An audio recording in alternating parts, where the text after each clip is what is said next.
you guys have ever heard that. No, I had not. Thanks for sharing that. Yeah. I'll have to read up on that. Will you also share And your rewatch classic it. maker, Patrick? I don't know if I'm not going to say that my classic maker really is a scene per se or anything. I think it's the overall feel of the film. Yeah. I think that while the film again is 30 years old, it's part of me. It's in one breath you can say the film is very 80s, but at the same time you can say this film is very 80s, but in like a good way. Yeah, like it's like if somebody was trying to make a really good film set in the 80s now, this would be what you'd want to shoot for. Oh yeah, totally, definitely. It doesn't beat you over the head with look. Oh, this is the 80s. Look at their weird hair. Excuse me, but it's a time capsule to me. Yeah. And not in a kind of Fast Times at Ridgemont High. Oh, this film is incredibly dated sort of way, but still a brilliant movie. But in a good way in terms of like it just captures that moment. And again, I'm a John Hughes nerd. I think he was, to me, one of the probably the best director of the 80s in terms of capturing a time period, but not making films that were instantly dated. So where does Ferris Bueller fall on the best of John films in your head? To me, the list. Okay, I'm probably going to leave some films out. Sure. But to me, it's Breakfast Club at the top. Could see that. Ferris Bueller, but Ferris Bueller is kind of like right there, like they're rubbing against each other. Okay. They're trading paint. Yeah. And then after that, you've got your Pretty in Pinks and 16 Candles. And I know I'm leaving some out. St. Elmo's Fire. Weird Science. St. Elmo's Fire, which to me is quite down on the agreed. Pantheon. And I think that's just because I can't relate to it whatsoever. So that's just a personal thing. Interesting you mentioned that. But it's for me. But depending on the day, it's Breakfast Club or Ferris. Okay, very cool. Flip flopping at the top. Yeah, nice. Very cool. Well, Paul, what was? Oh wait, we know you're a classic maker, so we have to talk characters, about it. like you said, the teachers, and especially Ben Stein's character. Yes. God, yes. I mean, this thing is not only peppered; it is filled with the characters. You got Rooney, the dean. You have Grace, the secretary. You have Jeannie. You have the main 3 stars, granted, but then you also have every even the parking garage attendants, like the maitre d' at the restaurant. Yes, every scene has a character that stands out that you're like, wow, this is incredible. But it somehow fits, like you were saying before. It all gels, even though they have such a variety going on here. Real quick, did your guys' high schools have a dean of students?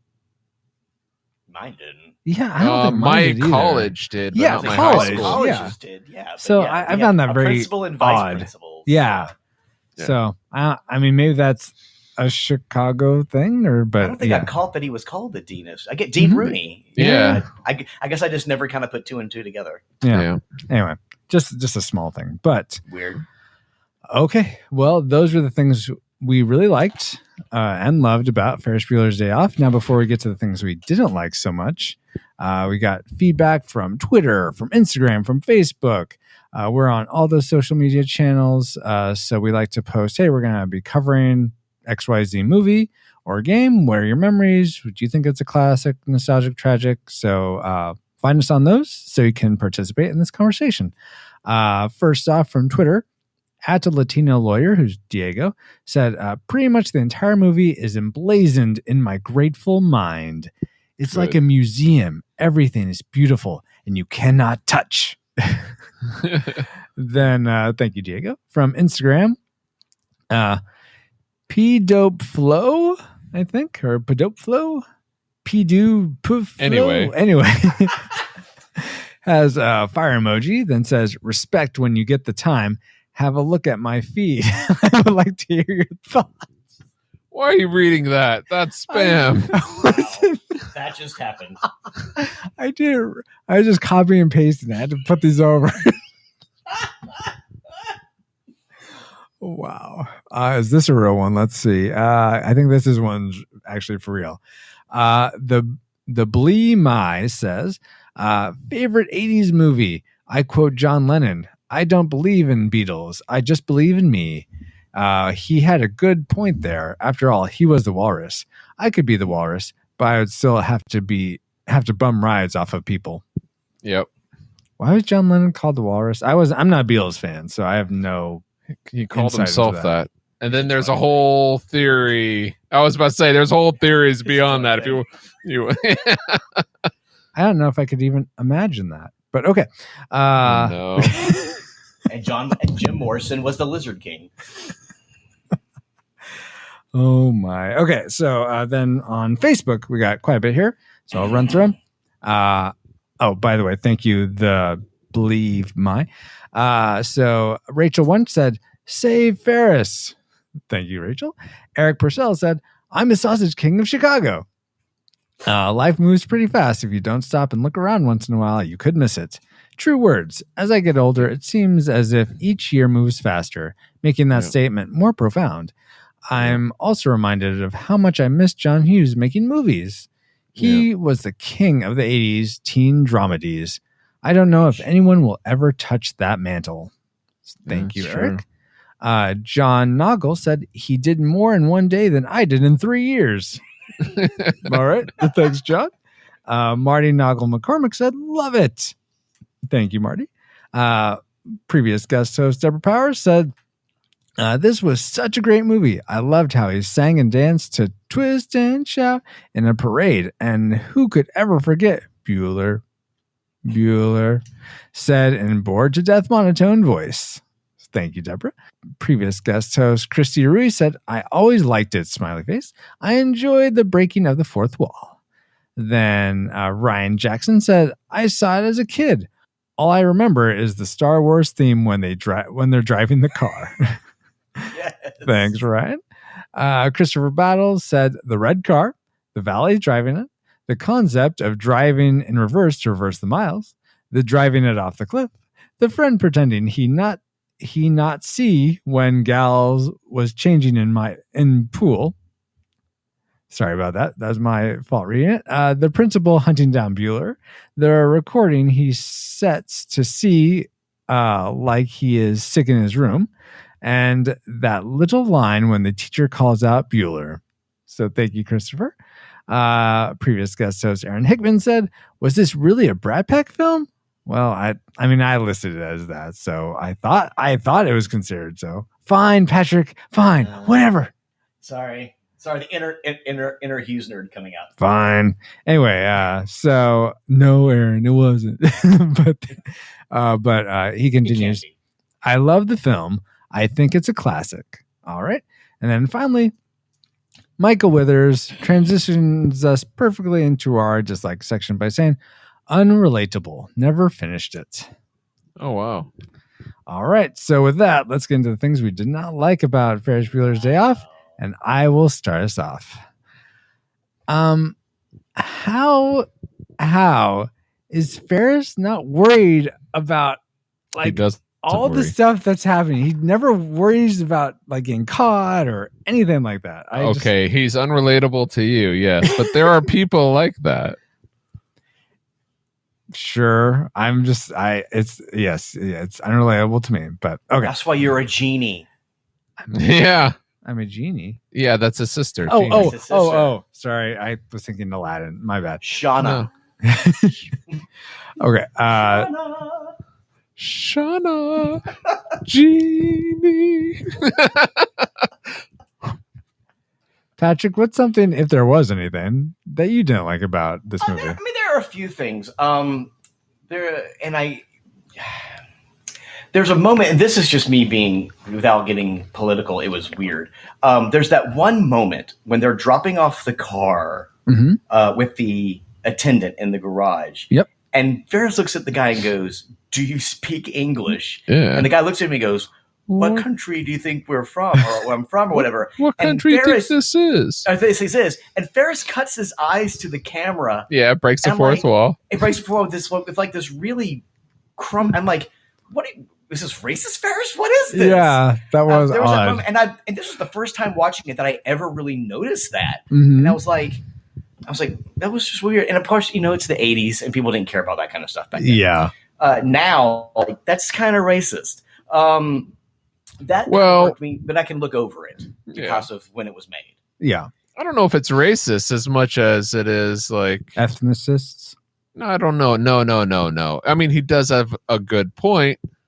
I think both have good points. This is the melting pot of all the other countries. Right. So, and that's fair. yeah. And then the other thing the only other scene that kind of irks me is there's that last scene between Simone and Ferris before he has to dash off to get home. Yeah. Where he's confessing his affections for her. Yeah. And there's that really schmaltzy 80s generic love song that's playing underneath it. And it just seems, I'm sure he has this affection for her, but that moment, the dialogue seems slightly out of character for him from how the rest of the film is and how pithy and sharp it's been. It just gets a little schmaltzy for me. Okay. That's how he woos the girls when he's interested. Right. He's going to marry her. So Yeah, I'm going to marry that boy. Or he's going to marry me or whatever the line is. yeah. Oh, and the fact that all the adults in this movie are really dumb. Yeah. Yeah. I mean, that's how he gets away with everything. That's how he gets away with it, because in this world, the adults, apparently when you reach adulthood, your powers of observation go into the toilet. Because there's so many moments where you're like, how? Mm-hmm. How are these people missing this stuff? But again, you have to kind of turn that off. Yeah. No, you don't. And one of the things that one of you mentioned liking the dad almost catching him, and I think a couple of those I thought were really genuine, like that. I could see that happening, the double takes, and then like him, it seemed like he looked at Ferris for a solid 3 seconds when he's driving home and Ferris is running by the car. I'm like, oh come on, you would know that's your son at that point. They kind of painted the dad as pretty thick through the entire movie. Though. That's true too. Yes. So he could have been Alan Thicke. It's true. Anyway, that Kirk Cameron couldn't get away with anything. Paul, what's something you didn't like about this movie? Oh, one of the scenes that pulled me out is when he went to pick up his girlfriend from the high school, Sloane, and kisses her dad with tongue in front of the deed. And at first, even he's reacting like, so that's how they are. It's like, come on. You're like, really? That's your takeaway? Yeah. Oh, you only notice after they peel out, when the car screeches out of the driveway. So that took me out. But yeah, well, like Patrick said, all adults have lost their powers of observation, apparently. Yeah. Or putting two and two together, at least. Right. And another element of adults being not portrayed particularly well, I found it a little, I guess, off-putting, and this is probably looking too deep into it, but why it seems like John Hughes educators in general, at least from this and The Breakfast Club, why are they so out to destroy students as opposed to working to get them on the right track? Okay, yes, answer. I think I have an answer to that. Oh, perfect. I think the way Hughes writes, and he's writing so much from the youth standpoint, from the youth mindset, that he's trying to kind of get to having the audience have the same psychology that the teens would in the movie. Yeah. Of these guys are always just out to get us, and bring us down, and ruin our fun. And I use air quotes when I say that, ruin our fun. Yeah. But I think that's kind of what they're shooting for. Right. Because if there was a nice, helpful teacher or educator in those movies, I think that kind of ruins the dynamic that they're trying to set up. All right. So he's not looking to be like fair and balanced or show the real side of it. Absolutely. Yeah, Patrick, you really enjoyed documentaries. So how can you enjoy a movie like this? I'm totally teasing you, man. You're totally right. I was supposed to say because I was almost trying to come up with an answer. I was like, I'm so screwed. I cannot answer to that question right now at all. well, not everybody enjoys the same flavor of ice cream every Yeah. time. Word. Totally, yes. All right. Yes. But Francisco, you made that observation when you saw the Breakfast Club. You Yeah, pointed out I that know. it's from the students' point of view, Yeah, not the but- teachers. Well, that was my sole experience. Like I haven't seen pretty much any other John. Like I haven't seen Pretty in Pink, 16 Candles, St. Elmo's Fire. A lot of the his other teen dramedies, John Hughes's teen dramedies, and Uncle Buck. That's definitely not the case. No. So I didn't realize that this was a continuing dynamic. At least that's how it sounds. So that's why I bring it up again. Just because I have a broader outlook. But let's, Patrick, were there any other things? Like, I don't know, any like technical aspects of the movie that you didn't care for? Like, I don't know. Not really. I mean, I think it's I think it's just one of those films that just, there's a reason why people still love it. Mm-hmm. And people, while there's still like screenings in theaters, that Mhm. happen, like it was just shown here in Nashville not too long ago. Up here too in Oregon, it was. I was like, oh wow, this would have been perfect for me, but it didn't happen. And I think that just kind of speaks to just the film overall. Mhm. I mean, I think not only is it a fun movie and it's quotable, and there's a lot of quotable movies that are just horribly made films, but like My Python and the Holy Grail, right? Right? Am I right, guys? No. Next. But I think this is just a well-crafted movie. Yeah. I This movie is quotable. I had a year ago, a middle schooler I was talking to, out of the blue, said, "Ferris Bueller, you're my hero." That's pretty awesome. And there's just those great moments, like the Bueller thing, Yeah. Right. The Ben Stiller line. I mean, again, I'm on almost 100% certain that there are probably people that use that and don't know where. even know where Yeah. it comes from. Yeah. Mhm. Again, this is one of those films that transcends the zeitgeist. It transcends just being a movie. Yeah, it's not just pop culture; it's part of culture. It was a cultural phenomenon. Mhm.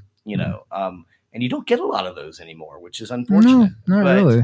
They're all remakes. Yeah. Well, just the whole, this is another rant, but just the whole the filmmaking process in general has become far too sterilized and corporate. Yeah. But Yeah. I won't get on that soapbox right now. The stockholders need their Studio money, films. Patrick. Jeez. Studio films. Let's see. Paul, what's something else you didn't like? I had a couple technical things I didn't like. Yeah. I have several more. So Oh, okay. one at We'll a go back time and here, forth. yeah. All right. One thing is when the car, they showed the car stolen and it's flying through the air and it's playing the Star Wars music, which Yeah. I thought was a cool scene. But if they're going to pick a John Williams song for something that's flying, they should have done Superman over that instead of Star Wars, So it's just a little I completely agree with that. That seems way more appropriate. Yeah. I think the only reason they may have chosen that Star Wars piece of music is because it's kind of the same as the opening to A New Hope when the Star Destroyer is coming into the screen. Oh, maybe. It's almost that same shot. I'm probably grasping at straws. Yeah, I think a little bit because But it's that's- more coming but that's from an what- angle but that's rather what than but straight that's- above. But So, I could totally yeah. see I could totally see the Superman working well, especially with red car. Exactly. Yeah. I mean, Blue sky. Yeah. totally. Yeah. I mean, I can get behind that. Okay. Yeah. Let's see. For me, I don't know. I felt really bad for Cameron just being nagged and guilted by Ferris, but But I he mean, allows it. and- Like, and you know as what a- I mean? Yeah. But really, Ferris It's an didn't make. abusive relationship. Yes. Yeah. Ferris It's didn't make him do anything, but it's Right. still, I didn't like seeing it. I felt Okay. bad for him in that regard. What was another Which technical was aspect? portrayed really well for that kind of dynamic, Yeah. They pulled it off. Yeah. Sadly, I can relate to that relationship far too Oh. well from the Ferris standpoint. Oh. Um, because I had that relationship with a friend in high school Mhm. who was camera. Who I every time I watched the movie, I'm like, did they know my friend? Because even down to the body type, it's Oh, the wow. same. No. I mean, the physical, the dynamic between the two was even the similar. Well, So- at least Ferris now feels bad about right, right. And Cameron did get him the whole pool thing. So Yeah. That's true. Yeah. he Yes. got one over on him. So Yeah. wait, so I want to take a pause. I kind of thought he was literally trying to kill himself. Did you guys think he was just faking it just to get Ferris to jump in? Yeah, because he looked up. Oh, well, that's debatable, but Yeah. I I think think that's a left for interpretation type moment. Okay. yeah, I yeah, think they played it just well enough that you can kind of take it either way. Mhm. yeah. Good point. We'll Yeah. go that way. There also is a continuity flub in that scene. Oh, what would that be? When he tips off, when Cameron tips off the Mhm. diving board Uh-huh. from the chair into the pool, the chair follows him in. But when it Right. cuts Oh. back- but when it cuts back up, do you see Sloane and Ferris? The chair is still on the diving. Oh, board. really? Yeah. Oh. I don't normally notice that stuff, but I was like, why did they not catch this? Yeah. Yeah, That was pretty Weird. obvious. that was probably the only scene, the good scene that came out. You know what I mean? the only During take. that- The only Oh. take. yeah, that's what I mean. Oh. Yeah, yeah. That makes sense. Let's see. Something else I didn't like was, and I'm curious if this goes sort of part and parcel with the fan theory you were talking about, Patrick. But where does Ferris get money to pay for like fancy restaurants, Cubs game, just valet It's the parking, all 80s. these things? Everybody had money. Oh yeah, what? And I Well, guess his house also- was really like ritzy. I mean, so- let's Yeah. just face it. If you go back and you look at a lot of films in the 80s, especially John Hughes films, Mhm. these families all live in these palatial homes Mhm. that are so that's okay. There's the problem I have with these movies.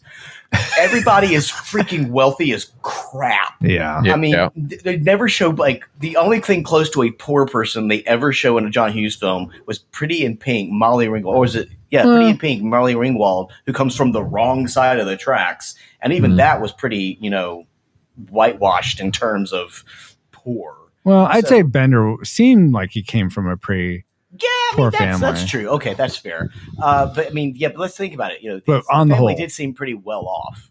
Yes, Mhm. definitely. And if he is the computer hacker that Or- he is, maybe he's hacked cash out of credit cards. That's a good point.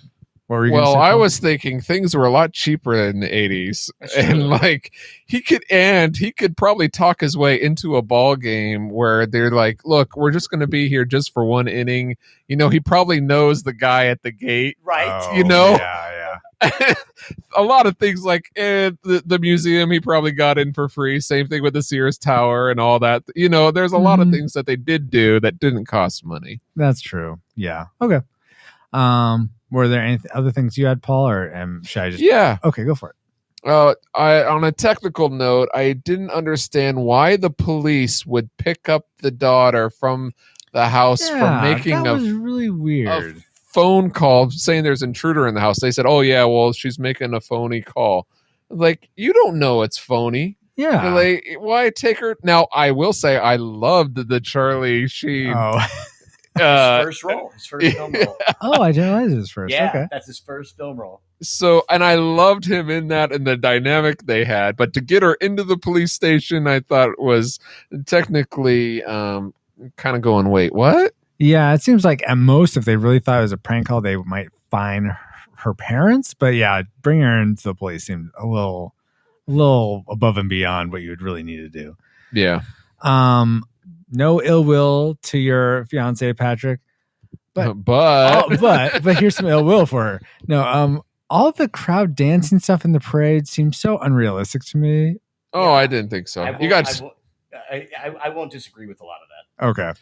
Yeah, I could say it is over the top, but I wouldn't say it's like, well, I don't know. Well, Keep going. And sort of speaking a little bit back to the ethnicism or racism, it seemed like they kept coming back to this one shot of just black dancers. The African American The spear dance. Yeah, Yes. exactly. I'm like, that's odd. Why is and it doesn't seem like I'm sure there's African Americans in the crowd, but of the wide shots, but it seemed odd that it was like, so like, okay, these are where the African Americans are, and over birds here, of a feather.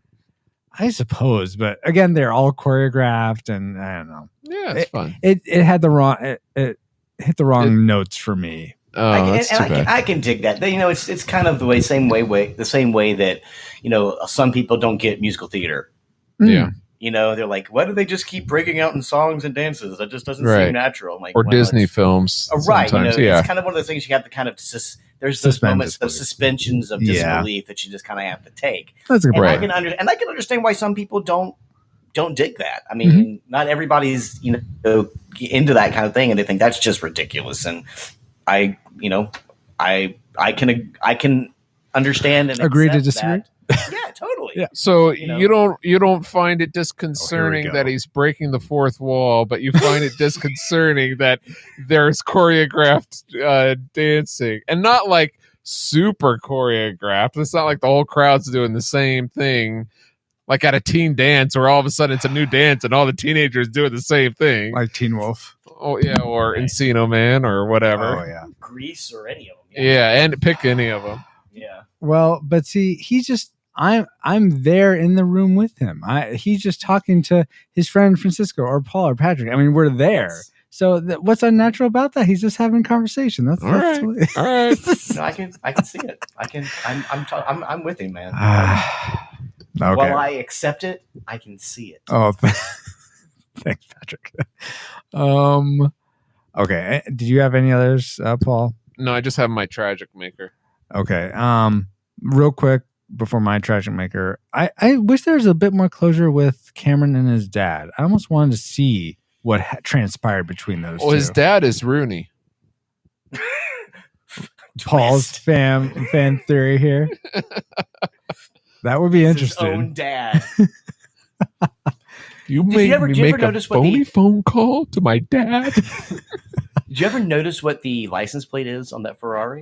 It looked something like, I'm like, that It means says something. It says nervous. Oh, that's right. That's what it Yeah. was. And I've never understood. I've actually done research on this, and I Yeah. cannot find out. There's got to be a reason why they made it that. Yeah. I can't figure out what it is, or I can't find Well, the source. he's just spitballing here. Maybe he's so nervous about that Ferrari, like everything else doesn't matter, but that I mean, that's- Ferrari. You know, or is it a commentary on Cameron?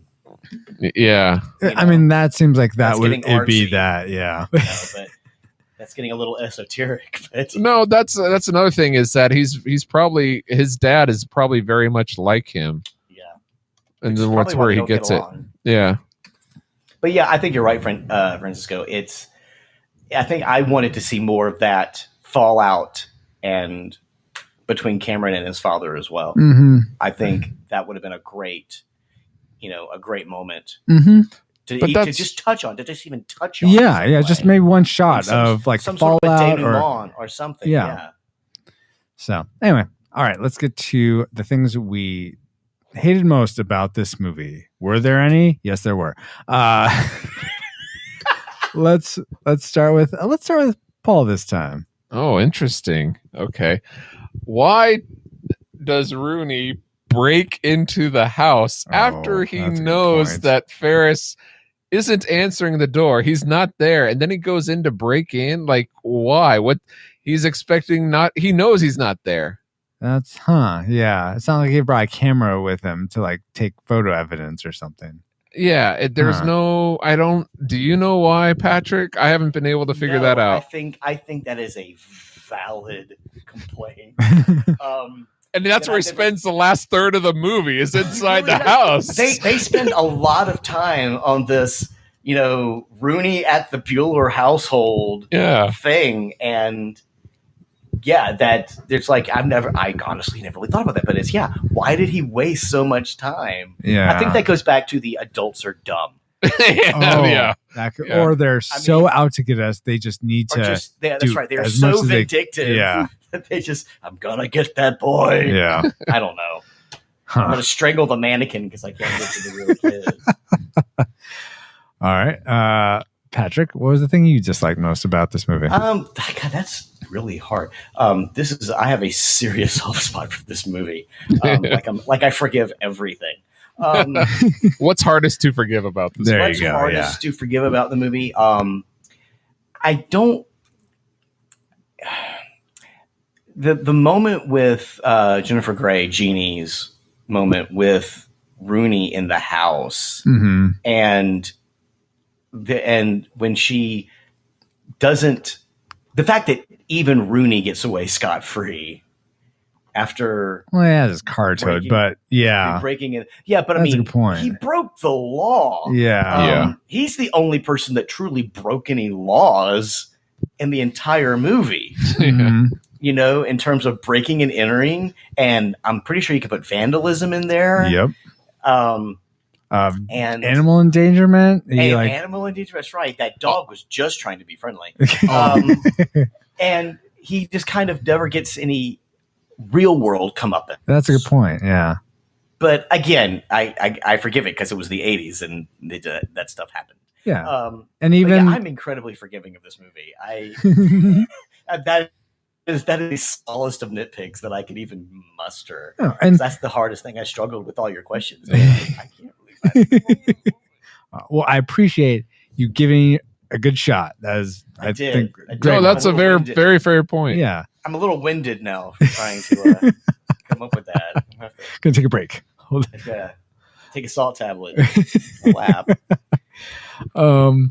Let's see. For me, my tragic maker for Ferris Bueller's Day Off was, even though I connected a little with Cameron and even was able to relate to Jeannie some, but this movie the characters just seem so outside any motivations I would have that it's hard for me to really invest in the story. It's like I don't understand. I mean, There's not to understand. They're there to enjoy. It's but like I get like you when want I someone watch, to connect with. yes, when I All watch right. TV shows or movies, I love investing You are myself short and feeling round like on I'm Indiana Jones adventure. Okay. bite me, Paul. I love feeling like a part of the story, and like when things go really wrong, I'm like, oh no, and when things go really great, I'm like, yes, awesome. And I just felt like why You are weren't people invested. doing this? I mean, Oh, that's doesn't- interesting.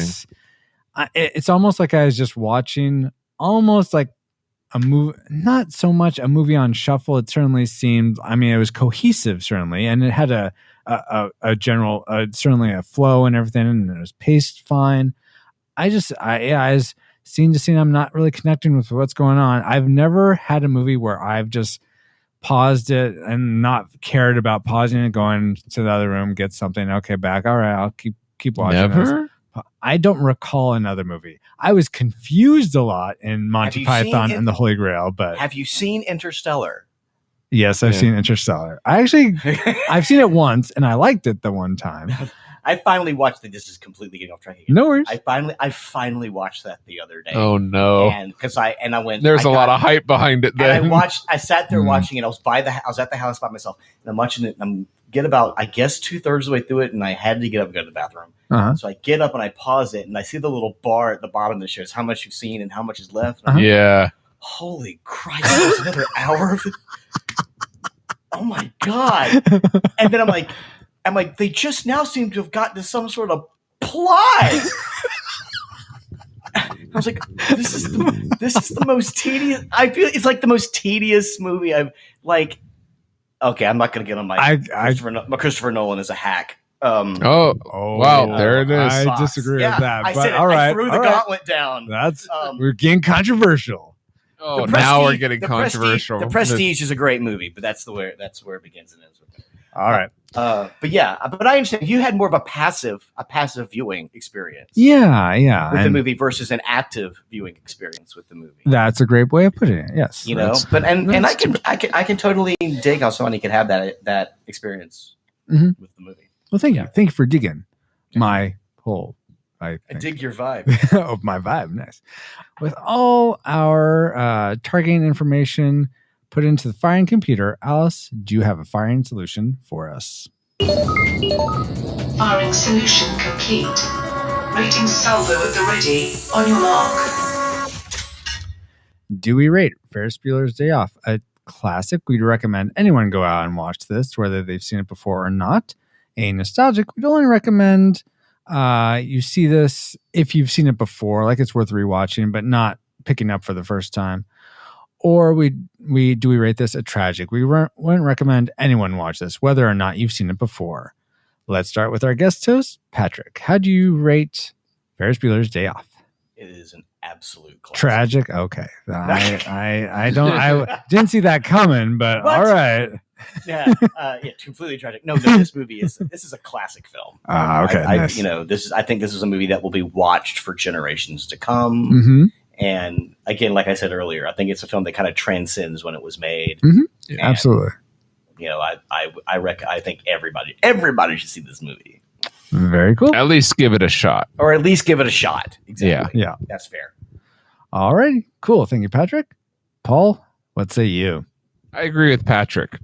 A tragic also? This is weird. I was not expecting this. Oh wait. I'm hearing things. I'm so sorry. It's like you have an agenda or something. An ulterior motive. Yeah. What was this conspiracy theory here? So you say classic, Paul? Yes. Okay. I'm glad you guys didn't go on too long because I'm gonna talk here now. I'm sorry, folks. That's all the time we have for today. All right. So here's the deal, guys. What I put down for my rating was tragic, just barely, but I did put tragic down in my notes. Really? Yeah, Not because even nostalgic. because just I tragic. felt listen. I felt do like you want to know a secret? Oh, I'm sorry. You're not a Beatles fan.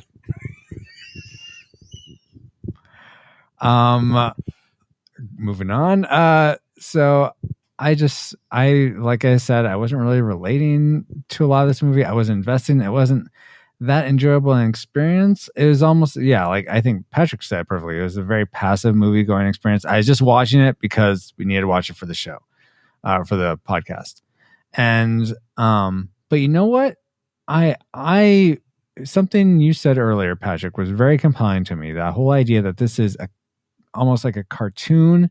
It's very stereotype characters isn't the right way. I think you said heightened characters or characters that were very archetypal, maybe. Sure. Absolutely. And so I almost want to watch the movie again with that sort of lens because I wonder if I would enjoy it more if I'm not. I feel like I did want it to be a bit more real. And that's why I think I connected with Cameron the most because his arc felt very real, or the realist. So I think given that and given our conversation, this is one of those times where I'm actually going to change my rating to a nostalgic. Wow. So I'm not quite to the point where, wow, this is a great movie. But I think it's definitely worth rewatching. And you could probably find a lot of things you may have missed before. But I don't know if I'd recommend it necessarily to my friends who've never seen it. All that said, thank you for letting me go on my diatribe a little bit. The Retro Rewind podcast rates Ferris Bueller's Day Off a disputed classic movie. We recommend you go out and see this, whether or not you've seen it before. So basically, you didn't like it because you're more of a realist and you're looking for realistic characters. Is that it? Well, no, because I like cartoons. I like things that aren't realistic. I love Scott Pilgrim versus the World. That's so unrealistic. So I don't know what. I mean, that's the closest thing I could think of to approximate my feelings towards it. Yeah. But that may not be the most apt way of describing it. You like Scott Pilgrim, but you don't like Ferris Bueller, which is, to me, very similar in the heightened realism. I cannot dispute that. I have, like I said, I don't get it. Here's a different way to ask it. Lay it down. If take away the you didn't personally relate to any of the characters. Mm-hmm. If you kind of set that aside and you look at it from an objective screenwriting, film acting, film as a film, viewpoint versus a how did I emotionally and psychologically relate to? Mm-hmm. Does that kind of give the film a different can you have a different bent in terms of how you would rate the film from an actual filmmaking and the craft of the film versus the emotional connection to the film? I think I absolutely would. However, I don't have the background to be able to objectively see film in that way. Unfortunately, I wish I did. I think that'd be film critics and people that work in the film industry that have that eye and sense. I really appreciate, at least when they're, I feel balanced. I guess it depends on your outlook. Anyway, I'm getting in a rabbit hole here. Yeah.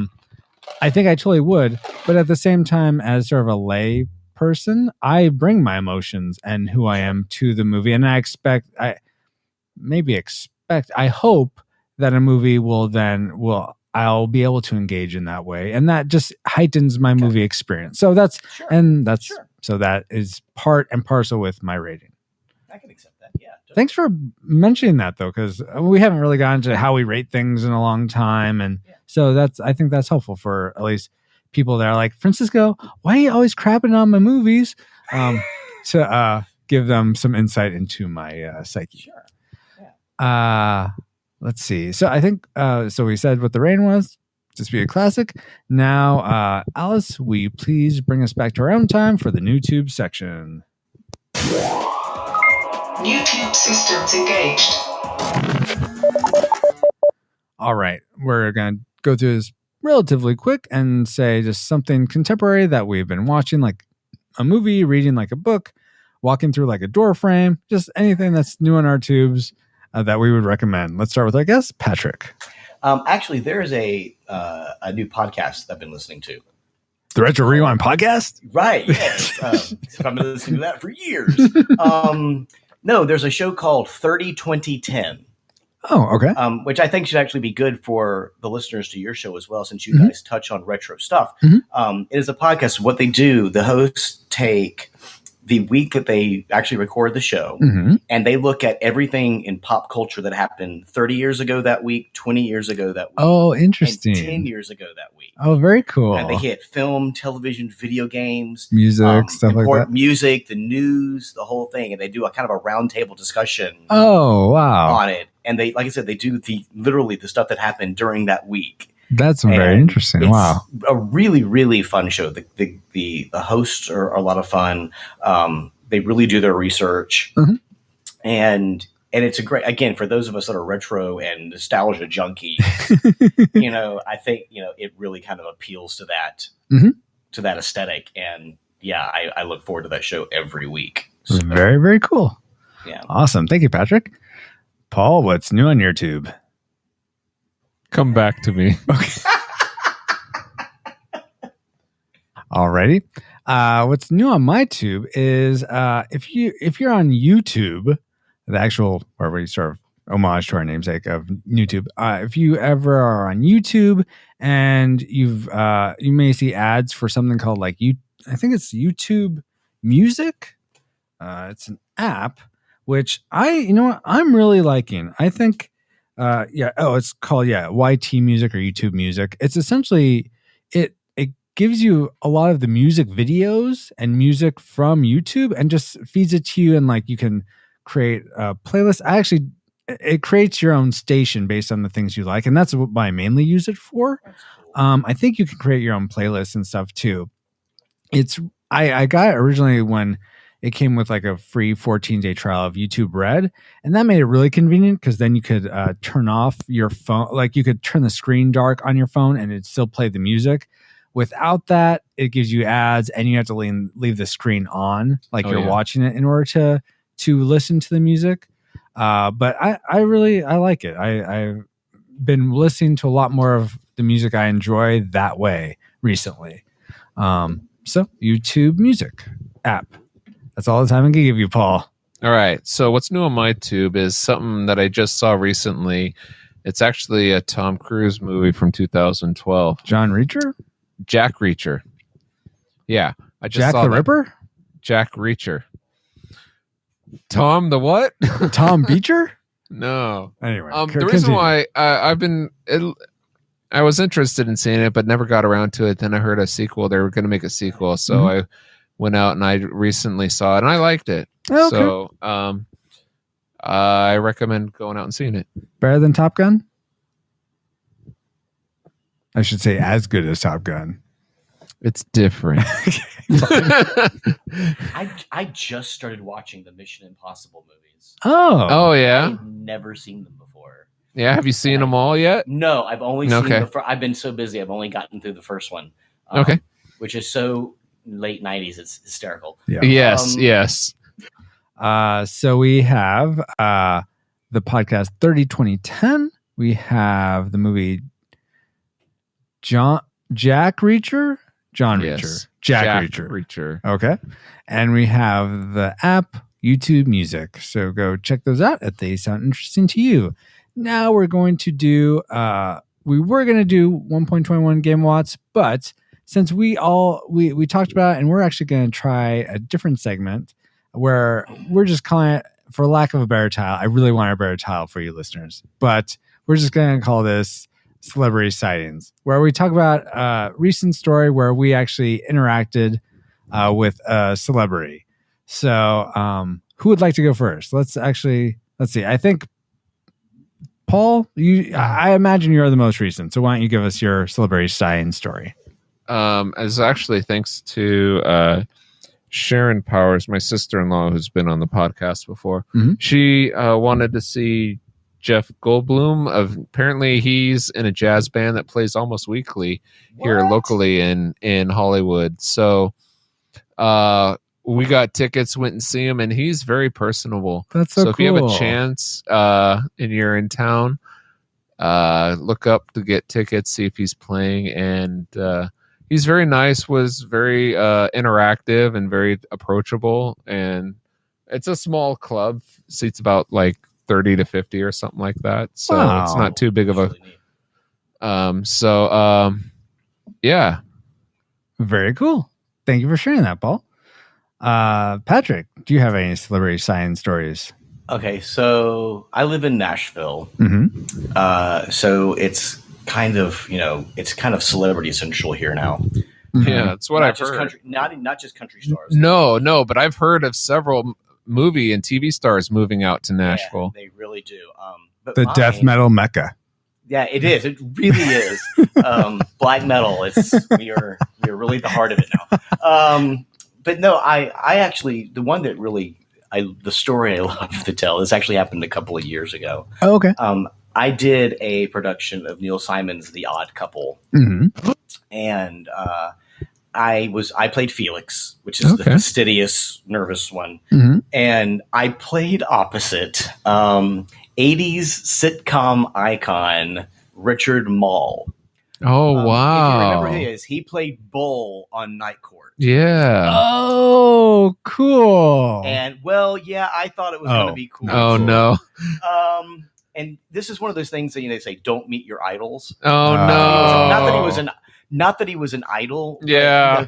as a kid in the 80s, that was one of my, I don't know about you guys, Night Court was one of my favorite. Yeah, that girl was sitcoms. fun. Yeah. And the Bull character was so goofy Mhm. Yeah. and so silly and so much fun. And when I got the offer to do this show, I was like, oh my God, yeah, totally. This will be so cool. Never mind the fact there's like 40 years age gap between us. It's fine. Whatever. It only makes it more dynamic. More odd. Yeah. and the fact that he's got close to 2 feet of height on me. Oh, wow. But he unfortunately was one of the most miserable people Oh, no. to be around. Yeah, it was really sad. Not to mention he turned 70 during the process. Oh, He's that. I didn't realize he was Yeah, that old. He's an old dude. And he has a mane of hair. Really? Really? Yeah. But yeah, he just, and it's unfortunate because he's had a very good career. Mhm. Yeah. Just a very unfortunately difficult person to work with. Mhm. And I pride myself on being able to work with just about anybody. But it reached that point to where if we weren't on stage together, Mhm. I just didn't even want to talk to the guy. Oh. Oh. Which is really sad because, again, Yeah, this is totally. one of my favorite characters from one of my favorite shows growing up. I mean, and I was like, oh, dude, why can't you be nice? And he just was Right. rude. He was just rude to everybody Oh. and just mean. He was mean. just Oh, mean, Man. and I'm like, you need to relax, but, Take a chill pill. right? But yeah, unfortunately, it was one of those, just how was he on stage? um. Professional? Okay, yeah, I mean, yeah, not very good, but I got a better review than he did. But that's just there you go. Well, that's why you're on the broadcast and not him. Right. Darn right. No, but I mean, and I don't want to just turn this into I'm just just bagging on this guy. But it was just one of those unfortunate incidents where you meet somebody that you've had this great kind of memory of, and then he just turns out to not be anything close to what you would have hoped or expected. Yeah. And completely opposite of the Jeff Goldblum experience. Yeah. Which I hope is the name of the jazz band. That would be amazing. The Jeff Goldblum experience. Or the Warren Cheswick experience. Is it called that, Paul? No. Sorry. I'm looking up the band name now as you go, Francisco. Okay. Yeah. And well, so Patrick kind of brought things down, but I'm going to pick him right back up because back in May, my wife, Christy, got me and my daughter actually tickets to go sort of meet and greet, pizza party, Teenage Mutant Ninja Turtles themed with Ernie Reyes Jr., who, if you don't know who that is, he was if you saw Teenage Mutant Ninja Turtles 2, he played Kino, the pizza delivery boy. Yes. He was also in the Donatello suit doing the stunts in the first Teenage Mutant Ninja Turtles. Yeah. He is in Surf Ninjas. He was in the TV show Sidekicks, if you ever saw that. That's where I first. He was the Kid King in Red Sonja. Yeah. So he's been in a lot of things. He's been in a lot of things. It was really cool to meet him. He is very personable. Thanks to Ernie Reyes World Martial Arts. His dad owns like a martial arts, I guess you'd call it a franchise, but gym. And so thank you. They hosted it up here in Hillsboro, Oregon. So anyways, it's really cool to meet him, and I got his autograph on a couple Teenage Mutant Ninja Turtles 2 pictures. Anyway, he had a question and answer time. Well, he sort of talked about his story going through Hollywood and stuff, which is cool. And he did question and answers. And I finally asked him a question that's been burning on me and Paul's minds ever since this one moment. And I sort of framed it this way. I told him, me and my friend Paul, back in college, we saw this movie, Rush Hour 2, and we were enjoying it. And then we see then you come on screen and we're like, Ernie. And we're like, and then you run away and then you're not in the movie anymore. What happened? And I could tell I think he's fine talking about it. He was talking about more uplifting moments, like he is. Oh no, he is talking about like his time with The Rock and the Rundown and like this awesome experience. So apparently he got a call. I'll try to wrap this up. He got a call to hey, do you want to do a fight scene with Jackie Chan? He's like, yeah, I do. Oh my gosh, yes, I would totally do that. And then it sort of gets delayed. Like, when do you need me? And it keeps getting pushed down. It's like, well, if they're going to want me, I'm not going to be able to do much. And so eventually just sort of dwindled down to he was in the shot for a day, and then they didn't have time to do anything more. So he was bummed about that. Yeah. But he didn't seem like jaded or anything. But that's good. Yeah. And so now he's filming up here, and I think the show's called The Librarians, or I forget exactly, but he's the TNT series. I think that's what it is. Yeah. And he's like the Monkey King, or that's the character he has. I haven't watched, but spoiler. Turns out he's the Monkey King. Anyway, man, he is really cool. Yeah, it was really a pleasure meeting him. So, so awesome. So definitely seek out Jeff Goldblum. Seek out Ernie Reyes Jr. Do not seek out Bull from next. It's Jeff Goldblum and the Mildred Snitzer Orchestra. Whoa, wow. There's a name. Bet that doesn't fit on the bass. Bass drum. Bass drum, yeah. But though it may fit on the stand-up bass, because those are pretty big. It's true. All right, guys. So that was our Retro Rewind podcast, Celebrity Science section. Now let's get to our show announcements and feedback. Bring that up, please. Oh, you have feedback this time. Comsat online. Receiving incoming transmission.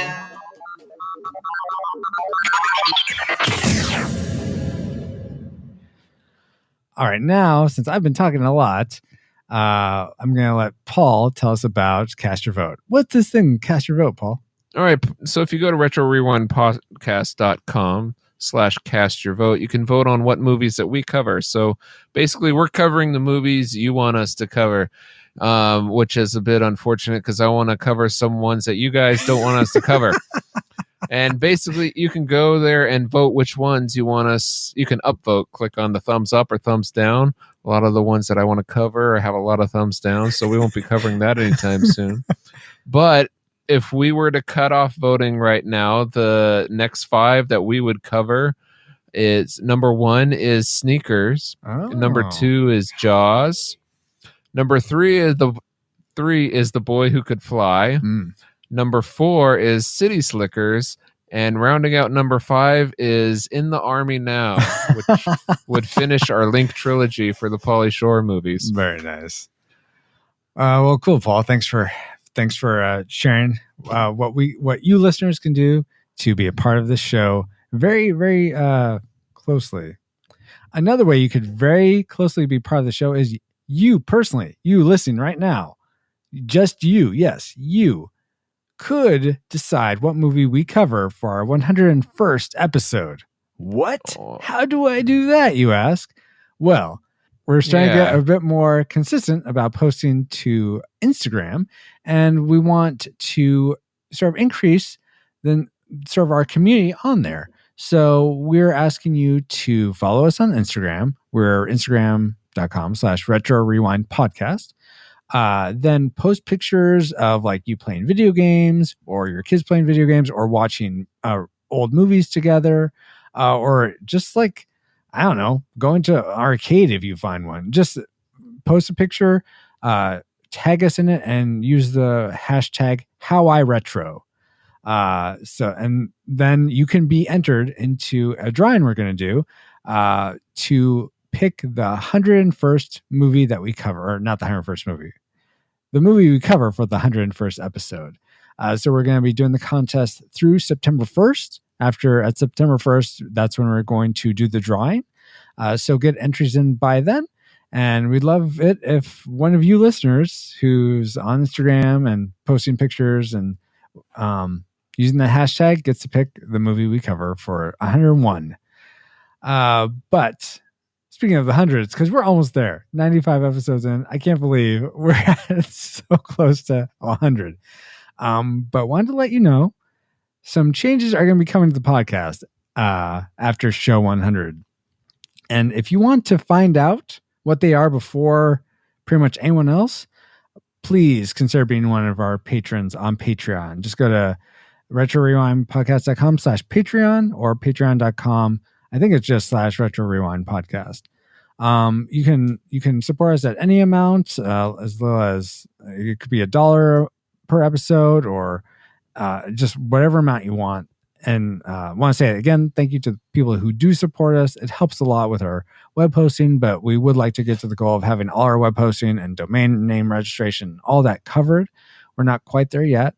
So yeah, please consider being a patron, and there's different rewards you get for doing that. Yeah. So, and thank you for considering. Let me say considering more. That is all our announcements. Now we got a little bit of feedback from Twitter. At a Latino lawyer, who's Diego, has commented on a few different things. First, he said, to pass the time at work, I downloaded some of your old episodes. I'm trying really hard to hold back my laughter in the Monty Python episode. So I'm sure Is that still our number one downloaded that's episode? still our number one download episode, much to my chagrin. Super Mario World is coming closer and closer, but it's not quite there yet. Then Diego also comments, these next two are in regards to the Truman Show episode, which was /94. Danae is holding down the classic fort on the show as they tackle the Truman Show. Stay strong. And then he also gave a long sort of several tweets just sharing his reflection of the Truman Show. Or we talked about how at the end scene, the sail has 139, which is a reference to Psalm 139. And he was just, we're talking about how it's sort of is talking about Truman, but he also made the point that it's also talking about Christoph in a unique way. So wanted to just say thank you, Diego, for that back and forth conversation. That was really interesting. But if you want to be like Diego or anyone else that left us feedback, if you can leave us feedback on this episode or any other, best places to do that are on the comments section for the show notes for this episode. Again, retrorewindpodcast.com/95 or in our Facebook group, which you can get to and join by going to retrorewindpodcast.com/group. Now before we get to Nav Point Omega, Paul, take it away. Next time we'll be going back to the year 1987 for the movie Predator. But until then, you can find us on the retrojunkies.com, retrorewindpodcast.com. Listen to us on iTunes and Stitcher or wherever you like to listen to your podcasts. Support us through Patreon and PayPal. You can find links to that on retrorewindpodcast.com. Follow us on Twitter at retrorewindcast. On Pinterest or Instagram is at Retro Rewind Podcast, and on Facebook. But if you want to find me specifically, you can go to pauljpowers.com where I have all my social media links. Awesome. Thank you so much, Paul. Thank you for being, I don't know, would you be Ferris and I'm Cameron or vice versa? Let's not get into that right now, especially since you can't relate to either of them. Yeah, good point. But thanks for being an awesome friend, awesome co-host. And thank you for doing this on your birthday. So we're recording this on your birthday. Happy birthday to you. Birthday. Thank you very much, Paul. And I also want to say a very special thank you to Patrick for coming on the show. His first time is awesome having you. Thanks for giving us so many like Hollywood insights. Yeah, well, thank you. I appreciate it. This has been a lot of fun. I'm really glad I got to do it. Hope I can do it again sometime. Absolutely. Is there anything you'd like to promote, like a upcoming show you're doing, or anything, or a podcast you're doing, or anything like that? Well, I do have a podcast that will be happening a couple in the near future. I'd say hard dates, but yeah, I don't have those. But I do have one that's going to be coming out called Generation Geek. Oh, okay. Which will be hosted by myself and a dear friend of mine who is also a former student of mine who's getting ready to start college. Okay. And we're going to be kind of discussing the generation, kind of a generation gap between somebody in his early 40s and somebody who was 18, 19 years old, and kind of geek culture and pop culture from both my generation and his. Oh, wow. Interesting. How they relate to one another and just kind of, the differences between the two. And then my fiance and I are also going to be doing a Disney podcast called The Mouse and More. And we'll be discussing primarily the Disney parks and Disney travel. We do a lot of theme park travel throughout the year. And yeah, so we'll be just kind of discussing a lot of that and the new park news and rumors and all that kind of stuff. Awesome. Well, those will sound really interesting. Very cool. I'm looking forward to listening. So get those up ASAP. Trying. So thank you again, Patrick, so much for coming on the show. Thank you. Absolutely. Let's see. You can find me, Francisco, on Twitter. I'm at FXRUIZX, and I want to promote my services as a web and graphic designer. I'm also going to be hopefully promoting a little something else soon, but can't share that quite yet. But anyway, check out my portfolio at fxrdesign.com. Thank you so much for listening, for subscribing, for supporting the show, for sharing the podcast with your friends. It's really awesome to have you enjoy or maybe hate like me these old movies alongside us and old video games alongside us. It's really awesome having this Retro Rewind podcast community, and thanks for being a part of it. But like a Pokemon trainer, we gotta catch y'all later on the next episode of the Retro Rewind podcast. I don't know why I ended it that way. That's weird. It's not over yet. Oh, that's true. Retro Rewind mission complete. Proceed to Nav Point Omega and return to base.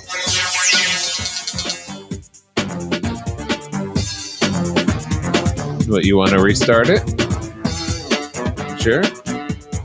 Because we're coming up to that here. Dun, dun, dun, dun, dun, dun, dun, dun, dun, dun. I was just going to say, Paul, you're a righteous dude. Oh, thank you. But that would have been perfect to put in when I was thanking you for being such a good friend. Oh, well, you're a righteous dude too. And you're such a good friend. They all adore you. Who? The zip heads, the geeks, Oh. the dweebs, the stoners, the retro heads. Wow. You're ghosting us, mother trucker. I don't care who you are back in the world. Give away our position one more time. I'll bleed you. Real quiet. Leave you here. To listen to this episode of the Retro Rewind Podcast. Retro Rewind Podcast initialized. Mission identified. Predator. 1987. Co-hosts online. Auditory analysis online. All systems nominal.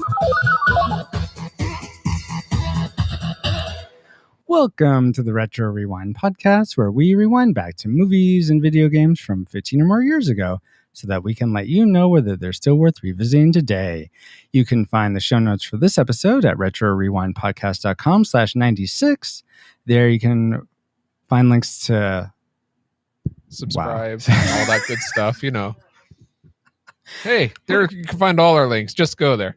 Just go there. You can also leave a comment on the post, and you can find links to support the podcast on Patreon and PayPal. And maybe I can find my brain while you're there. I don't think that link is there. Speaking of which, for this episode, our reflex capacitor was outfitted with cloaking tech and a self-destruct sequence provided by our patrons, Brian Keating, Deborah Powers, Jared Holzhauer, Chris Cowan, and a secret patron as well. Thank you all so much. Use the self-destruct though. We'll just use the cloaking. Well, it's just the sequence. There's no explosives triggered. It's just the sequence. So it looks cool. It's just the countdown. It's just the countdown, yeah. That we can't understand. Okay. Kind of pointless, but we do appreciate the Patreon. My name is Francisco Ruiz. I'm a dad, designer, and dazzled by Dutch's demolitionists. And I predicted that Duchess, as in possessive. I was like, who's the Duchess? Oh, my prediction for prayer was classic, and that is my good friend, co-host, Paul, the Master Interrupter Powers. Sorry, you I do haven't not been disappoint, introduced. Paul. With Yeah, your Master Interruptions. you know, that's what I do. Yes. Paul, my trivial question for you is, the film provided a variety of hardships for the actors, such as leeches, snakes, stifling humidity, heat, and rough terrain. All of the night scenes were filmed during freezing cold temperatures, which was especially hard on Arnold Schwarzenegger during the latter half of the film when the mud he had to wear, which was actually pottery clay, became cold and wet. Yeah. He was warned it would take his body temperature down a few degrees, and he shivered nonstop, even when they tried to heat him with lamps, which just made the clay dry out, which you might know some of the scenes, the clay looks very dry. He tried to drink schnapps to warm him up, but he just got drunk when he did that. Paul, where is the harshest place you have ever been, and how did you cope with it? Oh wow. I don't know. Sorry. It's been a while since I've been in either really freezing cold, like the snow, ice, wind, or really hot desert. I'd say that one place out in the middle of nowhere at the Grand Canyon, where I felt like if we stayed there the night, someone's going to come and I don't know, kill us or something. I thought sleeping in the vehicle and freezing Yosemite was worse than that. All right, okay. Fair enough. Anyway, what was your prediction, Paul, for Predator? Since I have not seen this movie before, it's one of those. Seeing this, I would say it's nostalgic because it's right in the middle. That's fair. And we'd like to welcome for the first time. He's audio drama creator, producer. Does his own podcast called Beer Blade Underground podcast. There you go. Like to welcome to the show for the first time, Peter Franson. Hi, Peter. Hi. Thanks for having me, Francisco. I'm excited. Absolutely. Thanks for joining the show. Have a few more questions for you, Peter. First, what do you do for a living? And what is your favorite movie genre? What I do is always hard to describe. I create entertainment and resources for Christian geeks. That's how I spend most of my time during the week. And that comes in a variety of forms. There's an online community. There's a podcast that's been running for like 8 or 9 years. There's a YouTube channel we added a few years ago, and I produce audio dramas, like feature-length audio dramas, and publish those all over iTunes and Amazon, and of course you can get them at spiritblade.com. So it's a lot of hats that I'm kind of trying to spin at once, and I'm not really qualified to even spin one of them. So it's a pretty crazy adventure, but I'm grateful to be on it. Well, the ones I experienced you spinning, you spin quite well. So thank you. Yeah. And what was your favorite movie genre? Oh crap! I don't know that one. That's really tough. I'll just say I don't think I have a favorite, but I will say that I am starved for serious grown-up fantasy that's produced with a great budget and that it has great actors and stuff. I thought we were going to just get inundated with them after The Lord of the Rings. Sure, yeah. And then we mostly got a lot of like family and children's fantasy movies. Not very many that were like more for grown-ups. So I'm super starved for that kind of movie genre. Okay, cool. Well, I mean, not cool that you're starved, but cool that that's what you like. Because Francisco would have to agree with you. That's why. Fader, my trivial question for you is, Peter Cullen, probably most known for being the voice of Optimus Prime from the Transformers, was reluctant to take the job of voicing the Predator, as he had injured his throat playing the title character of 1976's King Kong, but he eventually accepted after seeing a picture of the unmasked creature. Originally, he was taken aback because he had no idea what something like that was supposed to sound like. But Cullen thought the Predator creature resembled a horseshoe crab and remembered as a kid how if you turned one over, they would gurgle, and that became the Predator's sound. Oh my gosh. Peter, as a creator of some fine audio dramas, what is the most unusual sound you have used in telling your stories? Oh my gosh. Okay, I know exactly what my answer is for that. Oh, sweet. First, I have to say, I'm totally blown away. I didn't know Peter Cullen did the voice of the I did until I read it. Either. I was That's like, whoa. insane. That's really crazy. That's really crazy. Predators roll out. That's right. Nice. Did you say the weirdest sound I've ever made? Most unusual, but sure. The most unusual. Okay, yeah. Most unusual. There's a scene in the second part of the Spirit Blade trilogy, which is called Spirit Blade Dark Ritual, in which the primary character that I play in that one, I play a few others as well, is being tortured, and his torturer is telling him to squeak like a mouse. And he tries saying, squeak, squeak, and he's just desperate, and he has no idea, what this guy wants and how to please him. He just keeps getting nailed again and again with this horrible pain. And eventually, in desperation, as he's straining his voice, he discovers this little squeaking sound that he resorts to in desperation. And that's when the torturer says, "Very good." So such a creepy it's a very scene. weird, it's a very weird kind of disturbing moment in the story. And but that sound actually comes from when I was a vocal major in college. It was a vocal exercise in order to target a very specific part of your voice. Oh, interesting. They called my instructor called them doggy whimpers, because I couldn't control the pitch like some other people could. So it comes out like like a little doggy. Yeah. Wow. Okay. Very cool. Some inside knowledge. Very nice. Then last question, Peter. Then we'll get the show on the road. What was your prediction for Prayer? Classic, nostalgic, or tragic? Classic. All right. I think it's a movie that I thought it was a movie that's just has historical significance. That people should check out. Indeed. All right. Let's go ahead and see what we actually thought of Predator. Paul, will you enter the course for Alice, please? Okay, Alice, let's have a roundtable discussion and then head back for some YouTube. Yeah, to see what we've been up to lately in our new tubes. And are we going to have a game this We time? are going to play a game. All right. Let's Woohoo. stick around for a game and some feedback Yep. and announcements. Awesome. Thank you, Paul. Wow. Alice, We got the once whole kit and caboodle. you found the target with those 3 red dots, go ahead and get us there.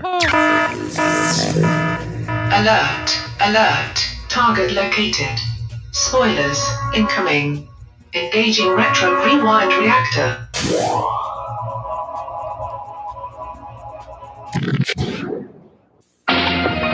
Arnold Schwarzenegger. Knock, knock. Versus the Predator. Predator, rated R. The Battle of the Century starts Friday, June 12th. Yes, it's the battle of the century. And you might think it was a battle to figure out what we remembered about Predator, but you'd be wrong. So here's our memory mind melt synopsis. To start, the big beefy handshake arm wrestle between Arnold and boxing movie guy. What a snapshot of how manliness was defined in the 80s. Then Arnold Schwarzenegger and his special forces team fly into the jungle to take out a group of bad guys. Arnie's team is taken out one by one by a light-bending alien who wants to turn them into trophies. Gonna have me some fun. Gonna have me some fun. That's good. I love that this guy was just totally losing it. Arnie sets traps. The helmet off, face off. It's so brief that we see his face, but such a striking image. Finally, Arnie is able to thwart the Predator, who then self-destructs. So that's technically what we remembered. Let's see. I think that was all pretty much good. So I'm not going to accept that, Oh, good. which I'm kind of disappointed. But that's okay. Sometimes we get these movies right in our memories.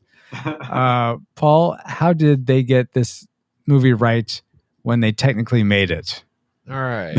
Movie, technically, was titled Predators, rated R. It was running an hour and 47 minutes and came out July 9th, 2010. Yeah, I knew you were going there. It's really with Adrian Brody and Yeah. Lawrence Fishburne? It's directed by Robert Rodriguez. That's the movie we watched? No, Paul. 1987 version. No, that was directed by Nimrod. All right. In 2018, there's a movie called The Predator. It's in pre-production right now. It's supposed to be a sequel. Paul, we're the Retro Rewind podcast. We rewind to the past. 1987. 87 one. Okay, Predator is rated R. It runs an hour and 47 minutes. Came out on June 12th of 1987. There, you happy? I am happy. Thank you. Continue. Okay. It stars Arnold Schwarzenegger, Carl Weathers, the Governor Jesse Ventura, and a couple other people you may or may not recognize, like Optimus Prime. And who is it composed by? Back to the Future is Alan Silvestri. That's right. And we only have two people that we've done movies or covered movies for in past shows, but it spans a lot of movies. So for Arnold Schwarzenegger, we covered True Lies in Retro Rewind Podcast.com/54, The Terminator in /89, Terminator 2 Judgment Day in /90, and then for Alan Silvestri, we did Flight of the Navigator all the way back in /4, Super Mario Brothers, the movie, back in /6, Romancing the Stone in /33, Who Framed Roger Rabbit in /35, Back to the Future in /70, Back to the Future 2 in /74, Back to the Future 3 in /77. Apparently we like Alan Silvestri on this show. Oh my gosh. I didn't realize. I didn't either. I was like, whoa. But continue. But we don't have any of the Rocky movies on the list, do we? I only recently started watching them, Paul, so that's why. Oh. Otherwise, yes, Yeah, Carl Apollo Weathers. Creed. And yes. Okay, anyway, so the budget of this film was about $15 million and went on to gross almost $100 million worldwide with just over $30 million in rentals alone. Wow. Well done, Predator. And let's talk about what the reasons could be for that success. We like to start with our guest, Peter. What's one thing you liked about Predator? Well, I'm a big fan of monster movies, and I don't mean like old giant monster movies. I mean like the kind of monster movies that were born beginning with like Ridley Scott's Alien and moving forward. You know? So where there's a creature that is is hunting people down and is slowly revealed, its nature and its capabilities, all these things about it are slowly revealed over the course of the movie. And so it fit that mold, which was kind of a new type of monster movie. And I thought that the creature design, that's a big selling point, you know, not just the light bending stuff. I think that was probably like, people were probably like, what in the world? That is crazy cool, you know. But then also when the creature's revealed and just how the makeup animatronics operate and stuff, I just thought the creature design was fantastic, both conceptually and in terms of how they represented it visually. Paul, what did you think about the creature's design? Right on point there. First, I noticed in the credits that the creature design was actually given a credit title at the beginning, which is very unusual. For Stan Winston, correct? I believe so. Yeah. And so I was like, all right, let's see how good he is. And I was impressed. I mean, not the crappy special effects where you can't see him, but when it was actually revealed, then I was very impressed. Yeah, the amount of detail, and it looked real. Like it didn't look like a hand puppet. It looked like what a real alien would. Yeah, so I was really totally impressed by that. And I think it was further sold by, as we found out, Peter Cullen, but just the overall sound design of the Predator with its clicks and how it voice modulates the voices of the people it copies. I feel like that is very iconic and just lends a lot, even more weight to it. Reminded me of Home Alone 2, where Kevin is recording the voice of the different people and then replaying it back. But that came out after, so we think I'll say that they got that idea from Predator. Most likely, yes. Let's go back to Peter. What's something else you liked? I think I about covered it. Oh. No, there wasn't much I liked, except for that. I could appreciate, kind of like how it approached representing what it was to be an action hero in this movie. You know, it was just kind of so over the top, you know, and it's something that doesn't translate today for me. But it's just a really interesting snapshot of that time period. I also like gore in these kinds of movies, and so you know. Are you disappointed he lost to who was it? Who was it they lost? Bush way back when? No, not Al Gore. Oh. Bob. No, but I mean, like, no. You know, the first time I saw this movie was as a kid, and I just saw the edited version on TV. Oh, okay. And so that's all I had seen. I had it recorded on a VHS tape. I watched it again and again. I loved it. Yeah. And then like there came a point when I like hit 18 and adulthood, and I started like rewatching some of these movies I watched as a kid. Oh. It was like watching director's cuts of all these movies, you know. And it's like, dude, his arm's totally off, and it's all like these weird tatters of flesh, you know. And so you know, but yet he's not like, you know, in shock or anything like that. When people are in pain in movies like this, they're not whimpering, they're not going into shock and freaking out. They're like, you know, and doing like these big manly roars. You know, it's so anyway. That I got a kick out of. Well, that one guy, I forget his name. It wasn't Hawkins. It was I forget, but that got crushed by the big tree log. He was in pain. Oh, that's true. That's true. Yeah, he's the standout performer. Yeah. But some you touched on. I actually appreciate it. Yes, it was a movie that was very sort of macho and like this is like action heroes. Though I feel like they handled it a bit better than Arnold Schwarzenegger in Commando was very much like a solo, just him against the world. But I appreciate that he was part of a team and everyone sort of knew their roles and did different things to help the team be successful, at least at the start. So I appreciated that about it. Yeah. Paul, what's something you liked about the movie? At first, you know, it first opens up with the space and and there's like, okay, here comes a spaceship, and then far off, I'm like, oh no, this is the special effects are not that good far off. But as it got closer, it looked better and better, and then it turned, and I'm like, oh wow, okay, well, maybe this will be okay. And I think overall the special effects were good. It made the movie believable for an action movie, you know what I mean? Yeah. Not for like, it wasn't, I mean, it's certainly sci-fi, but it wasn't like Star Trek or something or Star Wars, which is, but like, it wasn't very cheesy where it's like, oh, those are just melons exploding. You know what I mean? Yes, exactly. Let's see. I thought, I sort of going back to what Peter said, except for the very first instance of the bending of light, I really appreciated those special effects as well. It sounds like, Paul, you didn't care for those as much, but I thought for the most part those were done really well. I mean, for the technology back then, I mean, yeah, it was even nominated for an Academy Award for special effects. Didn't win, but but it's hard as I'm watching this for the first time. You know, it's hard for me to go back in that time. You know what it was like. Yeah. Oh, absolutely. So, all right. It's cool. Let's see.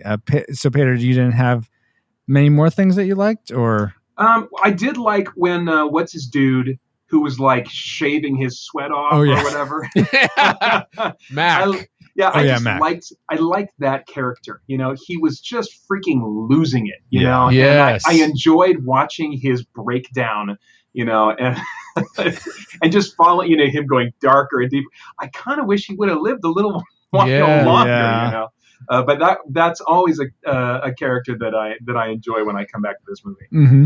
This guy was a surprise classic maker for me because. Oh, are you agreeing there right now? Yeah, because he brought him up, Mac. I mean, just when he was looking at the moon and talking to his friend, you know, or even when he was re-singing that song that was playing earlier on the boombox as he's going after the guy. Yeah, I mean, that just felt like so real. That's exactly what some people would do at that moment. Mm-hmm.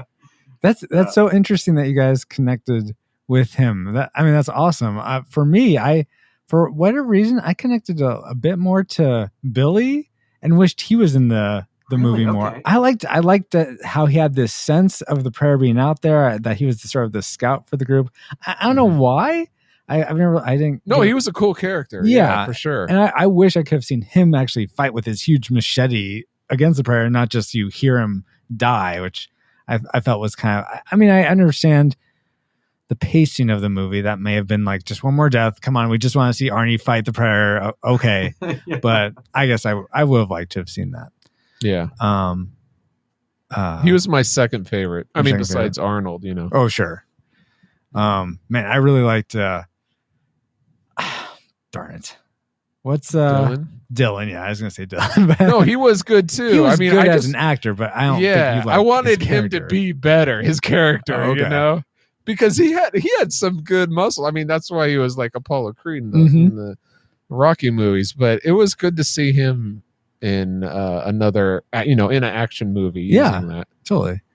Let's see. Were there? How many more things did you have that you liked, Paul? I had two more, and I already mentioned my classic maker. Okay, go ahead and give us another one. I like the music as far as like the intense scenes, especially at the beginning. But as the movie went on, it was like, wow, this is a lot like Back to the Future. A lot of the drums and like a lot of the. I mean, like you said, Francisco, it has a lot of similar textures to it. Yes. But we've covered many movies that he's done that didn't remind me at all of Back to the Future. But for some reason, this score, about half of it did, and it kind of pulled me out of the movie. So that's something that also parts of it I did like, and parts of it I didn't like. Yeah, I mean, I love the. I mean, that's like so just burned into my memory. I love just like singing that, and it always reminds me of prayer. But yes, a lot. Don't have a lot of music theory experience. I don't know if Peter may be able to help with this, but yes, there are a lot of similar maybe motifs riffs or something, or riffs that definitely sound like Back to the Future. In the percussion a lot. Yeah. Yeah. But I that was another thing I liked was Alan Silvestri's score overall. I really enjoyed it. I felt like it was sort of a cross between Back to the Future and a little bit of Romancing the Stone, at least the jungle parts. Huh. But anyway, let's see. And then yeah, one go other ahead. scene that I really loved was the shooting scene where they're all just shooting in the air or out forward. in the woods. It was, yeah, that was just a fun scene Mm, where they're just unloading everything. that was. Yeah, I'll get to that a little bit later. All But, right. Which that scene leads to like one of the most quotable lines of that movie. If it bleeds, we can kill it. Yes. Yeah. Which is that's just a great little snapshot and Mhm. it's super quotable. Super Totally, absolutely. Oh, that's the other thing that I liked. I liked the fact that the alien was glow in the dark goo. I mean, in the daylight, it was kind of like cheesy special effects, but as it got darker, they just used the glow in the dark canister stuff, which I thought was really cool for blood. Yeah. Well, and I'm curious. I felt like, did you guys feel like they sort of built the tension of revealing the Predator pretty well throughout this movie? I did, but I'm curious what your guys' take was. I'd say that. Yeah. I would say every time before this time I watched it, I felt that way. Oh, okay. I kind of cheated. Aha. Because when you mentioned this, and gave me the opportunity to come on and talk about the Predator, I was like, well, I definitely of the ones you had coming up, I was like, well, the Predator, I definitely want to talk about that. Mm-hmm. But I had just watched it like within the last year, Okay. and so I was like, I don't know, I want to be fresh on it, but I don't know if I want to sit through it again. Okay. So I watched it with my sister with a riff track on. Oh no, that is cheating. A little bit. But So But the it is a tension- different way of seeing it. That's true. Honestly, I have to admit, I've done something similar, but with the audio commentary. I forget what movie it was, but yeah. That's a good point. Yeah, so that basically destroyed any tension that they were building, and they were just constantly, it was actually just Mike Nelson doing it. He was just constantly calling out, like, boy, for a movie called Predator, it would be nice to actually see the Predator a little bit more often. I mean, he was giving it a really hard time. That's what makes it scary. Yeah, and I was gonna say it's sort of Absolutely. I feel like it has a similar approach to Jaws, just revealing little bits here and there until the final thing, which I could totally see if you're coming there just for Predator, not necessarily for Arnold Schwarzenegger. Then you're like, I want to just see the thing. No, I agree. I agree with what Paul said. You hide that monster. You hide the monster. I much prefer, I really enjoy this model. Like I said, I had the riff tracks thing working against me, but ordinarily I love this model of that's a slow reveal, and I don't want to see the monster for a while. Yeah. Sometimes at all. But it works well revealing the monster in this one. Mm-hmm. Yeah. Let's see. I think so. Paul gave us your classic maker already. Peter, what was the thing that would make this movie a classic for you, or your classic maker? The thing you love the most, essentially. I would go back to the creature design. Okay. I think that alone just makes it historically significant and worth checking out because it holds up so stinking well. Mm-hmm. I am cursed with an eye that just when I see CG, I feel like I'm looking at a cartoon. It just stands out to me, and I wish that Hollywood would give a higher priority to returning to these kind of practical creature and makeup effects. Oh, totally. Yeah. And this movie is an example of how it just freaking holds up so well. Yeah, and you know what? That is my classic maker as well. I'll just point out a few other things. I feel like from the camouflage, the weapons, the overall creature design, there's just so much to it that, I mean, they're able to make comic books from this, video It's a games. whole franchise. Yeah, it's a whole franchise off just this, essentially kind of what you said, Peter. It's a movie monster, but there's just so much to this one that it's able to, just spawn all that. And what a great concept that it's like. I mean, the movie was originally going to be called Hunter. Mm-hmm, that it's about this monster that he doesn't want to eat you. Yeah. He's not psychotic. Mm-hmm. You're just deer. Yeah. That's all. Yeah. And I love his whole. I mean, it's weird to think, but it seems like a very honorable alien. Like he's not interested in killing if you don't have weapons. In the number 2, he doesn't kill one of the female cops because she's pregnant, which at least that's my understanding, that hunters, you don't want to kill like the does that are pregnant because then you limit how much you can hunt later. Oh, So I didn't get that. that is in the second Predator. Oh, well, that's 2, why. which you haven't seen, I assume, with Danny Glover. All right, let me ask you this as because I've only seen this first one, and maybe they reveal it later. Yeah. What the lady in this says that whenever it gets really hot, this happens. Mhm. So at the beginning, when we see the spaceship and something goes to Earth, Mhm. did that happen like hundreds of years ago or 1,000 years ago? That happened maybe within the, I don't know, the week or month, or it could have even been the same day that they flew their helicopter then in. who's going out skinning these people hundreds of years ago, so that, according to this lady? Oh, that was what? No, well, just go ahead. It wasn't this. I mean, like, the Predator that was in this movie, he was the one that skinned alive the troops or whoever was in there. Yeah. But as far as like whoever did it 100 years ago, it's just like this is a tradition. This is a hunting ritual that has been going on for many, many years, and I think that's the idea they're trying to put out there. Yeah, this is a whole race of aliens, Paul, that have this tradition of hunting so men they or visited other the aliens. Earth hundreds of years. Yeah, before. whenever it's hot. And then number 2, he visits LA when it's super hot. So I wish I knew more about the sort of the physiology of the Predator aliens, but I imagine they're more inclined to be in places that are really hot, or maybe their home planet's a really hot planet or humid or something like that. Okay. So does that have anything to do with there's another Predator movie that's like during medieval times or something like that? I have no idea. No? All right. I thought I saw that in my... Never mind. There was, I wonder if you're thinking of Aliens vs. Predator? Aliens vs. Predator, because they were kind of in a Mayan temple looking kind of thing. No, but that's all right. Okay. I want to see that movie. If they make a medieval Predator movie, that would be like it came out in money. medieval times. Yeah, take my money. All right.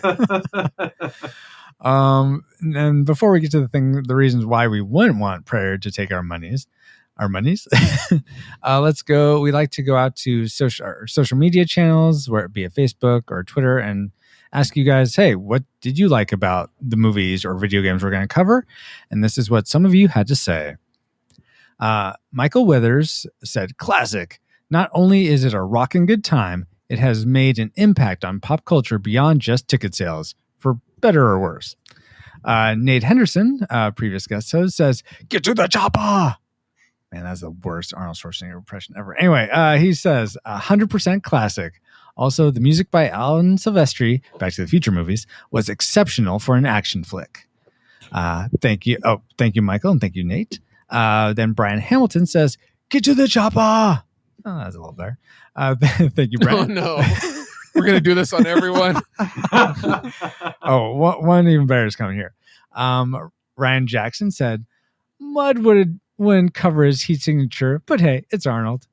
And that's one. All right, never mind. I was gonna say, I looked that up in a desperate attempt to say, no, here it can work. No, but apparently it can. Mythbusters. Yeah, it can work if you had like inches covered, Yeah. but not just as. Yeah. Yeah. Then previous guest host, our game correspondent, Kitos Ruiz, said, so we cooked up a story and dropped the 6 of us in a meat grinder. I watched. Okay, done with the Arnold impressions.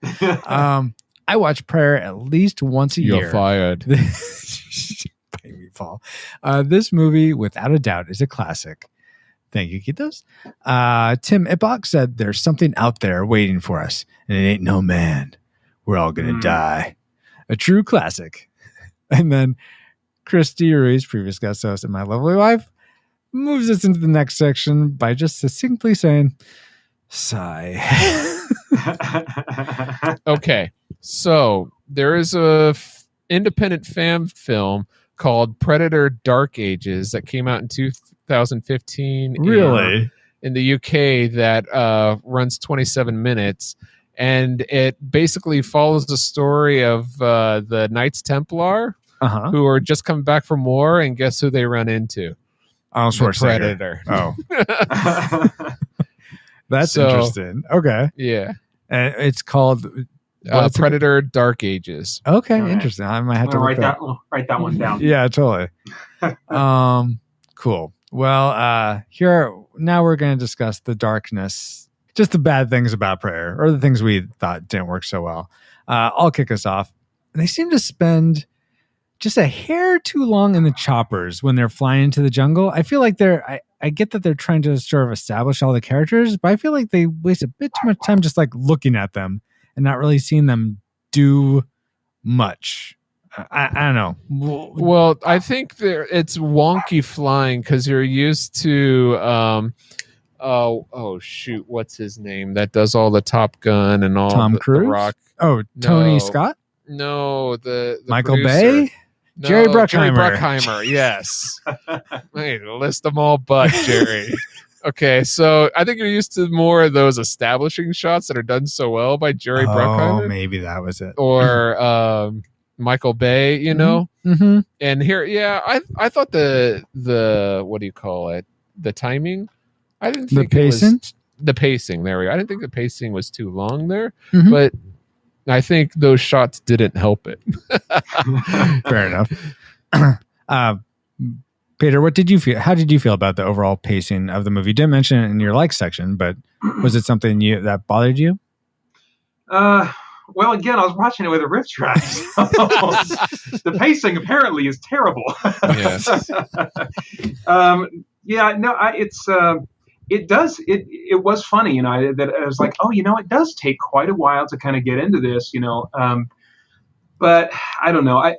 The pacing, ultimately, I can't objectively say that I, under normal circumstances would object to the pacing. Okay.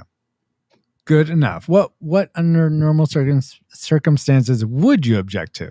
Well, what doesn't hold up for me that I just kind of have to shrug at is all the macho stuff. You know, I mean, I get it. I get it historically, but now in this modern context, I'm like, oh, those guys. It's funny how, you know, I asked my wife, I was like, do you remember like Boy Scouts being a really big thing in the 80s? You know, I mean, I had friends that were into Boy Scouts and nature and all this kind of stuff, but like, you know, all the stuff that they even, you know, made a joke about him being a, you know, Boy Scout and doing Boy Scout stuff, you know. Yep. But I mean, like when they first are approaching that camp at the beginning, you know, they all just like, I suppose there was technical reasons for it, but I was like, they're crawling in the leaves just to crawl in the leaves, you know. And I mean, and of course, like the arm wrestling handshake and all the it was like being in a locker room. I was like, oh my gosh, you guys freaking grow up. Does anybody talk like this that's their age today? I mean,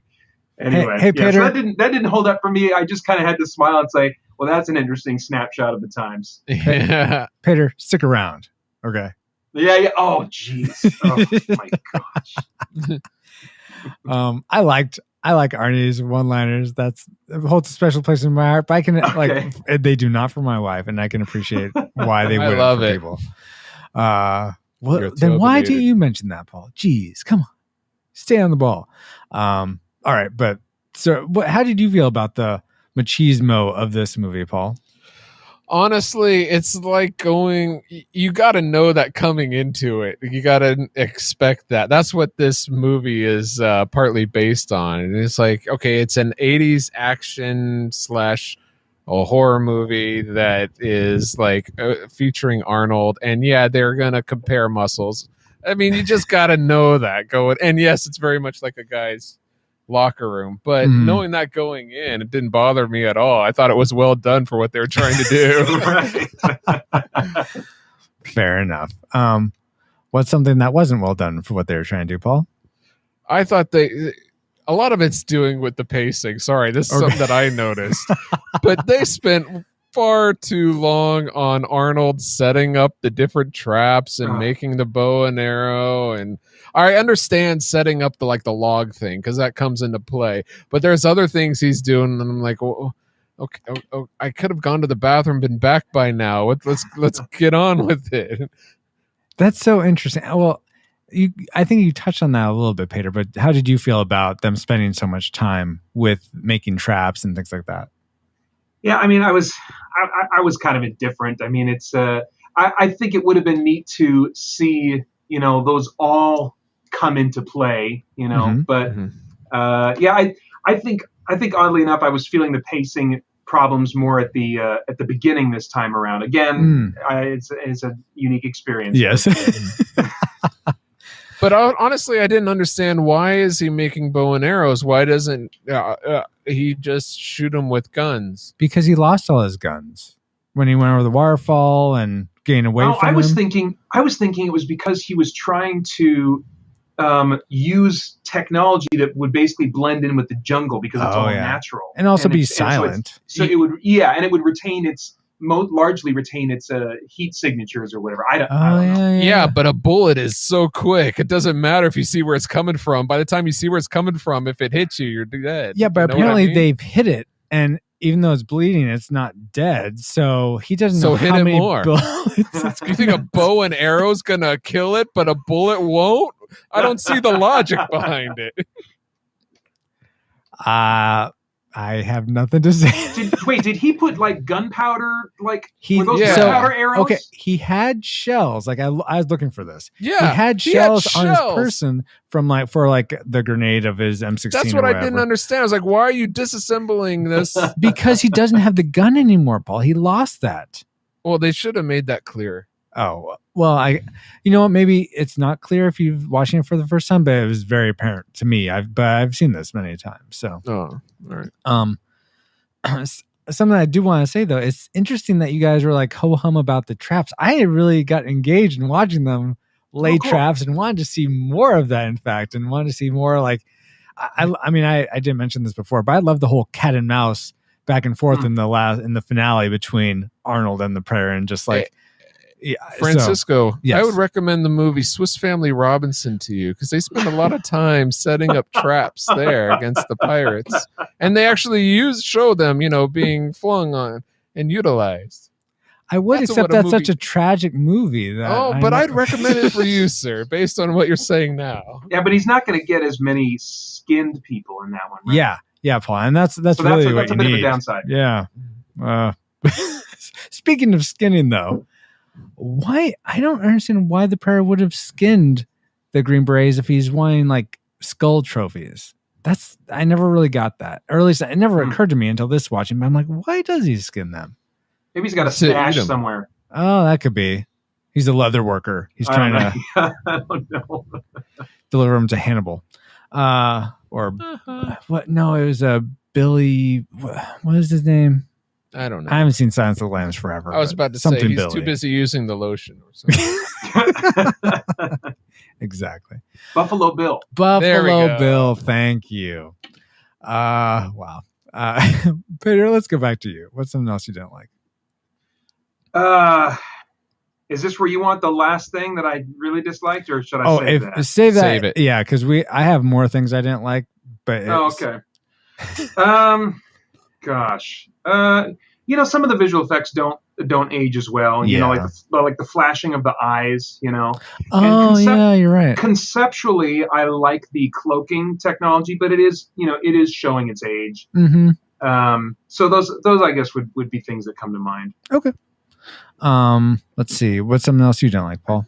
I didn't like at the end where the Predator starts to laugh. When he starts laughing, it sounds creepy. But as he gets louder and louder, it's sounding more and more human. And I was like, then it just got like, okay, that's just dumb. It's just taken away from its uniqueness and it's sounding more and more human, that not otherworldly. So it totally took me out. I'm going like, that's not right. That's not good. I could see Peter, that. you're fired. No, I would say take two, Peter. You sounded good. Actually, I would have cut it in half. As long as that laugh went, cut it in half and it's good. Okay, that's fair.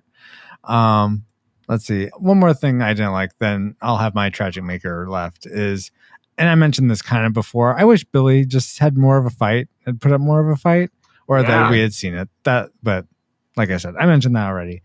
But I think he was such like a mysterious character. Mhm. You were waiting to see you like you said before, it was clear that he knew some things and had some capabilities. Like the guy knew what was going on. Exactly. And what would have been cool is to see him put all of that to use and still get creamed.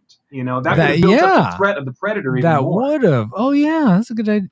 Good point. But one thing I did like that they did with this character is usually in these kind of movies, the scout dies first, and that's what tips off everyone else. Sure, but he didn't. He was around a lot longer, so I appreciated that. That's a good point. Yeah. Well, let's just go to our tragic makers, guys. What are the things we hated most about Predator?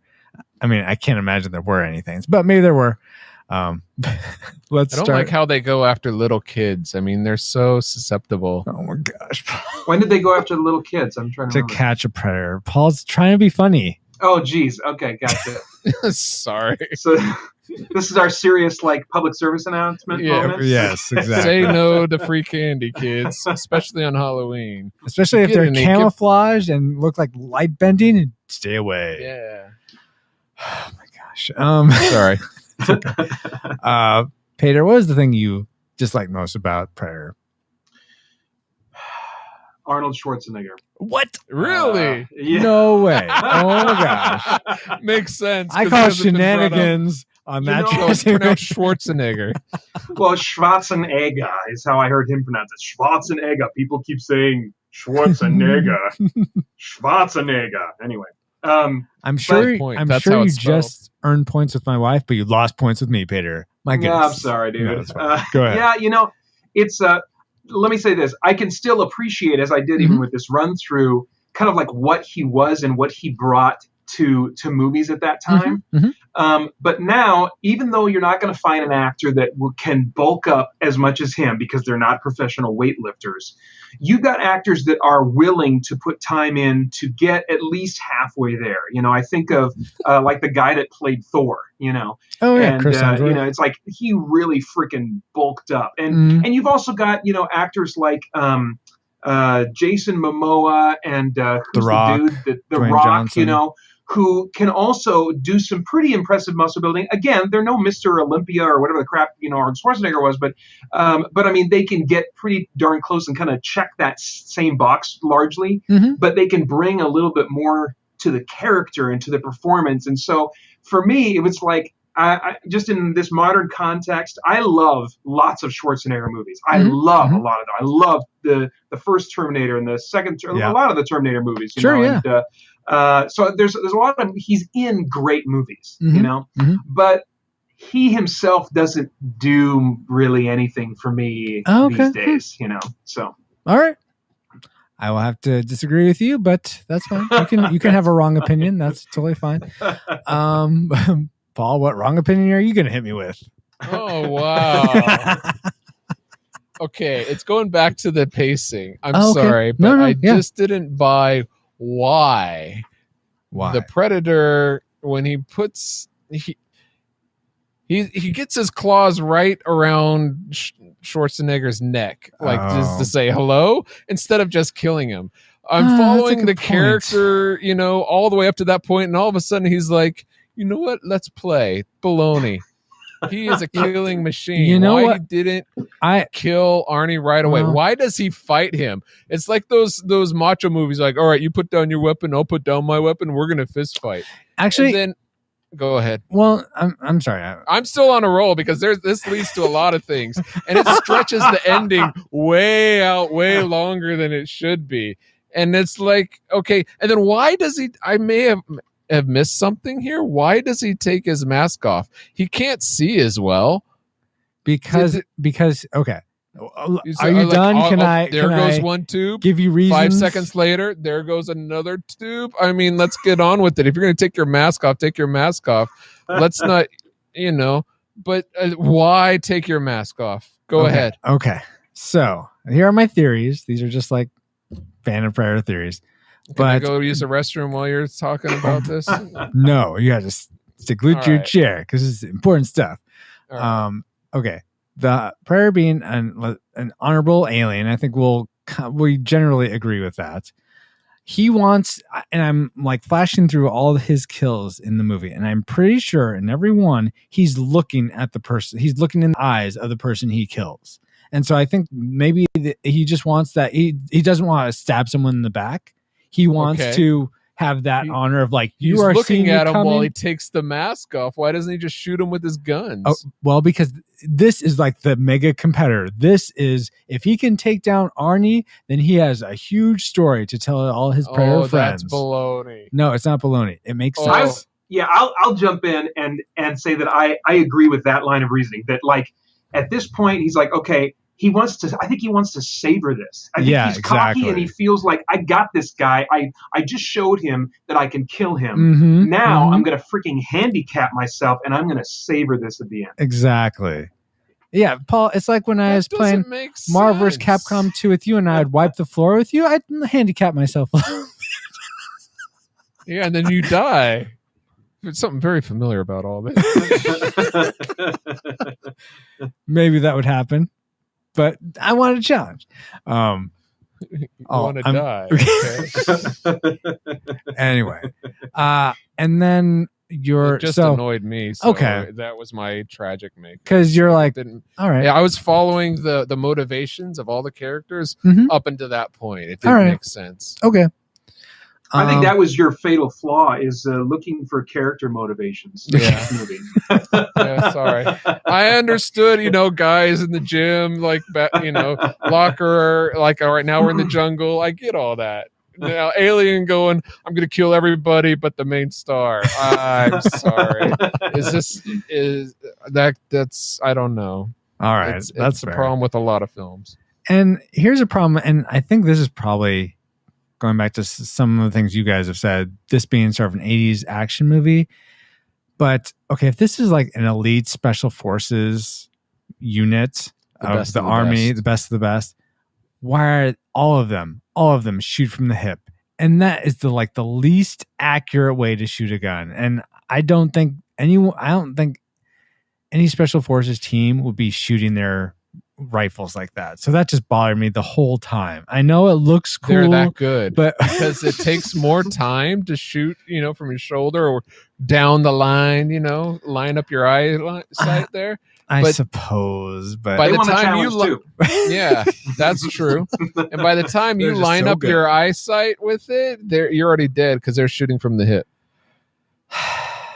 okay, it still bothered me. I feel like that would have made them look even more elite, but whatever.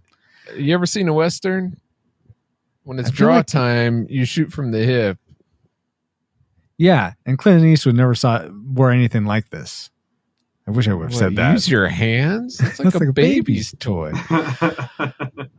Okay, enough Back to the Future references. We've entered. Sorry, Alan Silvestri started it. Now that we've entered all our targeting information into the firing computer, Alice, do you have a firing solution for us? Firing solution complete. Rating salvo at the ready. On your mark. Do we rate Predator a classic? We'd recommend anyone go out and see this, whether they've seen it before or not. A nostalgic, we'd recommend it's worth a rewatch, but if you're new to Predator, probably just skip it. Maybe go see Aliens or something else. Or a tragic, we'd recommend no one watch this. If you have a good memory of it, just have your good memory. Don't rewatch it. And if you've never seen it, that's fine. Go on to something else. So let's start with our guests like we like to. Peter, how do you rate Predator? Classic, nostalgic, or tragic? Despite watching it with riff tracks and just listening to it mercilessly get ripped to shreds for many good reasons, Sure. I still think that this is a classic. I don't know that I could say anybody go out and see this. And I think when you do watch it, you have to watch it in the mindset of, okay, I'm watching a classic and not make it beholden to kind of modern standards and sensibilities. You hear that, Paul? But I think it's kind of like a hallmark of film history. And for that reason, it's a classic and definitely worth seeing. All right. Very good. Paul, it's to you. Darn it. I agree with everything Peter just said. But If you want to, this was cool for me because oh yeah, if you want to see an action film with Arnold in his heyday, Mhm. Mhm. and you haven't seen this is a good movie to watch. Mhm. I would recommend that. But there are people who don't like, Arnold. That's And true. So, Yeah. or like the gore of alien body parts or human body parts. Mhm. So if those kind of things scare you off, I would not recommend that, like Peter said. Mm-hmm. But what does Paul recommend? Do it. If you want to have a once in a lifetime opportunity, and I'll give my reign before you, I can do that. But No, I that's don't want setting to a use precedent. it now. Yeah, no. I don't want to cash all my chips in now. I'm gonna have to say, oh shoot. I want to say nostalgic, but Sure. I rated I've rated several movies like what's the Jim Carrey one that we did? Ace Ventura? Ace Ventura, a Truman classic. Show? Mhm. No, Because Ace of Ventura, the cultural relevance. right? Just Yeah. because of the impact it had on the culture. So Well, if that's the case, You're a different person now, Paul. It's okay if you I've change. matured, or have I immatured? Well, one of the two. You've changed. But it didn't. I don't know if it. You know what? I'll just say classic. What? Oh wow. Okay. No. No, You that's know what? fine. No, I can't recommend it for everybody though. So I'm gonna have to say nostalgia. Dang! I should have been exuberant. Nostalgic. Final answer. I'm gonna say final answer nostalgia because I All can't recommend it for if you've seen it or not. Okay. For everybody. All right. Well, no worries, listeners that enjoy this movie, because I rate Prayer a classic. I feel like it's worth seeing at least once by everyone because it's a fun movie. How about It's your daughter? really, when she's old enough, yeah, when she's Oh, like okay. 18 or I totally All be right. down for Well, that. in that case, I changed my mind to a classic. I don't think there's takesy backsies in Who Wants to Be a Sure Millionaire. there is. No, there has been a precedent where somebody has changed it at the last minute. Who was that? Your wife? I don't remember that. Yeah. Okay. Well, then I can't argue with that. All right. So you're changing back now. Yes. Are you going You've to change convinced again me. later? No. Oh, okay. Final answer. Yeah. Okay. I've Yeah. said that before. I know it. Now I can't be trusted. There goes. I'm booted off the show. Sorry. Oh, this It is can't be Paul's trusted. swan song, The Prayer. Okay. Well, I think with all the votes in and I was having to rejigger some stuff with that firing solution, we rate Prayer a unanimous classic movie. The Retro Rewind podcast recommends you go out and see this if you have not seen it before, or it's worth rewatching again. Now let's get to our YouTube section, back to our own time.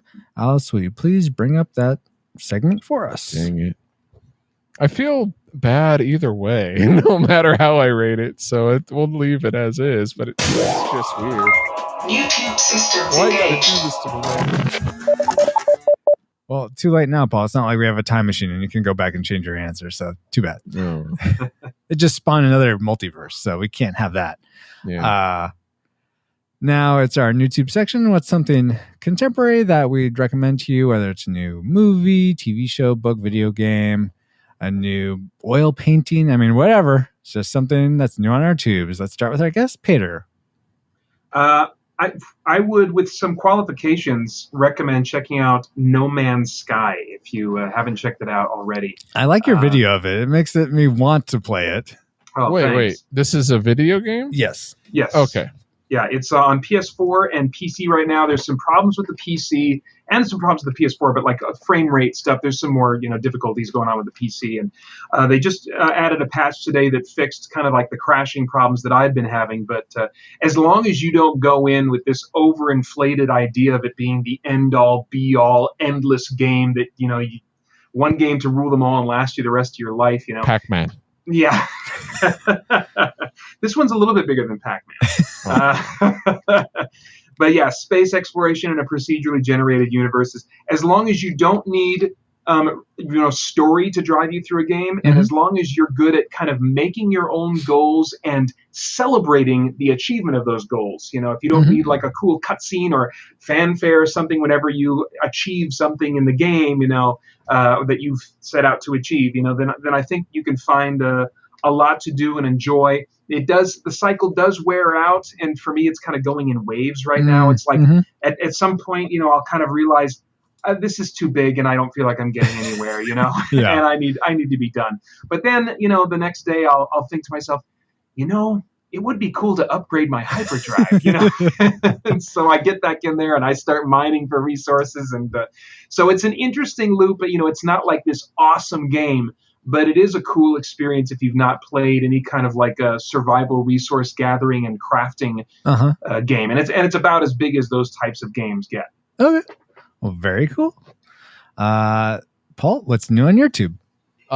We've been watching Star Trek because it's the 50th anniversary. Nice. So the original or the it's the 50th anniversary of the original series. Oh, okay. And we've been watching a little bit of all of them. Nice. And actually rewatching the original series, yes, it's kooky. Like you have to put on those glasses of it was made in the 60s, but if you can get past that, it's actually well done, especially for its time. Nice. Are you watching it with the updated visual effects? I say unfortunately yes, because they don't quite match up with like the outside space is like really detailed and the stars and the planet, and you get inside and the ship is like cardboard and things. So it's it doesn't like on the view screen is like really flat, but on the around the view screen where the people are is really flat, but what they're seeing is really three-dimensional and really awesome. Just think of those as like aesthetic choices that in the future everyone is so happy that they're bored out of their minds, and so they just want to perpetuate that boredom in everything that they see by making it as simplistic as possible. A bunch of cardboard. Yeah, it doesn't hold up to that either. but yeah, so I'd recommend if you haven't seen the original series, go ahead and give it a shot. Did you of Star Trek? Very cool. Go ahead. Did I see what? No, I just, it doesn't matter. All right. For doesn't me, matter what I've seen. What have you seen, Francisco? That's funny that you mentioned Star Trek, because speaking of Star Trek, what's new on my tube is me and my wife recently saw Star Trek Beyond. Oh, cool. And we really liked it. That was my new tube. I know. No, that's fine. So did you see Into Darkness and the 2009? We've seen them. It wasn't like so I watched what them order right before. did 1, 2, 3. You like no? Oh. I mean, like of what you like the best. Oh. I think, or are they all different? Honestly, I think in the order I saw them. Wait, no, that can't be right. I like the first one a whole lot. Then the second. I think I like this third one the least of the three. Okay. Yeah, but I like them all. They're all enjoyable for different reasons. I like space combat more. So this was more. From what I understand, this is more in the vein or in the spirit of Star Trek, with exploring a planet and seeing a bunch of planet side. But I'm all about like space combat, so I love it when like a bunch of ships are like fighting for cubes and things like that. So which you get more of in the first one and the second one. So definitely that makes sense. Yeah. Are you guys looking forward to the CBS series at all? You guys curious about that? Looking forward to that? No. Well, ever since I'm really hesitant about any new Star Trek series, and it takes me a while to like any. Actually, it takes me a while to like any Star Trek series, and I wind up liking them all. Well, except Enterprise, I haven't really bought into that. Yeah. So, and to me, except for the exception of Next Generation, they just keep getting a little bit worse and worse and worse. And so I didn't like Enterprise. So the next one. If it continues. I like Deep Space Nine better than Voyager, and I like Voyager better than Enterprise. And this one comes after this. So if I didn't like Enterprise, I'm really not going to like this one. So that's my own bias going into it. Got it. But I'm willing to give it a shot. Are you looking forward to it, Peter? I'm curious more than anything else, because I know it's part of the. It's not part of the Abrams verse, of the new Star Trek movies. It's part of the classic continuity. But I'm wondering if they're going to learn anything from the Abrams verse movies and maybe inject a little bit of excitement into it. and maybe a little less. I don't know. So whatever the dryness was. I mean, like for Yes. me, I loved Star Trek. I really was a big Star Trek fan, but it was all that we had. And then Yeah. at one Oh, point, I I see, saw yes. Farscape, and I was like, "Oh my gosh, I can never watch Star Trek again." You know? So Nice. I've only seen bits and pieces of Star Trek, but for me, I would say the You mean correlate, Farscape? whatever that thing. Yes, Farscape. The I've never corollary, seen it, so maybe I'll check that out. the corollary for me would be Firefly. Once I saw Firefly, I was like, I love this is my verse. I just want to go back to that. Have you guys seen Star Wars? I'm just throwing that out there. yeah, it's all right. Okay. Is that with All right, we don't need to continue. yes, Too we many covered, jokes to follow. we that. covered the original trilogy, Paul. I can't believe you're not remembering a lot apparently, so no worries. Yeah. All right. Now that we've gone to our new tube, let's get to our 1.21 Game Watch section. This time around, we're going to play once again Erased and Replaced. And it's kind of an Arnie film. It makes sense that we do Erased. Yeah, I guess that's Eraser. Anyway, so here's how we play the game. What we do is I'm going to give you two of something. They might be similar. They might be kind of different. They may just rhyme. I mean, it's sort of up to me. And then I'll whose turn it is will say, okay, they're going to erase one from all history and memory and then they're going to replace it with the other.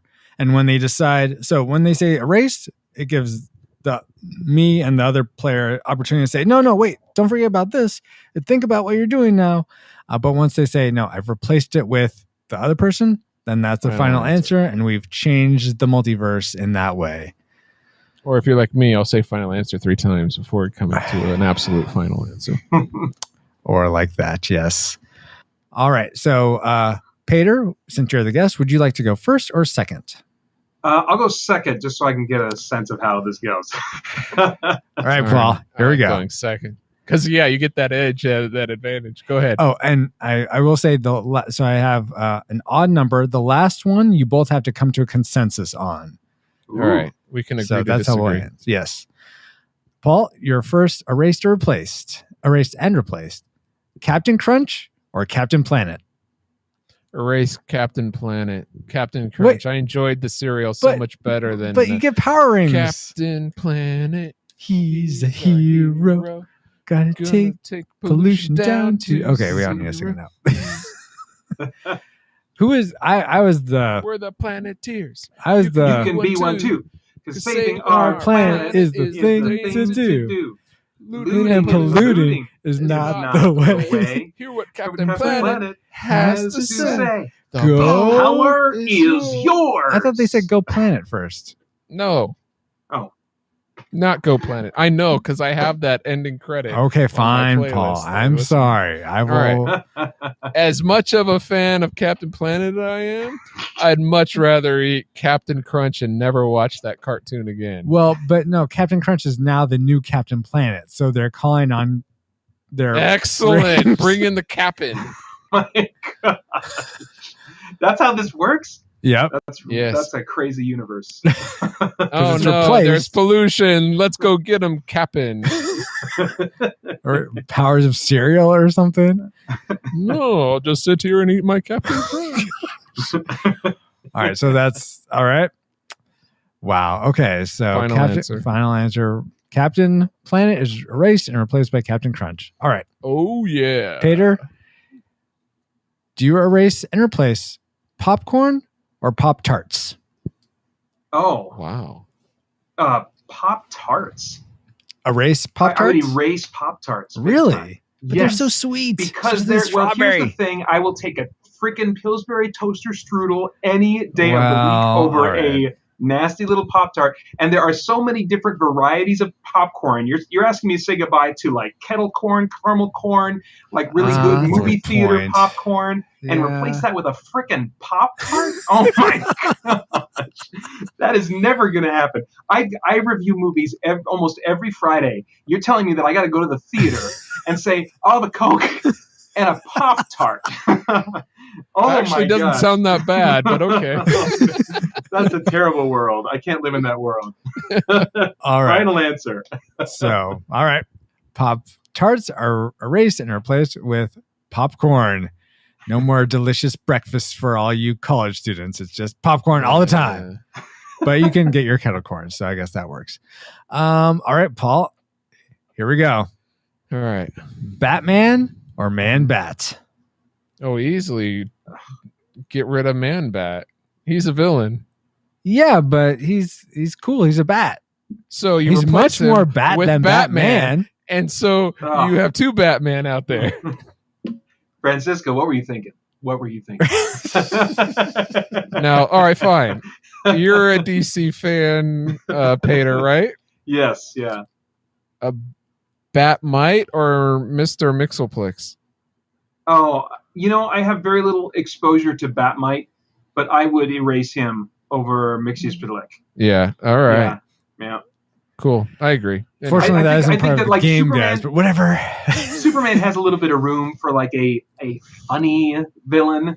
yeah. Batman, I don't see any room for Batmite in the Batman universe. But Is that's me. Batmite's a villain? I've never heard of Batmite. Well, so. whatever he is, he's a villain when he shows up in anything I'm reading. I'm like, Okay. he's a villain. He's my villain. He's my arch nemesis. Whenever I see him on the page, I'm like, get this crap out of here. That's funny. All right. So Batman is fighting himself when he's going up against Man Bat now. It's Batman. It's like Batman versus Nigga Batman or He's a something. tortured Yeah. guy. All right. Oh no, he's fighting himself. Okay, I thought you just meant like he has internal. Oh. I like the nega Batman. All right. So, yes. Man Bat is erased and replaced by Batman. It's about time.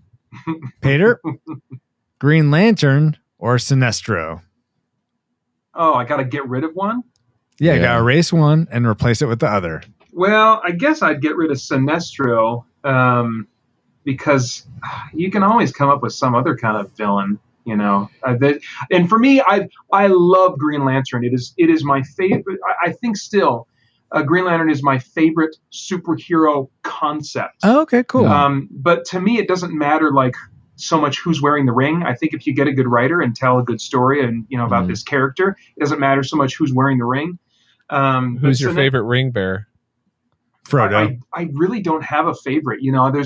There's things during their run that I liked about all of them, and whoever Jeff Johns is writing, Yeah. that's the one that. All right. That's the one I like. Hal Jordan or Guy Gardner? There would be times where I would say Guy Gardner. I would say on the whole, Hal Jordan, just because there's more history and Jeff Johns has done a little more with him. But Yeah. Jeff Johns got me to like Guy Gardner. Gardner, I was like, yeah. wow, this guy, he's got some things going on. Yeah. You guys are like so over my head. But that's okay. That's fun. Okay, so Hal Jordan or Jon Stewart? Oh, The don't even Daily get me Show guy? started. Yeah, I know. Yeah.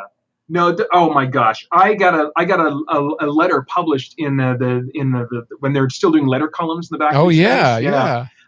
Asking them, I didn't really get a response, but Oh. I wanted something. Did you ever read Mosaic, the Mosaic series? Yeah. With Jon Stewart? I wanted them to do something with that. That series, yes, it was cracked out and weird.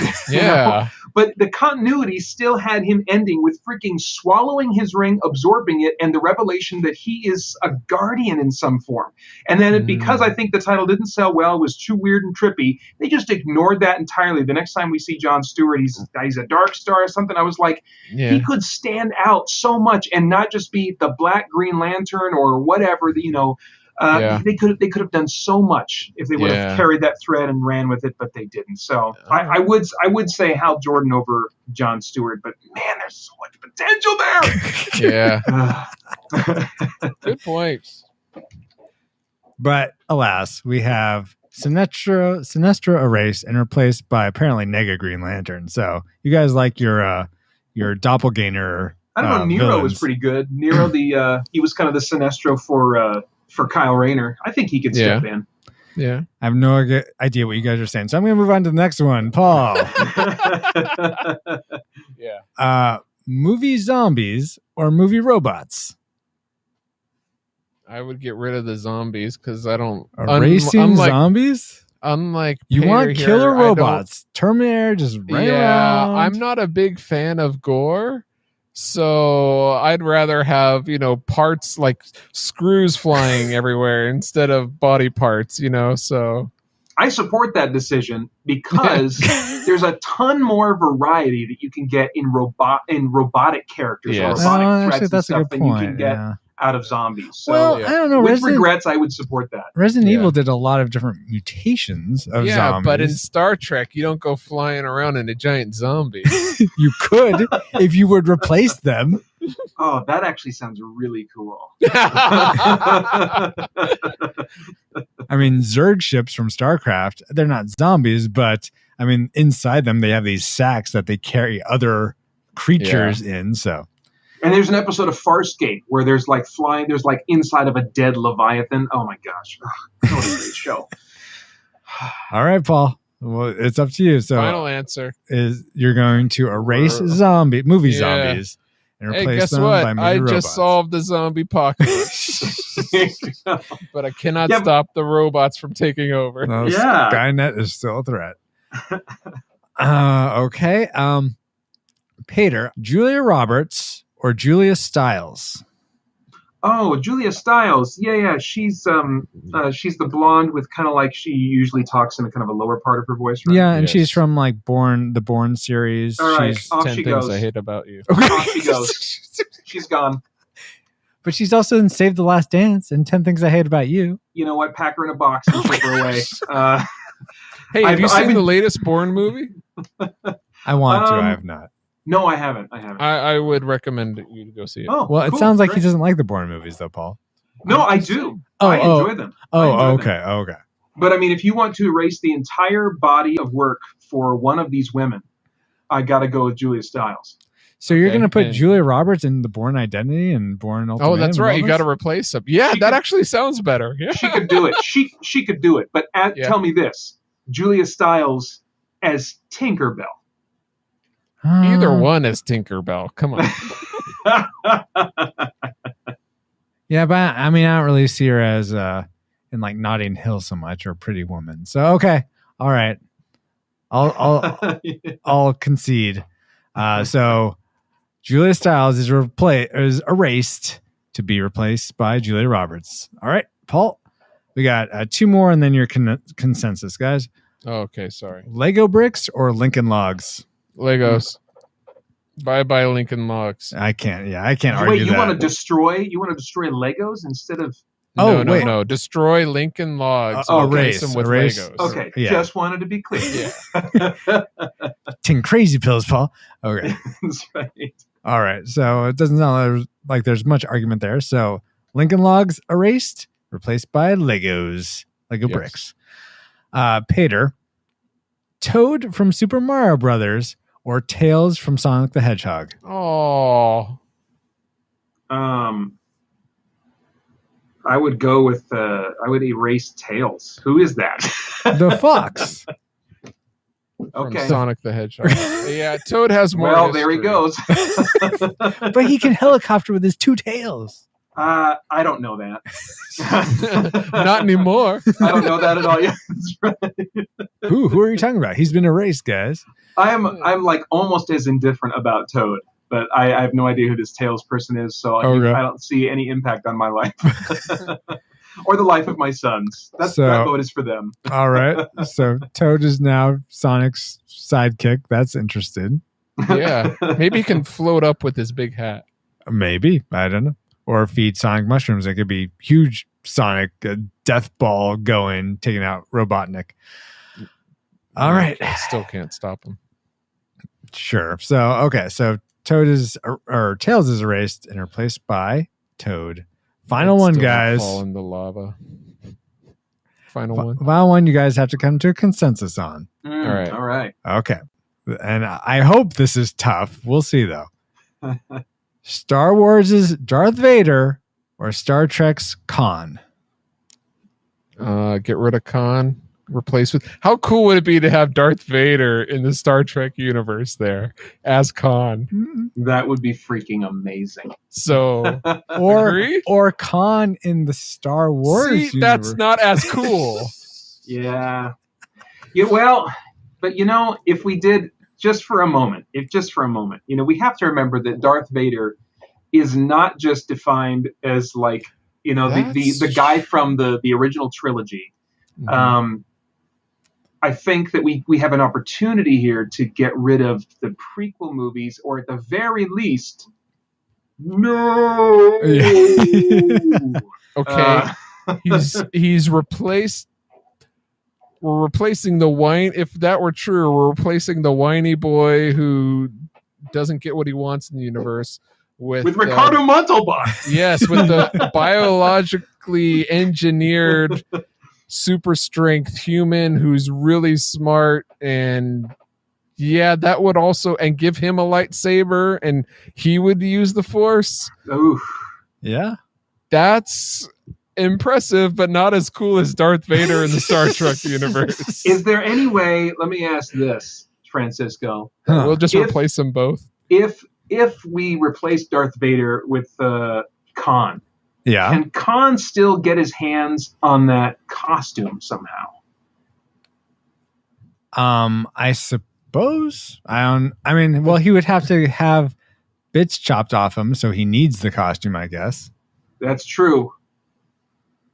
Paul, we get the costume. And we get the electronic voice that the costume produces in the form of Edward James, or what's his name? James Earl Jones. No. James Earl Jones, yeah. Edward James Olmos, yeah. That'd be kind of cool. Ooh, I'm there's thinking that, Battlestar which is- Galactica will be the next race and replace. Okay, either way, in the Star Trek or Star Wars universe, Darth Vader is still cool, right? Yeah, but how I much think more so. awesome is Darth Vader in the Star Trek universe? Yeah, but are there's no Force in the Star Trek universe, so There is now. does he lose all his powers if he No. goes over there? He brings his lightsaber, his suit, and everything. Oof, dang, this is tough. His TIE fighter goes against the shuttlecraft. Boom. Tough. I still lean toward Star Wars because I feel like there are so many more like Star Wars like fanboys that are really excited about Star Wars, and I feel so indifferent about Star Wars these days that I could use something to improve the franchise for me and the experience for me. So I'm leaning in that direction, but you know what? I'll defer to you on this, Paul. All right. Too so close to call. We're gonna replace Ricardo with James Earl Jones' voice. All right. So you're erasing Khan and replacing Yes. him with Vader. With Darth Vader. Vader. Yes. And we All right. don't have to watch the prequels. No, we don't. Okay, guys, I like your rationales here. All right, that ends 1.21 Game Watts, erase and replace. This Hey, I is got another quite game for you. the universe, guys. Hey, Francisco, you're familiar with Lord of the Rings, and Yeah. you know Mary Brandybuck? Is that his? Brandy? Mary Yeah, what- Brady, Brandy Buck, yeah. Yes. And Peregrine Okay. Took, yeah. If you were Mary, Fire Mary, yeah. yeah, then this podcast would be with Mary, Pater, and Paul.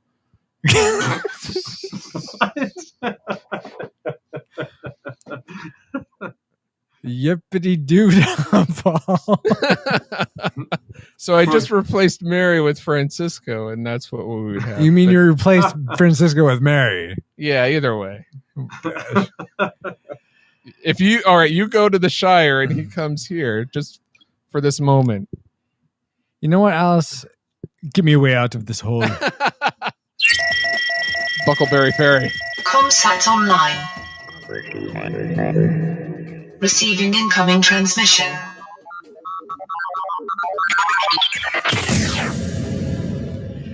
That's right. It's time for announcements and feedback. We are going to start. I have a couple announcements first before we get to feedback.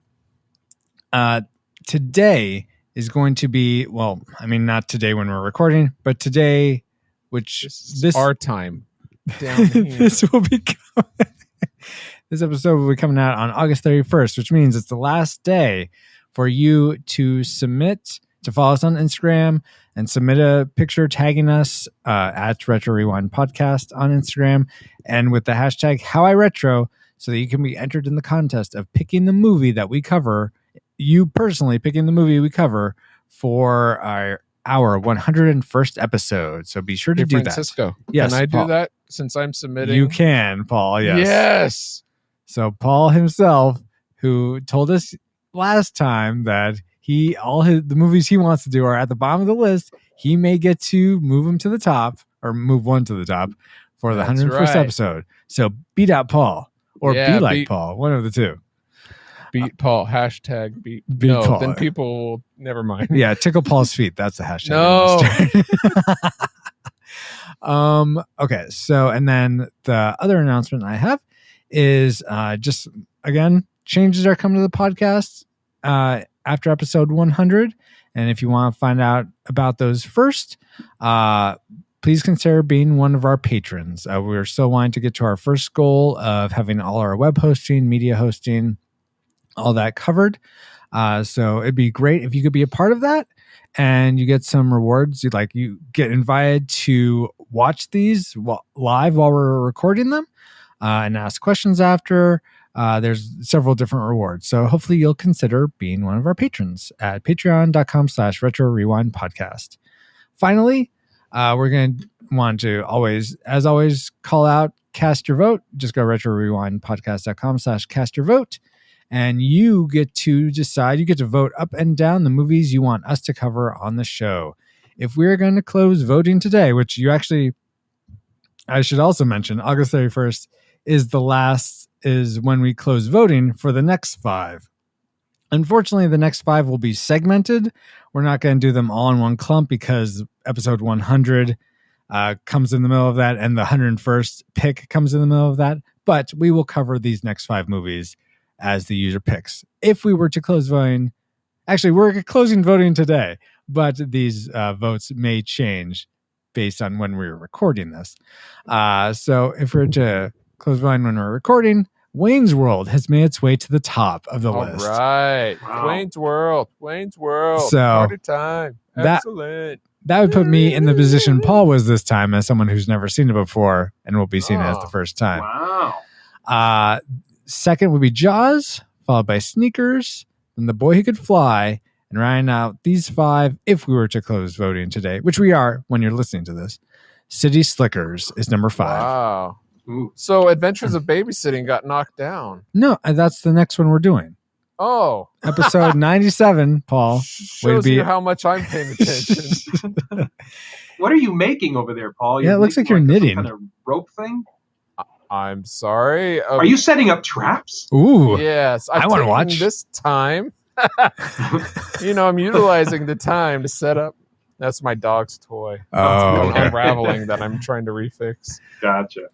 Yeah, I'm setting up traps for Francisco. Wow. Now before I actually fall into those traps, we got some feedback from a few people on Twitter.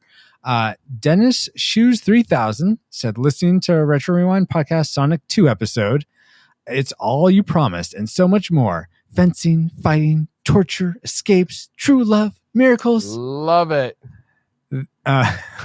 Then referencing our Mighty Ducks episode /56, Dennis also said, I think I'll just start live tweeting what episodes I'm listening to and react to things y'all said over a year ago. That sounds good. That sounds good to us, Dennis. Awesome. Please do that. Then Diego, who's at a Latino Lawyer, said he had some feedback for our Ferris Bueller's Day Off episode. Ferris Bueller as an animated movie. Just one of the awesome ideas tossed around in the Retro Rewind podcast. Oh, I thought you said anime movie. I was like, Well- that'd be cool. He then says, I'd love an anime style save Ferris. I'd want to see him with those huge black anime eyes when he convinces Cameron to pull his stunts. Yeah, That would be cool to see. And I could totally see all of Cameron's anime emoji eyes in that movie. That'd be Oh, no. Just ruined it. Oh, fine, Paul. Then Turn on, into a teen girl's I'm sorry. There's different forms of anime. I was thinking. Never mind. Wow. From Facebook, we had a few comments, some late that we're trying to get in for our Ferris Bueller's Day Off episode, but came in late.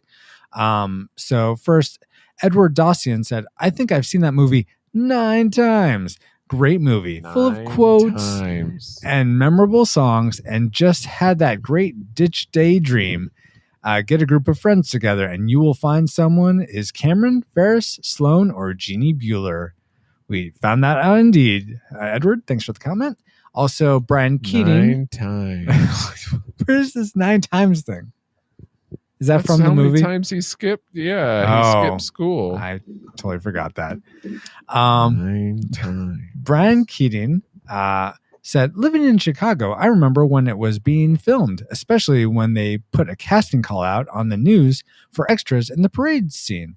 Wow. As far as the film itself, I remember seeing it at a drive-in with mother and sister and just remembering what a fun movie it was. Thank You you, didn't Brian, go to for the that casting call? memory. I guess not. Oh, man. And missed then- it 9 times. Oh my gosh. And I just want to say, I want to give a quick shout out to Eric Purcell, Christy Ruiz, Danae Berg, and good old Paul Powers for posting content on our Facebook group. It's fun getting to see the things you guys post, and join our Facebook group and post stuff there that's retro related. It's awesome seeing what types of things you guys put up. You know how many times I posted, right? 9 times. Yeah. Yeah, okay.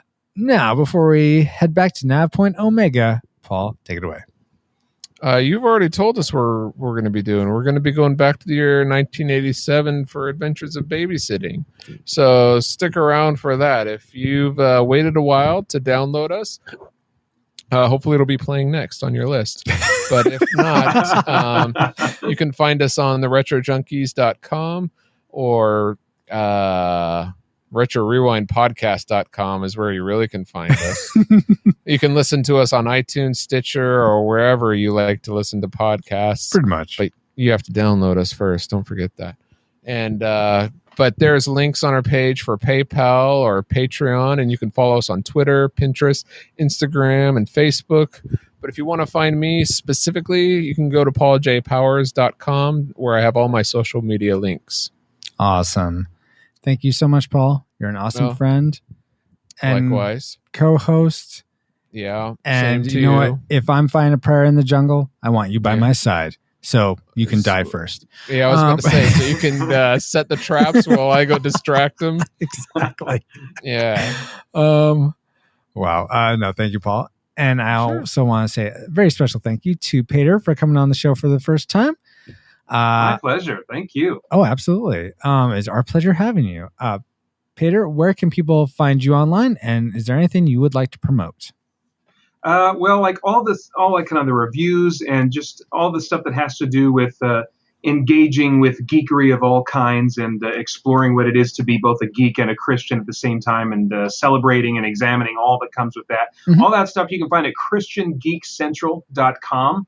And then if you're interested in watching an exciting, awesome, big blockbuster movie, but you can't do it because you're driving or you're doing some brainless activity that you need your eyes to use, and you're interested in some content along with that will make you think and contemplate things through a biblical lens, go over to spiritblade.com, where right now you can download for a limited time the legacy edition of the first part of our Spirit Blade trilogy for free. And I'm actually doing a weekend-long giveaway of the second part of the trilogy toward the end of September. So more information Awesome. and trailers for all that kind of stuff is at spiritblade.com.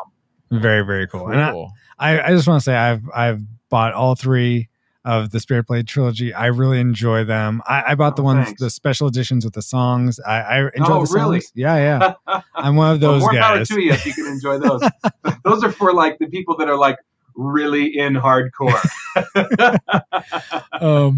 Well, then I'm one of those. Oh, But thanks. yeah, so I really enjoy them and I highly recommend it.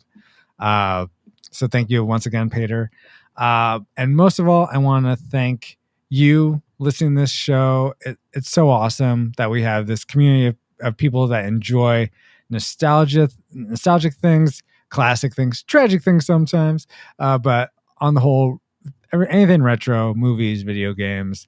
It's fun sharing our memories and hearing your memories about all these things. So thank you so much for listening, for subscribing, supporting, and sharing the podcast with your friends. But like a Pokemon trainer, we got to catch you all later on the next episode of the Retro Rewind podcast.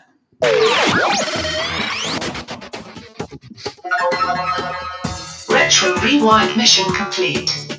Proceed to nav point Omega and return to base.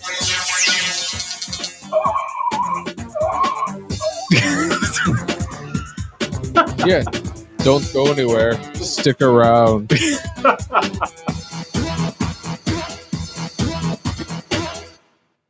Get to the chopper! Are you at the chopper yet? So when the babysitter looked more closely at the kids, she saw that they had no faces. Oh my gosh! Just a pool of mushy goo. Like SpaghettiOs? SpaghettiOs with meat. Sounds like the perfect meal. Well, you listen to this episode of the Retro Rewind podcast. Uh-oh, SpaghettiOs. Retro Rewind podcast initialized. Mission identified. Adventures in Babysitting, 1987. Co-hosts online. Auditory analysis online. All systems nominal. Welcome to the Retro Rewind podcast, where we rewind back to movies and video games from 15 or more years ago so that we can let you know whether they're still worth revisiting today. You can find the show notes for this episode at retrorewindpodcast.com/97. There you can leave a comment on the episode. You can find links to subscribe to the podcast in iTunes and Stitcher Radio.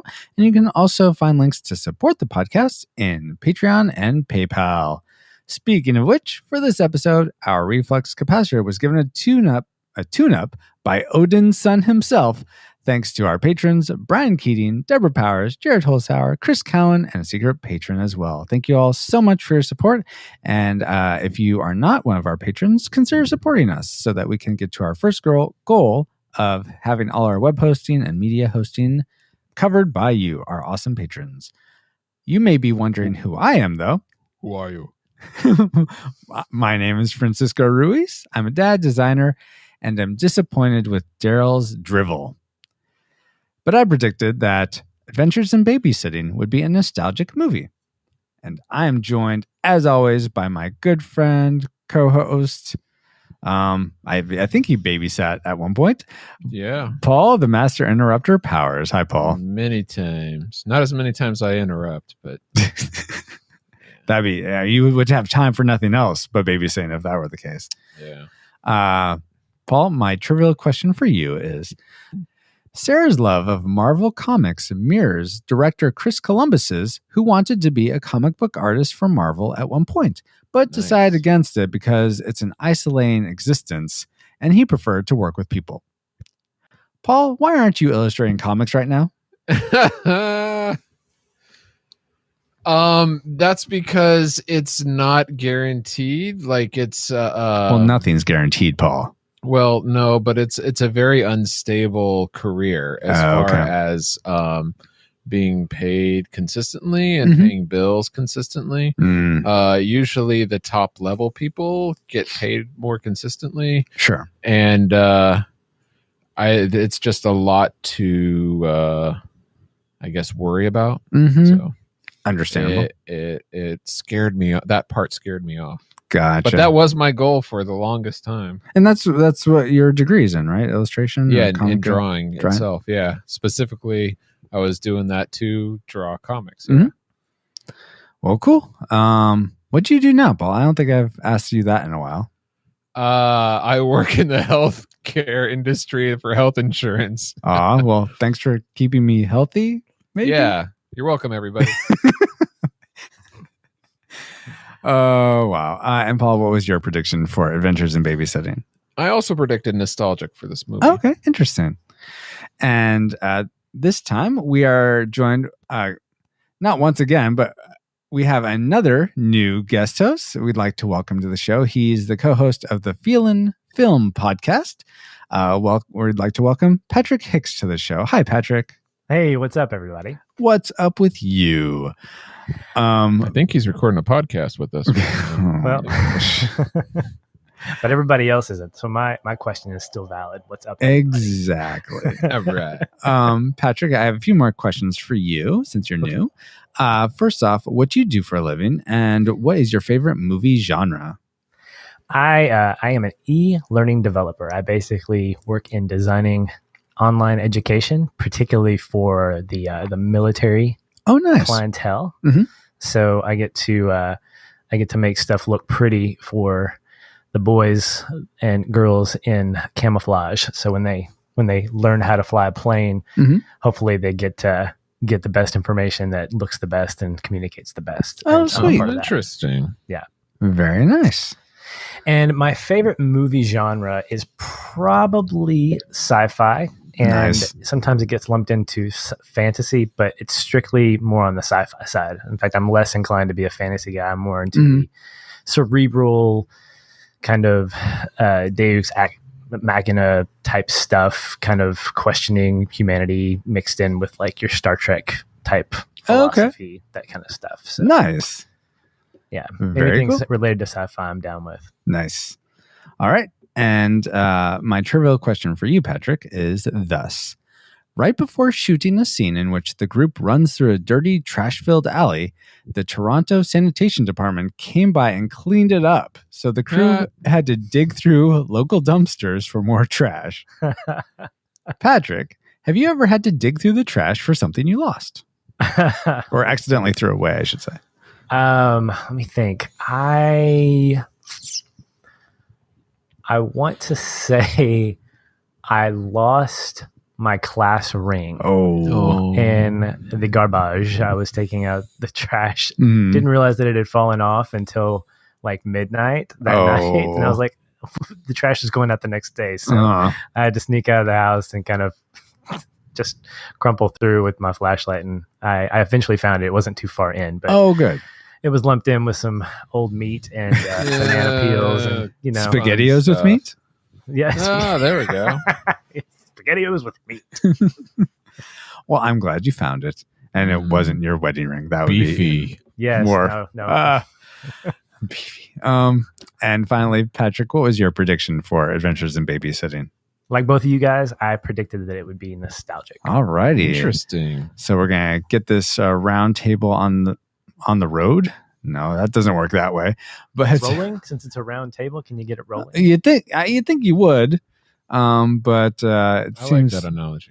But maybe not. Stamped, copyrighted. Boom. we still need Approved. to get our support from Round Table Pizza. that would be nice. But sponsor. before we talk about this movie and whether it turned out to be nostalgic or not, Paul, will you please enter the chorus for Alice? Sure, Alice. Let's have a roundtable discussion on Adventures of Babysitting, and then come back for some games and feedbacks and announcements. And new tubes as well. Well, that's part of the games. No, we can make that into a game. No. Okay. What's your new tube? Here's 20 questions. Alert, alert, target located. Spoilers, incoming. Engaging retro rewind reactor.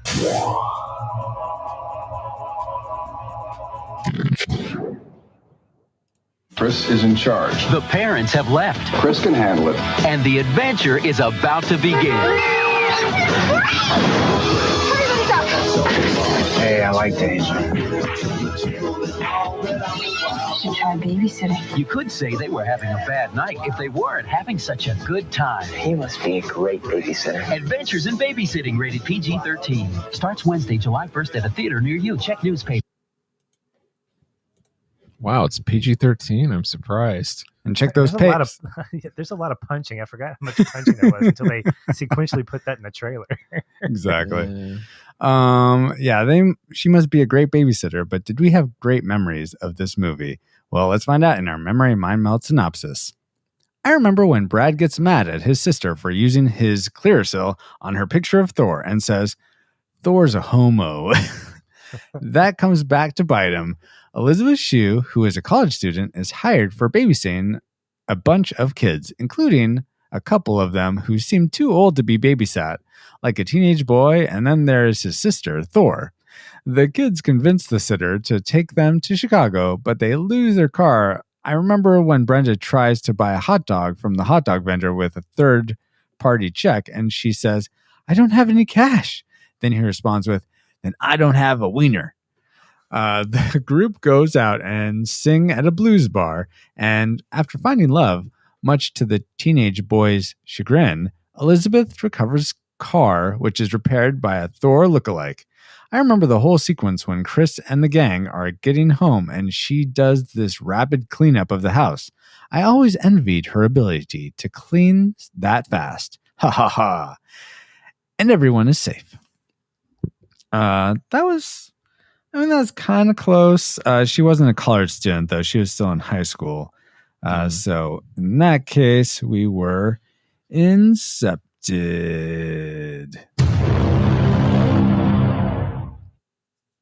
Yeah. But not technically completely right. But Paul, what were the technicals behind the production of this film? All right. Adventures in Babysitting runs 145 minutes, and it came out as a TV movie on June 17th, 2016. It was directed by John Schultz and stars a bunch of Disney tweens that you probably... Okay, I think we're talking. I have not seen it. It did not look at all appealing to me.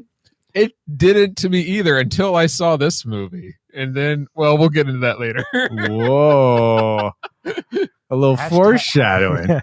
Hashtag AIB, real AIB, right there. That's what I'm gonna do. Oh, there you go. Tweets. Nice. Hashtag real AIB. Adventures in Babysitting. Oh, you want to talk about the 1987 version? Right? Preferably. That's the one I'm prepped for. All right. That's rated PG-13. It runs 142 minutes. Came out in July 3rd of 1987. So it's a 4th of July movie. Oh, nice. It's directed by Chris Columbus and stars Elizabeth Shue, Mia Bruton, Keith Coogan, Anthony Rapp. There's even a little Vincent D'Onofrio. I don't think that's. Oh well, Vincent. It's anyway. D'Onofrio. D'Onofrio. Oh There's no N. D''ONO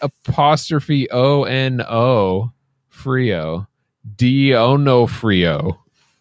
There's probably the letter N in there instead of the apostrophe, like in Feeling Film, or a G. It's probably a G. Maybe instead of the D'Onofrio. Let's move on. Continue, right. Paul. Any other people in this movie that we should know about? No, we'll stick with that for now. Oh, okay. Well, we've actually covered movies that have been directed and or starred several of these people Paul has mentioned. For instance, Chris Columbus also directed Home Alone, which we covered back in RetroRewindPodcast.com/71. Elizabeth Shue was in Back to the Future 2, which was /74, and Back to the Future 3 /77, as well as The Karate Kid, which was /20. Mia Bruton, who is Sarah in this Adventures of Babysitting, was also in Back to the Future, the original, as Sally Baines. I think that's her sister, right? It's the younger one. The younger sister. Next to Wonder Year's brother kid. Who says, "Wow, you must be rich." She's the younger sister that he looks at when he says that. So that was Back to the Future was /70. And then Anthony Rapp, who played Daryl in this movie, was played Tony in Twister, which I don't recall him at all. But we covered Twister in /58. Well, there you go. There you go. Anything else about this movie, Paul? Oh, sure. The budget of this film was about $7 million and went on to gross about $35 million. Oh, wow. Well done. In theaters. Yes, that's what I figured you meant. Okay. Just making sure. That's a lot of babysitting money right there. Oh, yes, indeed. Let's see. So thank you, Paul. And let's talk about the things we really liked about this movie. And we like to start with our guest host. Patrick, what's one thing you liked about Adventures in Babysitting? Well, this wasn't the first thing that stood out, but it's the first thing that comes to mind. I love the soundtrack. I love the fact that when we get right into the movie, we've got "And Then He Kissed Me" that I Heart Elizabeth Shue is lip syncing. And then he kissed me.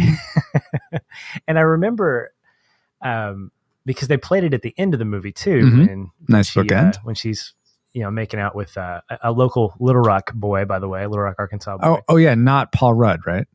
Not Paul Rudd, exactly.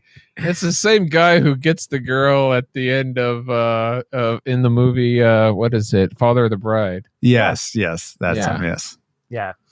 I went to the same high school as he did. He was That's there cool. before me, but so I have an indirect connection with him. nice. But I remember hearing that song, and I guess when it came on the first time, I thought I heard about the time that Bradley Whitford's character pulls up in his So Cool Corvette. It sounded like a horn honking, and I was like, "Why is he honking at her?" But then I listened to it at the end, and it's that same little sound in the song. I was like, oh, so it's actually part of the song. Okay. But as a whole, the sound as a whole, the music was really great. Every song really kind of fit right into the scenes, like 25 miles from home, girl. I'm like, yeah, you are 25 miles because it takes you half an hour to get into the city. So yeah, the soundtrack was pretty off the hook for me. I liked it a lot. Yeah, I totally agree. I really enjoyed it. I thought it complemented the movie really well. Mm-hmm. What did you think about the soundtrack, though, Paul?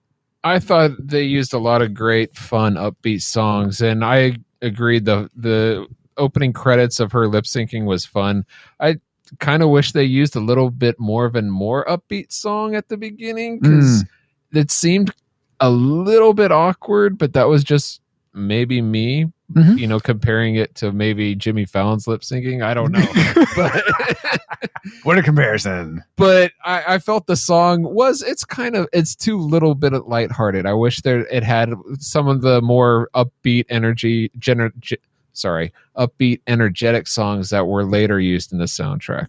Yeah, but I think and this is something I liked. I totally buy into Chris as this girl that's just in love feeling anyway. Yeah. And Elizabeth Shue, I feel like played her really well, and her character overall I felt was really grounded and just authentic, and I really enjoyed watching her in this.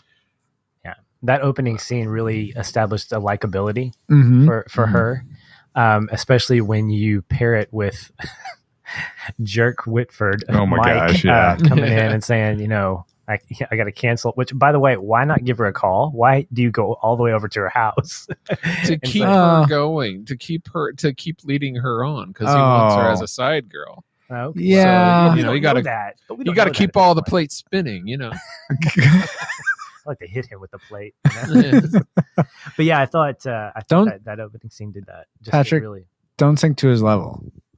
Let Paul do that. Let Paul do that. Paul, what's something specifically you liked about the movie? I thought it was great that My Pet Monster had a little cameo in the background. Oh yeah, I noticed that. I thought that was really cute. So all you My Pet Monster fans, it's there for a few seconds. In Sarah's room, right? I believe so. Yeah. As she's Amidst drawing all the Thor paraphernalia. Yeah, right. Yeah. One of these things is not like the other. Let's go back to you, Patrick. What's something else you liked? I really liked the I guess you could call it the eccentricness of several of the characters. Okay. I thought so I'm looking at these two parents and I'm hearing lines come out of their mouth like, we'll be home by 1. As a parent myself, I'm going, okay, what parent with a teenage boy and an adolescent girl can go out with that kind of energy till like 1 a.m.? Good point. 80s parents, I guess. I guess so. 80s parents who are going to a cocaine party. He went there, folks. You were thinking it.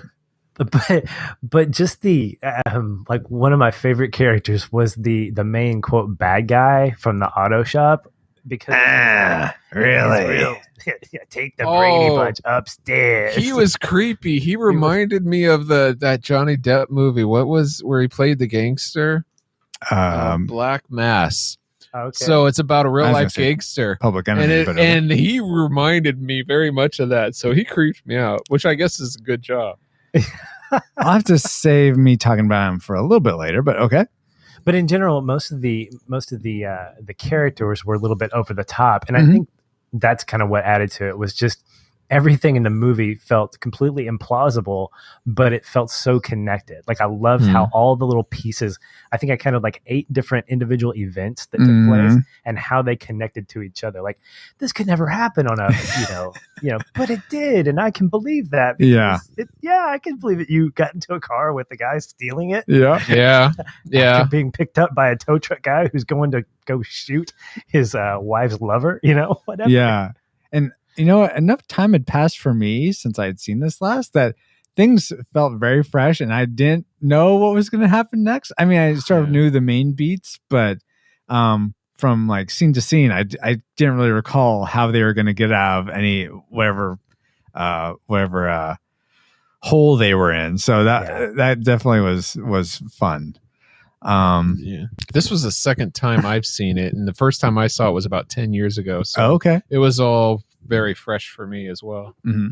Was there something that smelled fresh for you, Paul?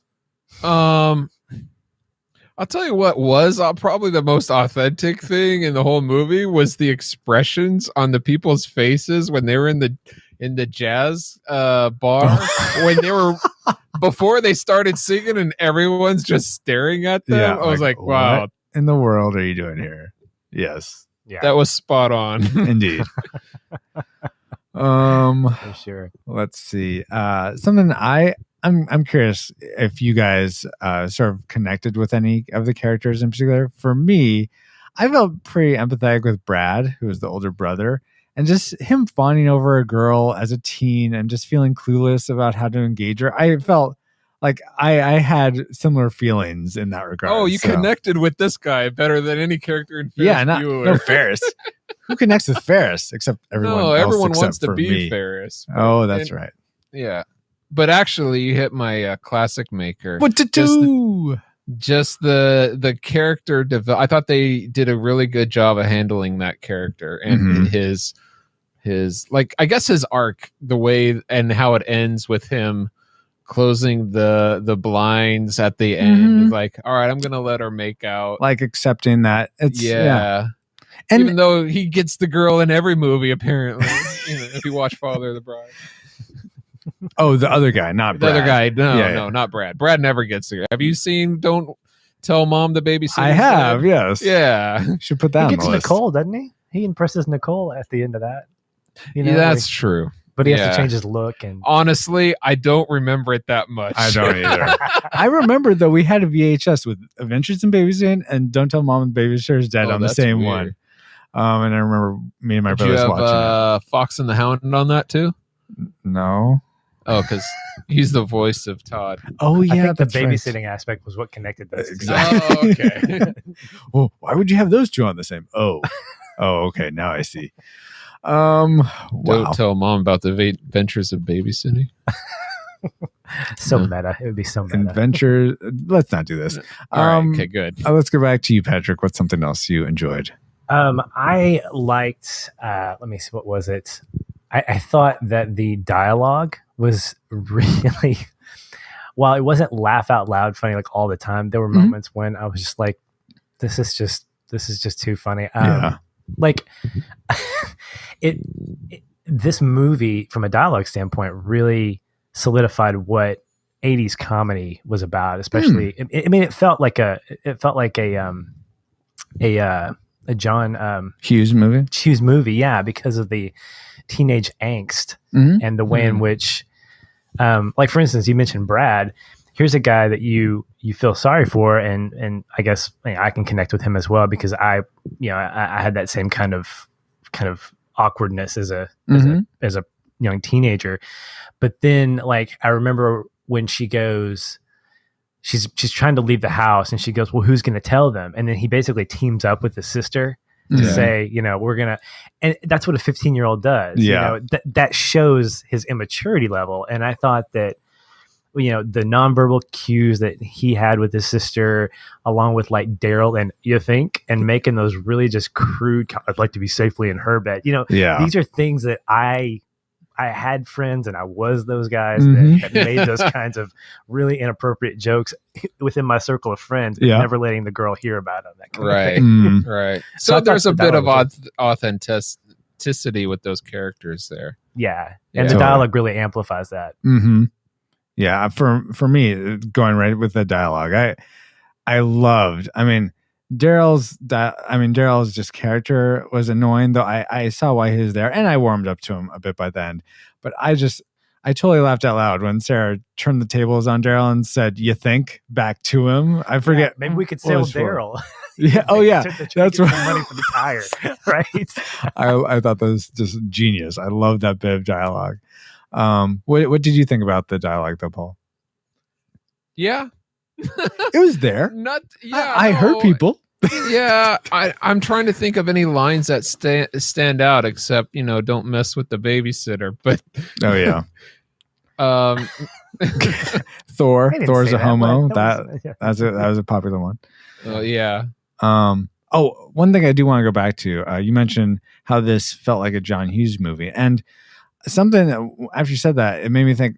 Well, so we covered very recently Ferris Bueller's Day Off and The Breakfast Club, and something in those movies that we've discussed in those podcasts. We'd love for you to go back and listen, but just to summarize a little tidbit was that it seemed like John Hughes amplified how teens were the smartest and adults were super dumb, and I felt like this movie, on the contrary, teens and adults, well, not the parents so much maybe, but the bad guy adults and the Elizabeth Shue and the babysitter and the teens she is taking care of all seem like they had highs and lows. They had hero moments and they had failing moments. And I felt like it wasn't all so one-sided. So I really appreciated that about this movie compared to John Hughes movies.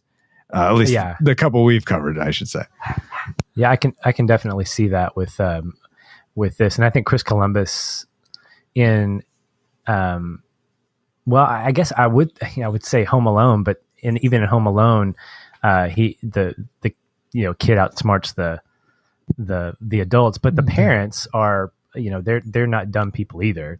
Right. Mom's trying to get back, and but I think what Columbus does in his movies is he amplifies stereotypes a little bit in order to kind of make his stories a lot more fun. Sure. But he keeps the intrigue there. Like I remember when we were watching it, the metadata that came up on our when we were streaming it said something like crime adventure. And I'm like, okay, what?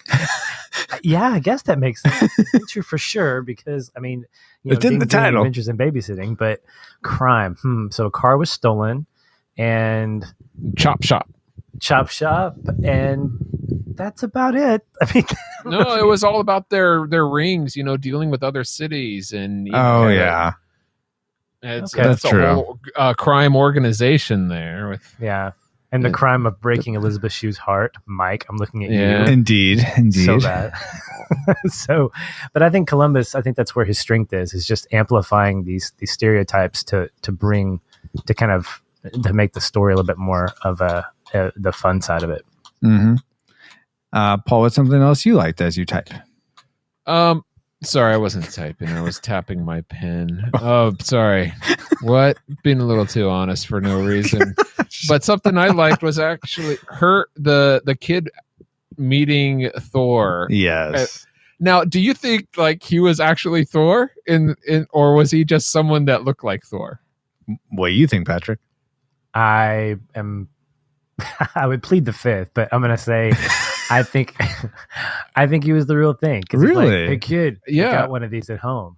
Exactly. I was about to say, I think the same thing. I think that was the real Thor. And I become a jerk whenever I put on a baseball cap too. So, that's why I'm not wearing one tonight, because I didn't want to be a jerk. Appreciate Every time that. I put on a helmet with wings, I start, doing what Thor does. I don't know. Like not changing tires. That's what Thor does. He doesn't change tires. Wow. I guess I'm in the minority. I did not think he was Thor. I thought he was so touched by her gesture that he decided to play along and be a nice guy.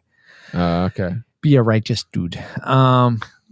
Let's see. Other things, something else I liked. Well, speaking of Sarah, I loved her just overall jubilation when some sort of action element happened in the movie, whether the tire blows out or they're running from people, and she just seems so excited, like, oh, this is great. At first she was annoying me how her and Brad were bickering, but she totally won me over. I thought she did a good her. job. Yeah. Except for one moment, which we'll discuss later, maybe. SpaghettiOs with meat. With meat. Let's see. How many more likes do you guys have? Several more? Just one? The character of Daryl grew on me a little bit, and I think it was because the way, like Sarah, he would. I think the moment that he became just somebody I would probably just shake my head but hang out with is when he was doing that really scary face when Chris was telling that story in the car. Oh yeah. And then when the tire blows out, he just starts laughing hysterically, that little belly laugh. Yeah. And he does that like 2 or 3 times. Like, yeah, that's totally what I would do. I would laugh inappropriately at different points because I'm just having a good time. And then he goes, "Did you forget your purse?" And he's like, "Listen to me, you little." Yeah. He just has a great time with it.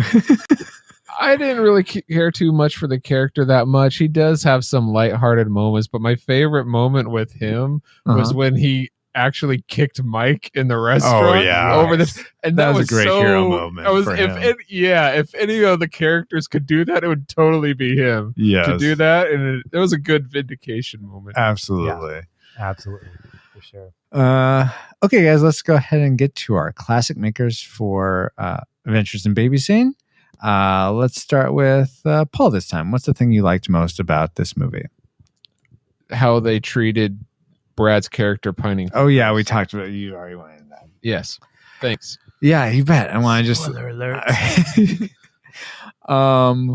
Patrick, what's the thing you liked most, or you're a classic maker for Adventures in Babysitting? The highlight for me was probably the scene at the Blues Club. Really? I think for 2 reasons. One, I mean, I get that the song was written before, this was not something that was actually done spontaneously by the cast. What?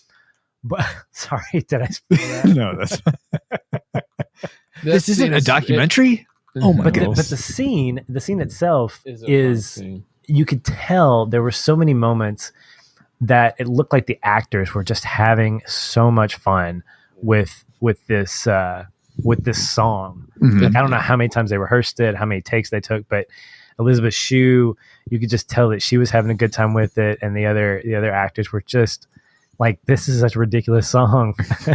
And I almost wonder if some of the gestures, like Sarah being like horizontally shifted, like she's sleeping, if that was ad-libbed, or if like Elizabeth Shue, if Chris's character, or Chris, leaning over to sing with the blues guy was ad-libbed, but it just looked really authentic in terms of being fun. So I thought that was great. Nice. My wife likes this movie, and that's her favorite scene. So yeah, nobody just played that sing the blues. Not even the bad guys. Not even the bad guys. All right. That was not my favorite thing. My favorite thing about this movie was I mean, so you hear the title Adventures in Babysitting, you're like, babysitting? What kind of adventures are you going to have? But we'll turn on the Disney Channel and find out. This real AIB. Oh yeah. Sorry, go ahead, Francis. This just really does feel like an adventure, and you, like I sort of alluded to before, you never know what's going to happen next, and there's just these constant twists. And I feel like the movie wraps up really well. All the threads sort of tied up at the end, which is that's a good point. I'm amazed by, given how many different plates are spinning throughout. So I feel like for a babysitting movie, this definitely is adventuresome. You don't need jungle or space to be adventure. That's a very good point. Thank you. I may have to rethink my rating here. I may have to go home and rethink my life. Yeah. No more selling death sticks. Or Twix. Oh, sorry. We weren't recording that. Why are they Anyway, talking about Twix. What's the deal? yeah, I feel like I'm missing something. Become a patron, and you'll find out. Exactly. It's a secret. Now, before we get to the things that we didn't like about Adventures in Babysitting, where, things fell flat, tires not included. Gosh, that didn't fall flat. Well, Boy, that's a stretch bigger than this movie was. bite me fall. Anyway, we like to go out to our social media channels and get your social thoughts on the movies we cover. So first from Facebook, Jason Ward said Thor. Then Eric Purcell said Thor also. And he also added, oh, and I think this might be my wife's favorite movie. This or the original Parent Trap. So get back to us, Eric. Tell us which one it actually is. Then Jason Call. And I do want to mention some of these are coming from the Feel in Film Facebook group. So appreciate all you guys adding to the conversation here. Jason Call said, just watched this with my kids the other week. It was funny, but dated. Also, this was one of the first under the new PG-13. And there were some sexual references in there that I was uncomfortable with, even though, sadly, both my kids knew what they were about. And not because that stuff is a topic of conversation at home. So, yeah, the world we live in, unfortunately. But thank you, Jason. Oh, and Eric and Jason and the other Jason so far. Then I'm going to do my best to pronounce your last name, Peter. Peter Vaunusak. Vaunusak. All right. Okay. Peter gets it. Yeah. And he's actually the host of the Hydrate Level 4 podcast. He said, "Oh, nice." Did you get that reference, Paul? Yeah. Yeah. Back to the Future too. Exactly. Anyway, No one knows how to hydrate a pizza like you, Ma. no, it's Ma. You sure know how to hydrate a good pizza. All right, I was close. Sorry. But the word good is not in that line, so I'm going to correct both of you guys. Oh my gosh. Wow. Anyway, Peter, let's get to Peter's comment. You don't F with the babysitter. Indeed. Thank you, Peter. Then Ryan Jackson said, I feel like I'm already posted this. No, you didn't, Ryan. So thank you for posting this. So if I have, please ignore this. Oh, whoops. I'll ignore that statement. Too late.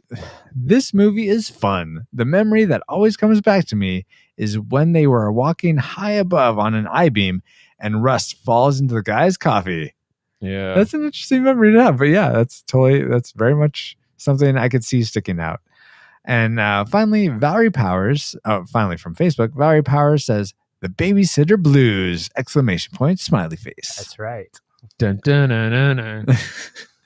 Then from Instagram, we just got Borlo Comics said nice and had some twinkly stars.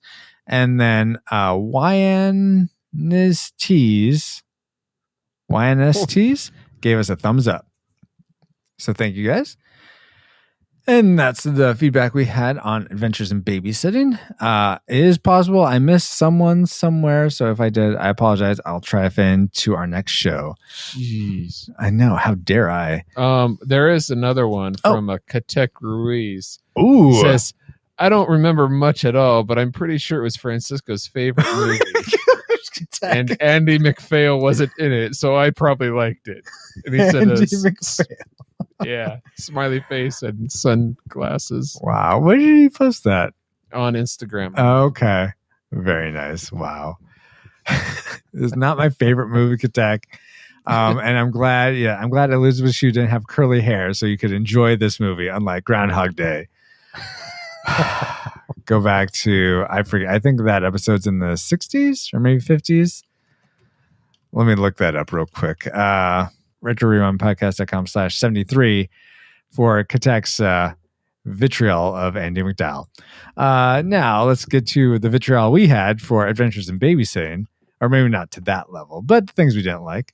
And let's start with Paul. What's something you didn't like about this movie? It's hard to believe that the loner jerk is the pretty girl's only option. You know, that she says, oh, he's my only option. At the beginning, she's pining for Chris, and it's like she doesn't have any other choices. and that's just too hard to believe. Sorry. Chris is the so cool boyfriend, right? No, Chris is the girl, Elizabeth Shue. Oh, geez. Oh my gosh. Mike is the guy that she's pining for. Yes. And apparently, and she says he's the only option. Yeah. Which Okay. is just hard to believe. What kind of high school does she go to? Is she the only person in her grade in that red house that I mean, maybe he's the only boy. Oh, besides her. Except Okay, he's in the school. college. Apparently he's in. So fun bit that's trivia. right, yeah. She in real life, Elizabeth Shue was is 25. is 23, and the actor who played her original boyfriend was 21. But in the movie, he's supposed to be in college and she's a senior in high school. So it's just interesting movie magic there for you. Anyway, but okay, She I'm looks following 25 now. or 28, but anyway, I don't know why they kept having her play these teenagers. You know what? I don't know, Paul. Patrick, do you have any speculations why she would be so infatuated with this older guy? Well, I believe Brenda gave her enough insight. It's like Dairy Queen. You only get one flavor. So he may have been the best of what was out there at Dairy Queen High. You know, she probably, or Dairy Queen College or whatever. Yeah. I mean, they live in a suburb, for goodness sakes. I mean, I find it interesting that I've never lived in a big city. I mean, Little Rock is the biggest city that I've lived in, and it's like 10 minutes away, you know? So the fascination that these suburbians have with going downtown, I was like, how ridiculous is that? Yeah. That ties into one of my, like, I can't believe that. But I think for someone, if it's a small town, man, maybe there's not a lot of pickings. You know what? I'm just tired of all these movies like She's All That, where they have the pretty girl that no one pines for except one of the main guys who you root for. It's like, how am I supposed to believe that no one else is pining for her? I mean, or she believes that. Every girl that I know that's like that, she knows she has options. I was going to say, you can't expect them to cover a bunch of people just so that we can know lots of people are pining, unless that's the whole point of the movie. But yes, that she thinks that, I don't know. Yeah. I mean, it'd be helpful to have a woman's opinion on this. I call baloney. All right. Neither of my wives are present. You could ask, if either of yours are, you could ask them. How many wives? Did I say? I know. Wait a minute. Yeah, I did. Neither, meaning two. Okay. My wife is not present. I don't know if either of yours are, but you could ask them if they were. My wife will tell you. You know, when there's always people that you can tell that they like you, or yeah, exactly. Okay. Wow, that was a rabbit hole. You I may wasn't not expecting pick one of them, get down. But you may not like one of them, but there are options. Okay. Well, sorry, Patrick, did Chris's seemingly lack of options or obliviousness to a lack of options bother you, or did something else bother you? No, it didn't bother me at all because she had a jerk boyfriend, so I immediately was rooting for her no matter how pretty or ugly she was. There you go.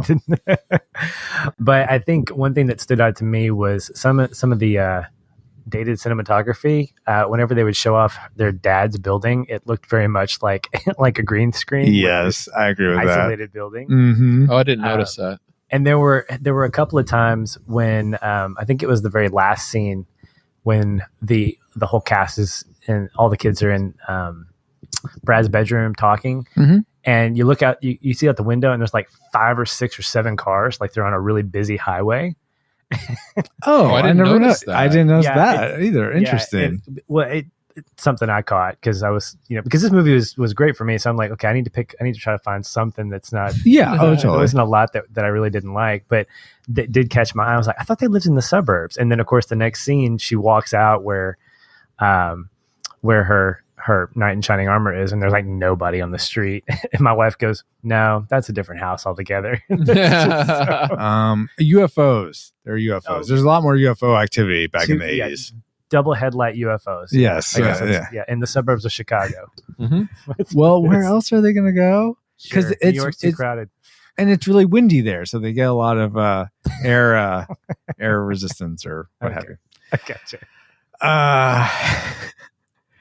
Bad jokes aside, something I didn't like about Adventures in Babysitting was I mean, I kind of mentioned this before, but Daryl and Sarah were a bit annoying, at least in the beginning. So that part I didn't like, and that was sort of my earlier comment while I'm taking notes, so it didn't stick so much. But one part toward the end of the movie where Sarah annoyed me was just how she wanders off to get some desserts from that restaurant, wanders off and looks at toys in the middle of the night. I knew that would bother you. That just seemed too much. That scene. Well, it just seemed too much like a plot device. Like, I didn't really buy that her character would do that. If maybe if it was a display of Thor or a comic book shop or something, that I could buy. But just a bunch of like AFA. Dude, do you FAO remember Schwartz being or something? that age and there's like a KB's, like you want to go? But not if it's open, not if it's closed though, and I can't even go in. No, but the lights are on and they have a display like that where they're showing all that. Maybe if they're showing like new video game trailers, maybe, but they weren't showing that there. It's just all right. I'm going to chalk this up to any implausibility of the movie being, well, they're from the suburbs. So, they don't know. They've never seen toys like that before. It could happen. I mean, yeah. Wow. Idiot kids. Parents are probably idiots too.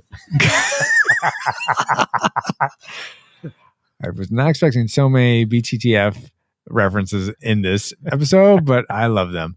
Let's see. Let's go back to Patrick. What's something else you didn't like? I thought that the what was it that I was thinking about? Oh, so there's this one moment. It actually is intertwined with my classic maker.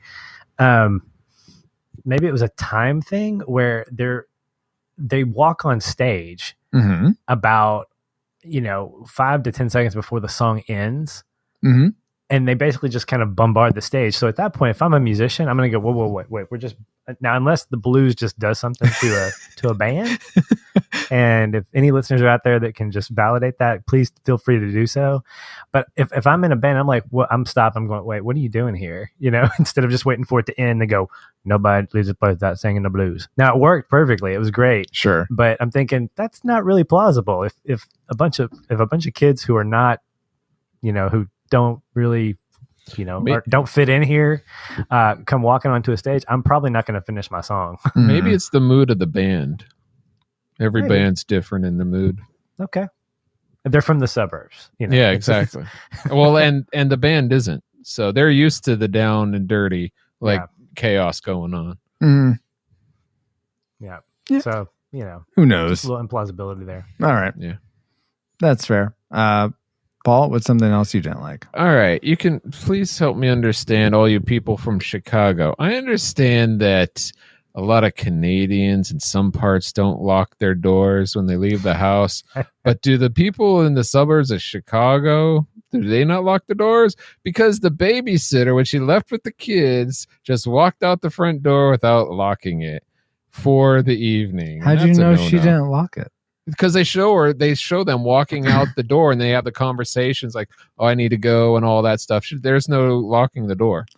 No, well, so on my door, there's those, you can lock it from the inside by just turning a little tab and then it'll still shut. There's no, it's not like you're turning a tab. So you can accidentally lock yourself out? Yeah, you can.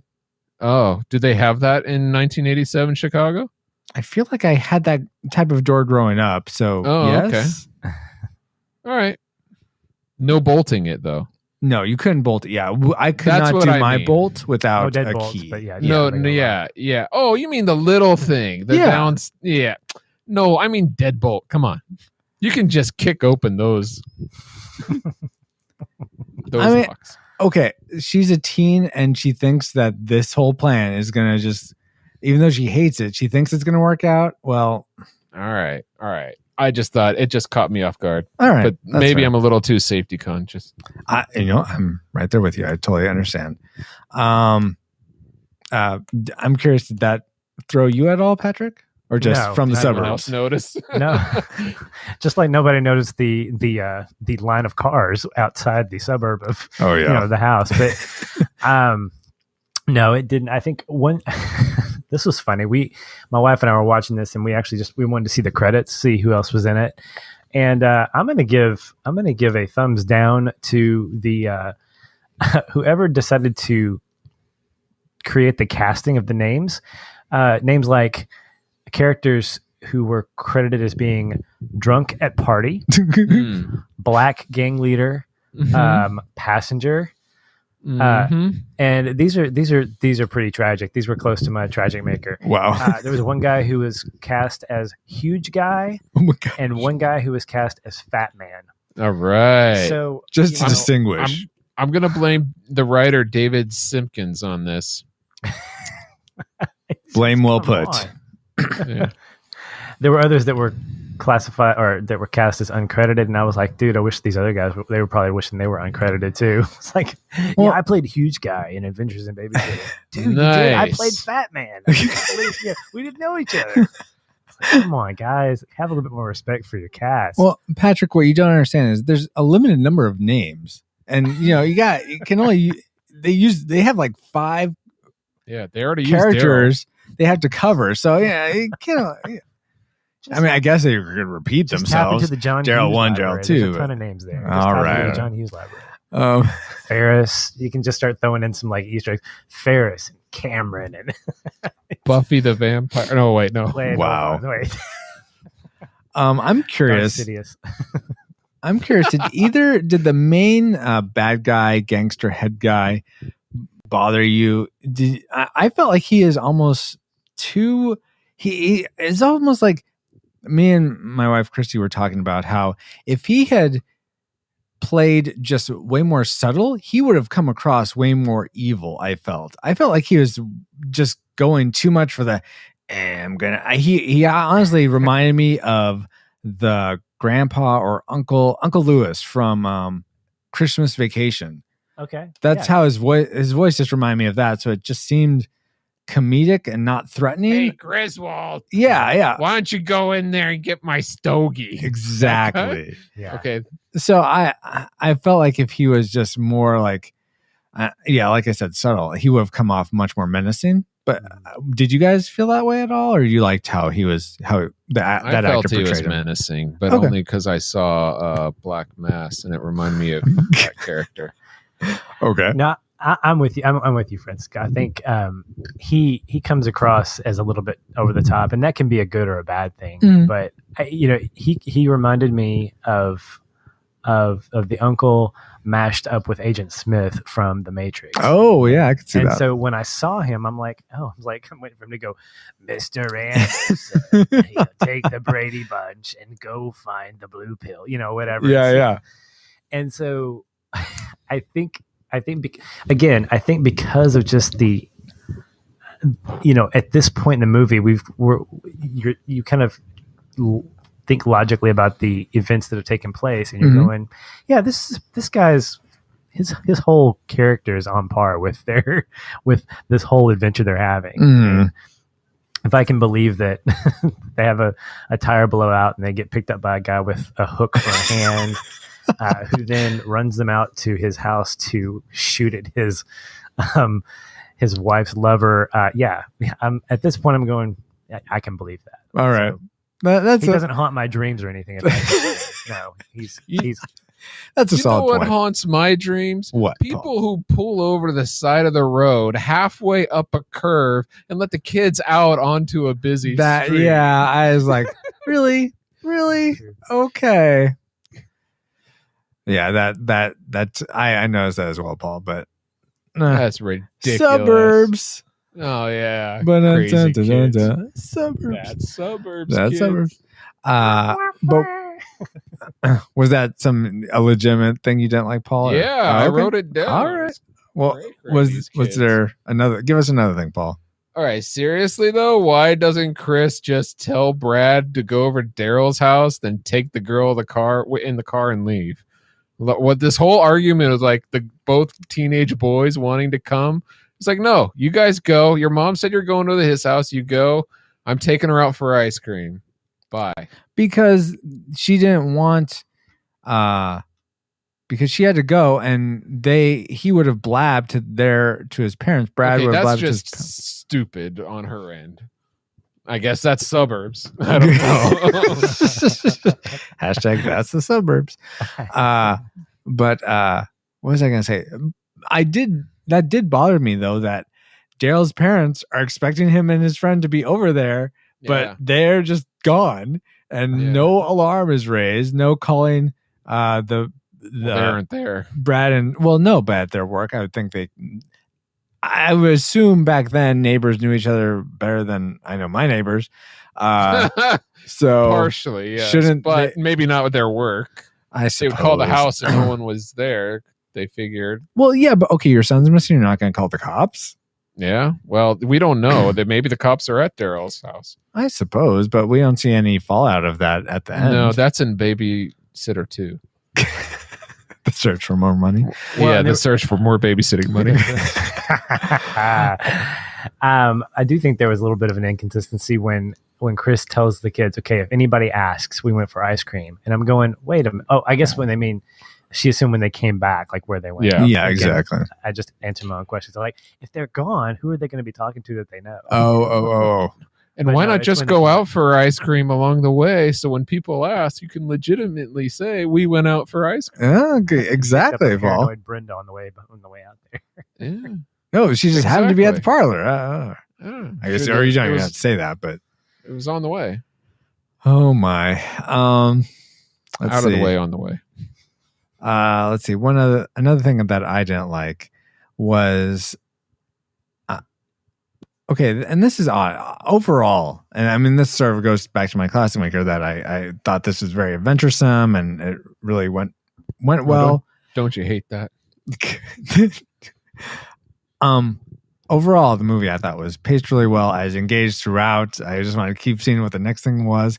But then it's weird when they got to the parents' building and Sarah's up on the roof going down, and then the other kids are going up and getting to the wrong floor and trying to hide from the parents. All that, it seemed to sort of go to a crawl a bit for me. I felt like they just, I don't know. And then after they are left there, I was like, oh, now we're back on again, which was great. But for some reason, that whole bit, I don't know if it just lasted too long or they are trying to show too much all at once or the parents were just boring. But if I was going to lose interest, that was when I was going to do it. Which is odd because that's the time when there's the most peril because Sarah's outside, out the window, going to fall down. And I felt very tense whenever they went to her, but otherwise it's just like, because they're 80s adult cocaine parties. You don't understand. You don't relate. The caterer. Wow. You're right. I do not relate with that, Paul. I was a little curious as to. So Sarah pushes two buttons, and that's the clear. Like, oh, she could be on one of these two floors. Yeah. Yeah. If I'm the showrunner or the movie runner, I'm gonna go the. Of course, this would. I don't know what it would. I don't know why she wouldn't stop at that floor where her parents were, since it was the one that was She most didn't know. But it was more populated. So she was Yeah. like, "Hey, there's people here. Maybe I can go call for help," because that's what she was doing. Oh, why didn't Sarah stop there? Yeah. Oh, Did I okay. say- Did I say somebody else? No. No, I just because I wasn't don't following. think that you could see that just so when the doors open up. And we don't know she pushed the button. She just could have put her finger on it, trying That's to true. guess. Oh, well, that's a lucky thing that she just happened to put her finger on that one. I mean, there's what 48 floors, and in that set of elevators there's like 20 buttons, and she happens to click the one that her parents. are at. Yeah. Now here's an example of a stupid suburbanite. Why doesn't she just press all the buttons so they don't know what floor she gets off of? Because all the other movies I've seen, they wait and see where the elevator stops and they immediately go to that floor. So as a kid, I would press all the buttons, have it stop at every floor, and get off at one of them and hide or use a phone or something. That's but maybe an excellent that's point. because I've watched too many movies. I don't know. Yeah, and she's just into Thor, man. He would never do that. I mean, he would just use his hammer. Exactly. That's true. So she just didn't have that kind of influence in her life. Yeah. No Wow. espionage for her. So remember that next time, kids. Yes. When people are running after you, make sure you hit all the buttons so they don't know which one you got off at. And don't Which eat is the first pastries. Don't eat any pastries before you run off, because you'll leave fingerprints. That's oh right. yes, indeed. Wow. Okay.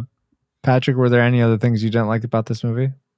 No, just your I mean- tragic maker.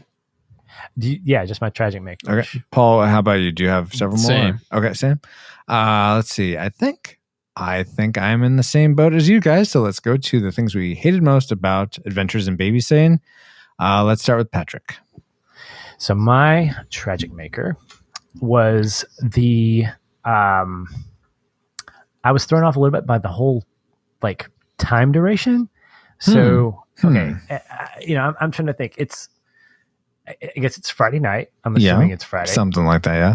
It's light outside. It's winter. So Chris is getting ready. It's still daytime.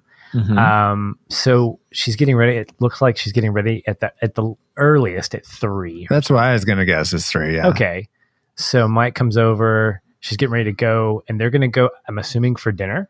Mm-hmm. That's Like right. a French restaurant or something. That's great. The French restaurant. Okay. So she assumes that they're about to go to dinner. Uh-huh. It must take 5.5 hours to get downtown for him because when they meet up with him at the French restaurant, he's having dinner with that woman, and Yes. they clearly say it's 11:45 Okay. at night. And I'm Yeah. going, one, again, must be the suburbs in me, but what couple on a Friday night has dinner at 11:45 at a French restaurant? And all so- those other people with them. Yeah, apparently all those older people, those parents and grandparents that apparently have the metabolism of 12 and 13-year-olds in the 80s. Yeah, it's But the it's just- cocaine parties they were just coming back from. That's what it was. gosh. But I was completely. Coke does a body good. I don't. No, know. it doesn't, kids. Don't listen to Paul. I don't know. One, who, the time thing just threw me off, but I also don't know how you would. I'd be freaking out as a parent if I hadn't heard from my child or the babysitter, and I was leaving them alone until 1 a.m. the next morning. Yeah. I wouldn't. It just doesn't make sense to me. So the whole time frame of everything, I'm like, there's no way. So it just doesn't work for me. Yeah. As a babysitter, I didn't get calls very much from the parents. But did you have to stay until 1 a.m.? Sometimes. You did? Okay. Yeah. That's a lack of knowledge on my part then, because Yeah. it seemed a little extreme for me. Yeah, and it would be That's for what me you're too. paying them for, so Yeah. you can leave them alone and not have to worry about it. True. Yeah, but I mean, maybe just because I'm not a night owl, I wouldn't want to stay out that late to begin with. But Yeah. and I don't remember babysitting that late into the night, but maybe I didn't, just don't recall it. But all right, I guess I could try to explain away that time in a wonky way, but that's a good point, Patrick.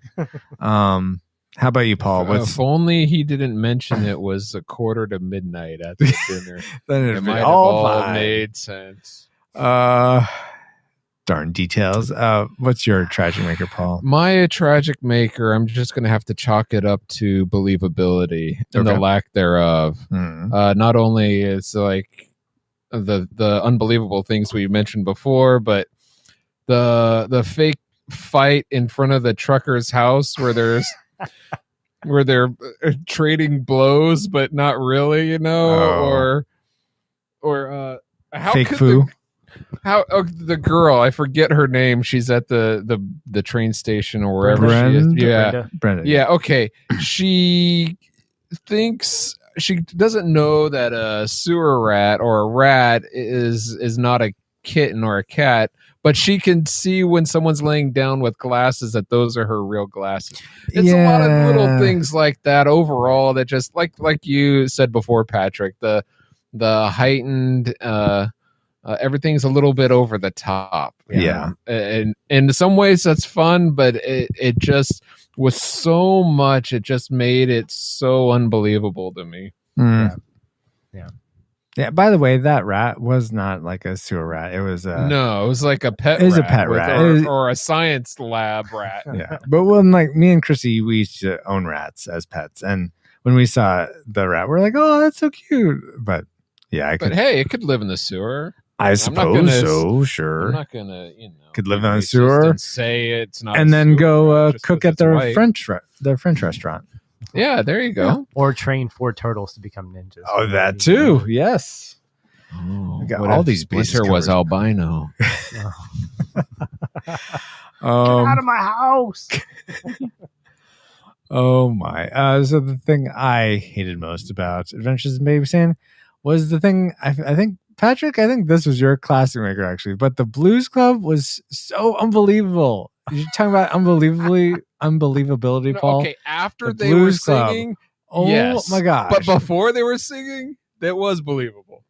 Oh Like yeah, the coming okay. reaction. Once they started singing, it was I lost all suspension of disbelief because they start singing and just being able to ad-lib what's going on. The kids are dancing in unison for the most part, and they're Well, ad-libbing. I can see one of Their them maybe. moves weren't And, all that technical. They could easily sync up. You know what I mean? Right. It's just That- swaying back and forth. Baby.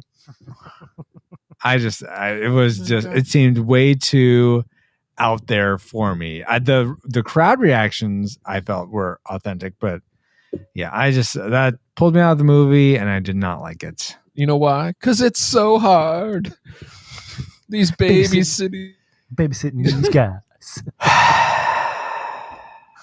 She's got the babysitting. Baby. Now you guys are giving me the blues. But with that, I did like the line, and Brenda's probably dead, which is yeah at this point. Yeah. But they don't know who Brenda is. Oh, that's a good point. Well, no. But let me go back. I'm going to defend that and say that the main blues guy said, and the girl is probably dead. Like he didn't say Brenda. Oh. Daryl said, and Brenda's probably dead, according to IMDb quotes. Yeah, he did, and he knew who Brenda was, though, right? I don't think so. No, I meant the audience didn't know who Brenda Chris was. said, I got this call from Brenda, and I went to pick her up earlier. Oh, then I guess I missed. Okay. So they're really paying attention. Sorry, I wasn't That's listening to what's the going lyrics on. that clearly because I was just drawn out like, wow, this would not happen like this. But okay. You know what? I guess weirder things have happened. I mean, Yeah. as this movie has demonstrated, weirder things have Yeah, you could try to pay for a hot dog with a third-party check. Sign it over twice, which is a funny moment. It's not. That is, yes. But now that we've entered all our targeting information into the firing computer, Alice, do you have a firing solution for us? Firing solution complete. Rating salvo at the ready. On your mark. Do we rate Adventures in Babysitting a classic? We'd recommend anyone go out and see this, whether they've seen it before or not. I'd also be curious if any of you who've seen the Disney one would recommend this over the other if you do rate it a classic. Anyway, a nostalgic, you'd only recommend people who have seen it before to rewatch it. If you haven't seen it, just don't maybe go watch the Disney one or watch something else. Or a tragic, we'd recommend no one rewatch this. Even if you've seen it before, just leave any happy memories you have in your mind. And if you've never seen it, don't bother. Let's begin with our guest, Patrick. How do you rate Adventures in Babysitting? I was on the fence. Almost tragic. Yeah. Uh-oh. I was actually going to give it a classic rating. Okay. Oh, but you're not? But I'm not actually. Oh. I'm gonna take it down a notch to Nostalgic. to nostalgic, and I'm gonna say this. It's because of listening to a previous episode of the Retro Rewind. Oh, really? Of the Three Amigos and the explanations of why it's a classic. Uh-huh. I was like, yeah, that definitely didn't. Those reasons definitely don't hit in this place for me. So I'm gonna go with interesting. nostalgic. I mean, it's still Wow. way up there. It's like on the verge of being classic Sure. for me. Yeah. But it's still in the nostalgic range because there was enough about it that I was like, oh my gosh, I don't know if people could take this seriously. Even if they didn't need to take it seriously, I don't know that they could really just sit through this and go, yeah. So That's nostalgic. totally fine. And that's amazing that you're actually sourcing our past episodes because I can't remember what I said about No, Three but the Amigos. reasons why we rate Well, what we rate. Yeah. I mean, it was a classic trifecta, by the way. okay, that's why I for remember, Three but Amigos. okay. And I would have given a fourth opinion of saying yes, true classic. Indeed. I will bring up Three Amigos later as in a case that I'll mention later. Anyway, okay, so nostalgic for you, Patrick. All right. Paul, how do you rate Adventures in Babysitting? I wanted to rate this nostalgic, but I can't. I'm gonna have to rate this a tragic What? Oh, because I was not expecting that at all. I was expecting to be like, I'm nostalgic, but I'm gonna rate it a classic. no, a tragic. It is tragic. so unbelievable to watch. Okay, Oh my Now, god! it was hard. Okay, I'm one of those people that I mean, oh really? Oh, go on. Saw one of the.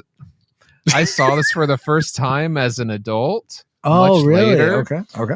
And it kind of reminds me of people who never saw the Goonies as a kids, but they watch it as adult and they're like, I don't get what the big deal is. Interesting. Okay. People who have seen it, when they were a kid Mhm. and they rewatched it, like my wife likes it because of it's very nostalgic for her. Mhm. But it's not for me. Okay. So, I mean, I'd rather watch other things. I mean, if you have fond memories of this, it probably doesn't hold up as well as your memories do. So I would recommend watching something else. Okay. So what we talked about earlier, Dan, shift your opinion at all my good points. Well, all your like good one points. of them, I think, but No, it helped, but no. help make it less tragic. It helped make it more of a harder decision. Okay, well, I like that. Okay. So we have a nostalgic, a tragic, and as you could probably tell from my reaction, I would rate Adventures in Babysitting a classic. I really enjoyed this Really? movie, and Katek was right. It is your favorite. it's not my favorite movie. I enjoyed it way more than I thought. I literally had nostalgic expectations for it, and We all did.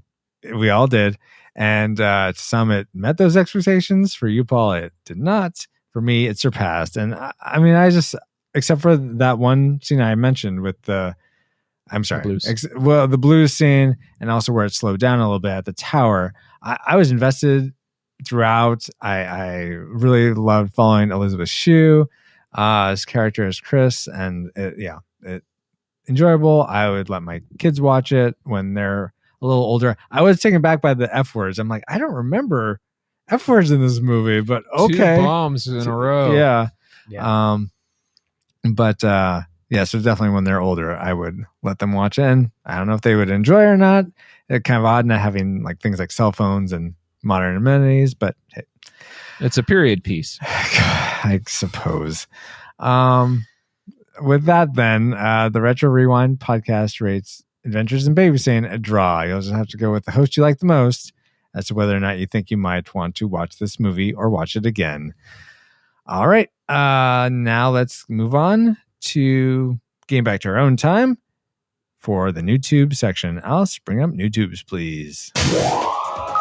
YouTube systems engaged.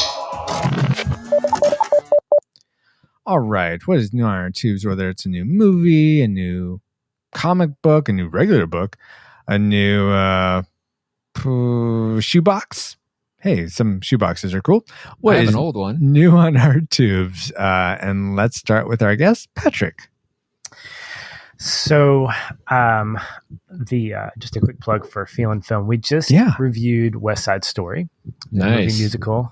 Tragic. It is, according to our latest poll on Facebook, it's my favorite movie musical. Wow. Tragic. And if I'm going to tie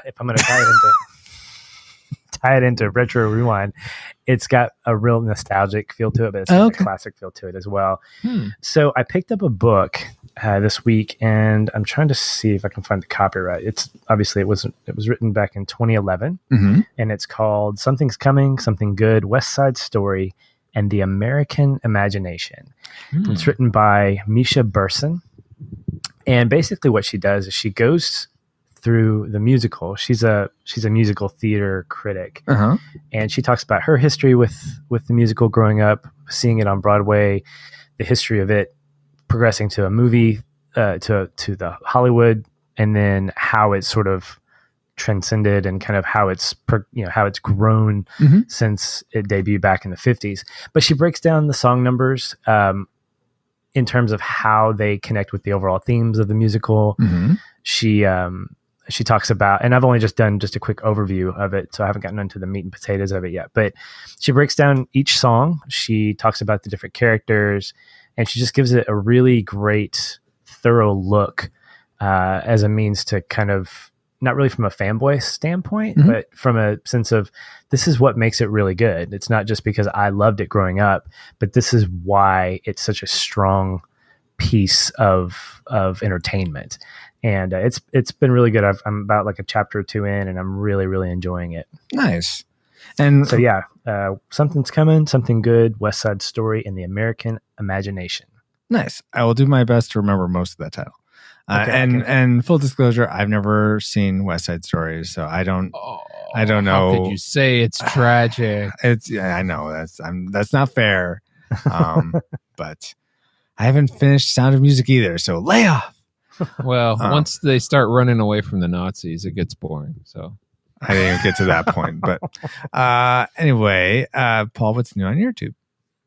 Recently, I wanted to review the movie The Incredible Mr. Limpet on the podcast, but you hadn't seen it, Francisco. Yeah. So I haven't seen it in decades. So I went out and I actually bought the Blu-ray. And oh, cool. I watched it. I was disappointed in the video transfer. The video quality isn't it's really grainy for the Blu-ray. And I watched it. And unfortunately, it does not hold up, in my opinion. Like I had because of fond the video quality. Just the story, the movie overall. I had much better memories of it, and it's kind of slow, and it's kind of it is ridiculous. It's a ridiculous premise, and you know that going in. Some parts of it are laugh out loud funny, but overall, it's just you probably. I would recommend leaving it in your memories if you've seen it before, if you enjoyed it. Okay. And watch something else you haven't seen. Awesome. Thanks for that mini retro review, Paul. Yeah. What's new on my tube is not as retro as that, but me and Christy, my wife, have been recently just rewatching through Friends just for fun.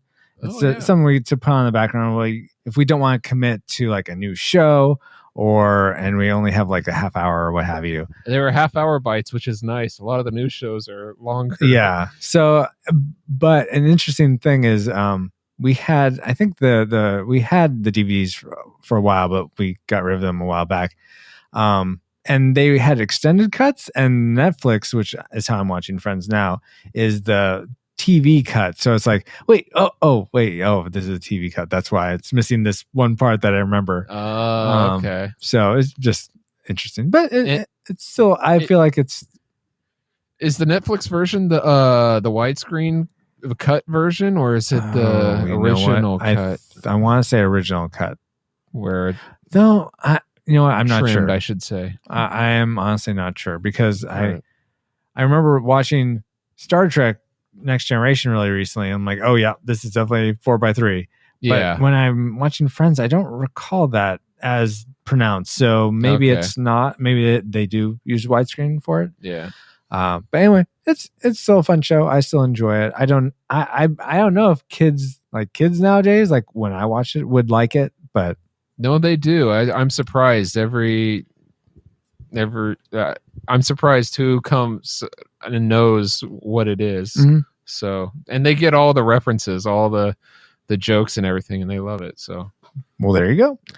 I do feel like it went a few 2 seasons too long, though. Just real quick. Anyway, so that was our YouTube section. We have West Side Story, A Tale of Two Cities and Really Coolness. No, that wasn't it at all. What was it, Patrick? Something's Coming, Something Good. West Side Story and the American Imagination. Thank you. Sorry about that. Mouthful of a title. And then we had... That's an awesome name for a book, by the way. Mouthful of a title. Oh my gosh. Yes. And then we had The Incredible Mr. Limpet as Tragic from Paul. So actually don't go watch that again. And for me, we had just the TV series Friends from the 90s and early aughts. Now let's get to our 1.21 Game Watts section. We're going to be playing the movie actor game, which, as a refresher, one of us will play 3 rounds. I'll start, but I'll say I'll name 2 movie actors. Excuse me, and you have to name the movie they're in. Then whoever gets that will pair the last actor mentioned with another actor, and the other 2 have to guess that movie.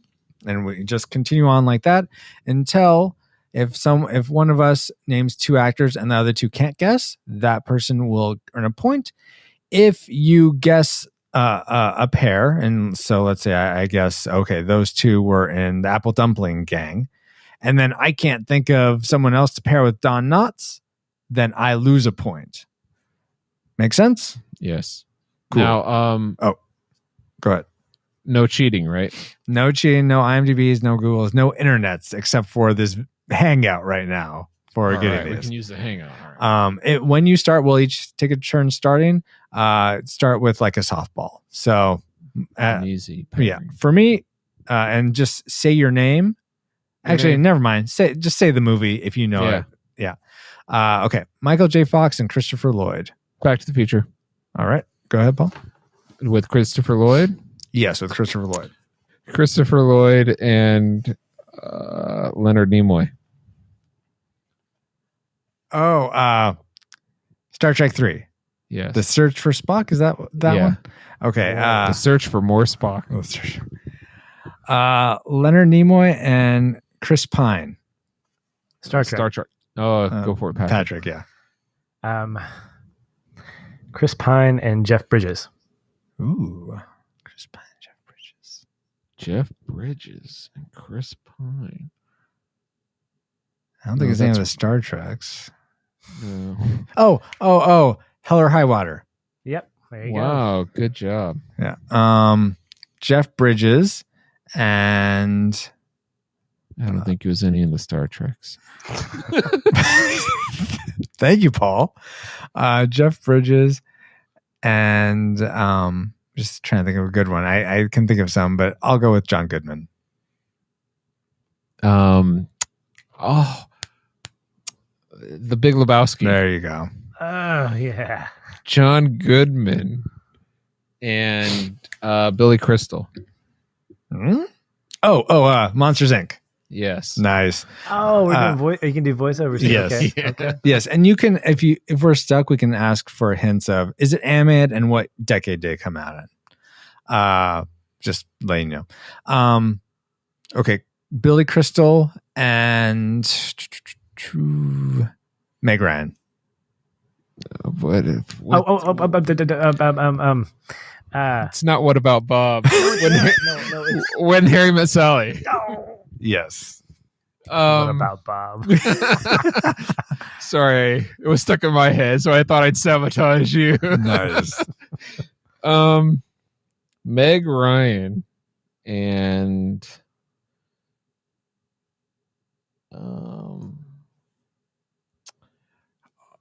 Matt Damon. Oh, Courage Under Fire. Yes. Matt Damon and Alan Rickman. Dogma. Gosh.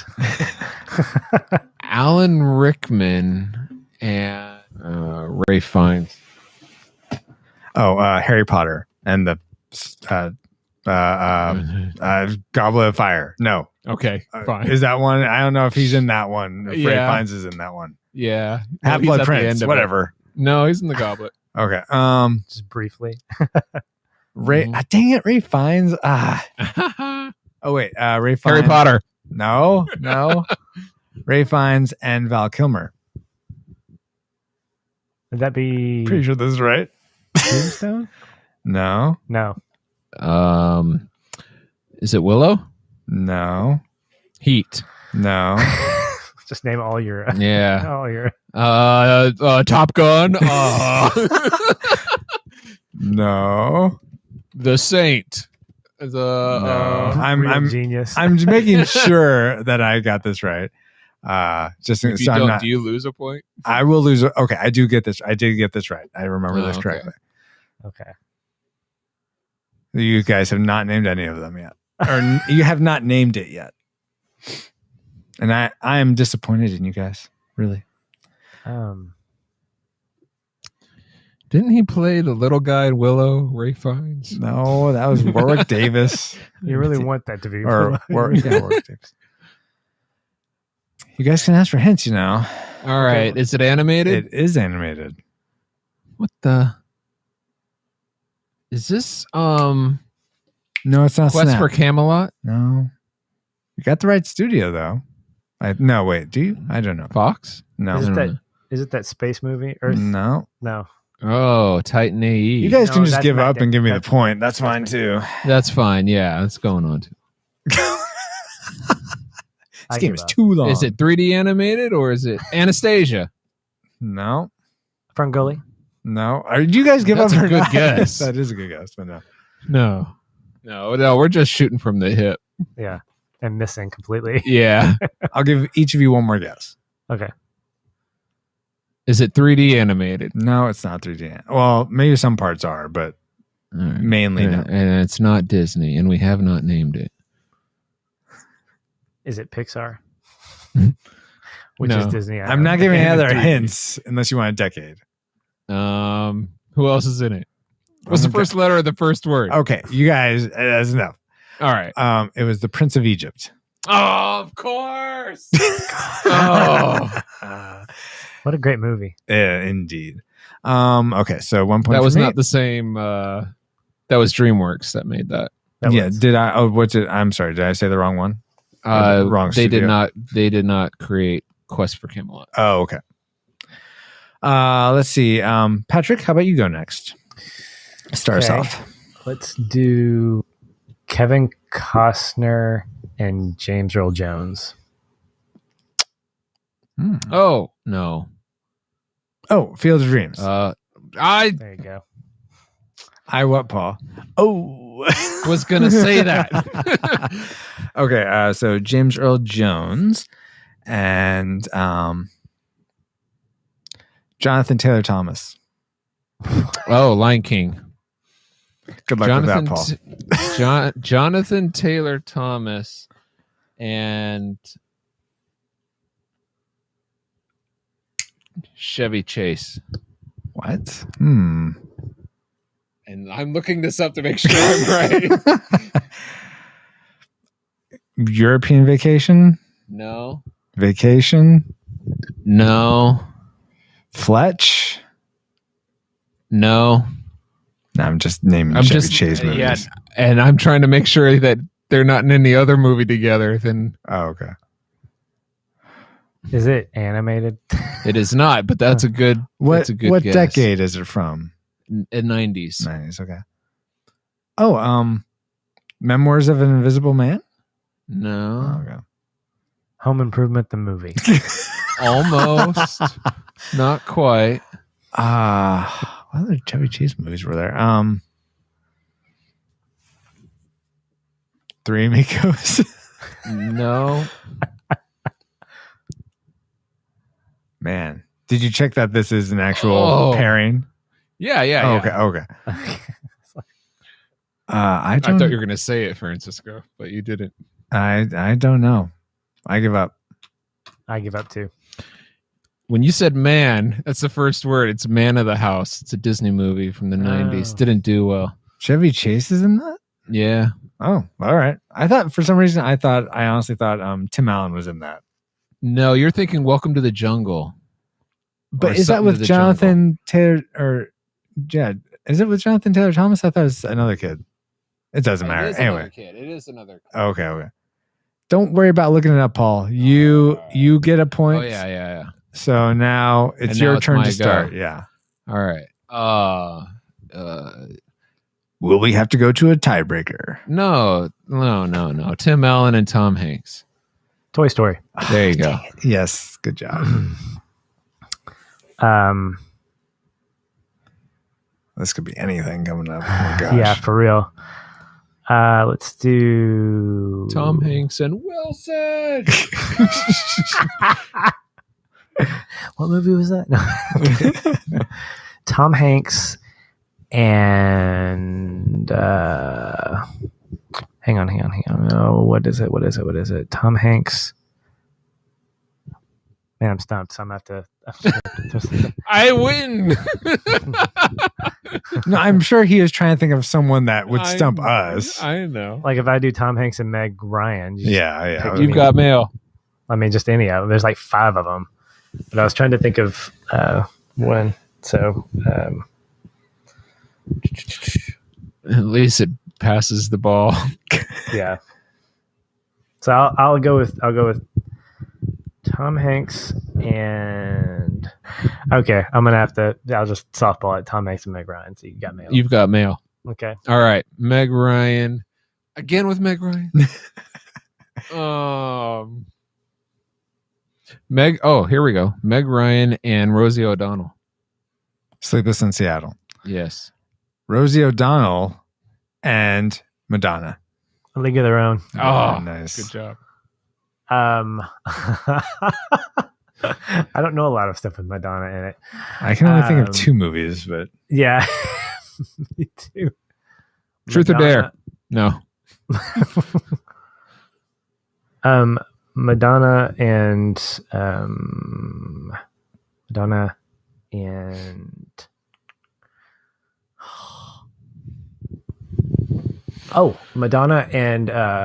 Warren Beatty. Dick Tracy. Yeah, I mean that's the only, I couldn't think of what she's in Vito with or whatever. Warren Antonio Banderas. Oh, okay. Yeah. Warren Beatty. Yeah, see, I was afraid to bite because I did not want Warren Beatty and Mandy Patinkin. Criminal Minds. The Princess Bride 2? No. I only know Mandy Patinkin from Princess Bride and Criminal Minds. Dang it. I don't want Paul to win. Okay, is it animated, Paul? No. What decade is it from? 1990.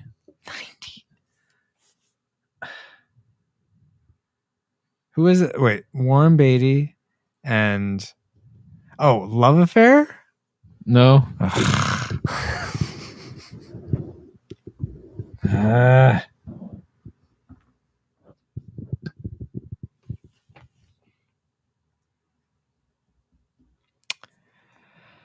I'm stumped. Okay, I really hope this is a movie I've never seen and never heard of. Otherwise, I'm going to be really frustrated. Hold on. It's Mandy Patinkin. Yeah, you said that. I said Andy, but I meant Mandy Patinkin. I heard Right, Mandy. Give up? Yeah, I give up. Do you, Patrick? I do. It's Dick Tracy. I don't know if you can do He's that. the piano Paul. player. I don't know if that's okay. Using the Why? same movie. Why not? It just doesn't. You didn't seem, say. It doesn't seem kosher.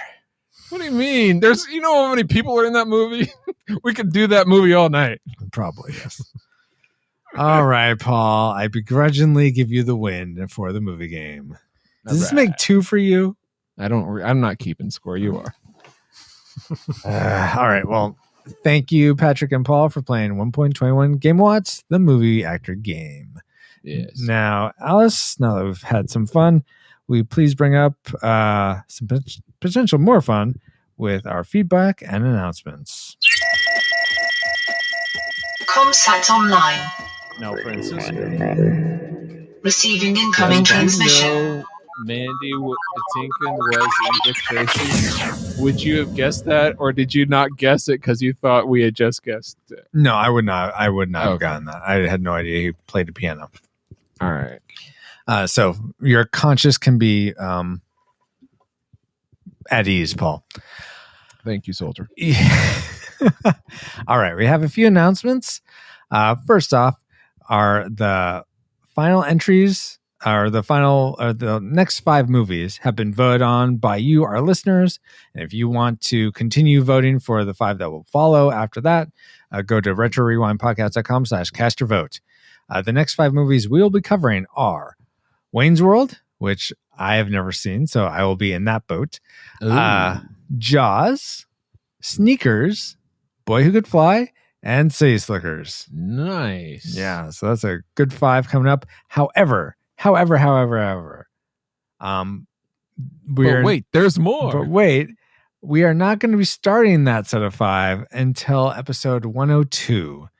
So sorry, all of you who are just like, how many episodes are in between until it starts? Is that 3? We have this is 97, so we have 98, 99, and 100 and 101. So 4 episodes. 4 episodes that you're gonna have to wait.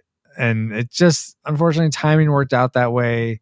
We didn't want to have, we could have potentially done one of them, Wayne's World, and then waited a couple more episodes before doing the rest of the 4. But we like to keep them all together. So we're waiting, probably start that sequence in late November. So sorry, those of you who wanted to were burning to listen to Wayne's World, but we have a couple others that hopefully you'll enjoy, and we'll tell you why we're delaying here in a second. But before that, we were running a contest on Instagram for using the hashtag HowIRetro, and now we will select our winner live on the air. So I'm going to use a randomizer here. All of the entries have been entered, and go. Oh, okay. Huh. All right. The winner is Eric Purcell. All right. Good job, Congratulations, Eric. Congratulations. I will be contacting you, Eric. In fact, probably before you even hear this, asking you what movie you would like us to cover. You can pick any movie from our Cast Your Vote list, or if there's a movie on there if there's a movie you want us to cover that isn't on there, as long as Paul and I, it meets our typical criteria of we've seen it as kids, and we haven't seen it in a while, then that would probably be fine for us to do. The Care Bear movie. It could even be the Care Bear movie. Oh my gosh. I need to take a nap, apparently, on the Care Bear movie. That's our prediction anyway.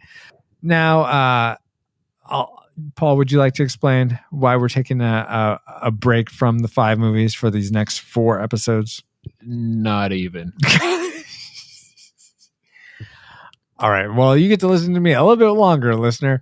For 98, we are doing a crossover episode with another podcast called Victim and Villains, and we are going to both be covering Free Willy. Incorrect, Francisco from the past. This is Francisco from the future, letting you know that we worked out with the Victims and Villains podcast that we will actually be doing the movie X-Files Fight the Future, which was the first X-Files movie from the 90s. And we are not going to be doing Free Willy. Unfortunately, Free Willy was deleted from our movie vote list, and I will be putting that back up so you can vote on. But just to let you know, next movie we will be doing for episode 98 is X-Files Fight the Future. Disregard any further Free Willy talk. All right, back to Francisco from the past. So Paul and I are going to be on their show talking about it, and they're going to be on our show talking about it. And it just so happened that was a movie that lined up well around the same time, and that's why it's happening for the next episode. Then so that'll be 98. Episode 99, because of the sad passing of Gene Wilder recently, we decided to go ahead and cover Young Frankenstein. So that's going to be what we're covering for episode 99.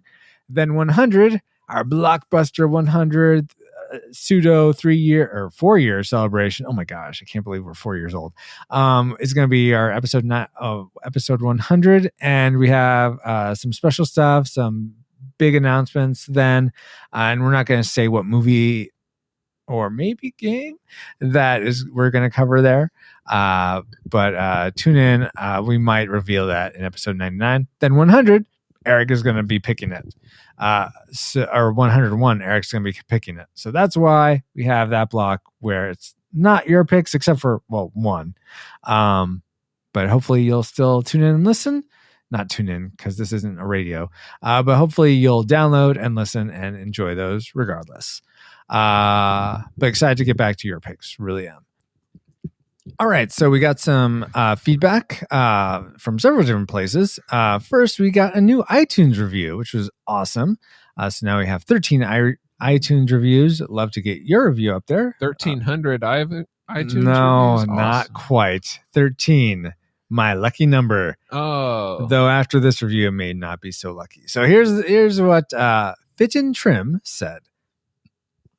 Nice. The title of the review is Good Podcast, and then in parentheses, just ignore Francisco on comedies.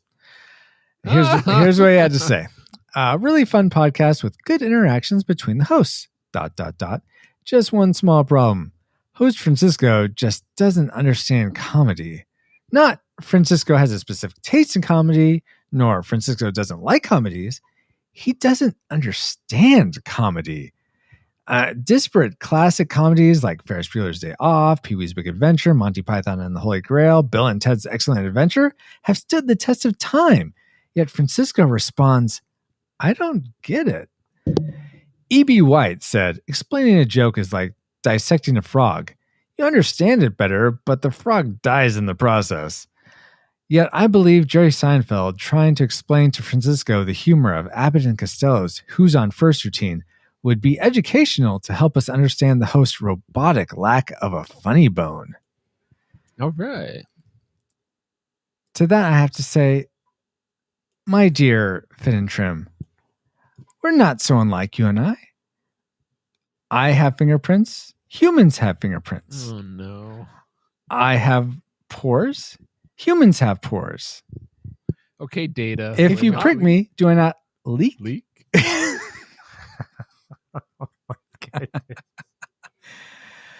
Well, thanks you. Oh, well, how many stars did she or he leave? I believe it's a he, and he is a host of another podcast. If I cross-reference people correctly.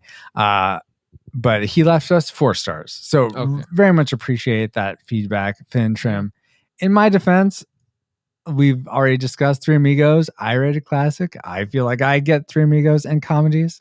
I certainly do not get all comedies. I do have a taste for some comedies, though. But you're like Adventures in Babysitting. Sure. I don't think everyone would rate that. I think there's like just comedies, then maybe not. Though Major Pain, I think, is just a comedy, and I really enjoy that. So anyway, I'm not going to defend myself anymore. You are certainly entitled to have that opinion of my tastes, Fit and Trim.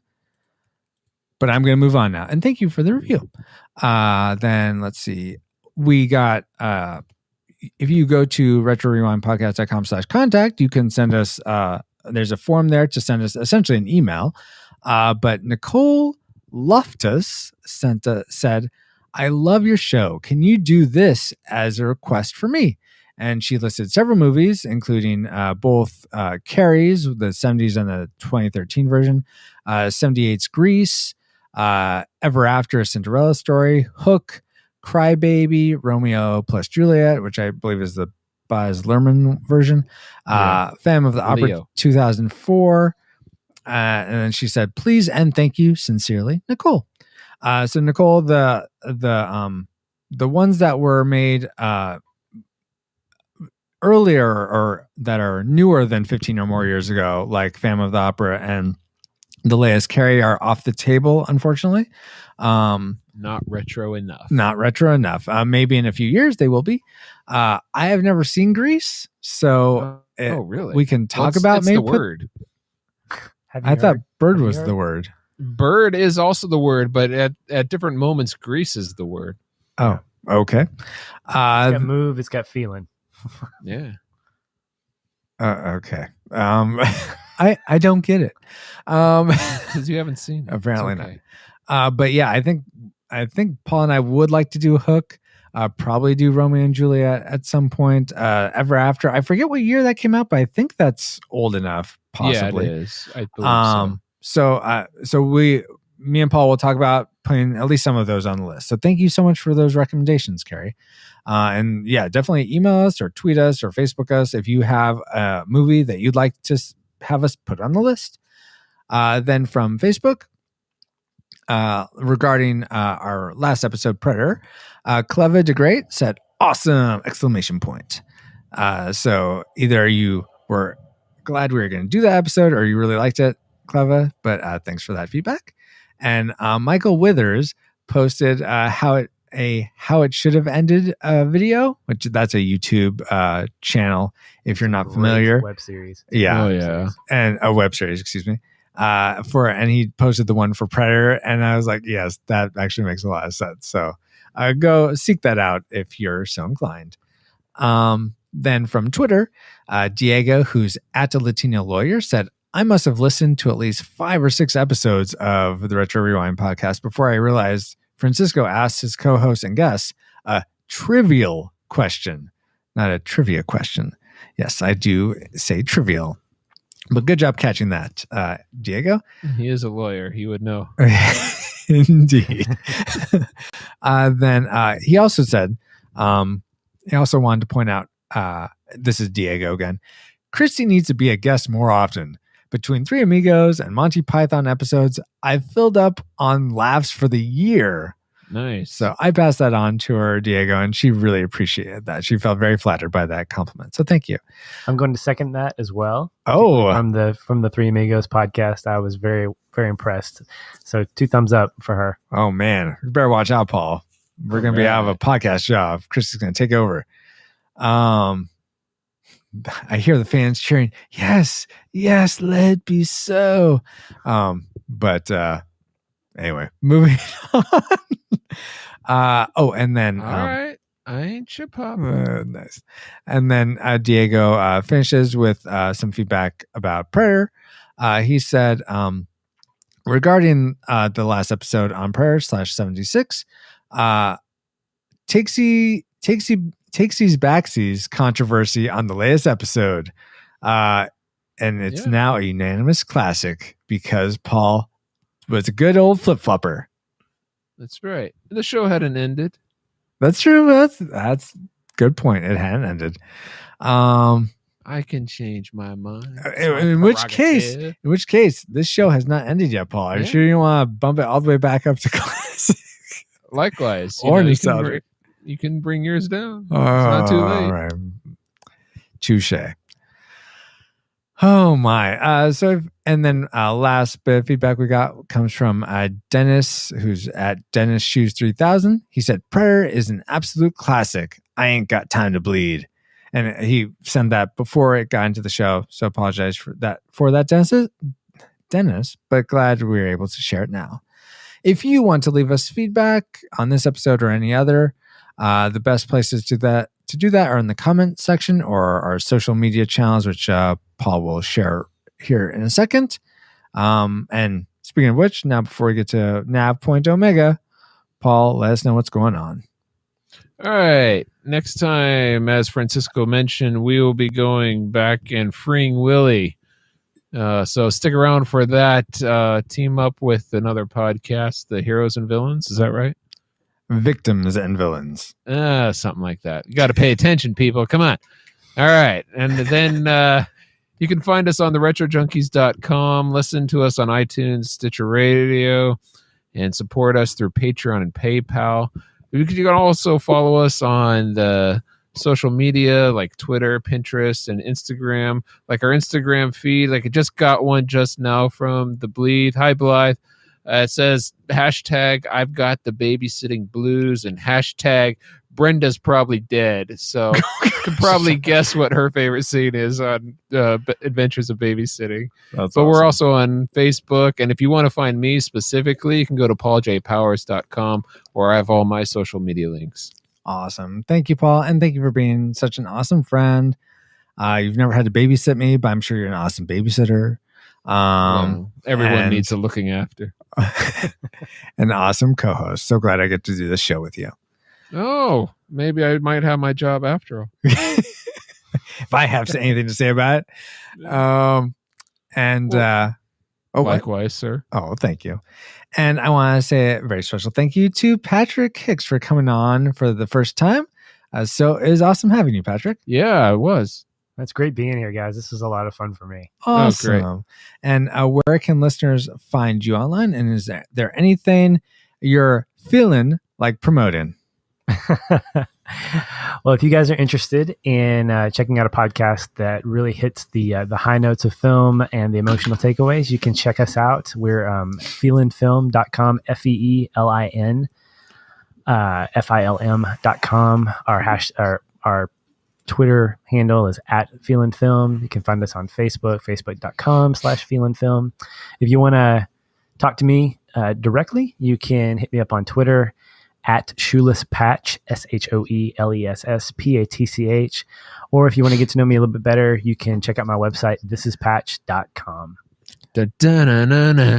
This is the patch. Da-da-na-na-na. I can't even go any further. I'm just- Good. I was about to cut you guys off. Thanks for Well, not no making one's me. leaving till they sing the blues. Okay. Yeah, but thank you again, Patrick. It is great having you. Yeah, and check out Fill and Film. It's a fun podcast. I enjoy it. Let's see. If you want to find me, Francisco, on Twitter, I'm at FXRUIZX.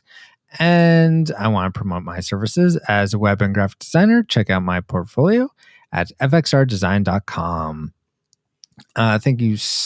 And I want to thank you, the listener, the most for listening, for subscribing to this show, for supporting it, for sharing it with your friends. I've been saying it lately, but it's great having this community of other people that enjoy these old films and video games and just enjoy listening to me and Paul talk about it. It seems like, we're not big names or anything, but it's so awesome getting to share our memories, share your memories. I'm a big name. Or at least I like to think so. I have a bigger name than you, Paul. Oh, that's true. So there's pretty big names. But we appreciate every time you listen to one of our episodes, and we pray that they bring a smile to your day, especially if you're having a hard day. But like a Pokemon trainer, we gotta catch y'all later on the next episode of the Retro Rewind podcast. As I bring my soundboard back up.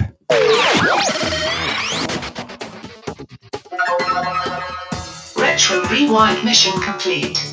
Proceed to nav point Omega and return to base. What was it you used to think she said, Paul? Nav point. Oh wow. It's been a long time. Yeah. Banana, I can't believe the Brady Bunch got away. Because I'm singing the blues now, and that ain't okay. But you know what? I'm going to catch those kids, because I'm going to get my henchmen off the side of the building is. What? Francisco's got a little strong bad from Homestar Runner. Checking the email. Checking. Oh, yeah. Oh. What does this guy say? That would have been a great villain to have in this movie. Oh, yeah. strong bad. I will take you out. With this. Stealing my cars. It's Braunschweig. Sir, the impossible podcast we never planned for. Well, we better come up with a plan to listen to this episode of the Retro Rewind podcast. Retro Rewind podcast initialized. Mission identified. The X-Files Fight the Future, 1998. Co-hosts online. Auditory analysis online. All systems nominal. Welcome to the Retro Rewind podcast, where we rewind back to movies and video games from 15 or more years ago so that we can let you know whether they're still worth revisiting today. You can find the show notes for this episode at retrorewindpodcast.com/98. There you can leave us a comment on the episode. You can find links to subscribe and review us on iTunes and Stitcher Radio. And you can also find links to support the podcast on Patreon and PayPal. Speaking of which, for this episode, our reflux capacitor was inoculated against alien viruses thanks to our patrons, Brian Keating, Deborah Powers, Jared Holzhauer, Chris Cowan, and a secret patron as well. Thank you all so much for your ongoing support. It is so helpful and so awesome to protect us from alien viruses. My name is Francisco Ruiz. I'm a dad, designer, and dilly-dally deciphering doomsday documents. And I predicted that The X-Files Fight the Future would be a nostalgic movie. Now, typically, you're used to me introducing my co-host, Paul, here. But, Hi. but we're actually going to skip Paul for a second and Bye. introduce our two. So we'd like to welcome to the show first. We have two guest hosts this time, and they come from the podcast Victims and Villains. So first, we'd like to welcome to the show Josh Berkey. Hi, Josh. Hello. Hey, welcome to the show. I'm doing quite well. How about yourself? I'm doing good. I have a cat sleeping on my lap right now, and I've got. Oh, nice. I hope you don't fall asleep during the show because I hear that it's very soothing to have a cat on you. Sounds perfect. Oh my gosh, Paul. I have so I'm gonna be asking both of you several questions. So first, Josh, I have a few questions for you. First, what do you do for a living, and what is your favorite movie genre? I am a full-time podcast producer and a part-time as well in management. And my favorite movie genre honestly depends on the mood. I really love indie films, but I really love the bigger budget films. Mm-hmm. But probably the last couple of years, I'm leaning more towards independent films and independent filmmakers. Okay, very cool. And let's see, we don't have a trivial question this time. In sort of inspired by the sort of setting and topics of the X-Files, I'm going to ask you guys, starting with Josh, have you ever had an alien or UFO encounter? I didn't really believe in aliens kind of growing up. It really wasn't until I got deeper in my faith that I started asking the question, why would God only create us as the only life form to worship if he is as awesome and as true as, his word says that he is? And so I think kind of growing up, I do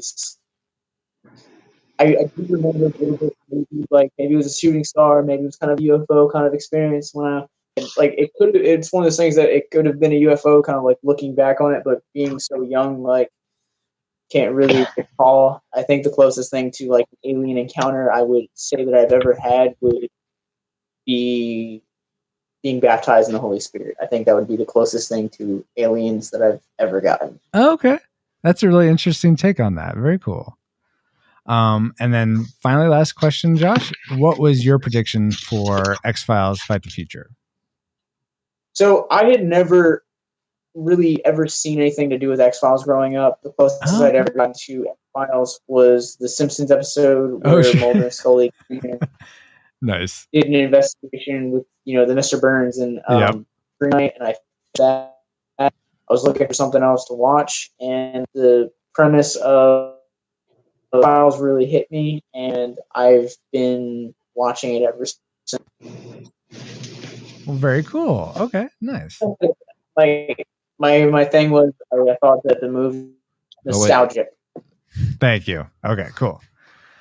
All right. I'd like to introduce our second guest host, Sean Davis. Hi, Sean.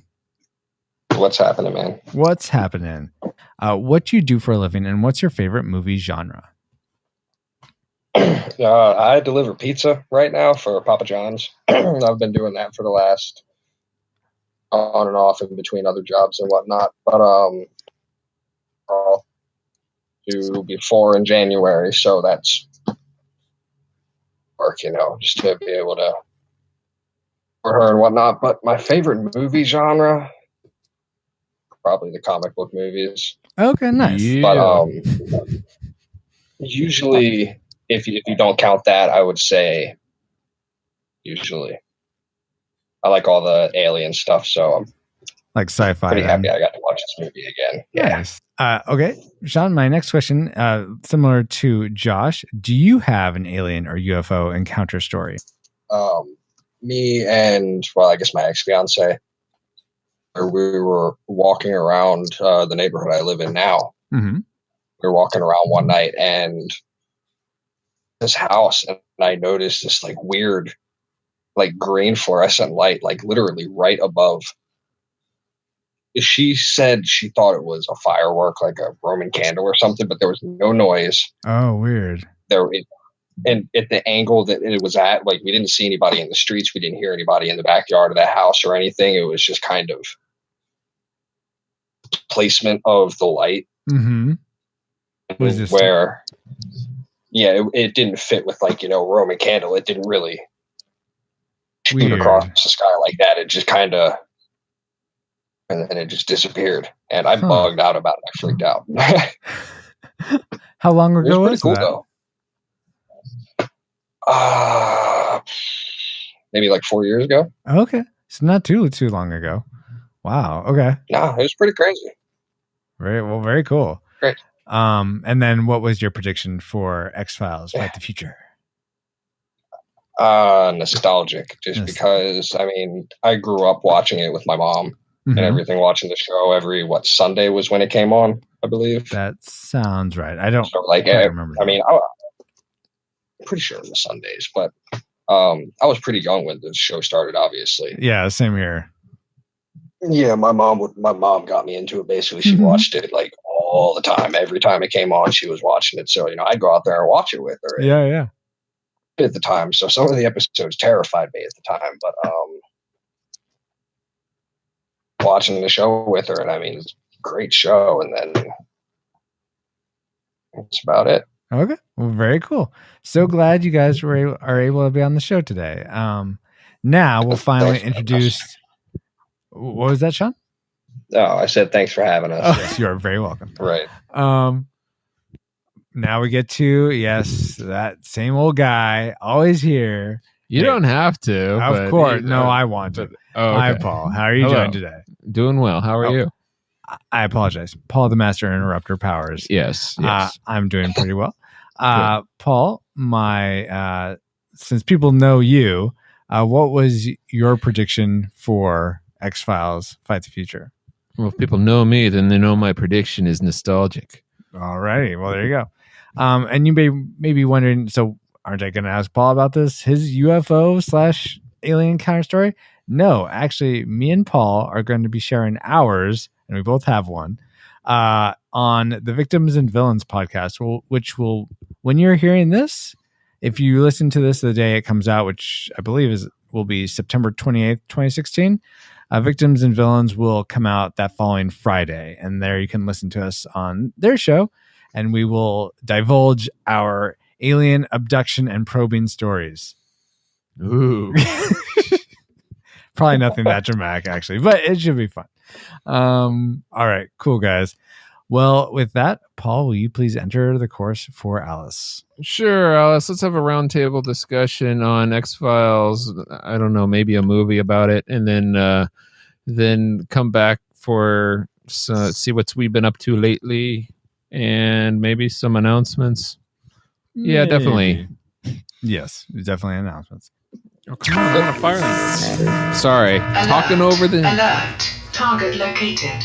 What? Spoilers incoming. Gotta warn people about the Engaging spoilers. retro rewind reactor. No? That's what Alice is for, Paul. Oh, sorry, I interrupt her too, huh? All the time. Everything they've suspected. It's a global conspiracy with key players and the highest levels of power. Everything they've searched for. He's seen more than he should have. And everything they feared. I'm already way past the point of common sense here. Will finally be revealed. We are close to something. Only in theaters. The truth is something you never guess, never have predicted. The X-Files. Rated PG-13. June 19th. Only in theaters. The X-Files may have only been in theaters when it wasn't on TV, but that doesn't mean our memories are only in theaters. And so we present to you our memory mind melt synopsis of The X-Files Fight the Future. I don't remember much. Caveman versus alien? Alien wins. Yeah. Mulder and Scully are looking for aliens. The black liquid in the eyes are explained more than in the TV show. Mulder and Scully find bees in Jiffy Pop Poppers, and Scully gets stung before they kiss. Scully doesn't handle bee stings very well. She is infected with alien DNA and gets taken to a submarine, which Mulder has to rescue her from. Mulder versus aliens. Mulder wins. People and more secrets living in holes along cliffs in the desert. And the Cigarette Man, or Cancer Man, I think. Yeah, that was somewhat right. But unfortunately, it was also incepted. Because maybe you guys who are more bigger fans. I watched a few seasons of the X-Files growing up, but not through its whole run. Was there an episode where they were in a submarine or something in the Arctic? Am I just completely incepting that? No, you're right. That there was a couple episodes. There was one episode. I think the one that you're referring to was actually in the first season. Really? Okay. Weird. It's cool. Like there was like a virus or something like that, and they were there with two other scientists, and they all wanted to kill each other by the end of it because they all got cabin fever. Oh, okay. Sounds right. Sounds about right. Okay. Thank you, Josh. And I think the caves in the desert at the end there, I think that was the last episode of Alias. But I could be wrong. Nice, Paul. So there were I guess technically caves in a desert, though it started off in ice. But Paul, how is this movie technically produced? All right, the X-Files, rated PG-13, runs an hour or 2 hours and 1 minute. Well, depending on which version. Did you guys see the extended edition? I don't think so. Okay. There's an extended edition? Yes, there is an extended cut. The extended cut has 41 extra seconds.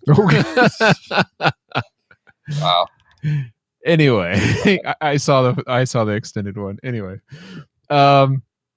it came out on June 19th, 1998 in the US of A. It was directed by Rob Bowman, and Chris Carter wrote it along with Frank Spotnitz. You know who Chris Carter is, right? Yep. Yeah. Yeah, okay. He created X-Files. Okay, Yeah. good. Okay. It starred David Duchovny, Gillian Anderson, John Neville, Martin Landauer, and a bunch of people you may or may not recognize, like Terry O'Quinn. Yes, and whether or not you recognize them, we have talked about some of these people before on past shows of the podcast. For instance, John Neville, who was the well-manicured man, the British guy in X-Files Fight the Future.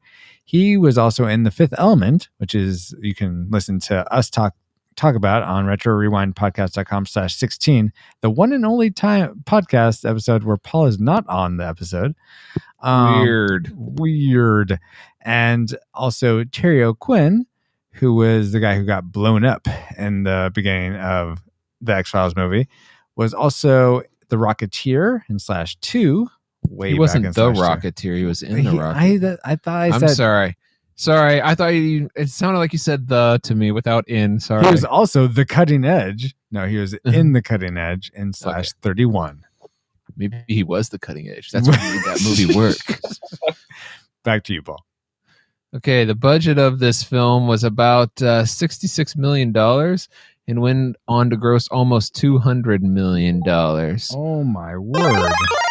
And it made over $40 million in rentals alone. That's not bad change.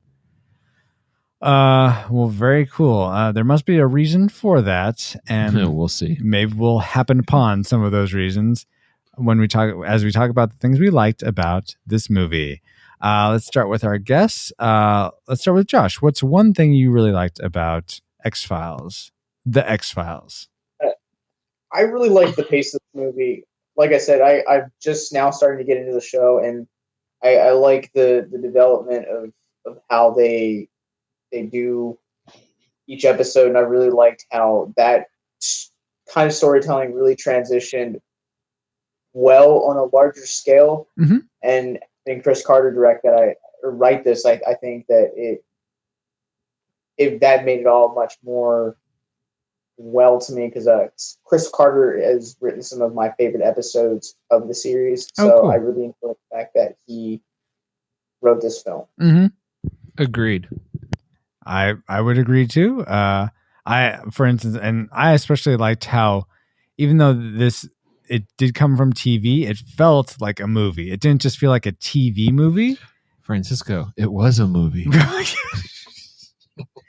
No, but it had an actual theatric movie feel as opposed I to. hope so. If they're going to spend $66 million on one episode, that would be Sean, a two-parter. What's something you liked about the movie? I love the whole. like I said, I love all the alien stuff, like alien conspiracy, government conspiracy, and all that. Like when I saw the movie in theaters with my mom when it came out, I didn't really understand it. I just thought it was cool. Oh, aliens. You know? Ended up watching it right out of high school, and I fell in love with the movie. Like it's still one of my favorite movies. Oh, cool. But Very nice. mainly the alien aspect of it. Okay. I'm gonna have a question for you guys in the next section regarding the alien, but did Josh or Paul, were you did you really like the investment of the conspiracy or the aliens or anything like that? Oh yeah, definitely. Okay. How about you, Josh? Yeah, like I said, I enjoy the X-Files as a property. There's only a couple episodes I haven't really liked. Okay. But the government, the overall story span of the arc of, the theory spanning arc of the government trying to cover up everything, I really enjoy that. And I think it gives depth to the property, and it also sets it apart at the same time. Mm-hmm. Yeah, it definitely gives it that depth that you don't get in a lot of shows. And movies also. Paul, what's something you liked about the movie? One thing that I liked about the movie that is different from the TV show. See, the TV show started with Scully trying to debunk Mulder, and every time that Mulder would try to prove that there's aliens, they'd find out some way how it could possibly not be.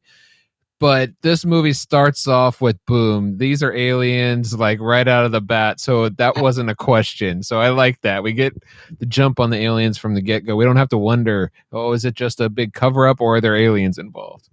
So I like that. Okay. I'm glad you liked that. Did Josh or Sean, was that something you liked? Yeah, absolutely. I loved all of it. Okay.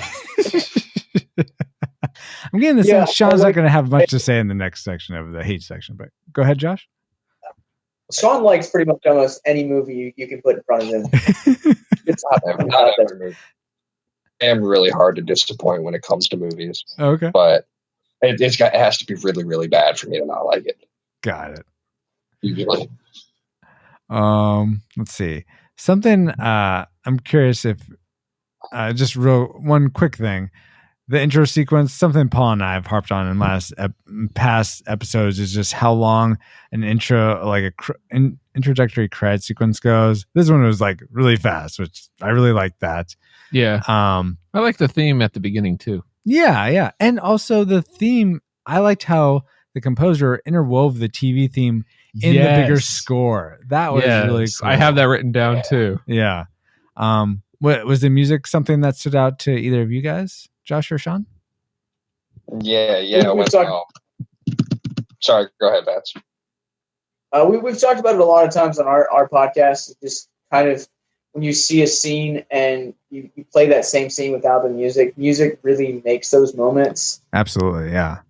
And I think one of the things that I really enjoyed with the music aspect of this is the scene where Skulder and Mully are out in the hallway, and just the way that you kind of like have that relationship where they're almost getting ready to kiss. Just the tone that music really makes that moment that much more the feels, I guess you could say. Yeah. But I really enjoyed the introduction of that whistling theme, and then it very much fades into like a cinematic feel. I really did enjoy that. Mm-hmm. Absolutely. What's something else you really enjoyed, Josh?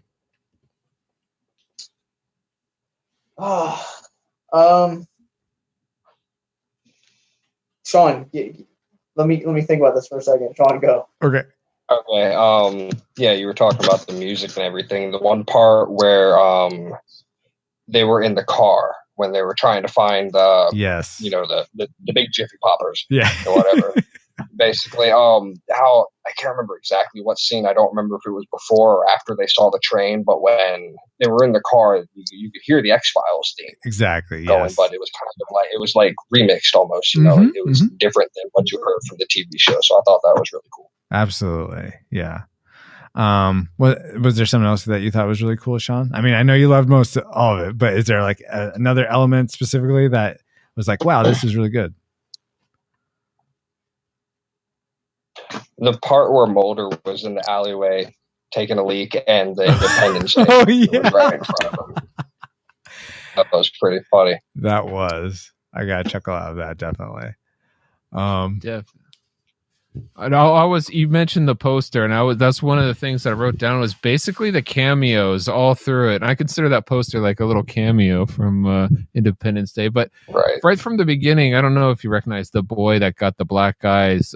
He's been in a few movies like Fast and Furious Tokyo Drift is probably his most famous. Oh, really? Yeah. When I watched it last night, actually, I looked at the kid again. I was like, I know that kid. Yeah. So I immediately jumped on IMDb to look it up, and I was like, oh, he's Tokyo Drift, no doubt. Yeah. And then there was John Locke from Lost that you mentioned, Terry O'Quinn. Yeah. And then the woman in the bar that was serving Mulder drinks was the Dick Tracy's woman in the movie Dick Tracy. Oh, is that? I was wondering why she looks so familiar. Okay. And then there was Tatooine at the end. At least it said it was Tatooine in the desert. Yeah. I noticed that And then too. I noticed that too last night. But I thought it was cool that the lone gunmen were in there, even if it was a short moment. Like I was like, that was cool to bring them in from the TV series. Okay, guys. Cool. So cameos. Yeah, we've talked through several things we liked about this movie. Let's see. Josh and Sean and Paul, how many more things do you have before your classic maker, or the thing you like the most? I think we about covered it all. Okay. How about you? I got Josh? 2. You got 2. Hey, I would probably say I think the second thing that I really like about this film is I just love and respect how relentless Mulder is. The fact that he just won't take no for an answer, and that he's just so crazy passionate. Yeah, though toward the end he kind of wants to stop because of the threat is to Scully, which I think is admirable. I think that was just to balance out her wanting to leave at the kind of bookend. Oh, okay. I could see that. Cool. I do have one more thing. Yeah, go for it. When what was it? Kurzweil, I think, was explaining to Mulder the whole thing with Mulder's sister and how she got abducted and everything, about how had basically let that happen and whatnot. He didn't know that throughout the entire show, I don't think, or at least not from what I watched. But did he? He knew that she got abducted, but not why. Abducted, but he didn't know that his father was involved. Yeah, right. Correction. Kind of cool. That actually was in the series. Really? Like I said, I only got maybe 2 seasons, maybe. There's a scene at the beginning of the 3rd season where Mulder kind of finds the truth. He's been in Arizona or New Mexico where they found this cargo ship of all these burnt bodies of alien human hybrid experiments, and Mulder finds out that his sister was one of them, and he had they had a choice to initially make. Mulder sitting there, he's like, who was your favorite? Was it me or was it Samantha? And his mom says it was your father's call, and I've always hated him for it. Wow. Wow. Deep stuff. Yeah, right. Right. Not supposed to play favorites, parents. Jeez. Come on now. Let's see. So Paul, you said you had a couple more things. I think I'm actually I have one more thing before my classic maker, I'll say. I really, and this was so subtle, and sometimes the subtlest stuff is the stuff I loved most.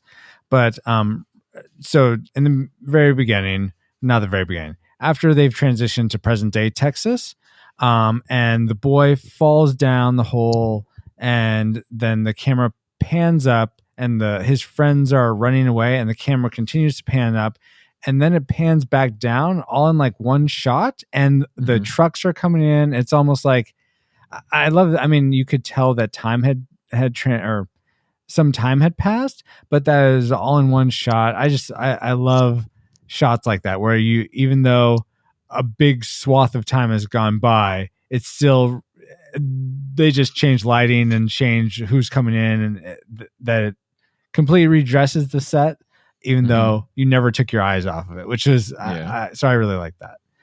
Cool. They actually kind of did that with Mulder when he was getting out of the weird bulldozer thing, the big snowmobile. How it, it showed him. He looked up and saw. Yeah, they looked up Mulder, and he was looking up to the top of the rocks and everything, and then it zoomed back out to the top of the rocks, and all of a sudden he's literally at the top of the rocks, and you see all the footprints and everything. Mm-hmm. Cool. Let's see, Paul, what were your couple more things? Then we'll go ahead with our classic makers. Okay, speaking of the giant hole, I thought it was pretty realistic. If you were going to discover aliens that have been on the Earth, it would probably be buried in a hole, and some kid would find it, like falling through. I thought it was realistic how they portrayed that. But also, aliens down in a big hole reminds me of the movie Evolution with David Duchovny. I do too. I should list that, Paul. I'm not sure when it came out, but that was a fun movie. We should cover it. Anyway, something else I liked. I thought the drama in this kept my attention the whole time. I thought it had good drama from the building exploding at the beginning, looking for that all the way to the end. I thought it was a good dramatic use of drama, I should say. Yeah, definitely. I was absolutely compelled at the beginning of the movie. Yes. And I just looked up Evolution. It's 2001, so we can put it on the list. Yeah. This year made the mark. Just barely, yes. All right. Josh, I'm afraid, I don't think I skipped you. Was there any last things you had before your classic maker, or were you ready for your classic maker? No, I really agree with a lot of the things that you guys were saying, as far as, just stuff like the dramatics of it, the camera angles, the camera shots for it. That's really my everything you guys are saying is what I liked about the movie. Very cool. All right, well then let's go ahead with the things we liked most about this movie. Sean, you can't just say the movie. It has to be one thing specifically. The title. I got you. The title is amazing. But let's start. Let's continue on with Josh. What's the thing you like most about X-Files: Fight the Future? Kind of just continuing on. I cannot really stress the fact that I really, my favorite part of this is probably the pacing, where it starts in the cave and then you pan to modern time, and then you pan to a bomb that ties into that falling, and it evolves from there. Just the evolution and the progression of not only the story but the characters as well, and the mythology of it. I'm on the 4th season right now, so this takes place between the 5th and 6th season. So I'm still a little bit behind like the mythology, but my classic maker would definitely be pace of the storytelling. It didn't feel too rushed. It felt like it took its time. It got and everything flowed smoothly. I'm just gonna piggyback on what Josh said about the pacing. I really thought overall the movie was paced well. It was. I never felt bored or like, when are they going to get to the next thing? So when are they going to pee in the alley again? Paul, what would you have peed on the least in this movie? Oh, wow. There's actually, your segue. Josh just actually mentioned what I like the most. And the scene where the people get at the beginning, where they go down in the hole and the alien attacks them, and they die and stuff. Then the next scene is about a bomb search and the building blowing up. And the two by themselves, as they follow each other, seem like they have nothing to do with each other. Mm-hmm. But then afterwards, as the story progresses, you find out that they actually do, and one begats the other. And it's like, oh, that's amazing how they were able to do that, tie these seemingly unconnected little stories and weave them together as one. Mm-hmm. Absolutely. I'm curious. This is sort of a tangent, but did they ever talk about how Mulder knew to go over to that building? Call it a hunch, Scully. Yeah, but I mean, of all the buildings, there's lots of different buildings in that city. Why that one? Chaos theory. You should see Jurassic Park if you want to know more about that. Thank you, Malcolm. Okay. Sean, what was the thing you liked most about X-Files? The movie. The movie, yes. Fight the Future. The full title.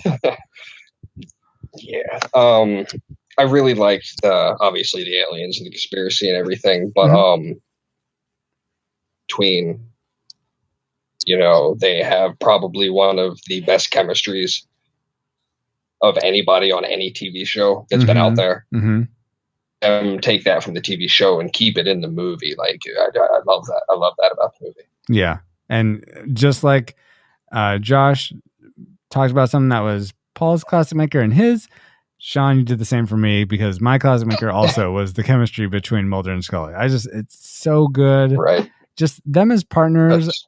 And yeah, it's just this great odd couple of philosophies, which is very engaging to watch. Yeah. Exactly. I am a little torn about them having this romantic moment. I mean, I like it, but also I really just appreciate them as platonic partners. Do any of you guys have an opinion about that? I know some people that have very strong opinions about it, but I'm not one. And I'm glad you chimed in, Paul. You're welcome. My wife really likes the series Bones. Yep. And for the first 7 seasons of that show, they kind of toyed around with sexual tension between the two characters, and then she had a vulnerable moment and she got pregnant, and things just kind of got weird after that happens. Oh, okay. So I think for me, I like the fact that it's just they're kind of friends, but they're talking to each other at the same time. Like it's still friend zoned. Yeah. I wouldn't want to see them any other way. Yeah, I would agree with that. Yeah, pretty much. Cool, guys. I'm glad we're all in agreement about that. Now that we've talked about the things we liked about the X-Files, and before we get to the things we didn't like about this movie, AKA Sean has nothing to say in this next section. Just kidding, Sean. Right. We like to go out to social media and just get what your thoughts on the movies and games we cover are. We say, we try to post on Twitter, Facebook, Instagram, etc. Hey, we're covering this movie. What do you remember and how would you rate it? So from Twitter, we have at the XCast, which I take that to be an X-Files podcast, said, cool, we'll be checking this out for sure. Thank you, the XCast. Excuse me. Then on Facebook, Eric Purcell said, I remember one of the guys bleeding from the eyes. At least I'm pretty sure that was in the first X-Files movie. I still believe. Smiley face. Thank you, Eric. Deborah Powers says, I remember the scene with the bees. Definitely have to watch it again. Thank you, Deb. Sharon, with the Nicolas Cage screaming, what? Bees. Oh, sorry, wrong movie. What movie is that? I think it's The Wicker Man. I don't know. I've never seen it either. I'm glad you're bringing up You're welcome. movies you've never seen. I haven't interrupted in a while, so I had to say something. Sorry. Keep your namesake. Then Sharon Powers said, saw it for the first time earlier this year, and I thoroughly enjoyed it. That's what I remember. Smiley face. Well, thank you, Sharon. Then Brian Keating sort of kind of steps us into our dislike section by saying, it wasn't a bad movie, pretty entertaining and definitely in the vein of the series, but somehow out of place within the series itself. Out of place? But how somehow out of I don't know. Brian, you'll have to expand on that. We'd be interested to hear more of your thoughts on it. But now you can hear our thoughts about why we thought the movie maybe just didn't work in general. I'll kick us off. The first thing I want to mention is a small thing, but it's a typical movie mistake that you'll see of having so in the beginning with the cavemen people, they have the torches out in front of their faces, and from a cinematography point of view, that's great because then you can see the actor's face. But if you're in the dark holding a light source out in front of you, you can't see. You just see the light source. So it defeats the purpose of having a light source like that. Oh, good point. I mean, thanks for ruining every movie, Francisco. You bet, Paul. Glad I'm here to ruin your movies. So just some, you probably will notice it now if you haven't before. Anything that's omnidirectional, like a torch, a flashlight, not so much because it's going in one direction, but definitely torches out in front of faces. Yeah, not so. That's very Hollywood. Let's go. What did you guys find? Maybe the small foibles to start with that you didn't like with X-Files. Josh? I think the thing that really kind of took me out of this was just the way that they budgeted the effects. I know that when the beginning of the movie, there's a scene where the boy falls in and he finds the alien blood and it spits off and like crawls into his skin like worms. I thought it looked better done on the television show. So I felt like they kind of underproduced that scene, but the scene a couple minutes later with the explosion at the Federal Building. I was watching a special feature on the DVD for it. They did 14 cameras for that one shot. Wow! And so I felt like where they could have done a little bit better on that scene. I felt like certain scenes kind of got overproduced on effects, whereas other scenes needed kind of suffered. Yeah, I'd agree. One scene like that for me was at the very end, actually, where it felt like seeing Mulder in the snow cat just like going. It looked like he was out in the middle of Antarctica. It looked very real. But then when the alien ship is out and they're like running away from it and whatnot, that felt very like they're on a sound stage. It's all like blue screened, and it didn't look well done at that point. And I was kind of disappointed that it looked like they ran out of budget essentially. But yeah, I didn't really. Now that you mentioned the starting scene with how the worms are crawling in, that does kind of look very TV-esque. I wonder what the special effects, especially for like alien blood invading bodies, and I know you mean like the bumps of the skin and all that stuff going up. I wonder if during that time, if we hadn't perfected it as much, or they did it on the TV show, and like on the TV show, like it looked creepy and it looked really well done. But when they did it on the movie, like it felt really like cheap and forced almost, kind of. Yeah. So they overproduced it a little too much, probably. Either that or they underproduced it. Yeah. That's too bad. Yeah. Yeah, one thing that I mentioned was that it does like that whole like alien blood on the TV show called Black Cancer, and it's a storyline that they had done for the seasons 3 and 4, and like it'll look really really cool on the TV show, but I felt like on the movie, like it's sad when a movie version of or a TV version of and a movie version, the TV version looks better.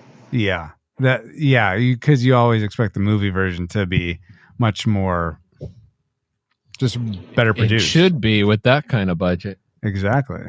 Right. Jeez, come on, X-Files. Let's see. Let's go to Paul. What's something you didn't like?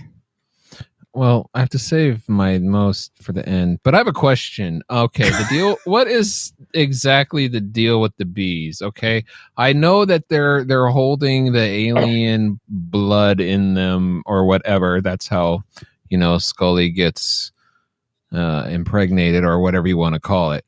But So are they using the bees like they're getting them ready to spread the aliens around? Or are they using the bees to try to work out a cure? Like, are The there? way I gathered it was, all the cornfields they had and everything.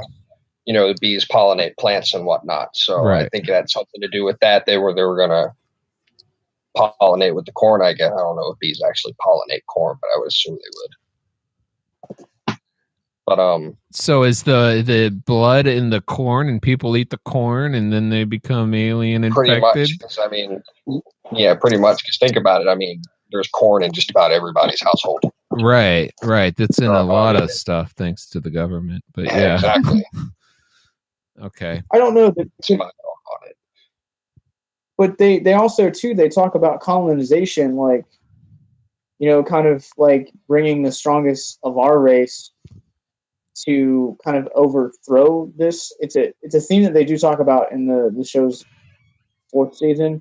So I thought that maybe with the whole it that being a carrier of the blood, they could be colonizing, and maybe the strong survive or the weak die or something along those lines. Right. So basically, I didn't like the fact I didn't understand what was going on with that, but maybe that was supposed to lead to future episodes. But anyway, I thought it was, and I think you both have valid points in that. So thank you for helping me be more confused. Yeah, it wasn't super clear to me either, Paul. Though, less people get stung by bees than how many people eat corn.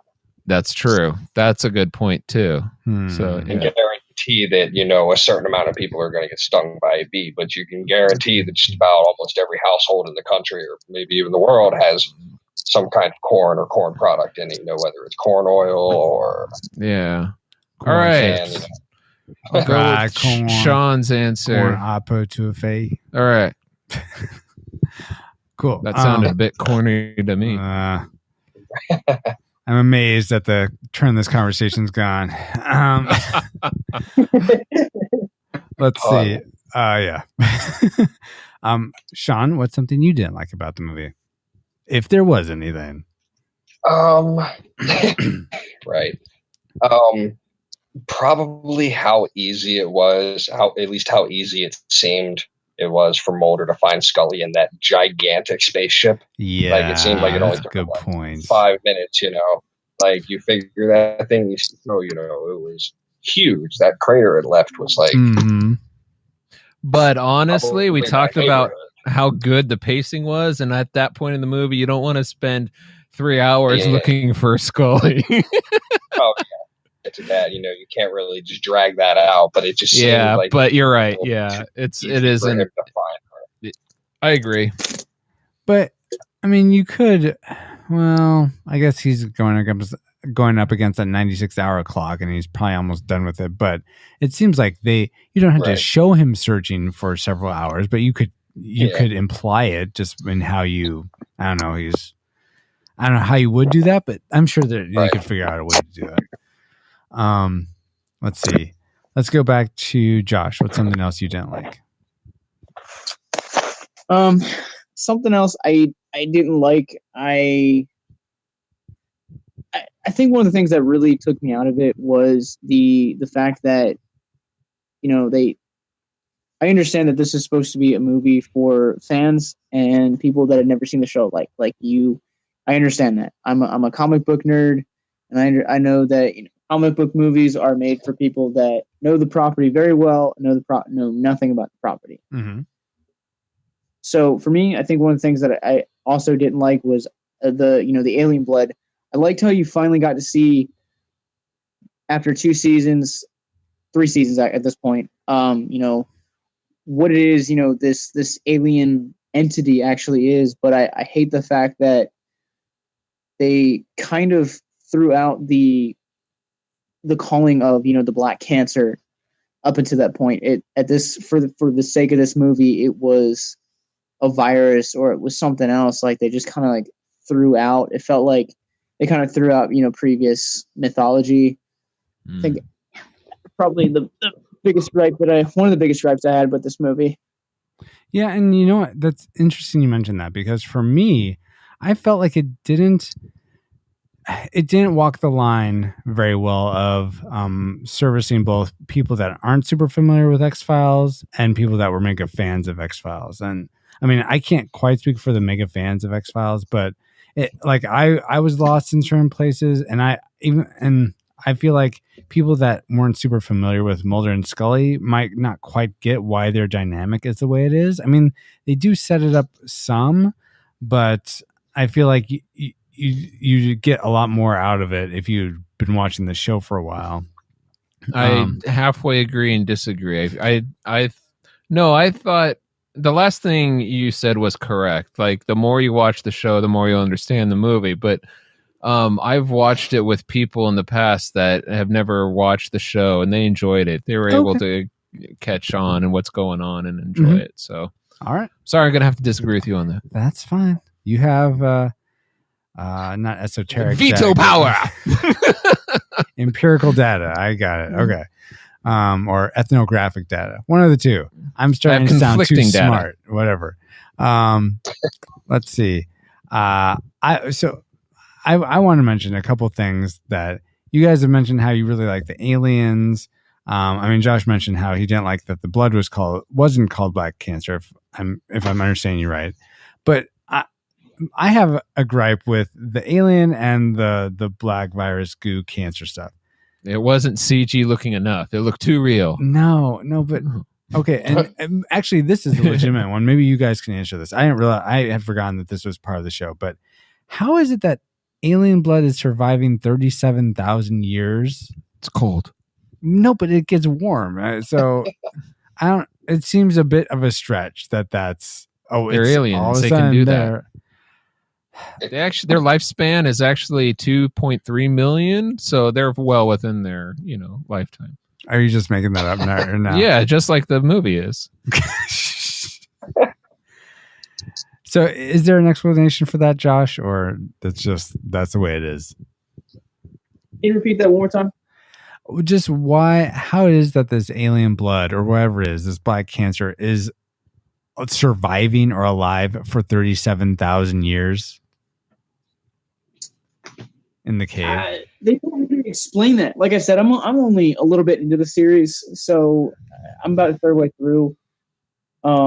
They don't really explain that to you. I think the best way that they've explained it, kind of that it moves from host to host.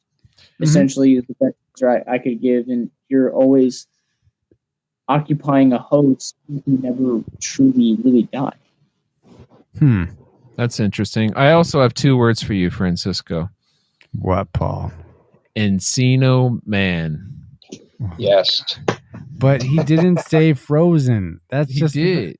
And he had to thaw out. You never saw this blood thaw out. It just appeared under his... There's a lot of things you didn't see in the movie. They had to edit to make the pacing good. Fine. I'll table my other comment and let one of you guys speak. Sean, was there something else you didn't like about the movie?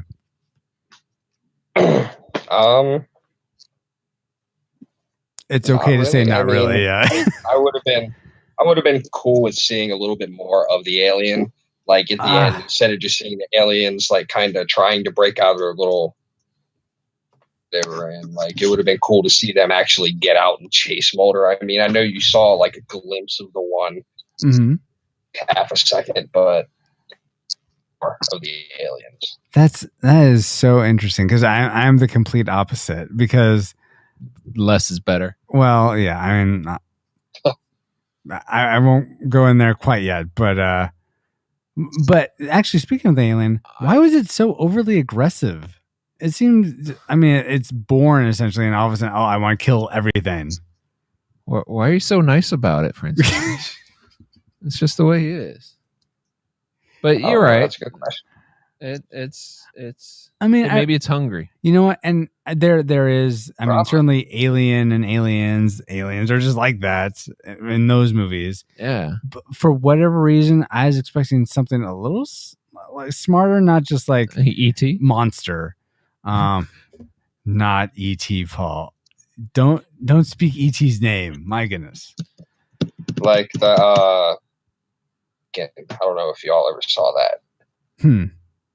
I want to say it was like a 5 or 6 episode miniseries. It's called Taken, and it takes place from like Roswell ship and the Roswell ship crash and everything up until and it takes place like each episode jumps a few years and whatnot. It's a really, really good show. Each episode's like an hour and a half long. It's like a mini series and whatnot, but it's really, really good. I think Stephen King did it.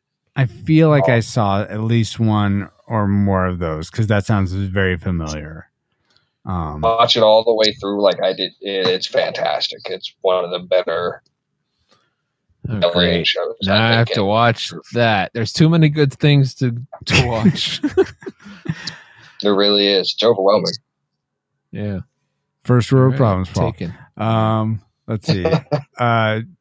Josh, let's go back to you. What's something else you didn't like?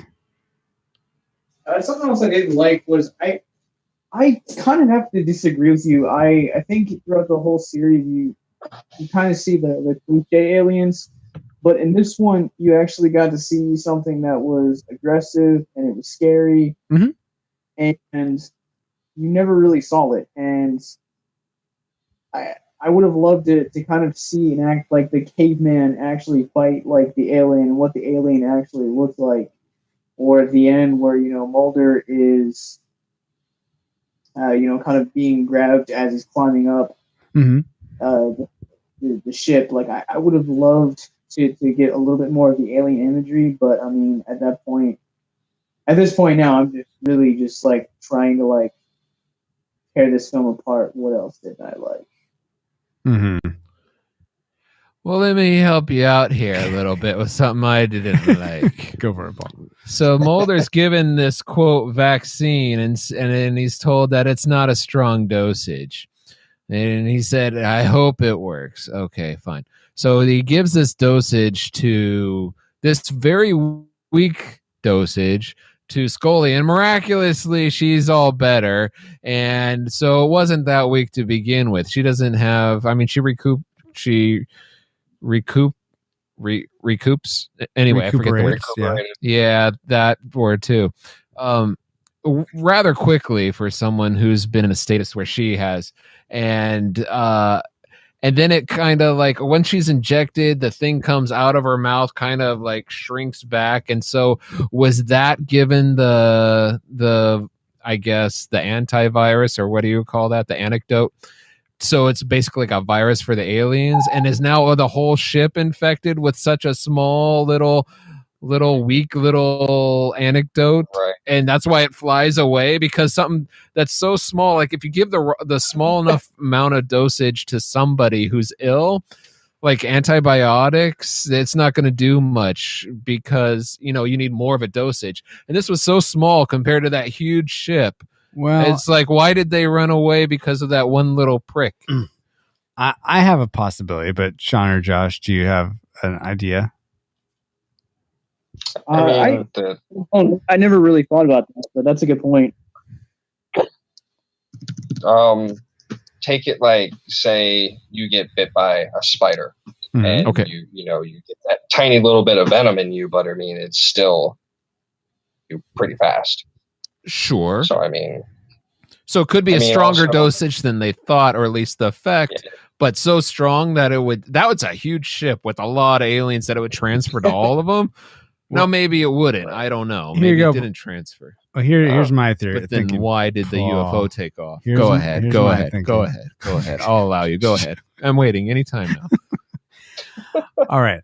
So once the vaccine goes into Scully, and its weakness, how it works so fast, I don't know on her, but she starts creating antibodies.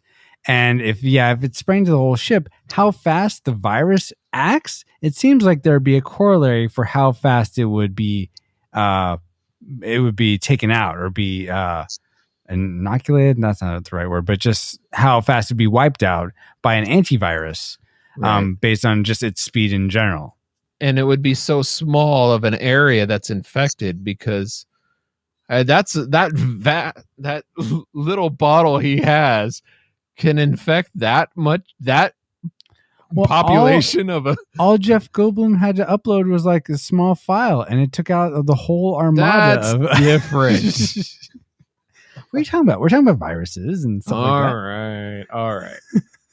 But I just thought it was Mac weird. is compatible with alien technology. Yeah, not only that, and maybe the ship wasn't infected. Maybe they just ran off because they were being found out, or I don't know. Yeah, I don't know either. All right, guys, let's go ahead and go around and do our tragic makers, things we dislike most about X-Files: Fight the Future. Let's start with Paul this time. Oh wow. Okay, so as we're building up to the climax of the film, and Mulder and Scully are being chased through the alien ship, and the alien is after him just to make more tension, and it's building, and are they going to escape in time? And the alien grabs them, and they are trying to get out, and they're close, and then they go through Mulder and Scully go through the tubes, and the alien screams, and Mulder, he's so scared that he ducks, and he turns around and the alien's gone. It's like, what the heck? You built up all that tension, and then the alien is just disappeared. I wondered about that too. I'm not sure really why that happened. Yeah. I thought, oh, come on, give me a break. Give me a break. Break me off a piece of that Kit Kat bar. So I had a Kit Kat, now I'm fine. So it's all good. Josh or Sean, is there something we missed that you're more aware of? What may have gone on with that? The alien fell. Like Mulder fell through the ice. And then all of a sudden, okay, that's the other thing. He fell through the ice to get in. And when he saw the big hole above him, he's like, oh, that's kind of high, but there's a hole to go down. I think I'll go down and maybe that'll help, or he could die. And he chose to go down. So that was almost impossible to go up. But he says, hey, I have a dying woman on my shoulder. I think I'm going to go climb that big hole. No, but there was stuff to climb up on. The pipes that go up, but beyond the pipes is just ice going up to the surface. Oh, I thought those sort of like those pylon things that were jutting out from the wall went all the way up. Maybe I'm remembering wrong though. Well, at least if he was going out the same way he came in, they didn't. No, I thought he went out a completely different way. Maybe he was going out those huts. I don't know. Jabba the Huts. Okay, Josh, what was the thing you disliked most about X-Files: Fight the Future? Probably the ending, honestly. I like how in the I know I keep going back to this, but in the television show, I like how there's always that mystery that kind of leads you off, and I would have really liked it if they would have just ended right when the spaceship just flew off. If you would have just done black screen and just called it that at that, I think it would have drawn. If you're doing a film that's you're trying to attract new viewers to your property, I feel like it would have been a really good introduction for people to what happens next. Yeah, to kind of they just had this this mind blowing experience, but they tied it all up. I think feels like they were. perfect. I don't know. I'm sorry for interrupting, but I'm kind of not. I think they were trying to do that with the last scene of the desert in the cornfield. It's like, oh, maybe we should see what the TV series about with this cornfield. The problem is, I don't think corn is interesting enough to bring TV viewers in. Yeah, or people to the TV. Yeah. Well, I don't know. Yeah, you might be amazed, Paul. Again with the same joke. I know. I was scrambling my brain for another one, but nothing was coming to me. It's all right. I mean, me and Sean, we watched Arrow, and the last season, like they did a mid-season finale last year, and it was the last shot of that finale was the camera panning out on a field of corn. Oh, interesting. And we spent a couple of weeks. We were just like, "What's going to happen? What is this corn? What is this vegetable?" Yeah, that's right, Paul. Take that. All right. So if you at the end of this movie, you go watch Arrow and you're good. Okay, got it. That's the takeaway. Let's see. Sean, what's the thing you hated most about this movie? the sequel to the movie. I've never seen the sequel. I Okay. hated that other movie. Oh, really? I could not stand that other movie. Is that the werewolf one? I have never saw that one. It Because was I heard it was one about with the werewolves. weird- I don't really even remember. Like, I just remembered it was pretty bad. I didn't really enjoy it. But no, my least favorite part of the movie, I would say, was, after the spaceship comes up and Mulder's like, Scully, look at that. Because the whole movie, like the whole show in the movie, is trying to get her to believe in aliens. Yeah. That was so frustrating. She just didn't. Well, no, she said she did. She did see it. Like, I don't think she she? did. I had subtitles went on, off and she into the said she clouds. did. Oh, okay. Well, maybe she did. Well, I thought she was so sick she'll say anything. at that Yeah, I wondered about that, but yeah. But Because yeah, I mean, that like, is frustrating. yeah, he told her, he was like, Scully, look at that, and then you see the spaceship and it's kind of flying off, and then it disappears into the clouds, and then you see her kind of look up a little bit. Yeah. That was probably it. So, all right. For me, it's what is it, Josh? You Francisco? actually said it in a way that made it sound like you were gonna be on board with me, but then you changed, so that's okay. But I honestly felt like they showed the alien way too early. I much more would have preferred them like almost making it like, is this about aliens? I don't know what's going on, and be much more of a conspiracy throughout. And then at the end, you get these big action sequences with aliens where you see a lot more aliens, maybe a swarm of aliens coming at them, like kind of what you guys were Bees. saying, seeing more of the alien and more of the alien fighting or something like that. I think that would have been great at the end as a big finale, and then and a great way to pay off this mystery of, I don't know what's going on with these aliens. Or are these aliens? Are they just bees or some weird form of spider? Who knows what they are? I think that would have built a lot more tension throughout the movie, and I just would prefer to see a movie like that. But You that's should watch the show then. You should watch from episode 1 and then see this, because they build it up that way. okay. Well, but I'm just talking about the But your confines movie, of the I movie. know. I know. But you have to rate the movie in and of itself. Exactly. So that's the thing. All right. And people probably disagree with me on that, but that's where I come down as my least favorite thing. And since you guys aren't objecting, I assume you agree with me. So great. Let's continue. I'm kidding. Let's continue on. Now that we've entered all our targeting information into the firing computer, Alice, do you have a firing solution for us? Firing solution complete. Rating salvo at the ready. On your mark. Do we rate The X-Files Fight the Future a classic? We'd recommend anyone go out and see this again, whether or not you've seen it before. A nostalgic, we'd only recommend you rewatch this if you've seen it in your past as a youth or even as an adult. Or a tragic, we'd recommend no one go out and watch this. Even if you have seen it before, just, if you have good memories, leave those in your memories. Don't seek this movie out again. Let's start, as we like to, with our guests.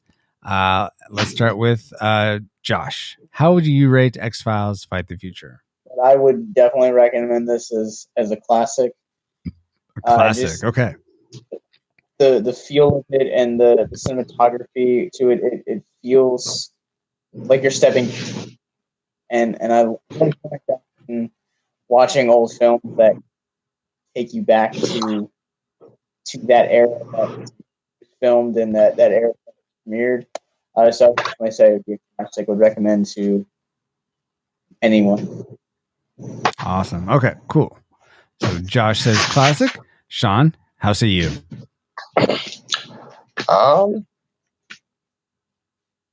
I'd classic just because I could go back and watch. I can go back and watch this movie at least maybe twice a year. Oh wow, okay. And completely happy with it. I love, like I said, I love the movie.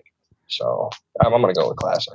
Alrighty. It's that time of year again. Time to watch X-Files. Oh wow. Okay, Paul. Are you gonna clinch it here or make it a little I'm gonna make things interesting here. When I'm gonna rate this classic as well. Oh, and how does that make it interesting? I find myself very interesting. So no matter what I say, I make it interesting. Sorry, that's not entirely Not prideful true. at all. It depends on my mood. Anyway, but honestly, I believe that this movie has enough drama and enough intrigue that if you're a fan of the show, or if not, if you've never seen it, I think you could still get maybe would enjoy it. Mm-hmm. Okay. All right. Well, then for that, it's definitely a classic, but will it be disputed or unanimous? Unfortunately, it's going to be disputed because I'd rate X-Files Fight the Future a nostalgic movie. I enjoyed watching it again, but for pretty much all the reasons I said I didn't like it, those weren't enough to overcome the things I did like about it. So that's why it's if you have seen it before, I feel it's worth watching again, but I think there's other alien conspiracy movies that do it better. Such as? I'm thinking Alien Conspiracy. I knew specifically. Oh my god! You brought it up. You loaded that gun, and I fired. There you go, folks. He's had to come He's back. Disqualified. No, you can change your rating. Remember? I'm not gonna. So can you, Paul? Oh yeah. Let me come back to you. If I think of it, I'll edit that in. Okay, Galaxy Quest. They all think the conspiracy think they think it's a TV show. Never give up, but it's never surrender. That's right. Like Repthar's hammer. Right. Well, according to the Retro Rewind podcast, my vote doesn't matter because Retro Rewind podcast rates The X-Files Fight the Future a disputed classic movie. We'd recommend you go out and see this, whether or not you've seen this before. I'm curious, do you guys all agree that whether or not you've seen the show, this movie stands alone well enough? I mean, I've watched, like I said, I've only seen maybe the first 2 seasons, maybe like an episode or 2 of the 3rd season. Okay. But I mean, I guess that's a lot of episodes, but I mean, hadn't really seen it, I probably would have still enjoyed it, but not necessarily as much. Okay. Josh and Paul, you about the same? Yeah, I would agree with that. Yeah. All right, fair enough. Like I said, I felt like there was certain stuff with the series I wish they would have kind of brought in, but at the same time, with you appealing to a new audience. Mm-hmm. Do you wish they do you guys wish they had made more movies sort of on this topic of the aliens and the conspiracy? Yes. Yes, because I could have done without that horrible sequel. Okay. Fair enough. Is the new one on Netflix any good? The new series, new 10 episodes 10? or whatever it is. Yeah. I haven't seen the new season yet. I have not seen it. Well, yeah, because you're working through, right, Josh? I am. My Netflix only has up to season 9, so they do not have the revival series yet. Oh, okay, got it. I'm on season 5 right now, so I got a little bit of ways to go. Okay. When does Agent Doggett get in? Is he in season 5? I just started season 5, so I do not know. Oh, okay, so not yet. Okay, just curious. No. I didn't think I would like Agent Doggett, but after several episodes, I did. Mm. Okay. All right, guys. Well, let's move on to our next section. Alice. YouTube systems engaged. All right, so these are things that are new on our tube, whether they're new movies, books, TV shows, what have you. What's new on your tube, Josh? Probably the best thing that I would say right now is I'm going through this. Sean knows this. I've been going through this. I started this series probably about a month ago called Lady Killer. It's a comic. Oh, okay. And it's essentially about this suburban housewife. It's set in the 50s, and she's essentially an assassin, and she just has an addiction to killing people. Mm-hmm. But just the tone of it, it's really dark. It's dark comedy, mm-hmm. which is either hit or miss for me. So, you have to know how to do it. And the writer that they have, I can't remember the name of them right now. But it's a really solid series. The art in it is really good. It's done in the vein of iZombie. If you guys have ever read iZombie, but it's definitely a series that I'm finding myself looking forward to more and more each month. So that would be my new tube. Very nice. Awesome. Sean, what's new on your tube? I don't know. I'm pretty excited for next month in October because literally all the shows I watch are coming back. Oh, nice. You know, you got Flash and Arrow, and then The Walking Dead on October 23rd, which is what I've been waiting for since. So The Walking Dead would be your new tube. Walking Dead, absolutely. All right, cool. So the dead, they're still walking? Okay. They are. And apparently you have to fear them walking. Paul, what is new on your tube? Recently, I watched the first season of Stranger Things, and that was intense. If you like, it's set in the 80s, and if you like Goonies or like E.T., it has kids, on bikes cussing. Not that I'm like, oh, go kids in your potty mouths, but it has a fun. It is intense. And it's not for everybody, but if you kind of like the suspense and that kind of genre, like Stephen King stuff, then this probably is worth checking out for you. Very cool. And for me, I finally got around to watching Mission Impossible: Rogue Nation. And so cool. It's a fun movie. I still think number 3 is my favorite, but it's worth come watching. on, dude. All right, no, that's just cool. because the villain, not Seymour Hoffman. Why can I not think of your first name? Philip, thank you. Philip Seymour Hoffman, I feel like has just been the best villain of all definitely. Yeah. Well, okay, I don't know why, but that I makes thought it so much more. No, I thought, he's definitely, I think, one of the best villains. But I thought the action scenes and some of the other getting to the villain was better done in other movies. That's right. Okay, well, it's neither here nor there. So why is because he's what's dead? New on R2? Wow. Sorry, someone mentioned dark comedy. What's new on R2 is, speaking of dark comedy, Lady Killer. Is that Lady Killer singular, Josh, or Lady Killers? Lady Killer. Lady Killer, the comic. We have The Walking Dead, the TV show, and Stranger Things, the Netflix series, and Mission Impossible: Rogue Nation, the movie. All right, now let's get to our feedback and announcement section. Alice, please bring up the communication satellites. Comsat online. Receiving incoming transmission.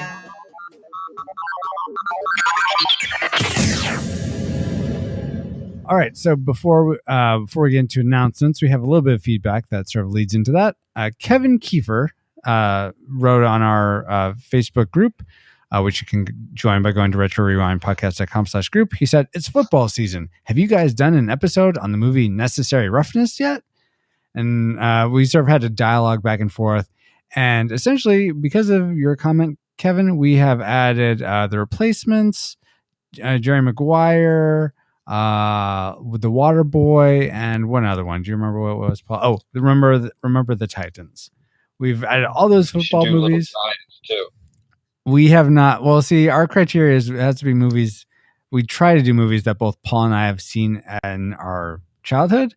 Gotcha. I have not seen Little Giants. I've also not seen The Water Boy, but I'm making one allowance for that because one of us has seen it. Yeah, because Paul's seen it.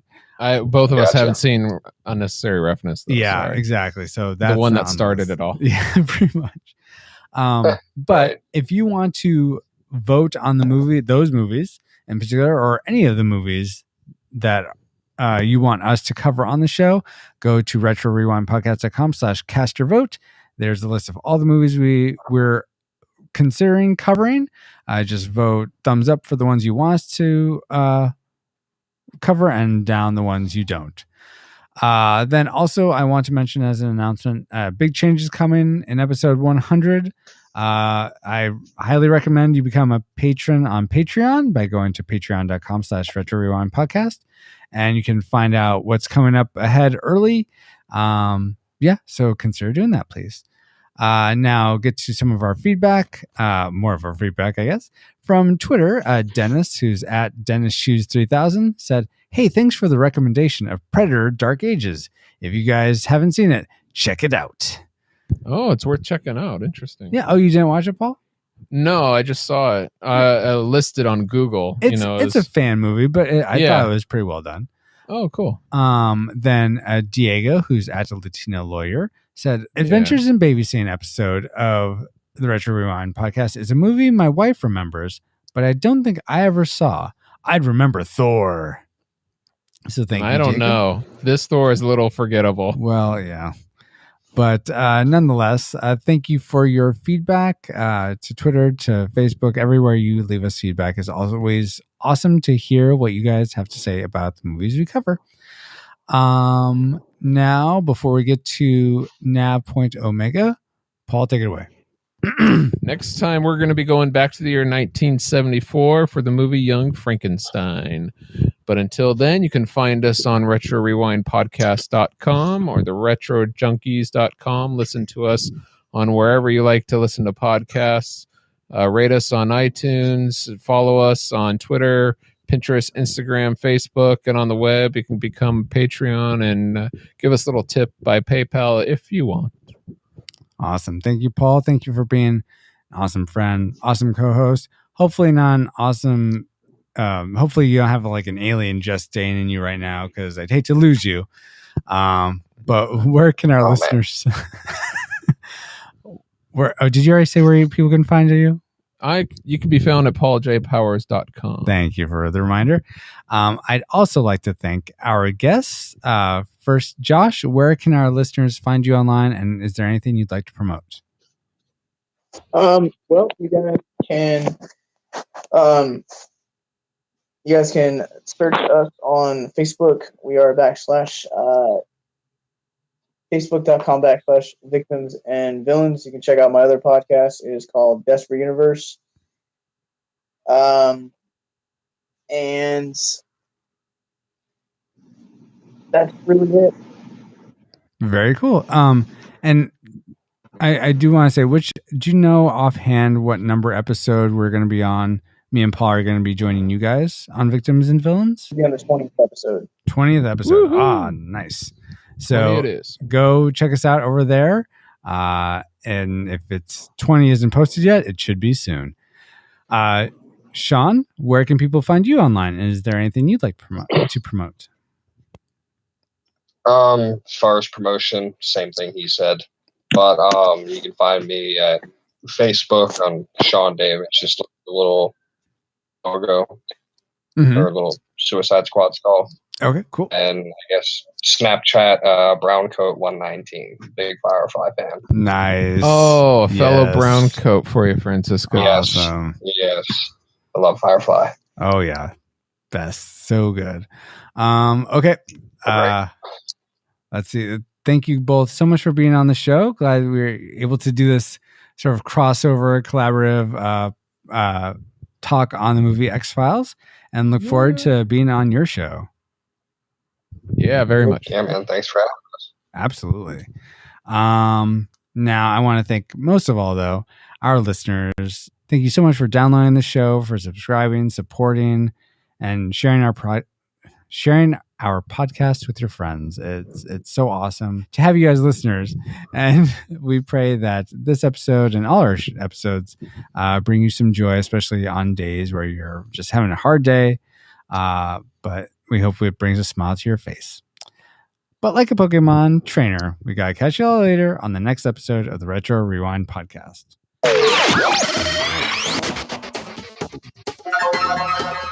Retro Rewind mission complete.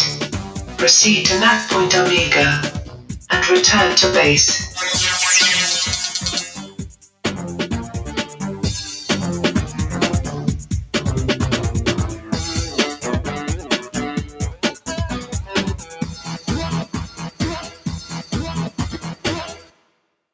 Hey, you know what? I used to have a file but we broke up, and now she's my ex-file. What are you doing here? I heard the strangest podcast from the upstairs kitchen, and I just followed it down. Call it a hunch. Ba-dum-tsh. What the? Retro Rewind podcast initialized. Mission identified. Young Frankenstein, 1974. Co-hosts online. Auditory analysis online. All systems nominal.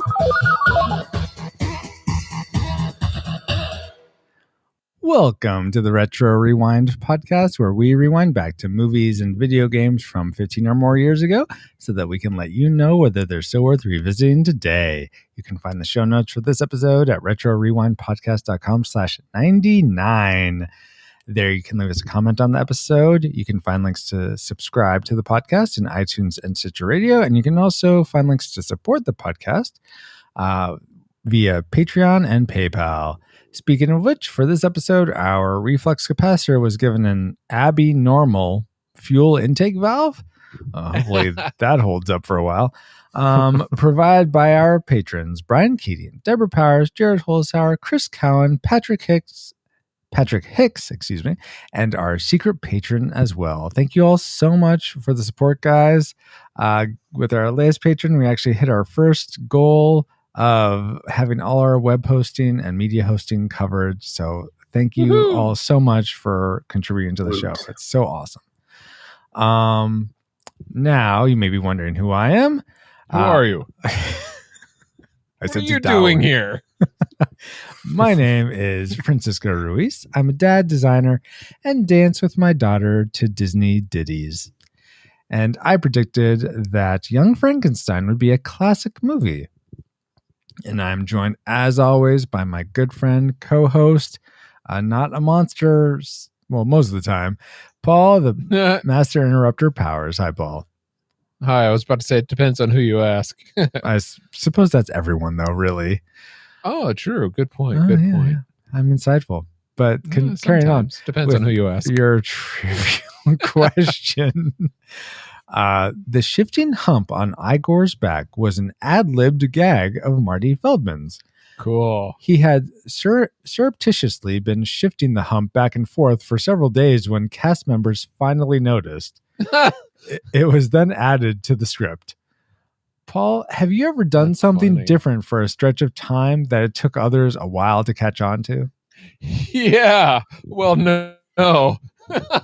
What I mean is, for years, like all my life, I had my hair parted on the left side. Okay. And then one day I decided to get a haircut and switch it and have it parted on the right side. Oh, really? See how, if anyone noticed. And I wore it that way for a whole year and not a single person noticed. And I switched back.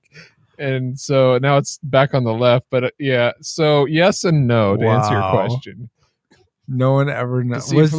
Was this during the life of our almost 4-year-old podcast? No, I did this 2 years ago. So yes. Yeah, during our podcast, yeah. Yeah. But now I keep it so short you can't really tell. No, I can't, but that's funny. No, I never could tell, Paul. Awesome. Well, it's fine because you see me on a webcam. They kind of invert that sometimes, like mirror it. I don't know. Yeah, sure. That's actually an excellent point. Yeah, that's why I didn't notice. So we were going to have originally a couple guest hosts. They both were not able to do it, and I had to go through a few people to finally get down to our pitch hitter for tonight. We'd like to welcome back, all the way back from episode 97, I believe, which was on Adventures in Babysitting. I'd like to welcome back to the show, Patrick Patch Hicks. Hi, Patch. How you doing? It's good to be here, my friend. Not Morgan Freeman. I can't. I just love that voice. It comes by naturally when I wake up in the morning. That's my morning voice. Okay. Well, I'm glad you still have it on at 8:40 my time at night, which is like what, midnight your time or something? My goodness. No, I don't live in the Atlantic Ocean or anything like that. Well, I don't know time zones. My goodness. But it's a good thing we're not time-oriented podcast. Exactly. Yeah, seriously, I live in the future. There goes the future. Tomorrow. Just a couple hours though. Oh, okay. Patch, just to get people reacquainted with you, can you please remind us what you do for a living and what your favorite, let's see, instead of favorite movie genre, who's your favorite movie actor? Okay. So yeah, I'm a multimedia designer, e-learning developer, do specifically military training. Cool. But just my love for design kind of flows through that. So I just consider myself a designer in general. Nice. And I would have to say my favorite movie actor would probably be Christopher Walken. Oh, really? You like the Walken? Partly because I love doing his voice. Oh, but also because he's just really eccentric, and I can't believe you coming at me like that. He likes to get out and do something amazing. You do that way better than me right now. Oh my goodness. I've had a lot of practice. In fact, my boss always jokes that was the reason he hired me. It was because I do a great Chris Walken impression. I really hope that's not the case now. After working for him for almost 4 years, I really hope that I've established more credibility than that. But I like Chris Walken. I also love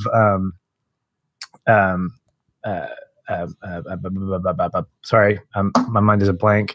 The late Heath Ledger. Oh, sure, and Hugh Jackman. I'll watch anything that Hugh Jackman's in. Oh, nice. Very cool. Did you see Eddie Eagle? I heard good things about that one. I want to see that. I did. In fact, I was talking to my my podcast buddy Aaron from Feel and Film about it, saying that it's a great feel good movie, and there's some really great backstory about it because the movie itself, the source material is only makes up maybe 15 to 20% of the actual movie. Okay. So there's a lot of liberties that were taken, and we had this really great conversation about, is a movie's inspirational, emotional feel valid, even though you're taking liberties with some of the source material that's that has fact behind it and stuff. So, but I'm surprised it has that much behind it, considering Hollywood's behind it. It made for an interesting discussion. It was a good movie. I liked it. Oh, you cynical Paul, you. Why don't you give me your cynical prediction, since I forgot to ask also? My cynical prediction for Young Frankenstein. What is it? Oh, okay. Young Frankenstein is that it's doo-doo! Really tragic, huh? No, I'd say nostalgic. Nostalgic was my prediction. All right. Back to Patch. For your trivial question, I have, let's see. In the Playing on the Ritz number, Igor can briefly be seen playing the piano on the right side of the stage. And I've never noticed that. Patch, do you play any instruments on or off the stage? I do. I play the acoustic guitar on the stage, and I play the air guitar off the stage anywhere I can. Nice. Excellent. How did I not see that coming? I just kind of ran right into that one. Wild Stallions! Be excellent to one another. Be excellent. Let's see. And Patrick, what was your prediction for Young Frankenstein? I predicted Young Frankenstein was going to be a classic. Awesome. Okay, let's see if those predictions pan out. Paul, will you please enter the course for Alice for this episode? Hey, Alice, how you doing? It's been a while. Let's have those little... What's going on, Alice? All right. I guess I shouldn't make conversation. Let's just go have a roundtable discussion. Sorry, I didn't know she was acting finicky. Someone's a bit touchy tonight. Let's have a roundtable discussion on the movie Young Frankenstein, and then let's come back and see what we've been up to lately on our new tubes, and then we'll see what announcements we have. Sounds good, Alice. Please don't take anything Paul's saying to heart. I mean, he likes you, or personally, it's all good. Yeah, so shape up, Alice. Come on, let's go. Get with the program. Alert! Alert! Target located. Spoilers incoming. Engaging retro rewind reactor.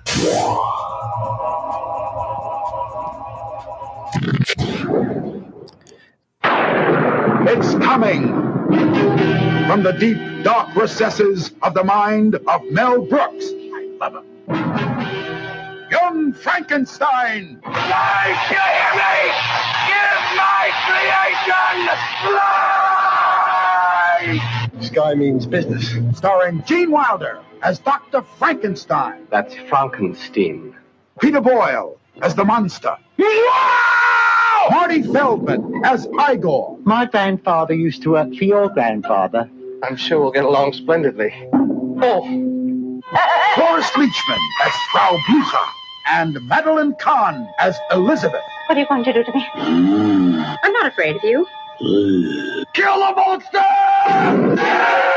See Mel Brooks' Young Frankenstein. Yes, I think we could all use a good laugh. But don't see it alone.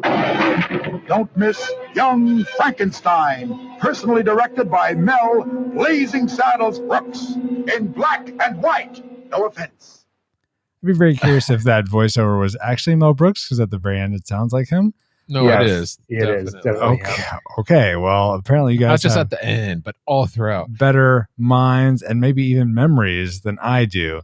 But how good were our collective memories of Young Frankenstein? Here's our memory mind meld synopsis. The relative of Dr. Frankenstein teaches a class that his ancestor was a fraud, even going to the point of insisting his name is supposed to be pronounced Frankenstein. There's a constant back and forth about the mispronunciation of both Frankenstein, pronounced Frankenstein, and Igor, pronounced Igor. Igor? Dang it. There is the recurring joke of the chick's name, Frau Blucher, causing lightning and thunder clash.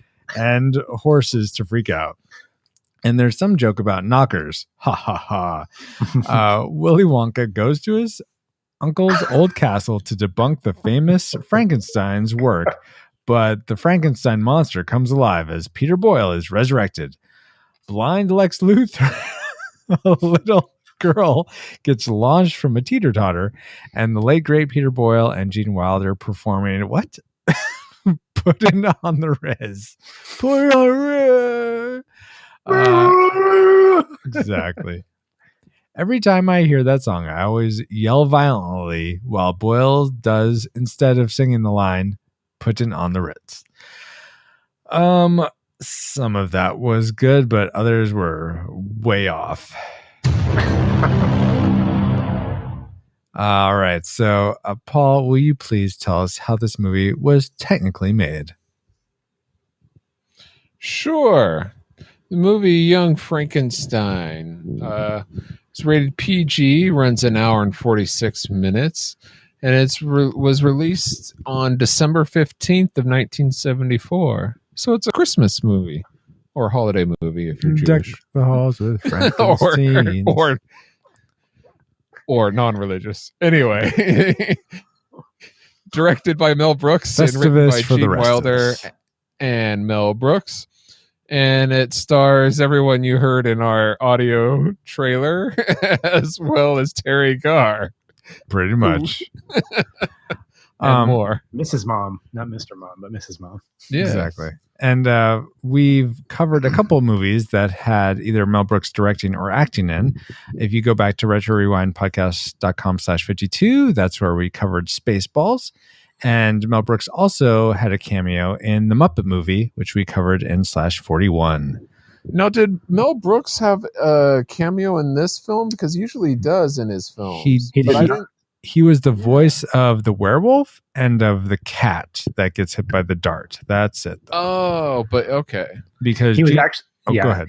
I was going to say he actually wanted to make a cameo like he does in all of his movies, but Gene Wilder insisted that he didn't because he didn't want to disrupt the tone or the setting of the movie being black and white and old school. He thought it might. Yeah. So he threw his voice in there as a wolf and a cat. Exactly. Nice. What other technicals you got, Paul? Oh, sorry. I was looking at the cast and Mel Brooks in there. Let's see. The budget of this film was almost $3 million, and it went on to gross over $86 million. Oh my word. And it went on to make almost $40 million in rentals alone. Can I be frank with you, Paul? No, you can be Frank. Oh, Frank. Frank. Well, very good, very good. So obviously lots of people love this movie, at least enough to make it get that much of a return. So let's talk about the things we personally liked about Young Frankenstein. And let's start with our guest host, Patch. What's one thing you really liked about this movie? Oh man, that violin music at the very beginning. I think I mentioned this in the last episode about the soundtrack, but I thought just that violin music really quite literally set the tone for the entire movie. And oh, sure. Not realizing until later as a first time viewer, I mean, this is not my first time watching it, but going back, thinking about the fact that it became the quote calling card for Frankenstein to be kind of drawn back. It really was cool just to hear that. I can't even do it. I'm not even try.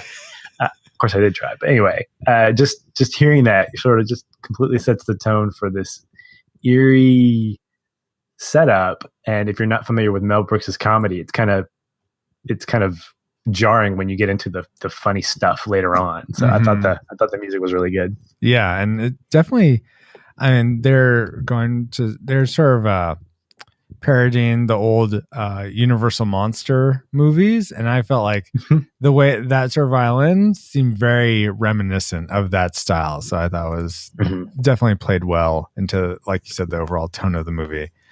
Paul, was music something you liked about this movie? The violin definitely stood out as nice and positive, and somehow it meshed really well with the film altogether. But even though it would seem contradictory, but I thought they did a really good job in it. Nice. What's something else you like though? Me? Oh, at the beginning. We usually, you and I talk about like the credit intro, and it was kind of slow, but I like the fonts that they used in this. It wasn't just Helvetica, so the fonts were good, but the slow intros, not so much. You know what? I liked yes, you're right. We usually talk about how we don't like slow intros, but I thought, similar to the music itself, I thought this was very much a throwback to those old movies where you had pretty much all the credits at the beginning. I wrote that down too. Yeah. And so I thought that was boring credits. But because it was a parody, if we were doing an old movie like Swiss Family Robinson that did that, then I'd be like, yeah, what's wrong with this movie? But that was actually good because they had the storm going on. Since it's a parody of one of those movies, it makes a lot of sense. So I like that.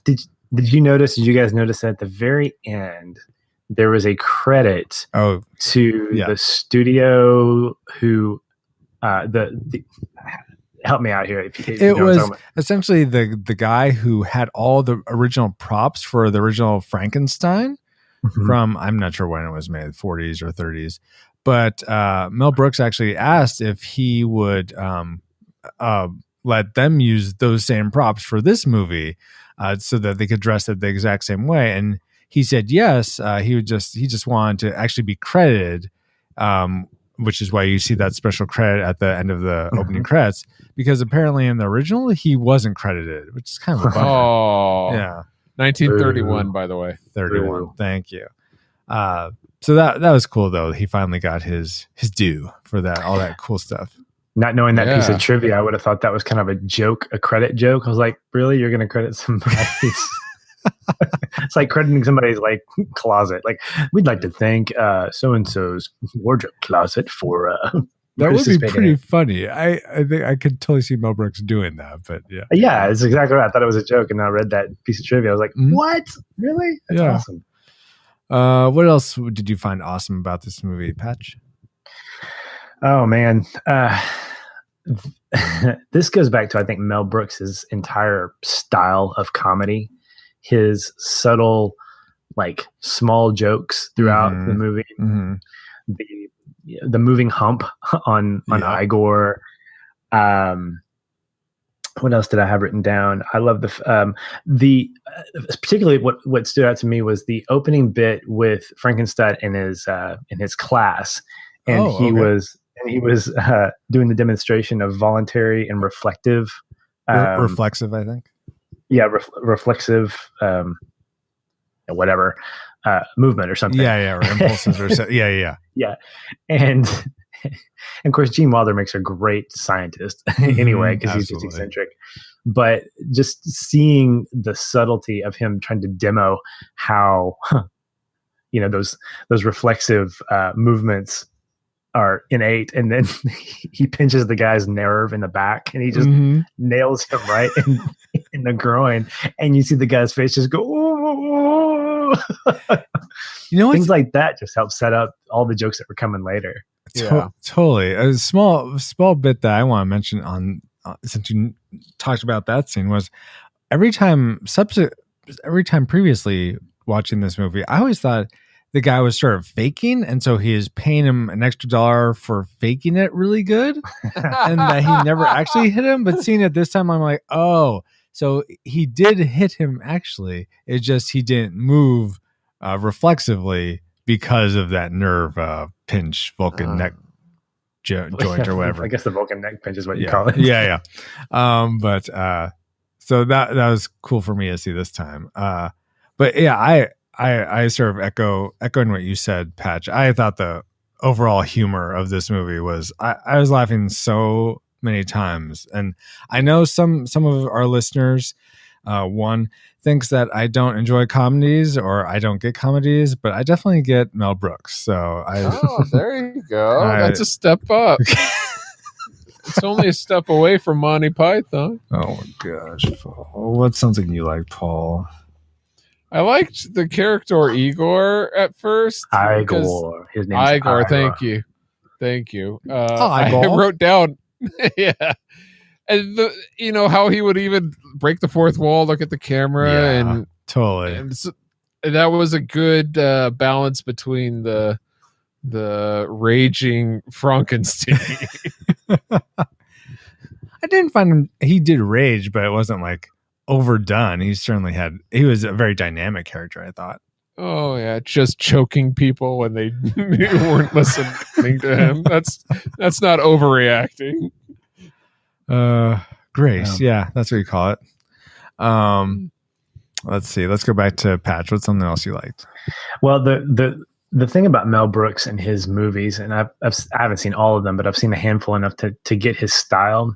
Mm-hmm. What I dig about what he does, and I think he does it really well in this particular thing, is he makes sure that the genre that he's telling his story in stays intact. He doesn't throw it in the garbage for the sake of his comedy. And like I remember Monty Python. Yeah, but it's funny because I had a note written that his comedy lives in the same vein as Monty Python. And I suppose just the absurdity of it, like with Gene Wilder and his fiance touching elbows because she doesn't want to be touched. She's got all this makeup on and stuff things like that. The stupidity of it, but I'm watching this movie and I'm going, there are some really genuine, not necessarily scary moments, but genuine like horror moments. And like the gags, visual or verbal or whatever, didn't deter from the overall like tone of the movie. It's still, it felt like it was intact. And Spaceballs, I mean, just as a side note, does the same thing. It's a great little adventure story. Not everything is just a gag about the parody. That's what I think makes a parody really great, is that it's like being a cover band. You're paying tribute to the band or the song that you're covering, but you're putting your own little spin on it without necessarily, losing the essence of what that song is about. And I think what he does here with these is really, really good. Yeah. And Young Frankenstein, I think, is what makes it probably stand out to me as one of his best. Good point. I'm curious, Paul, were there any sort of, as Patch was saying, horrific moments that you thought where you were like maybe on the edge of your seat a little bit more than you were expecting when you watched through this? For some reason, the scene with the little girl stands out to me. I was thinking the same thing. But there weren't any like I'm scared, moments, but as you do. Okay. But yeah, that for some reason, even though I've seen this movie before, I still got a little tense, like around the little girl. Yeah, like, same here. Then it becomes just total fun when he launches her into her room. Yeah, I laughed out loud at that. Yeah, absolutely. Because I forgot that she wound up in there. Let's see. It just occurs to me that several of my notes were about just different points of how what the humor was like. Like, for instance, I like just the deadpan humor style of a lot of the jokes. I really appreciate that. Along with the deadpan, I was about to say I enjoyed some of the facial expressions in response to that that they had. Yeah, but in particular, I thought Gene Wilder played a great straight man to everything else going on around him for the majority of the comic moments. So I really like that. Ironically, being the guy that played the straight man, he couldn't keep a straight face during a few key scenes, particularly the one where Igor bites into his fiance's scarf thing. I had to do that take like over and over and over again because Gene just kept busting up laughing. I mean, it was just so funny. I would love to be on set. I would love to have been on set. Right? Oh my gosh, that would have been amazing. Let's see. I don't have too many more. Do you guys have a lot more? Well, I like the casting was perfect. Oh yeah, I think everybody, if you want to get an idea of get an introduction to certain actors like Gene Wilder and Freeman, this is the movie to do that, because I mean, I'm a huge fan of Willy Wonka, but you get the comedy of Gene Wilder and I can never remember what Freeman's first name is. It's not Corey Feldman. Marty McFly. Marty. Yeah. But I mean, it's, as someone who just enjoys film in general and the subtle comedy of this is a great film study. It's a great study in how to bring jokes and how to make the most of a scene. So what I loved most about one of the things I loved most about this movie was the non-verbal jokes. Totally. Like, for instance, the book that said "How I Did It." Oh, I love that so much. Or the the brain depository. Yes. And I don't know if there were actual brain depositories way back when, but I love at the bottom of it. It says, what was it? It said, "After 5, please deposit brains in the a big slot for brains." Yeah, and of course, you get this stuff in Mel Brooks' other movies, but he pays attention to the scenery so that when you're watching this movie, it brings back a good amount of rewatchability because you want to catch these little small things. Like, I didn't notice until tonight Peter Boyle's zipper on his neck. I didn't notice that. I haven't noticed even that. Though what's her face called attention to it, I didn't notice it until I was watching the scene with him and Gene Hackman, and I was like, "What? There's a zipper on his neck? That's hilarious!" Oh wow! Yeah. So just things like that for the first time this viewing as well. Because you could totally take a movie like this and say, it's simple. It's, it could be considered, quote, lazy storytelling, but it's nothing like that at all. I mean, it's very, very well thought out and all that. So I can really appreciate that. Awesome. I was surprised at the attention to details in this as well. Little things like that you were saying. Yeah. Go ahead. I was just going to say another attention to detail thing. I think so many directors would let the scene where Frankenstein and the inspector are throwing darts. Oh yeah, and he Frankenstein keeps missing whenever the inspector would sneeze or say something really loud. I think a lot of directors would have just let the comedy within that scene be self-contained, but then when you go out and the inspector's leaving and the darts are in the the wheel, the tire of the car, and you see that there was sort of a fallout of that scene. I love that there's that through line, and it made it just a lot more clever, I thought. Yeah, definitely well thought out. One of the things I really thought was great, and this makes me think that the way these scenes are set up and the way that they're acted, it almost feels like they're spontaneous. Like on the fly, the actor's like, hey, this would be cool if we did this. And I know some of that took place, but in particular, the whole scene between Frankenstein and not the inspector, but one of the constables in the street when they're trying to get the body back to the castle.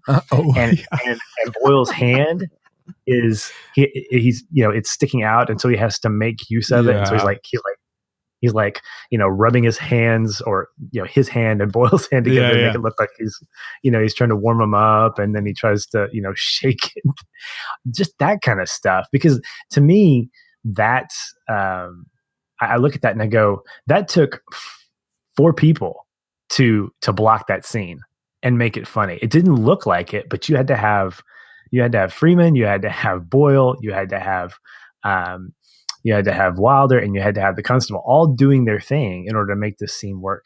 But it just comes across as just something like, oh, they just made that up. And I think that's what good comedy does. It doesn't feel like it's forced at all. Absolutely. Speaking of force, I'm going to force a segue in here. Let's see.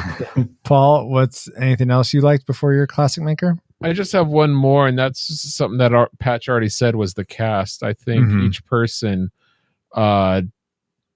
delivers an exceptional performance for their character that they've been cast in. I mean, even Frau Brücher, that role could be so underplayed, but she brings it. Like it's something you don't expect from that kind of character. Or even Terry Garr. Everyone is just so fun to watch. Yeah. Oh, absolutely. Well, let's talk about the funnest things about this movie then with our classic makers. Patch, why don't you kick us off with the thing you love most about Young Frankenstein? Well, I had no doubts that this particular scene would stand out to me the second time, and you guys probably know where I'm going. It's the putting on the Ritz dance sequence. I love Peter Boyle.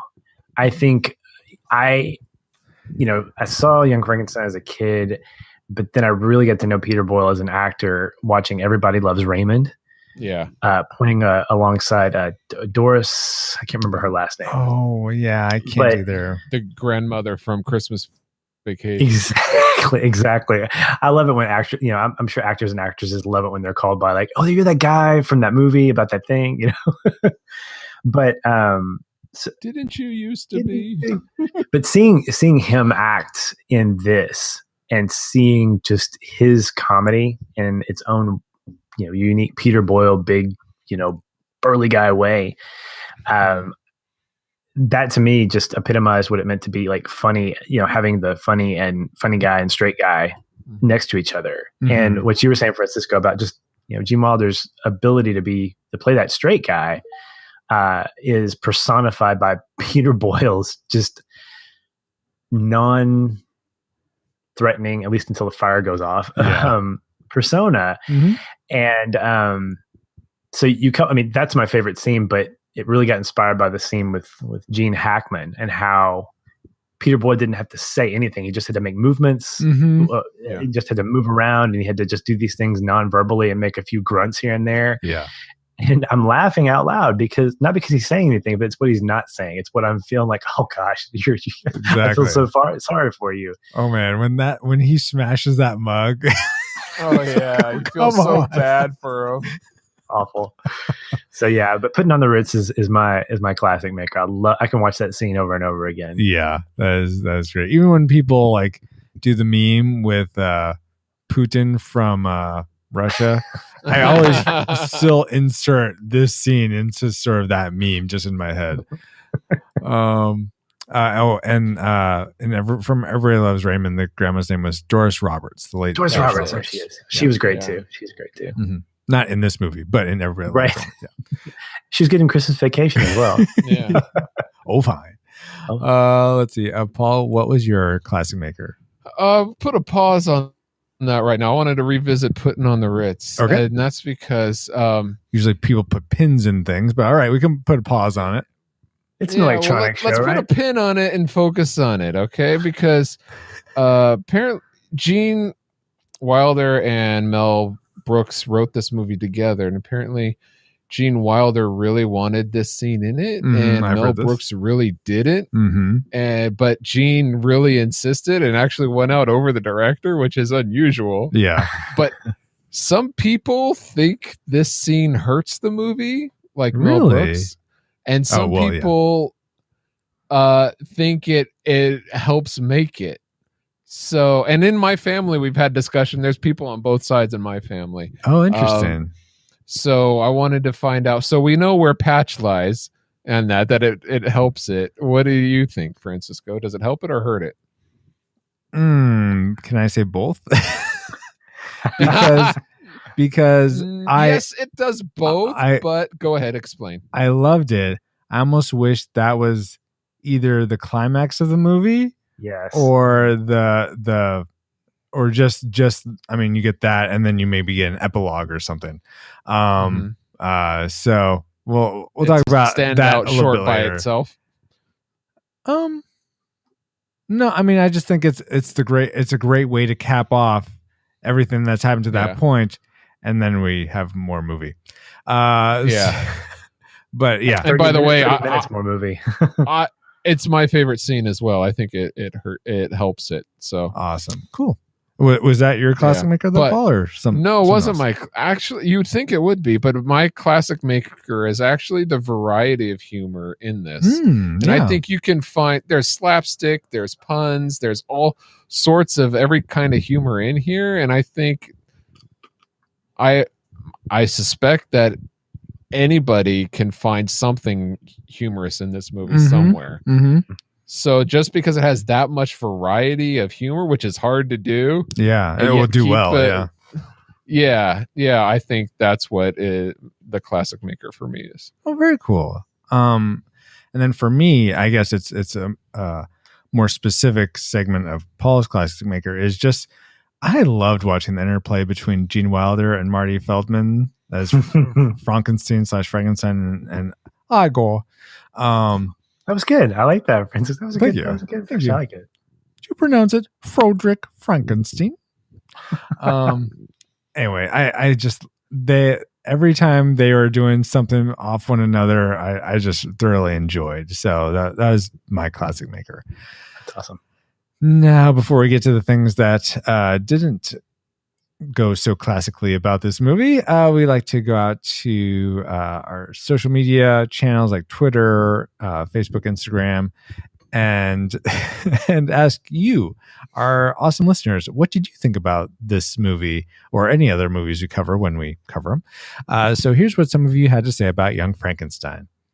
First from Twitter, Diego, who's at a Latino lawyer, said, "The migrating shoulder hump, put it on the Ritz." And Frankenstein, R.I.P. Because, of course, and we've neglected to mention, one of the reasons we decided to do Young Frankenstein was as sort of in honor of Gene Wilder's recent passing back in August 29th of 2016, which is just a month ago at the time of this recording. Even though you'll be listening to this in October of 2016. But that's the main reason we wanted to cover this now. But thank you for your feedback there, Diego. And I would just like to say that if you get a chance to, on October the 5th, or if you got a chance to, we hope you get a chance to watch the Fathom Events, the group that basically does these specials, like in theater only things. Oh, like the opera and the Met. Yeah, exactly. This is slightly less robust than the Met, but for one night only on October 5th, Fathom Events put on a screening of Young Frankenstein. So cool. If you got a chance to see it in theater, fantastic. If not, check it out. Yeah, I think this will be coming out after that, but I just realized whatever. It's fine. Hopefully you got to see that because that sounds awesome. It's weird to talk in the past. If not, future. check out theater near you because there will be other showings. Yeah. Well, but actually, I want to say, if Or should you? after listening to this episode, if you can't get enough Young Frankenstein talk, go and check out Feel and Film podcast, because they actually are, even though they have at this point when we're recording have not recorded their episode, they will be recording it and releasing their episode before this one comes out. So, And I'll make a prediction that it might be pretty good. oh, it's gonna be awesome. What are you talking about? I mean, maybe not as awesome as this episode, but hey, you know, I'm not biased or anything. No. But I think there's a common trait here. It's me, right? No, I'm kidding. Oh, that's a good it's terrible. point. Good point. Hmm. Okay. No. Yeah. Darn it. I guess Yeah. we're, We got I don't know what to say cocaine now. parties on our podcast. There it is. Where was it going to happen? Oh my word. Thank you If that for becomes a running gag anytime I'm on the show, I will be pretty happy. wow. Of all the things to be happy for. It's the little things. It's the little things. Pretty much. Speaking of Phil and Film, though, Aaron L. White, who's your co-host on Feel and Film, Patch, in case you didn't know, he said, "Oh my gosh, us too." In terms of, I think, covering it, it'll be my first time seeing it, watching it with my kids on Friday. So that's cool. I hope you had Is an this awesome a experience. kid-friendly film? Well, his kids are in their tweens. Is that right? Yeah. Okay. And his kids 13 and 11, I believe. Yeah. Yeah. And this is one of those where the comedy is a lot like Shrek comedy, where Mhm. adults might get the other jokes that aren't necessarily. So there's a lot of singing and rape scenes. Okay. Wow. From cocaine parties to that. Amazing. How do you do it, Paul? It's there. I didn't do it. I didn't put it in the film. It's interesting that you say that, though. I wouldn't let my daughter watch this, but I have let her watch. She's watched Shrek 1 and 2. But I think because there's no rape scenes singing. Well, despite the singing or not. well, you could say it in a way that, geez, what's his name? The guy who's John Lithgow. Peter Boyle? No, from Shrek. Oh, yeah. The Mike Myers? No. Oh my god! I want to say Prince Humperdinck, but it's watched this the other day too. This is so sad. Not Count Dooku. I don't know why that's going he's to my always mind. in short stature. Count Dooku. It's Star Wars reference. Men of his kind are Oh my short to gosh, fly. There are people that think it's- little of him. I know all the lines apparently, but not. It's Will Eisner, you know. Shrek. Yeah, you look that up, Paul. It's wow. This Lord is such, Farquaad. Lord Oh my Farquaad. Oh my gosh. gosh! And now I don't even remember what I was going to say about him. But No, but there is something. He rapes people. oh yeah, he rapes the land of fairy tale creatures because he gets rid of them all. Oh, is that where we rape the horses and right off on the women? Excellent segue into Three Amigos. Fantastic. Let's get back to Young Frankenstein and your social comments, though, on it. Thank you, Diego and Aaron, for your Twitter feedback. Then from Instagram, I think it's Raven Fitz L or RVN Fitz. It's pronounced Riven Fitz. Says, love it. Then the Blee says, Dear Wolf, Dear Castle. I'll stop that now. Thank you. That's a great joke, by the way. I wrote that down. That is, yes. Their Wolf, their castle. Why All are right, you I'm speaking easy. like that? So thank you guys for those comments. Continuing on from Instagram, the almost 30 podcasts said, love this pick. We're into it. So thank you guys. Then Martin Obando, who is actually a longtime past guest host from episode 4, Fly of the Navigator, said one of the best movies, classic one-liners, brilliant cast and director, top 5 movies for me. So thank you, Martin. And then Christopher Battles says, like all Mel Brooks movies, great humor. also the subtle and not subtle humor. Igor, not Igor. So thank you, Christopher, for that. Now we're going to move on to the things we didn't really care for about this movie. I mean, there may be some, maybe not. Let's find out. And I'll kick us off, just so you're not hanging in suspense, because there was something I didn't like about this movie. And no way. As much as I liked Marty Feldman and Igor, I thought there were a couple of his gags that didn't really land. For me, the whole when he says, Gene Wilder says, "Dang your eyes," and he points at him, and too late. I thought just the whole pan in and trying to attention to it, it's like, I think you could have done that a lot subtler, more subtle, more subtly, whatever English language, and had it been more effective. Yeah. So that was me. That joke needed a little more time. It wasn't done. Wasn't done yet cooking. Oh my god. Neither was that joke. So no. Go ahead. How about you, Patch? What was something you didn't like?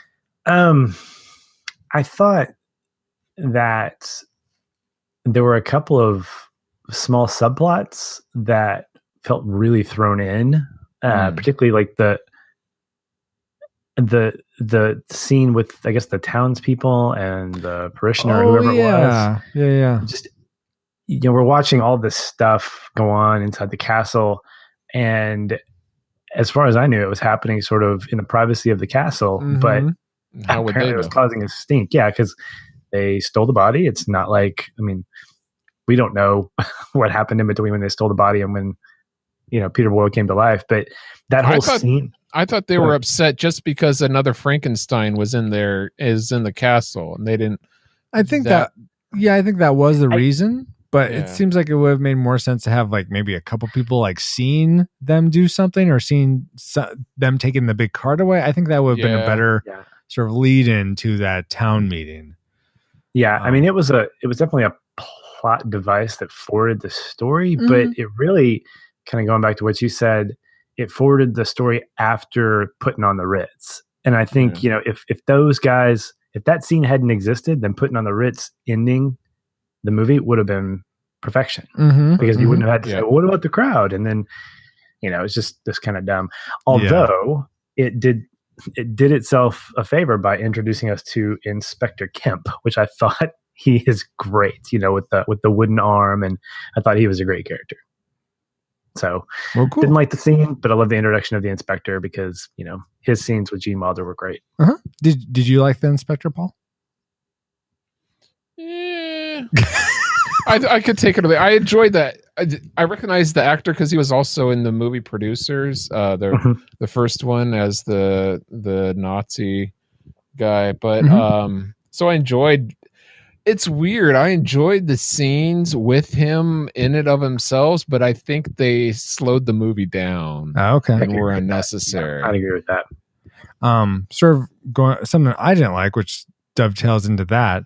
Is I thought that I almost wanted a bit more from the inspector, and I think in a way that the actor playing him couldn't deliver. Like for me personally, for whatever reason, and I don't really know why, I feel like Steve Martin could have done a lot more and brought a lot more to that role, especially since, I mean, he's already trying to do this physical comedy type stuff.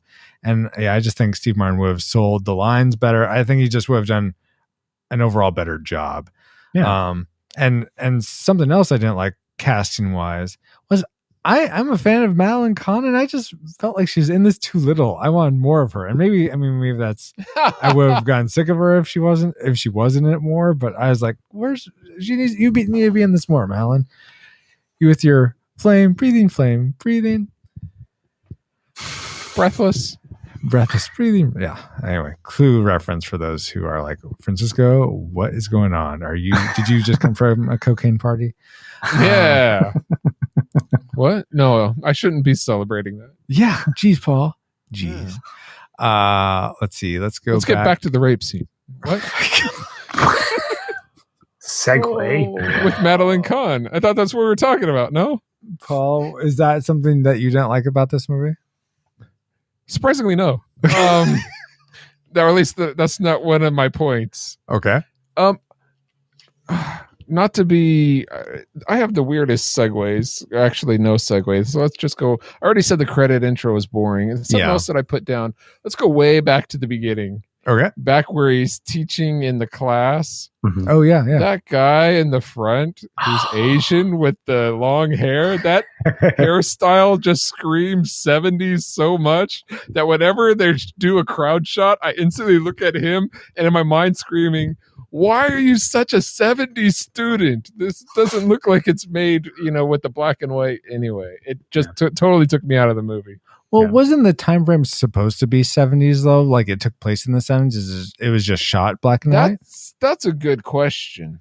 Because certainly when they get to Transylvania, everything is like a century old or what have you. But I thought, given their their level of science, they were somewhere in the 20th century. Yeah, I thought it was early 20th century, not 70s though. That's what I took. Okay. I mean, I honestly didn't notice that, students. I'm not sure who you're talking about. Okay, for me, it was too jarring. Okay. Were there any roles that you didn't care for, Patch? Honestly, no. I thought that I think, Paul, you mentioned this earlier, that every cast member really owned the role. Mm-hmm. And if I had to pick something negative about it, it's the fact that Gene Hackman didn't have more screen time. Yeah. He was a pleasant surprise. I thought he had to see. I mean, again, I'm nitpicking at this point, but I just think that I've never seen Gene Hackman in a comedic role. Yeah. Outside of like maybe his eccentric Lex Luthor. But so to see him in something like this was kind of it was a surprise, but it was a very, very cool, refreshing thing to see the guy he was desperate for money back then. Oh my God. He hadn't gotten. No, I agree. I liked him in that comedic role. I wish there was more of that. Yeah. And maybe it's not necessarily that I wanted more of his character. Maybe I, like you, Francisco, I wanted to see maybe the actor in another role that was more pronounced, like the inspector. Although, dude, Steve Martin, that's a great pick for Inspector Kemp. I think you. But I'm saying if I could pick any other character, I think that'd be the only other one that I could see him in an extensive role. So. Alrighty, let's see. Let's go back to Paul. What is something you didn't like? I only have my tragic maker left. Patch, what is something else you didn't like? I thought as a whole the movie was a bit long. That's my tragic maker. Stepping on toes. No, you found me out. Segue. Continue, and then Paul will take it over. Yeah, so it just I say all this in the vein of it was overall a really great movie. The subplots I think were what kind of did it for me, because of the fact that it was flowing really nicely in the castle scenes. And I tried to count how many daytime scenes there were, and there were like two. One at breakfast and then one with the little girl. Oh yeah. But everything else was at night, which I thought was kind of cool. I was thinking, man, how do they film all this stuff at night? They have to in the studio. In studio, exactly. Duh. Why are you ruining my movie magic, Paul? Jeez. I wanted to be entertained, but I thought that again, when you got into those subplot pieces, it felt like it was just sort of kind of filling out a movie. And it's funny to think that, and then to find out later that the movie was actually entirely way longer than it turned out to be, and they cut a bunch. Yeah, I read that. So I'm like, why didn't you cut those subplots? Right? Wow. But so that was probably, I think that was my tragic maker as well. Yeah. Secrets. I wonder if they thought that the monster wasn't enough of an antagonist, and he's really not, that they needed some sort of outside threat to make the movie feel like there was like a clock running, or that they didn't just have a bunch of time to just like hang out in the castle, that there needed to be some immediacy or Raise stakes. The stakes. Yeah. What are the stakes? Exactly. Yeah. Let's see. One other thing I liked before, or I didn't like before my tragic maker. Actually, Paul, since Patrick mentioned yours, did you want to go for yours? I think everybody said what I was going to say. as far as it being too long. But actually, there was some, like you mentioned before, Francisco. Not every joke landed, so half the time I was thinking to myself, okay, let's get on to the next scene or the next joke. It's like, right. Okay. One little nitpicky thing that I noticed, and I had never noticed before, probably most people wouldn't notice, is when they Frankenstein's monsters out in the streets, and then Frankenstein's playing the violin with that sort of costume, and they try to trap him. They put the net on him, and then Inga puts the syringe of we assume like a tranquilizer or something into him. She never pushes the plunger in. She just sticks it into him, and then when she takes it out, it squirts out everything. Yeah, during the fall, it squirts out. I didn't notice that she didn't like push it in. I just thought we couldn't see it. Like, and then as they're falling, I know more squirts out. I just thought there was leftovers. For whatever reason, I keyed into that, and I don't see her pushing that down at all. It just looks like did she you puts rewind it and go frame by I frame? did not do that. I did not do my due diligence. You didn't do that. valid research. Oh my gosh, it's anecdotal, I suppose, but Paul, I'm curious if you know, since I brought this up in our last episode on the X-Files, that when they're going down to see where the violin music's coming from, that he's holding a candle out in front of him. Yes. And what would that do? That would blind him where he was going. Exactly. He'd fall down. But it would light his face so well in a black and white movie. Yes. I was actually, that's one of the things that I skipped in the likes is some of the shots, whoever the director of photography was, did a really good shots with the black and white. Some of them I thought were very well contrast. And you know, go ahead, Patch. No, I was just going to add on to that and say, like, the opening credits, you know, is kind of as kind of long as they were. I love at the very end when, you know, Frankenstein's coffin is opened and you see a hand go grab like the box, and you know, it could have just been that, you know, the hand just takes it away, but the guy struggles with it. Yeah. And I love it because it's a long tracking shot. Like the whole thing is just one long shot, and it culminates that one moment, and you think drama, drama, drama, and then you see this like, I'm trying to grab it and I can't, and finally he grabs it. And so it's just, you know, Brooks's subtle comedy that says this is going to be what you think it is, but it's going to be something that you don't think it is either. It's going to be a funny thing. So it's good stuff. My wife, best of both worlds. My wife, Christy, who we were watching this together, she said that that opening reminded her of Spaceballs, just how it takes so long to get to something. Gosh. Of course. But yeah, again, Mel Brooks. Okay, I think let's go ahead and get to our tragic makers, which Paul already said his. Let's see, Patch, what's the thing you liked least about Young Frankenstein? Probably just, again, I've already said it, really, the subplots and the things that sort of added to kind of push the story along. In and of themselves, I thought they were really great. Again, I liked the inspector quite a bit. And, but again, I felt like if those things were at the, you know, before putting on the Ritz, if they were before that scene, I think they would have been just fine. I think they worked well, but probably not in the sequence that they were in. Yeah, and you know that you mentioned that. I was thinking about, okay, so how could Put It on the Ritz be the culmination, because he still has to become, you know, go on a crazy spree and then become like have that mind transfer. But then I realized, well, after the mind transfer, you could still do that scene. It would still make sense. He may not have his speech patterns, but he maybe has Frankenstein's calmness or something, and that gives him the ability to then do this song and dance number. So it seems like you could still put it at the end, like you're just alluding to. Okay. But I have to actually, for my tragic maker, I'm going to go clash with you about the inspector, because man, I mean, this is kind of like overall his scenes, like you were saying, the subplots were slow, but I did not care for him maybe Steve Martin would have saved it. I don't know. I'd like to think he would have, but every time he is on, his like over enunciation of what, I was like, stop it with that. Stop it right now. And his arm stuff was kind of fun, but I thought it was overdone. But that's me. I don't know why. Imagine that a Mel Brooks character overdone, over the top.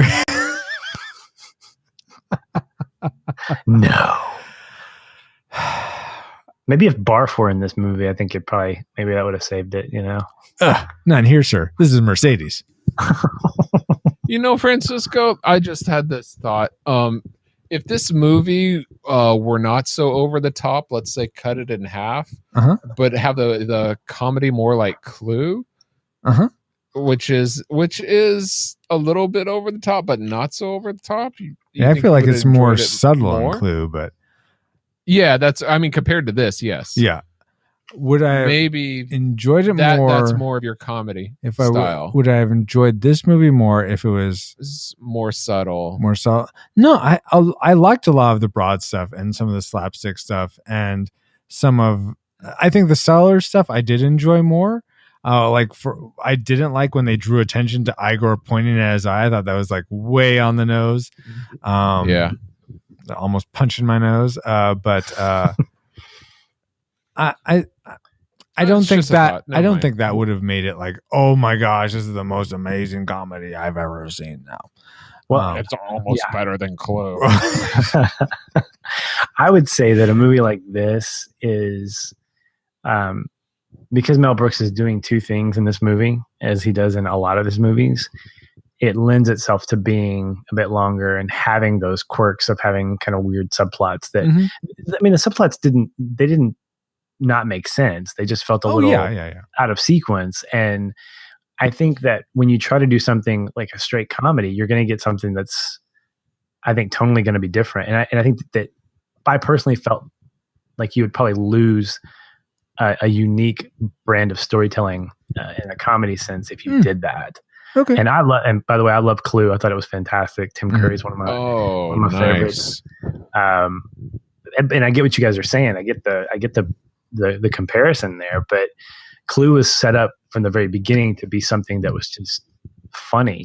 Like everything was a gag. It seemed like, and so you knew what you're getting into. Whereas with Mel Brooks' style, you're getting kind of both. And so I bet as a director, writer, screenwriter, or whatever, it's hard to kind of get those balances and make a full-fledged movie, like that. So, yeah.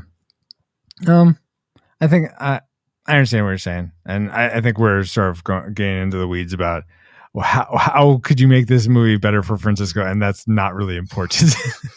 It's important to me, Francisco. Okay, then you know what? Let's spend another hour talking about this.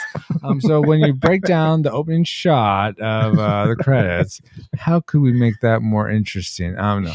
Here's what I don't get: the movie's in black and white, but the poster for the movie's in color. And it's like, that's a bit deceitful there. Well, but old 50s movies, those were all color posters. You never got black and white posters. Yeah, I remember seeing like ants on and UFOs on posters, and they're all color. Like attack from the 50-foot alien from the bottom of the sea. Well, it shows what I know. In black and white, but this poster is in Technicolor. I'm sure that is on there. Yeah. Francisco missed his calling as a narrator of trailers. That's great. That's great. Don't mock me, Patch. I like to mock you if I can. Says Andy Dufresne. You're my friend. Anyway, those are the things that we didn't like about Young Frankenstein. And now that we've entered all our firing solutions or targeting information into the firing computer, Alice, do you have a firing solution for us? Firing solution complete. Rating salvo at the ready. On your mark. Do we rate Young Frankenstein a classic? We'd recommend anyone go out and see this, whether or not you've seen it before.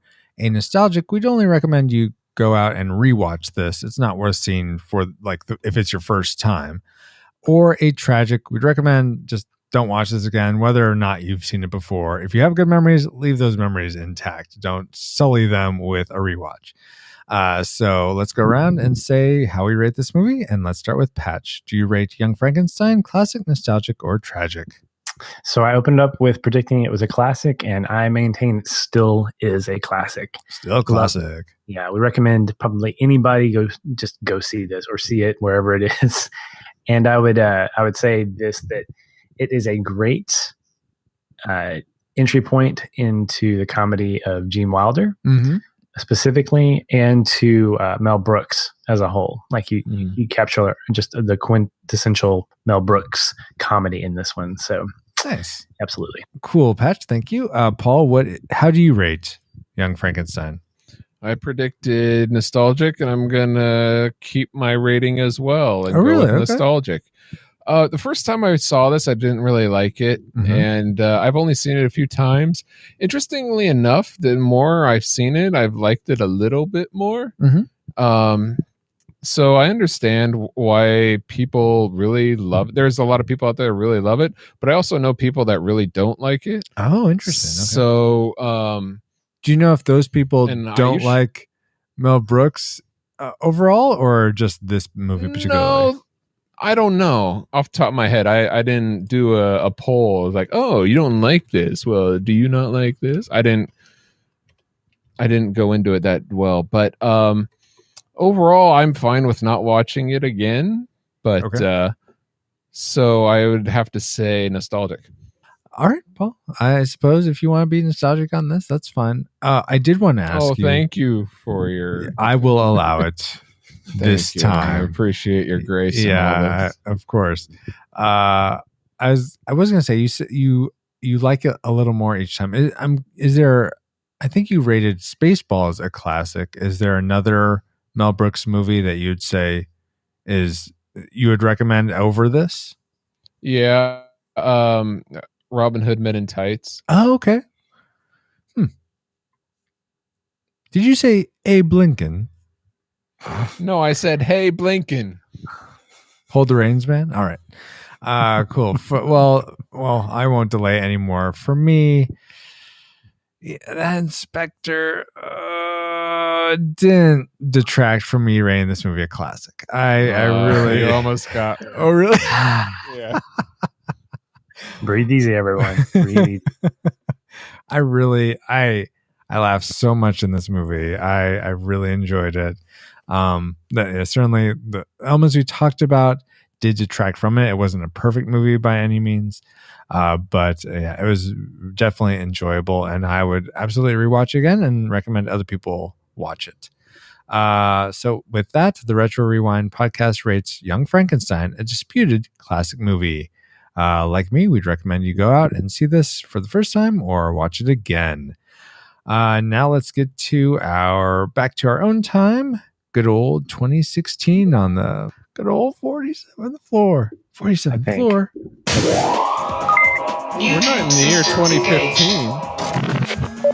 Are you taking us to the wrong time period again? Oh, crap. 1885. Darn you, The Doc's alive! The Doc's alive! He's in the Old West, but he's alive! Kid, you need help? I think I misplaced that. One man who can Anyway. help me.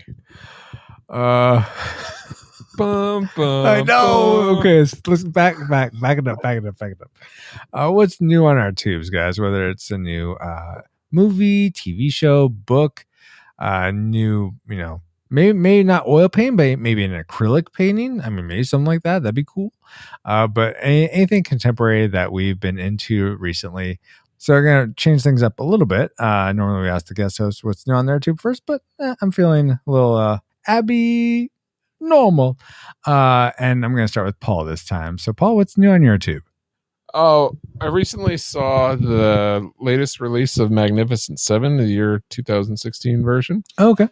So I've seen the original, the 1960 version, if you call it original, because it's a remake of the Seven Samurais from Japan. Mm-hmm. So this is a remake of a remake. Mm-hmm. But anyway, I thought it was fun. If you haven't seen any of those other two, watch this one. Alrighty. If you like Westerns, I think you'll enjoy it. Cool. And so you guys, Patch on Feeling Film recently covered this. We did. Yeah. I can't wait to listen to your episode. I'm going to listen to it tomorrow morning. Yeah, it's the first episode where, not the first, but it's the one that we clearly had different opinions of our experience with it. Mm-hmm. And so it made for a really good conversation. Excellent. Patch, what's new on your tube? Well, I did a little Instagramming of this a couple of weeks ago, but for all the Retro Rewind listeners, I wanted to promote this thing. Do you guys have Books A Million where you're on the West Coast? I haven't been to a Books A Million in years. They don't have them where I am. I'm not aware of it. No. So Books A Million, it's a big box store like Barnes and Noble, big bookstore. Oh, okay. In our town, it's the other bookstore because Barnes and Noble sort of has taken over in terms of being your brick and mortar. Oh, okay. But the one that's in our neighborhood is actually moving to another city. Oh, okay. And I was driving around I was driving around and I saw they were having a big fire sale. So I decided to walk around and see if they had any comic books or things that I normally would get online because things are obviously cheaper online, just to see if there's anything. And I ran across this book called Back to the Future, as we've been talking about it. How apropos. The Ultimate Visual History. Now, there's an edition of this that came out several years ago. This is the 2015 30th anniversary. Oh, sweet. And I don't know what more it has from the first one. I didn't get the first one. But it's got a ton of cool stuff in it. It's got a bunch of replica props from the movie. I'm thumbing through it right now just to see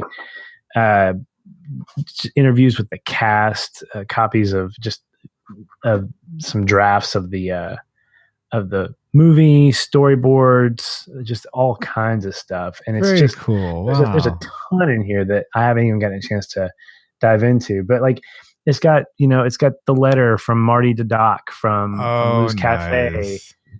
It's got the clock tower. Save the flyer. With Jennifer's phone number on the back that says "I love you." All these things that I'm going, oh my goodness! And it's the entire trilogy. It's not just the first movie. So that's so cool. It's just fantastic, and so I highly recommend it. I even checked that because normally, when you walk into a bookstore and you see it's on sale, you usually just flash that UPC code, and Amazon has it for like the same price, so it's not really whatever. But I got this thing for like $13, and it normally normally like on Amazon it's selling for like $30 right now. So I feel like I got a good deal. Totally. So this is like a double win for me. It's a great book, and I got it for a steal. So if you get a chance, check it out online. It's Back to the Future: The Ultimate Visual History 2015 edition. But nice. But my brother got that for Christmas. I've thumbed through it. I can vouch and say that it's cool. Well, here's the real question: Gray's Sports Almanac. Does it have that in there? Because maybe we can play some bets. I'm looking. You can buy that online on eBay. There's some replicas of that you can buy online. Great, Paul. I don't see it in here, but I just want to say this. For 50 years of sports statistics, that book was pretty paper thin. Okay.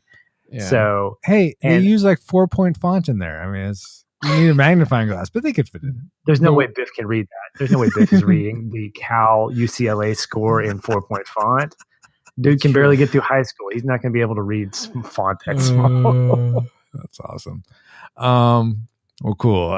So it's called the Back to the Future, the Visual Companion Guide. Ultimate Visual History. Back to the Future. Ultimate Visual History. Okay. And what's new on my tube is I recently saw the movie Primer, which came out a few years ago now. Dude. It's this very like cooking your brain time travel movie. Since we seem to be on this time travel kick right now. In terms of new tubes, anyways, not that yours was so much Paul, but it's about these couple guys that are just trying to invent a patent for something, anything, just so they could make some money. And they stumble upon this way to time travel to go backwards in time.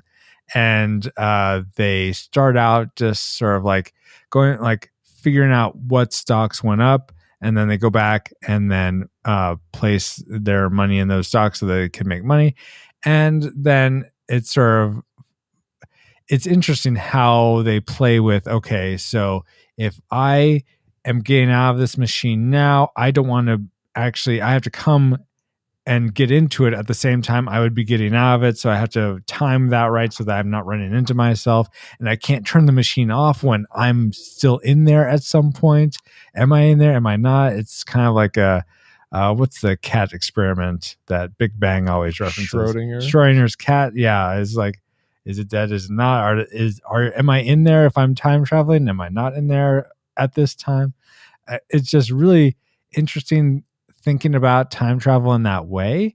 I don't know if it's one I'd watch again. I think I would have to really understand a lot more of it. But it's definitely an interesting watch. It sounds like the plot to Hot Tub Time Machine 2. I've never seen that. So I don't know. Me neither. I just saw the trailer. Francisco, I'm going to tell you this. This is a movie that I watch at least once a year. Oh, wow. For that. Not only because I think it's a great movie, but also because of what you just said. It is so tough to follow. Like there's so much going on. I've even gone on the web and I found papers written on the movie. Oh my gosh. Okay. With timelines to kind of explain everything. So if you want to dive into another one similar to that, there's a movie that just came out recently called Coherence. Okay. And it's available online. It's got it's a different director, but it's got the same kind of wait, what's going on here? And it deals with like science fiction grounded in some science fact. And okay, cool. So if you want to dive into that, I can't recommend it highly enough. Those are two of my favorite just mind trip movies. Nice. That are just worth revisiting in my opinion. Very cool. Awesome. Okay. Awesome. So we have for our new tubes, we have Back to the Future, the Visual History Companion Guide. Ultimate Visual History. Ultimate Visual History. That's okay. That's okay. We have from Paul, we had The Magnificent Seven, the latest 2016 version. And from me, we had the movie Primer. So go check those out if they sounded interesting to you. All right. So now we're going to get to our 1.21 Game Watch section. And this time we're going to do a new game. Essentially, it's going to be guess the movie based on the song you hear. So you guys, all our listeners at home or working out or doing chores, you can play along too. Paul and Patch, I'm going to play. This comes from a YouTube channel called TV Trivia. We're going to be playing. It's going to be playing a segment of a Disney song, and when you think you know the name of the song, say your own name. So I expect to be hearing Paul or Patch. Your own name. Paul or Patch. Paul or Patch. No,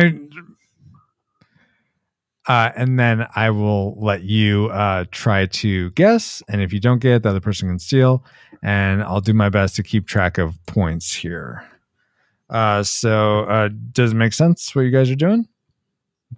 Say your name, guess the movie. Exactly. And these are all Disney movies. All right. Does this include Pixar and Marvel? I don't think it has any Marvel. There may be Pixar, but I think it does include live action movies. But they may all be animated. It's been a while since I've seen this. So bad at the latest ones. All right, so here we go. I'll let you know when it's actually starting because it has a little video intro here. Paul, video intro. Hasn't started yet, Paul. So you'll have 15 seconds maximum for each of these. Okay, here we go. Paul, Moana. Oh no, Paul, it's Lilo and Stitch. No. Sorry, you got one guess. What? Patch. Lilo and Stitch. Oh, very good, Patch. However, did you get that? Got to play by those rules. You Paul. owe me $5. Here comes the next one for you. Paul, Toy Story. Shoot. Indeed, that is Toy Story for Paul. Good job. So you both each have 1 point so far. Miles in your miles from your nice warm bed. Yeah. All right. Here comes the next one, guys. Thomas Newman.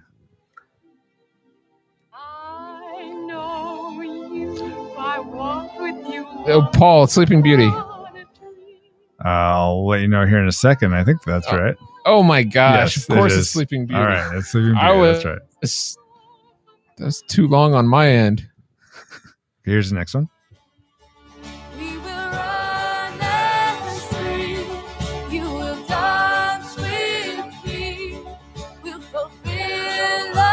See, it's the newer ones I don't know. Any guesses? Paul, Home on the Range. All wrong. Patch, any guesses? Yeah. Wait, do I lose a point for that? No, I'm not going to do this. Okay, no guess from me. That was Brave. Oh, Brave. So here comes the next one. Paul, Mulan. Oh no! I know what it is. I'll keep playing it. Yeah.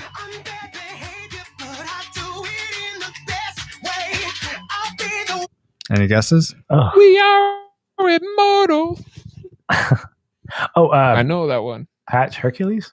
I don't know. No, it's Big Hero 6. It is, but too bad you guessed something else, Paul. Jeez. Too fast on the gun. No. Yeah. What's this? What's this? Patch. Nightmare Before Christmas. Oh, good job. Is it? What's this? Yes. I would be horrible at this, so yes, indeed. Nightmare Before Christmas. Good job. So you're at 2-2, guys. All tied up. Here's the next one. Paul, Snow White and the Seven Dwarfs. Maybe. Yes, indeed, it is Snow White and the Seven Dwarfs. Good job, Paul. Here comes your next one. Paul, Aladdin. Indeed, it is Aladdin. I couldn't hear you. Does it need to be louder for you? It's good. I was trying to see. Is that Robin Williams? Mr. Aladdin, sir, what will your pleasure be? Let me take your order, jot it down. You ain't never Here's the next one. Paul, Mulan. Yeah. Make a man out of you. Paul's trying to take it away. 5-2. Okay, here's the next one. Within. Paul, Oliver and Company. Yep, that's indeed Oliver and Company. Patch, Lion King. Paul. There you Oh, go. nice. Good job. He's back. 3 for Patch. 12 for Paul. How did you score double? Okay, here's your next one, guys. Paul, Hercules. Yeah, indeed. Oh, Hera. Yeah, I heard Hera there. And I was like, oh, it's Hercules. Put the glad in Gladiator. Hercules. Okay, here comes your next one.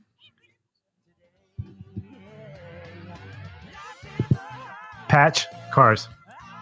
Oh, nice. Good job. Maybe I'll have to let you know in a second. I don't know the one. Yes, it is. Give him the point. It is indeed Cars. Good job.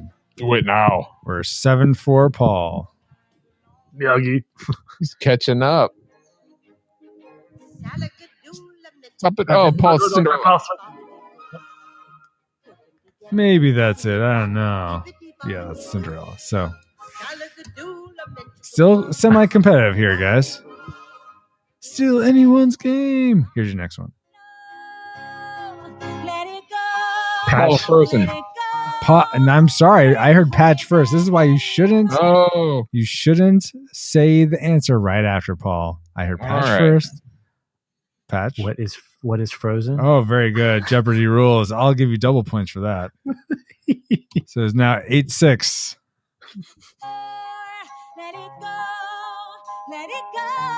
Yeah, enough of you, Elsa. I said enough of you. Okay, here's the next one. Paul. Patch. Paul, go ahead. What's Jungle your guess? Book. Very good, very good. And I applaud you for restraining yourself, Paul. Thank you. When you pick Pawpaw. Here comes the next one. Paul. Okay, go ahead and guess, Paul. Tangled. I think that's right. Yes, indeed, it is Tangled. All right. Next one is coming up. If I were a rich man with $1 million or $2, Patch. I'd live in a penthouse. Go ahead. Oh, Paul. No, well, what's Patch's answer? I know. Would that be Richie Rich? Paul. Disney's Richie Rich. No, it's Sorry. not. Go ahead, Paul. Monsters Inc. Monsters? Monsters Inc? Yes, Monsters Inc. Good job. I was trying to hear the lyrics and go, where does that fit in Monsters Inc? I don't know, but that's John Goodman and Billy Crystal that's- singing. yeah. Paul. Go ahead, Paul. Robin Hood. Indeed. Reminiscing this and that and having such a good time. Golly, what a day. Great soundtrack, great movie. Here comes your next one. Paul. Okay, go ahead, Paul. There's something sweet. Beauty and the Beast, sorry. I think he cheated. I don't know. I think that is Beauty and the Beast. Good job. It is kind of cheating. Because you heard bells singing after that. No, I at first, for some reason, bells enchanted like Christmas was in my head. And like, no, that's not the title. Oh, if only he had said that. That would have been fantastic. Here's your next one, guys. Paul. Yeah, go ahead, Paul. Pocahontas. Very good, yes. Apparently your winds are made of color. Okay, here comes your next one. Patch. Paul. I heard Patch first. Pinocchio. Pinocchio, indeed. All right. Obviously, I know the older ones.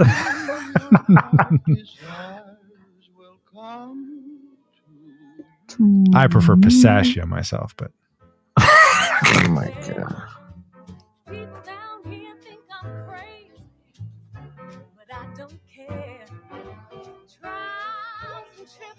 Any Paul? guesses? Okay, go ahead, Paul. What's your guess?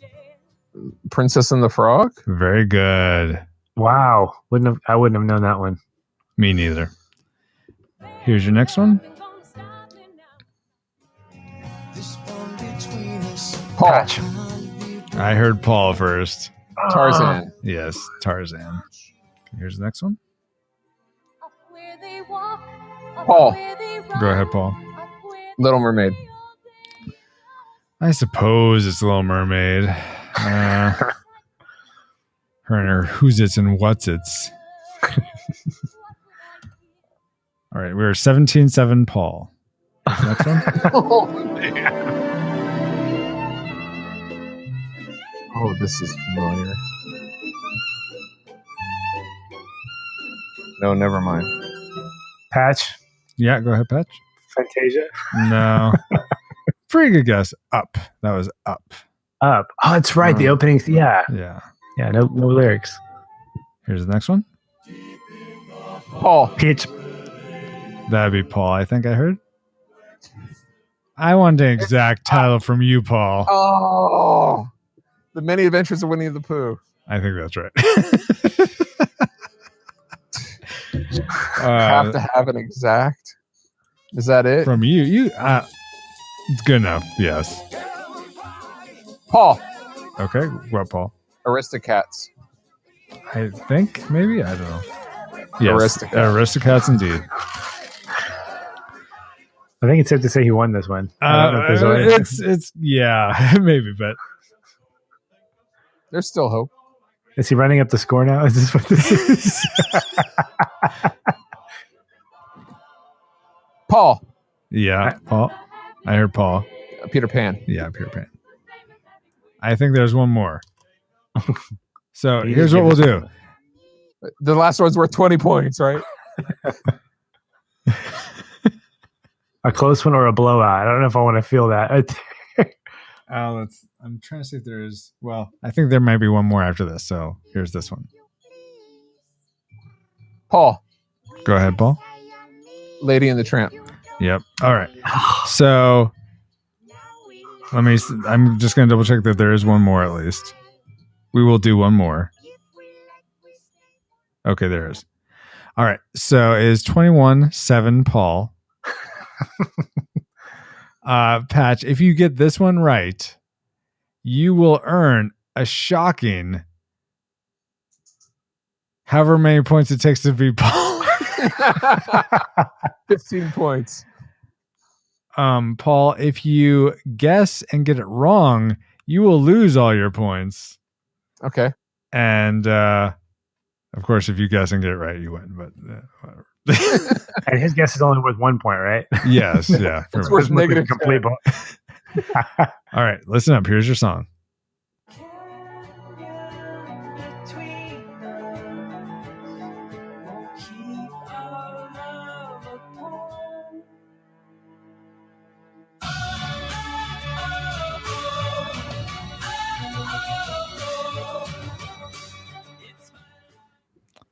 Okay, I can give you a hint since you guys are still there, right? We haven't phased out. Okay. Let's see. How about this? We'll play. Well, I don't want to do 20 questions. This is gonna be too long. I'll tell you this. It's a Pixar movie. I'm still whoever shouts out their name first, I'll give it the floor. All right. So, and I'll just give clues. It's a Pixar movie. Let's see. Patch's podcast would be very into this movie. Oh, Patch. that's not fair. Patch. Yeah. That would be hold on. All the feels. It's about emotions. It's about I can't remember. It's I know it. It is. It's Can I say it before him? I'll give him 5 more seconds to come up with the name. I can't believe I'm gonna lose on this. And that's time. Inside Out. Inside Out, yes. I was gonna say All the Feels, and I was like, that's not right at all. Oh, it was a valiant effort, Patch, but unfortunately you lost 22-7. Okay. At least it wasn't a complete shutout. So yeah. We didn't have to engage mercy rules or anything. That's good. But so congrats, Paul. I suppose you're the winner. Chicken dinner in the dinner. Well, I had a valiant opponent. I was scared for a moment there, so thank you, Josh. Yeah, but no, I thank you both for playing that. It's the first time. Hopefully I'll get some kinks worked out for the next time we do something like that. But hopefully you enjoyed listening to it. And now we will get to our, feedback, announcements, all that jazz. Please bring up the communication satellites before we get out of here. Comsat online. Receiving incoming transmission.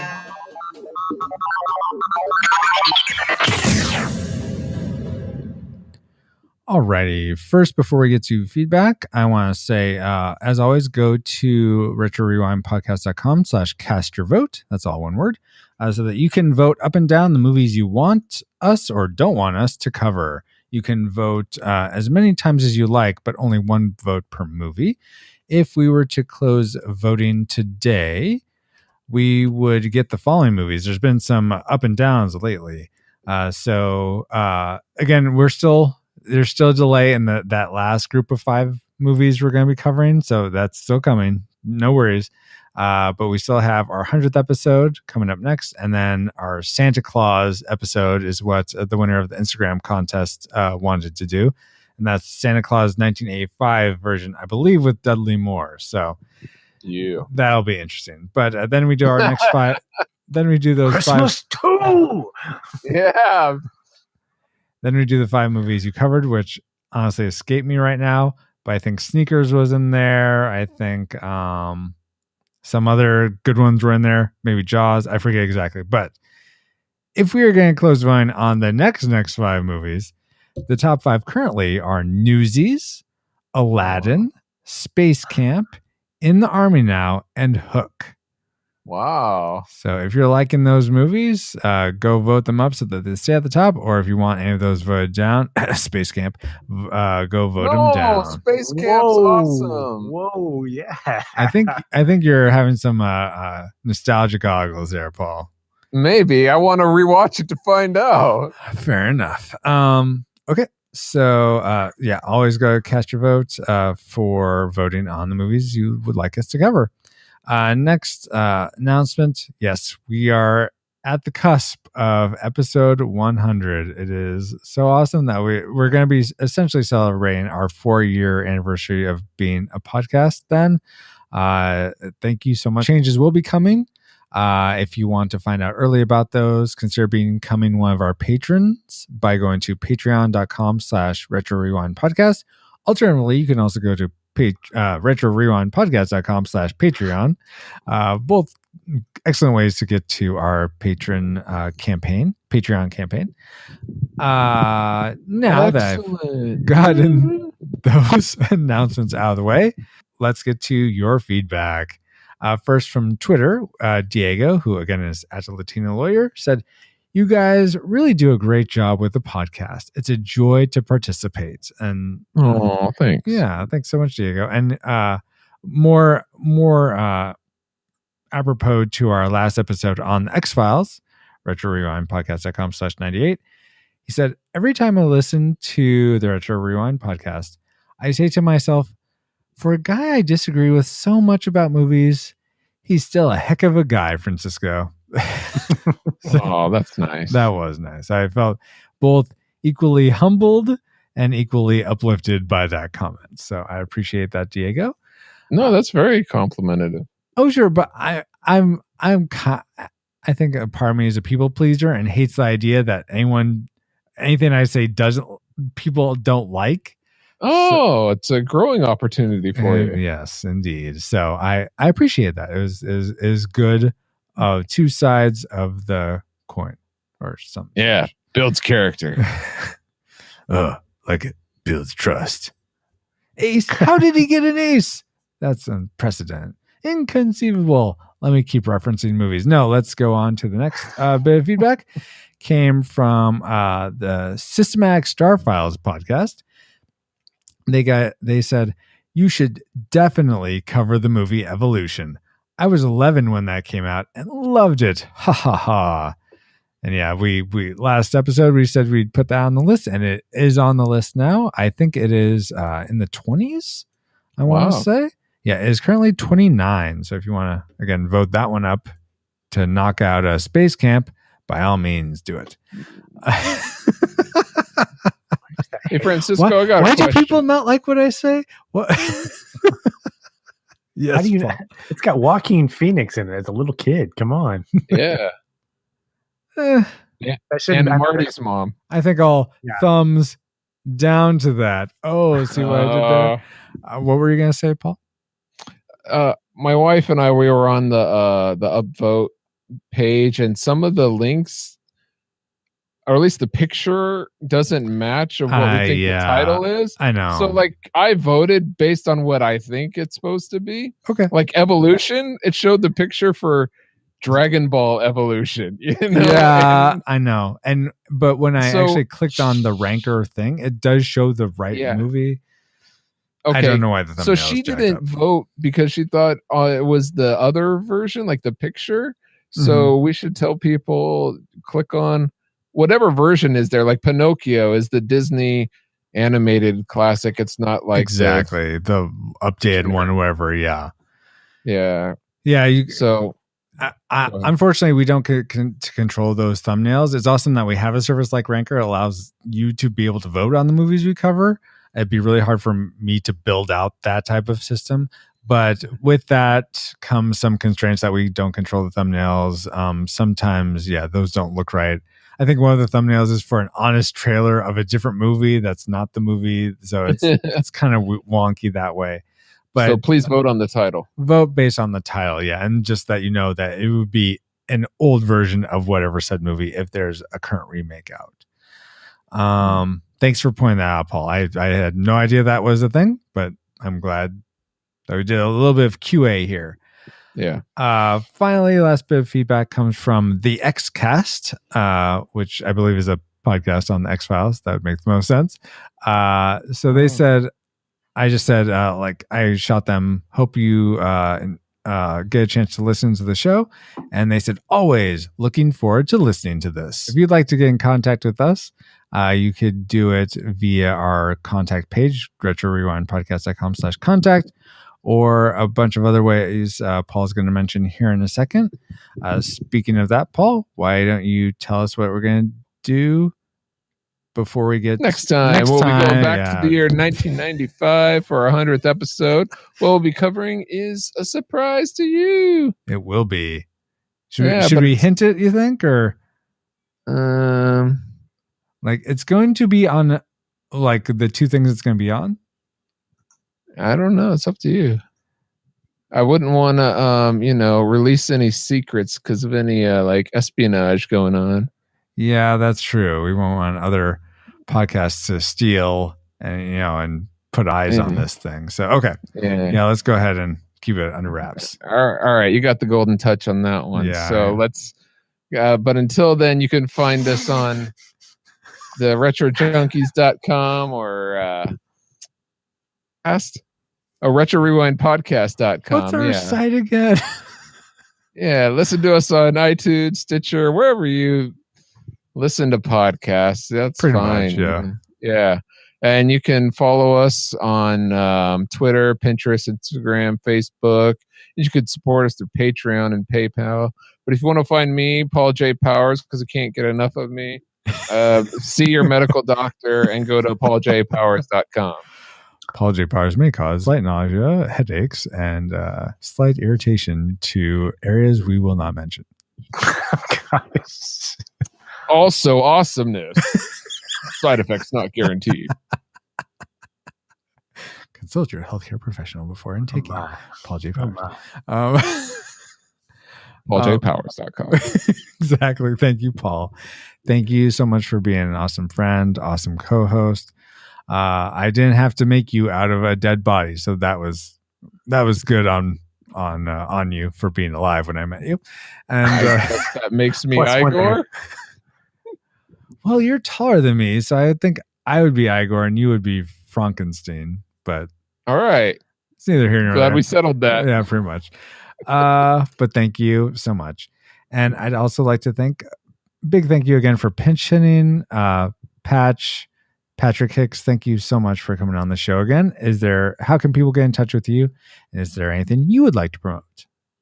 Yeah, so you can find me at Shoeless Patch, ShoelessPatch on Twitter, and also Facebook.com/Shoeless Patch. Or if you want to visit my website for more information on who I am, you can visit thisispatch.com. If you want to tune in to another podcast, I co-host the Feelin' Film podcast. New episodes drop on Mondays, and I co-host with my buddy Aaron White. We talk about the emotional impact that films have on us, as well as finding the best in sometimes even the worst criticized movies that might be out there. So if you like listening to a positive spin on film, particularly if you're a fan of shows like this, I figure you might want to join us in our conversation as well. So you can find us at feelinfilm.com and all your regular podcasting network places. Awesome. Yeah, it's an awesome show. Definitely I definitely recommend it. I'm not just saying that, but it's I listen to it when you cover movies that I have actually seen or I don't want to be don't care about being spoiled on. But yeah, and again, Feelin' Film has released a Young Frankenstein episode by the time you're listening to this. So go check that out. Any idea what episode number that'll be, Patch? That's going to be number 26. 26. Okay, cool. All right. Thank you again so much, Patch.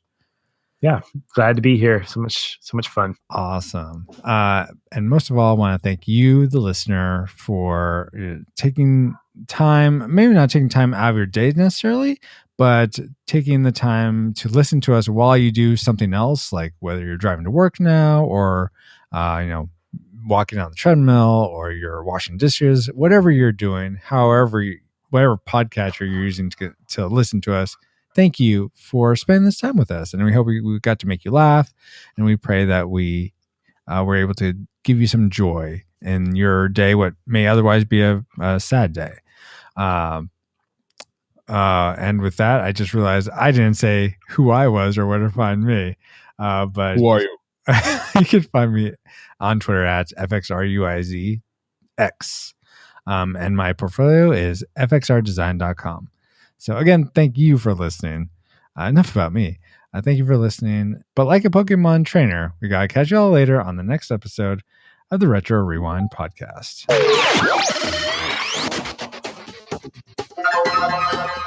Retro Rewind mission complete. Proceed to Nat Point Omega and return to base. Werewolf. Darewolf. Where podcast? Dare podcast. I thought that's the way you wanted it. Are you talking like that? Okay, I'm easy. So you guys didn't rate Young Frankenstein a unanimous classic? You're wrong, sir.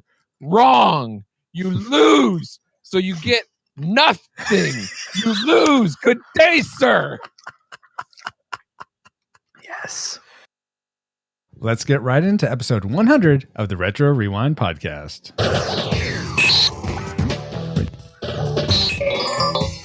Retro Rewind.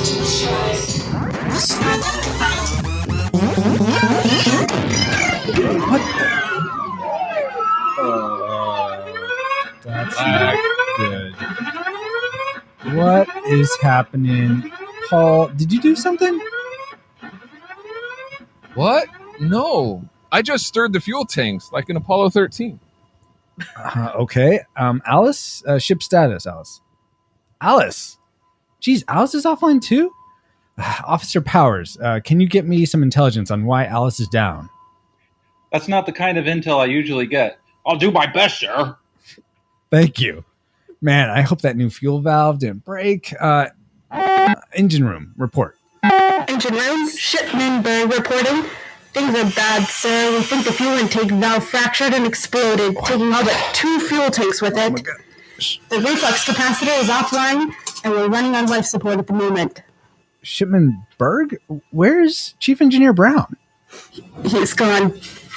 Oh, no. Paul, can you head down to the engine room and help get us back up and running? You got it. And Paul, if you need to use your powers to fix the engine, do it. Happy birthday to you. Happy birthday to you. Happy birthday, happy Alice. Stop, guys. What are you entertainers doing on my bridge? Oh, it's the ship's birthday. So decided to go to all the departments and sing to the old girl. Good vibes seem to be in short supply, Captain. More like fuel valves.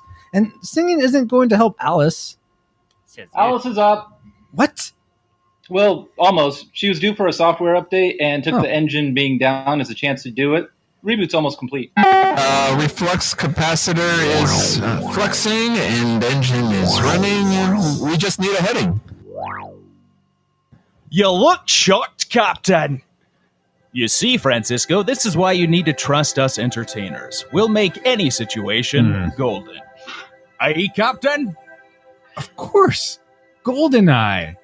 Let's get on top of this 100th episode of the Retro Rewind podcast. Reflux capacitor, fluxing, crew, to stations, scanning for GoldenEye 007, 1995-97. Prepare to rewind in 3, 2, 1.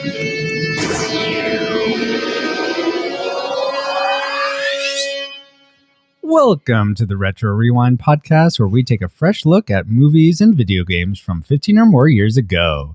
You can find this episode at retrorewindpodcast.com/100, along with links to contact us and to vote on the movies we cover. There's also a Patreon link if you would like to be one of our awesome patrons, helping fund the show alongside Brian Keating, Deborah Powers, Jared Holzhauer, Chris Cowan, Patrick Hicks, and a secret patron as well. And thank you all so much for supporting the show, getting us up to episode 100, and hope to keep doing this. So awesome to be flying with you. My name is Francisco Ruiz. I'm a dad, designer, and disavowed disjointed dialogue. And I predicted nostalgic for GoldenEye the movie and nostalgic for the N64 game. And I'm joined, as always, by my good friend, co-host, and first mate, Paul, the Master Interrupter Powers. Hi, Paul. Hey, Francisco. How you doing? I'm doing well. Happy 100, Paul. Happy 100 to you, sir. Thank you very much. Paul, what was your prediction for the two GoldenEyes, the movie and the game?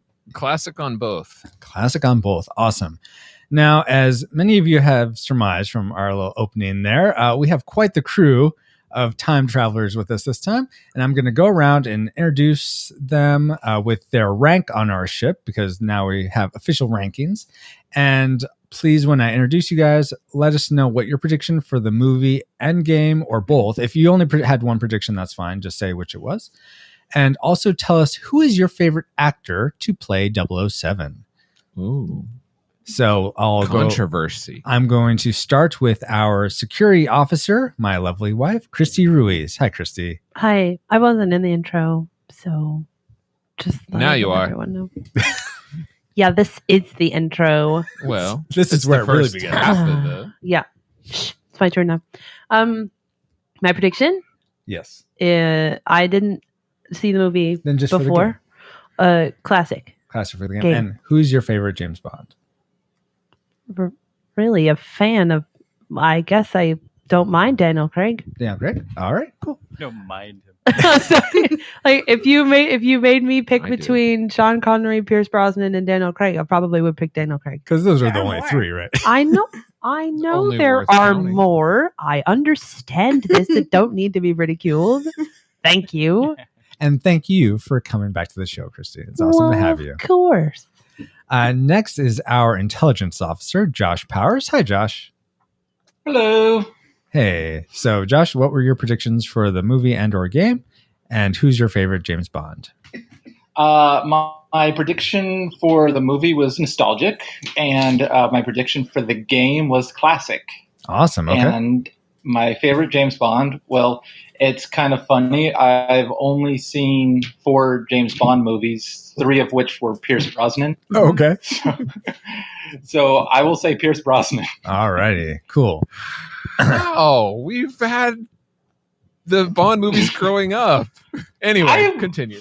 Yeah. Never mind. Yeah, Go ahead. For those who this is maybe your first episode, Josh and Paul are brothers. So that's whoa. Spoiler. I know. Let's see. Coming early.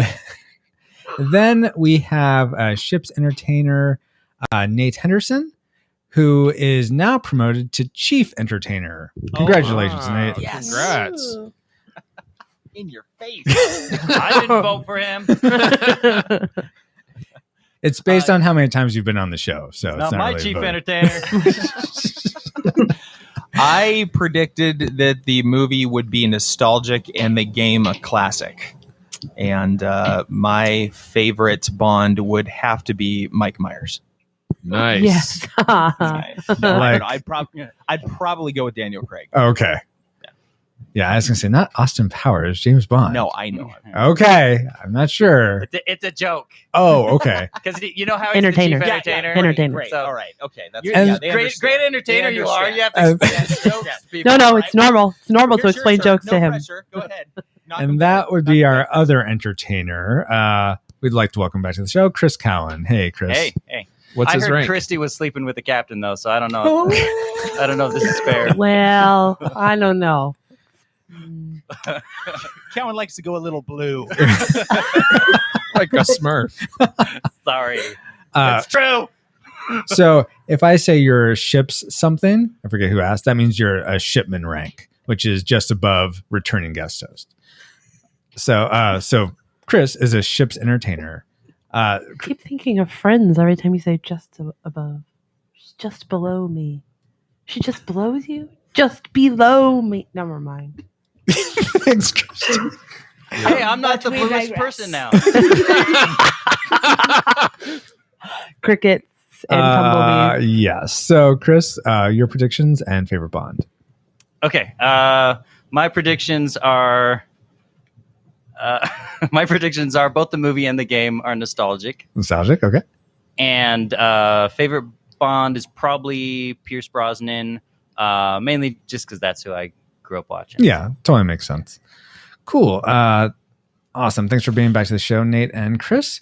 Now, next, we have praying for this excursion, the ship's clergy, Valerie Powers. Welcome back to the show, Valerie. Thank you. Absolutely. What were your predictions and your favorite Bond? I predicted that the movie would be classic. Mm-hmm. And my favorite Bond is Sean Connery. I like them all, but I have to go with Sean Connery. Okay, very cool. Finally, we have 2 more promotions. First, due to there being a recent opening, Danae Berg is promoted to Chief Engineer. Was it because Congratulations. there was a death on the team, or Maybe. Or disappearance. Not dead yet. But Danae, your predictions, please. I predicted the movie would be nostalgic, and my favorite James Bond is probably Daniel Craig. Awesome. Very cool. Oh, I forgot Timothy Dalton was a Bond. Yeah, but he was a Nazi spy. The Rocketeer killed him, so it's good. But he has a riddance. chin butt. Valid point. That's what matters for your Bond. Yeah. Okay. And So it matters for a lot of things. Wow. So does Spartacus. And also, he was formerly just a returning guest host, but now, Travis Berg, you are now a ship's engineer. Congratulations and welcome back to the show. Say hi, Travis. You're welcome. What were your predictions and your favorite Bond? I predicted classic for the movie and nostalgic for the game, and I rank my Bonds by quality of chest hair, not quantity. So Daniel Craig is at the top. All right. Does he Daniel have Craig's chest hair? Daniel Craig's That's why he chest hair. wins, because it's great. Wait, Daniel you, Craig's chest you, hair can you do feel push-ups. the texture? How can you tell? Visually, obviously. He watches it in HD. Okay, let's. You guys don't have 4K TVs? This is Come on. great. Now, He double clicks on it. Click, Paul, click, click, click, click, zoom, Yes. zoom. can you please enter our course for Alice for this time? We're not going to go over podcast? what our favorite Bonds are? That's fine. All right. Fine. We know Alice, George Lazenby, Paul. Yeah, well, someone's got to vote for him. Let's have a roundtable discussion on one of the James Bond films. I don't know which one yet. And then let's... GoldenEye, Paul. Oh, come on. Does it have to be that one? Then let's come back for a new tube and maybe even a game. Indeed. And then follow that up with announcements and feedback. All right, that too. That too. That's part of it. Alert, alert. Approaching target. Spoilers incoming. Establishing analysis vector. That wasn't very retro. On the top. On the top. Bond is back. I enjoy a spirited ride as much as the next girl. Who's that? The next girl. And things are starting to heat up. Someone rises to meet a challenge. United Artists brings you No more foreplay. GoldenEye, rated PG-13. I actually don't remember some of those things, even though I watched the movie recently. We fell asleep. But here's our memory mind meld synopsis of GoldenEye, the movie. There have been so many James Bond films that I don't remember which one this is, except Pierce Brosnan. Too many Bond movies have blurred together. There's a new James Bond, but he doesn't have a golden eye. A big and dashing secret agents, Remington Steele and Boromir, bungee jumping off of the dam in Mother Russia. Pierce Brosnan is around doing something. I had to ventilate someone. They blow up the damn place, but not before Boromir suffers a terrible industrial accident or gets shot. Actually, it's a complicated plot line involving the Soviet Union and possibly some double agents. Hint, 006 Sean Bean betrays Bond. Alan Cumming, as a nerdy tech guy, explains that GoldenEye is some sort of computer software program device thingy that has the power to destroy a bunch of stuff, and this guy that is really good at typing with one hand. The introduction of the light blue BMW Z3 driving with a plane behind it, Remington Steele spends the next 2 hours blowing more things up, seducing multiple women, and driving, piloting, racing no less than 5 unique machines. There's a boat in there or something. Bond must rescue a woman analyst who knows all about the GoldenEye satellite weapon. James Bond and the Russian girl are on the train, and his laser watch cuts a hole in the bomb, allowing them to just nearly escape. After surviving many locales, it turns out wrong movie. It turns out Boromir is alive and pissed. Bond fights 006 in a giant satellite dish. It's an exciting chase scene on a high flying catwalk with no safety harnesses. OSHA violation.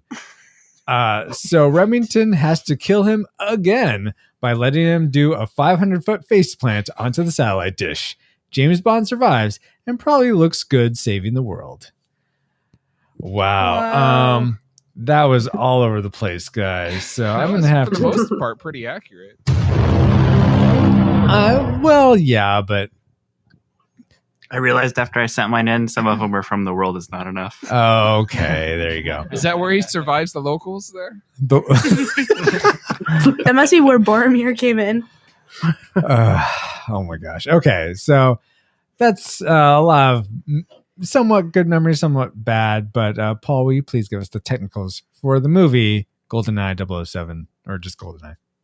GoldenEye is when Goldfinger dips James Bond's eyeball into a vat and out comes Pierce Brosnan. No, that's a horrible... What is happening? GoldenEye is a movie that was released in theaters on November 17th, 1995, which is almost a Thanksgiving movie, but quite not there yet. But it's rated PG-13, runs 2 hours and 10 minutes. It's directed by Martin Campbell and stars Pierce Brosnan, Sean Bean, Eliza somebody, Famke Jen. I don't know how to pronounce these foreign names. Sorry, Dame Judi Dench and Alan Cumming.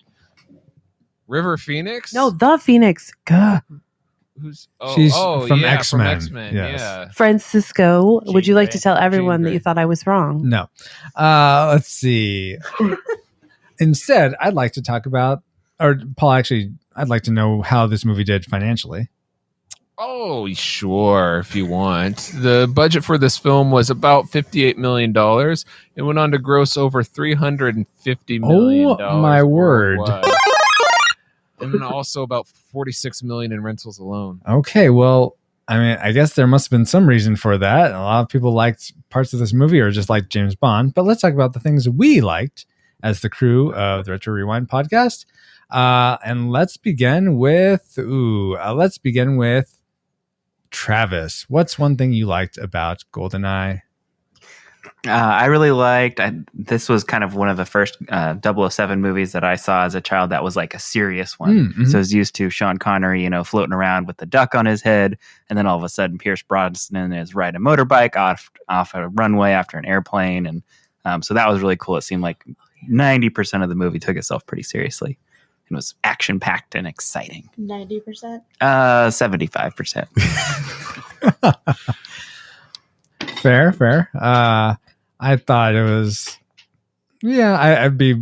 my percentage would be a little further down from there, but like you, this was the first Bond movie I remember. I have this small memory of driving in a van with my family to Texas, and we had one of those little tiny TV, like portable TVs, and there was a James Bond where he was like on a bridge or something.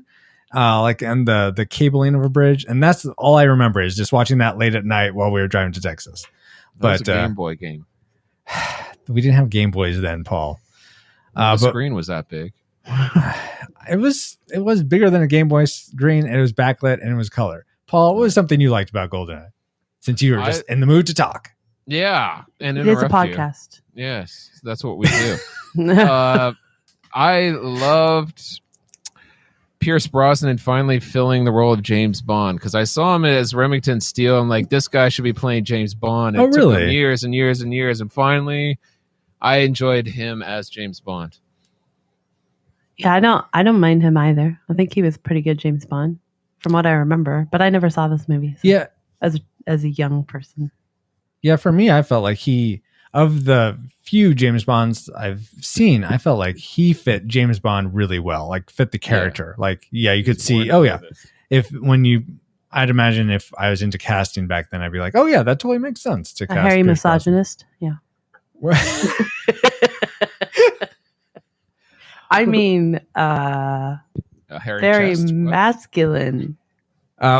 Okay, it sounds like you don't care for Pierce Brosnan, Christy. But I what's do. something- I like him. All right. Well, It's not Pierce Brosnan I have a problem with. more the character. All right. Well, what's something you liked about the movie, though? Boris. Yeah, I like Boris a lot. I like that actor It's too. Moose and Squirrel. Gosh. That's all. I like Boris. I thought he was funny. I thought it was the only funny thing in the whole entire film. Really? Yeah, well, See- he was the comic relief. Well, for me, I mostly love the exchange between I call him KGB Hagrid because I don't know, I forget what his actual name is, but he played Hagrid in the Harry Potter movies. Oh yeah, But That's where I know him from. Yeah. Okay. but he's the one of the people that Bond goes and sees. He's his ex KGB agent, and just their back and forth. I really loved it. I want to see more of that. You're a secret agent, 007. Exactly. Let's go. Very misogynist. You're a Very I misogynist. can't be a secret agent. spot on Harry Potter impression. Except not. Chris, why don't we go to you? What's something you liked about this movie? I think it confirmed that Judi Dench is immortal. Yeah. Wow. She's my favorite too. I like her a lot. Her and yeah, I'd also agree that Pierce Brosnan's a great James Bond. So Yeah. seeing his first kind of kickoff is fun. Katek, what's something you liked about GoldenEye? I enjoyed that. Well, for me, this GoldenEye / James Bond film was kind of the pinnacle for me of James Bond films as far as what it. Okay, so I mean, yeah, you have Sean Connery and all the other James Bonds that happened, but Pierce Brosnan was kind of what's a good word? He was the James Bond for me. So that's what I really liked is the casting of Pierce Brosnan as James Bond, and he made that movie what it was, in my opinion. So Do you more think so than just like the fun story and the kind of like overall dynamic of James Bond, I just really like him as James Bond. So besides Sean Connery, he's my favorite one. And then yeah, there we go. Do you think that's an outpouring of you sort of growing up with this James Bond, though? No, well, I currently really do like hold on, Daniel Craig. Yeah. Yep. He's really good. And when they announced him as the new James Bond, I was like, oh nope, I'm never watching James Bond again. But when I saw like Casino Royale and Quantum of Solace. Yeah, and then what was this last one that Spectre, I just happened? think Yeah, was the last. Spectre, which was Skyfall. really. Oh yeah, Skyfall. That was really good. But I mean, even though he's a really good James Bond and it's more realistic as a James Bond franchise now, I like that kind of over the top, just in your face. Look at all this craziness that's going on with James Bond, and then the story kind of mixes that all in, where he can drive a car and has the champagne pop out of the glove box kind of thing. Like I enjoy that over the top spy feeling. So Actually, that's what I like. I appreciate that perspective because I came from I didn't remember the other Pierce Brosnan one, and I only remember the Daniel Craig one. So going back and watching this one for the first time, I was like, this is ridiculous. It's so over the top and stupid. Since I was comparing it to Daniel Craig's, which is much more serious and more Swear to me. Oh my. Oh wait, wrong franchise. Gosh, That's also serious. what just happened? Where is it? Where is it? Why did you say that name? Anyway, thank you for sharing that because it's sort of changing my perspective. Yeah, absolutely. Yeah, I mean, you almost might as well like compare it to the Jason Bourne series because it's so like different in terms of the feel they're going for. Yes. Oh, Yeah, that's a good comparison, I think. interesting. I seem to be sensing a common thread that we're liking Pierce Brosnan for this role. Let's see. Danae, are you in agreement with that, or is there something else you liked about the movie? I liked Q also. I thought that Wait. Were you watching Star Trek: The Next Generation? Because that's not what we're No, not that Q. Oh, okay. Yeah, thank you for that because that's what Yep. You know, I thought the scene where they were introducing all the new gadgets was really funny. Yeah, it wasn't. I liked it. It was not really fitting with the rest of the movie, Yeah. but the scene by itself was really funny. See, I was going to Nice say breather. that kind of took me out of the movie. Yeah. I felt like there was course it too did. much zaniness there. Of course. Yeah, I just thought I just thought he was funny as like the older guy and the clicking of the pen and Yeah. just. And the rocket cast. Oh yeah, that was good. Yes, of course. A funny little skit that doesn't have anything to do with anything would really make you angry, It wouldn't definitely had something to do with the movie. I just thought I was a little off the wall given the Yeah. rest of the context. Right. I Of think the the movie. guy flew off the wall. Right? Oh, okay. But yeah, I didn't mind Pierce Brosnan as James Bond either. Okay. I thought he was a good replacement. Let's see. Valerie, what's something you liked about the movie? I enjoyed the music, both in the intro and throughout the movie. It's just fun. Interesting.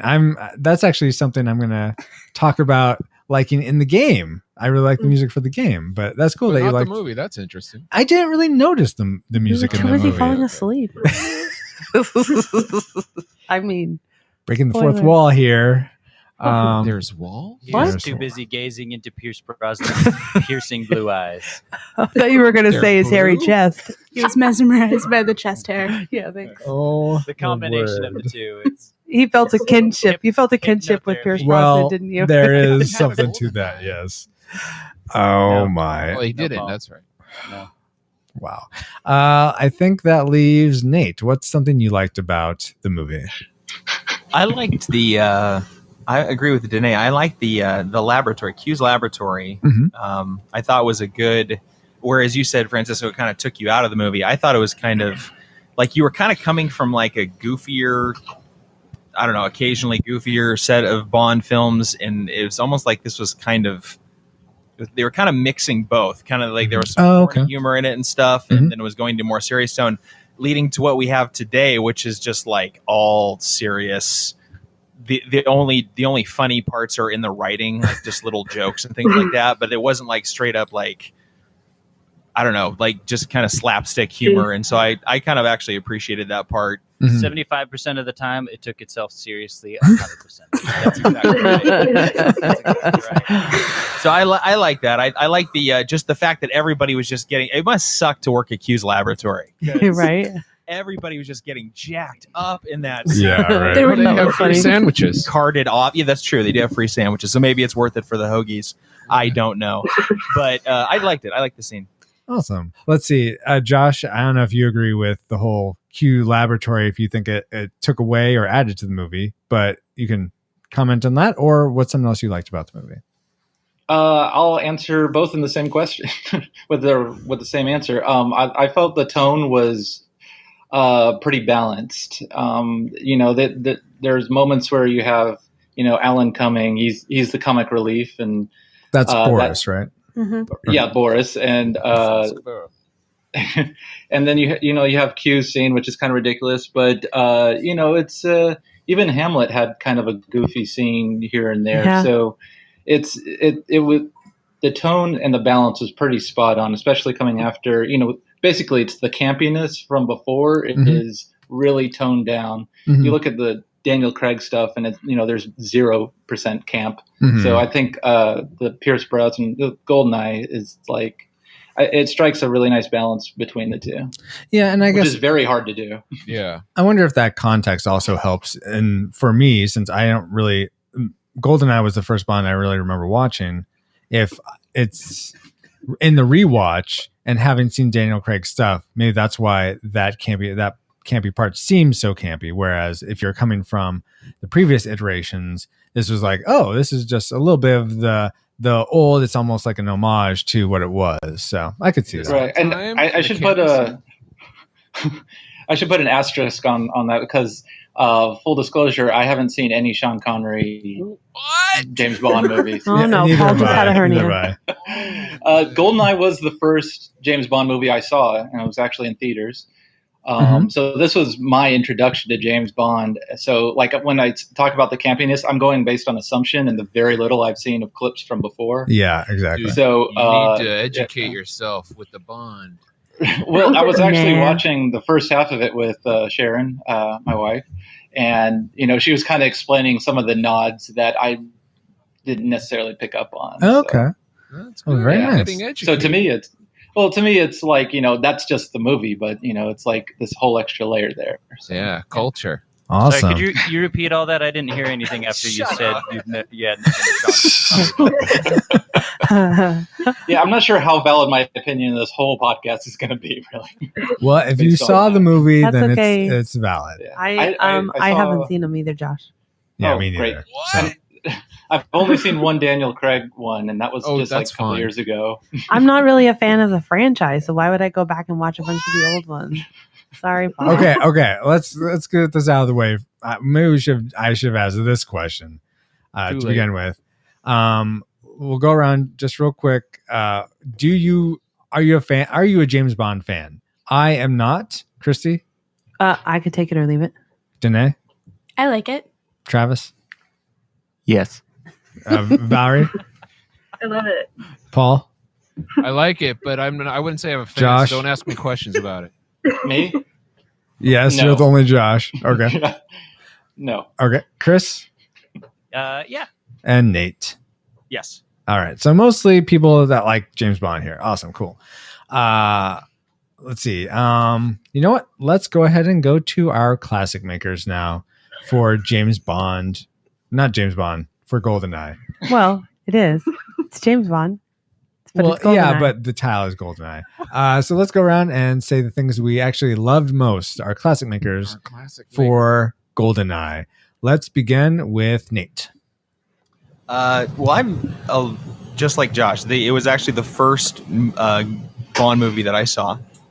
And so for me, what makes it classic is the fact that it really did kind of set the tone for me of what a Bond film was. I mean, and I could kind of expect a little bit of the goofy with the serious. And I think it was like kind of the perfect blend for me to be like, oh, I want to go back and I want to watch, the Bond films that came before it. I'm totally down for whatever follows it. So I guess my reason for being classic is just for me personally, it was the first one I saw. And I was a 16-year-old, so it was awesome to see all the action, and it set the table for just many, many more Bond films down the road. Mm-hmm. What face are you making, Paul?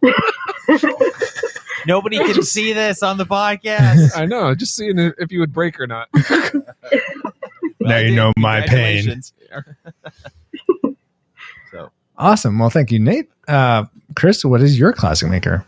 Kind of along similar lines. I think it was a perfect mix of all the kind of classic James Bond, for lack of a better word, gimmicks. Like all the, you got all the little gadgets that you don't see as much in the Daniel Craig ones. You got the gadgets. You got STDs. The STDs. The absolute chauvinism, which I think we all enjoy. The congratulations, you have herpes. I'll take the rapist for 500. It had rape culture. It had all the classic elements of James Bond. Female on male, nonetheless. If a woman's angry at you, you just kiss her really hard. Yeah, and that's what you do. That'll turn everything around. Just really. They actually comment about that on the movie, so I thought that was pretty smart of them. What's her name? Moneypenny basically calls him out. Oh yeah. Yeah. Calls the bad guy out. I don't know if James. He basically proves for the next 2 hours that he heard nothing. Yeah, pretty much. Hear a word she said. Pretty much. But that's James Bond. Indeed. But no, I mean, it had like all the classic James Bond elements, and I think that's it fits very neatly within the James Bond legacy. Yeah. It's like, this is a James Bond movie. It doesn't feel out of place. Awesome. Josh, what's the thing you love most about the movie? This is like perfectly honest. My favorite thing was that I loved recognizing all the stuff from the game.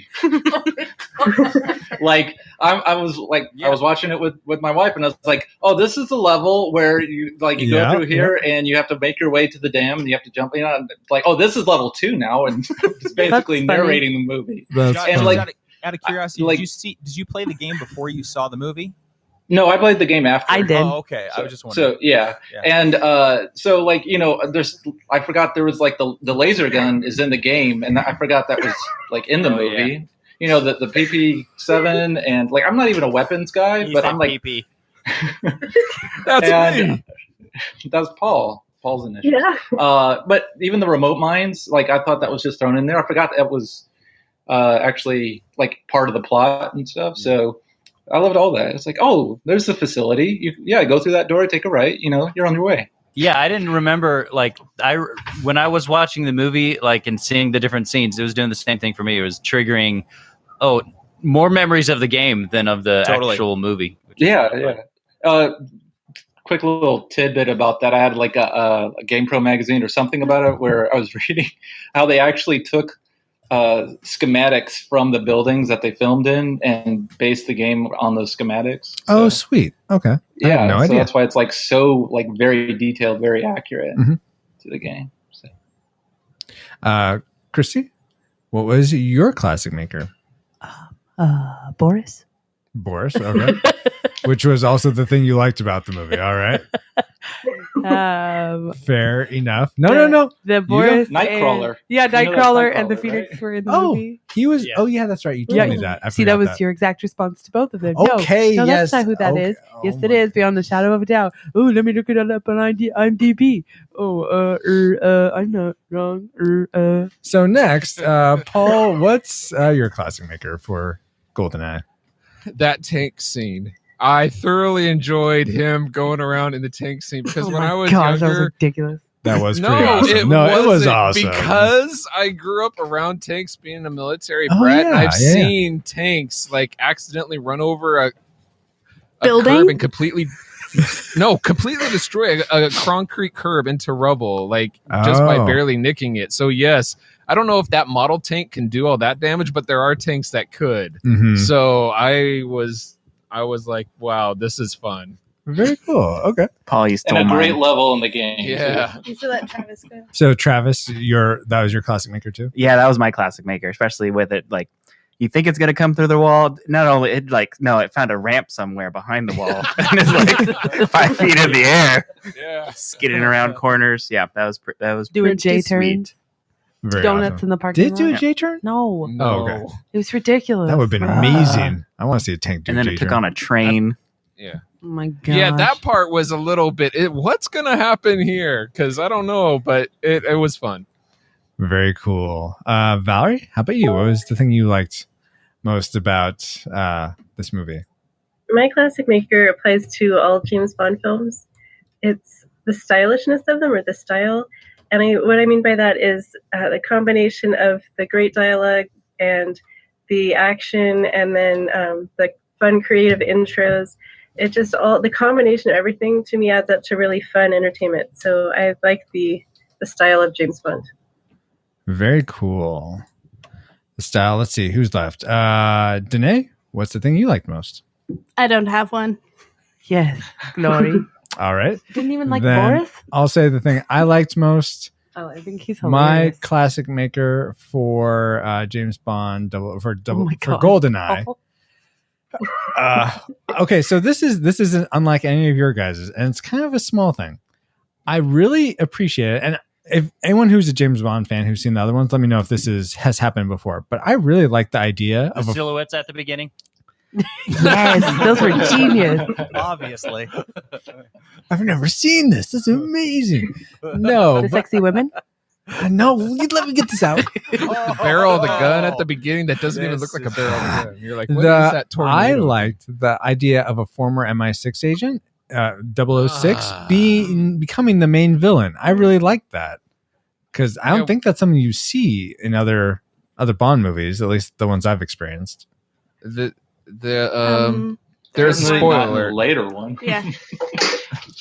All right, I was about fine. to say Javier is one, right? In Skyfall. Yeah. Oh yeah, I guess so. He is. Kachek, what is your classic maker for GoldenEye? I think it's for me, it's the casting in general. I like everyone through and through in that movie. They really, I think they really hit it with every character, from Valentine to 007 and everyone in between. I feel like they really, and also 006. It felt like a fully fleshed out cast. Not a curly-haired one among them. Exactly, not a curly-haired one among them. Yeah. So I really liked that. For me, that's what made it really classic. So I can go back and watch it over and over again without feeling like I just don't like this one person. They kind of killed the movie. Like I like everyone in there. Oh, does that happen with other movies for you? Like one character will sort of like tarnish the rest? Usually, the name Andy McDowell usually. Oh, wow. Okay. Cool. Well, now that we've talked about all the things we like about GoldenEye, let's talk about the things we just didn't like about the movie. I'll kick us off. I thought all the model explosions just looked uber model-y, like very much like, oh, I am watching a model explode right now. That is not anywhere near real life. That is not a real plane or a real tank or anything, or a real helicopter exploding. Francisco, can I ask you, if it were CGI, would have that made a difference? If it was today's level of CGI, probably. Well, if the believability, the believability of was on the same par, like same level. You can't say believability and Bond in the same sentence. Laying down the hammer. Okay, the same verisimilitude as the That's model. not even a word. What just happened? Not in your vocabulary, Paul. Oh no. Bearded Paul wins. Like, how true are they equally true? That type of to life, right? I mean, it kind of boils down to the Bad level of effects are bad CG. effects. Yeah. Thank you, Paul. Took the word right out of my mouth. Yeah. So because Unbearded Paul because wins. obviously you can make scale stuff that looks good, because older movies have done that, and where it's, at least for me, I haven't noticed, wow, this is totally a model right now. It's only a model. Yeah, but wouldn't you rather have that model with a real explosion blowing up instead of really bad CGI for the day? No, I'd rather I a think much I would. higher scale model be blown up. Yeah, but they spent all the money on Pierce Brosnan's hair. So. Yeah, all of His his hair. chest hair. It required a lot of grooming.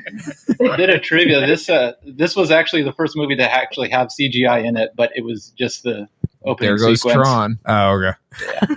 What? First Bond movie, Paul, not the first movie ever. Well, it's weird because the supermodels are actually the reason I watched these. Wait, did I misunderstand? No, you're right on. He just doesn't like all the plastic. Oh my god! It did make me sad when the supermodels exploded, but yeah. Duke Not Nukem. what I That's Duke was Nukem.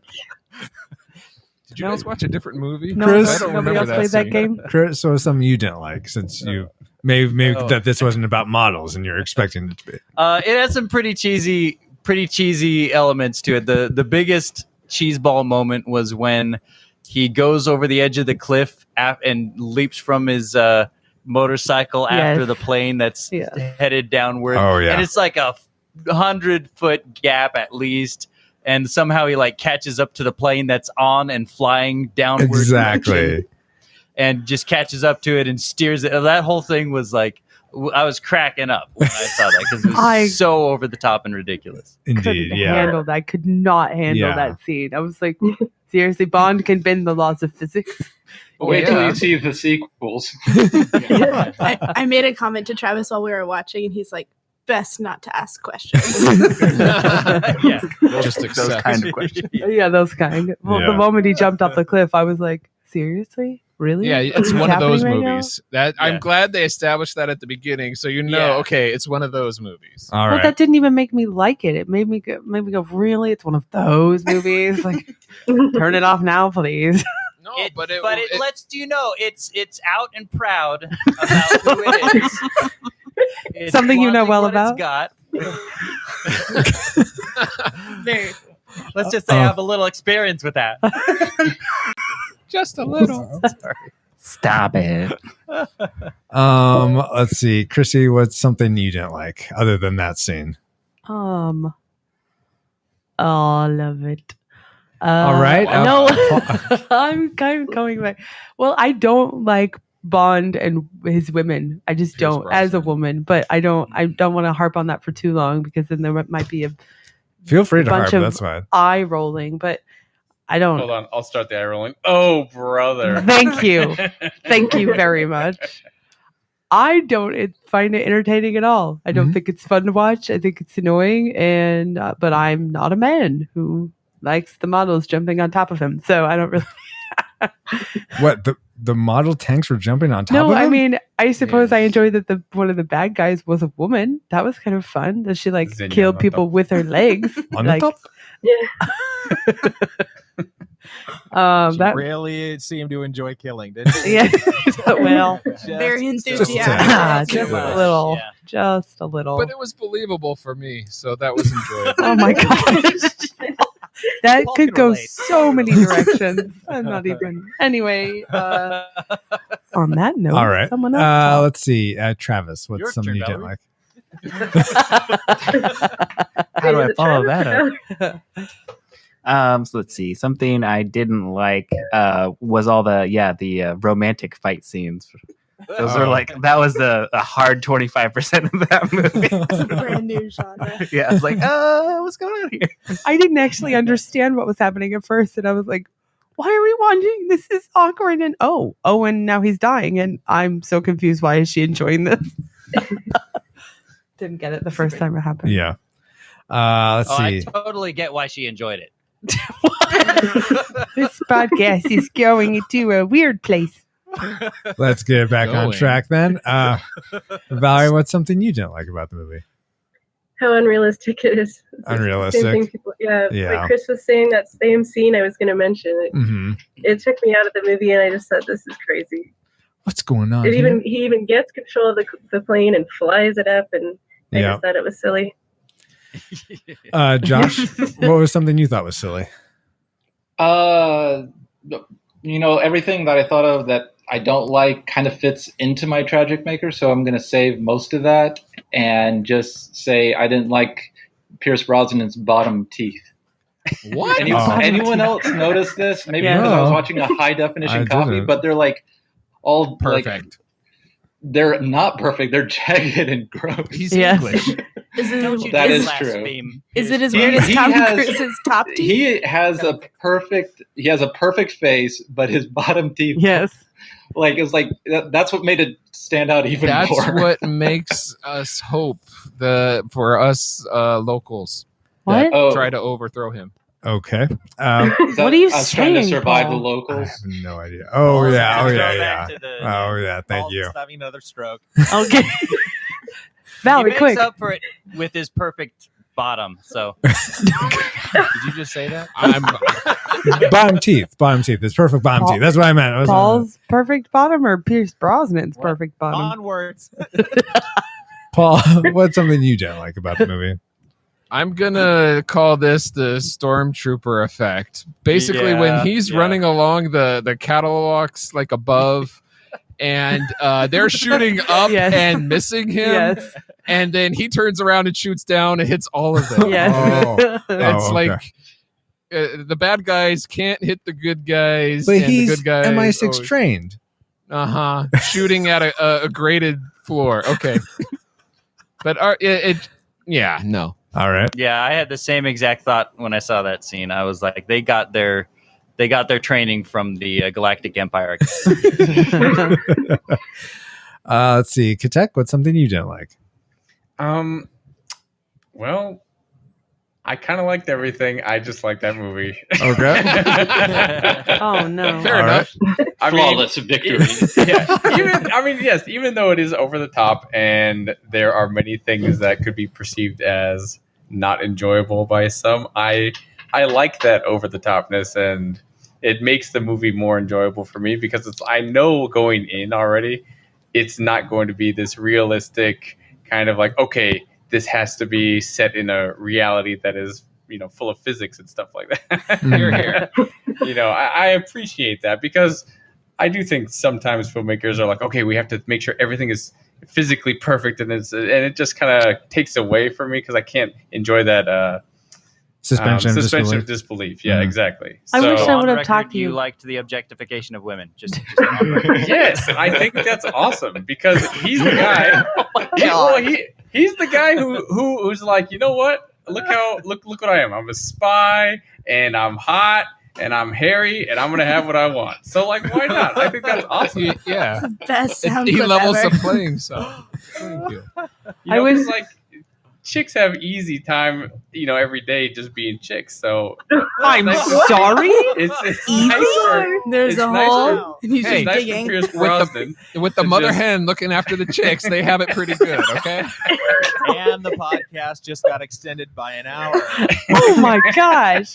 How was your This first day? episode brought to you by Trump 2016. Yes. Danae, since you haven't gotten to say your thing you didn't like, so I'll give you a chance to rebut, and if you'd like to, and what's the thing you didn't like? No, I just have a lot of things I didn't like. Well, pick one. I'm just racking my brain picking my favorites. Unfortunately, it kind of is the opposite of what Josh said that he did like about the film. So I didn't, while I like some of the scenes individually where the tone was different, I didn't like how it kind of jumped between and it couldn't really decide, is it a comedy?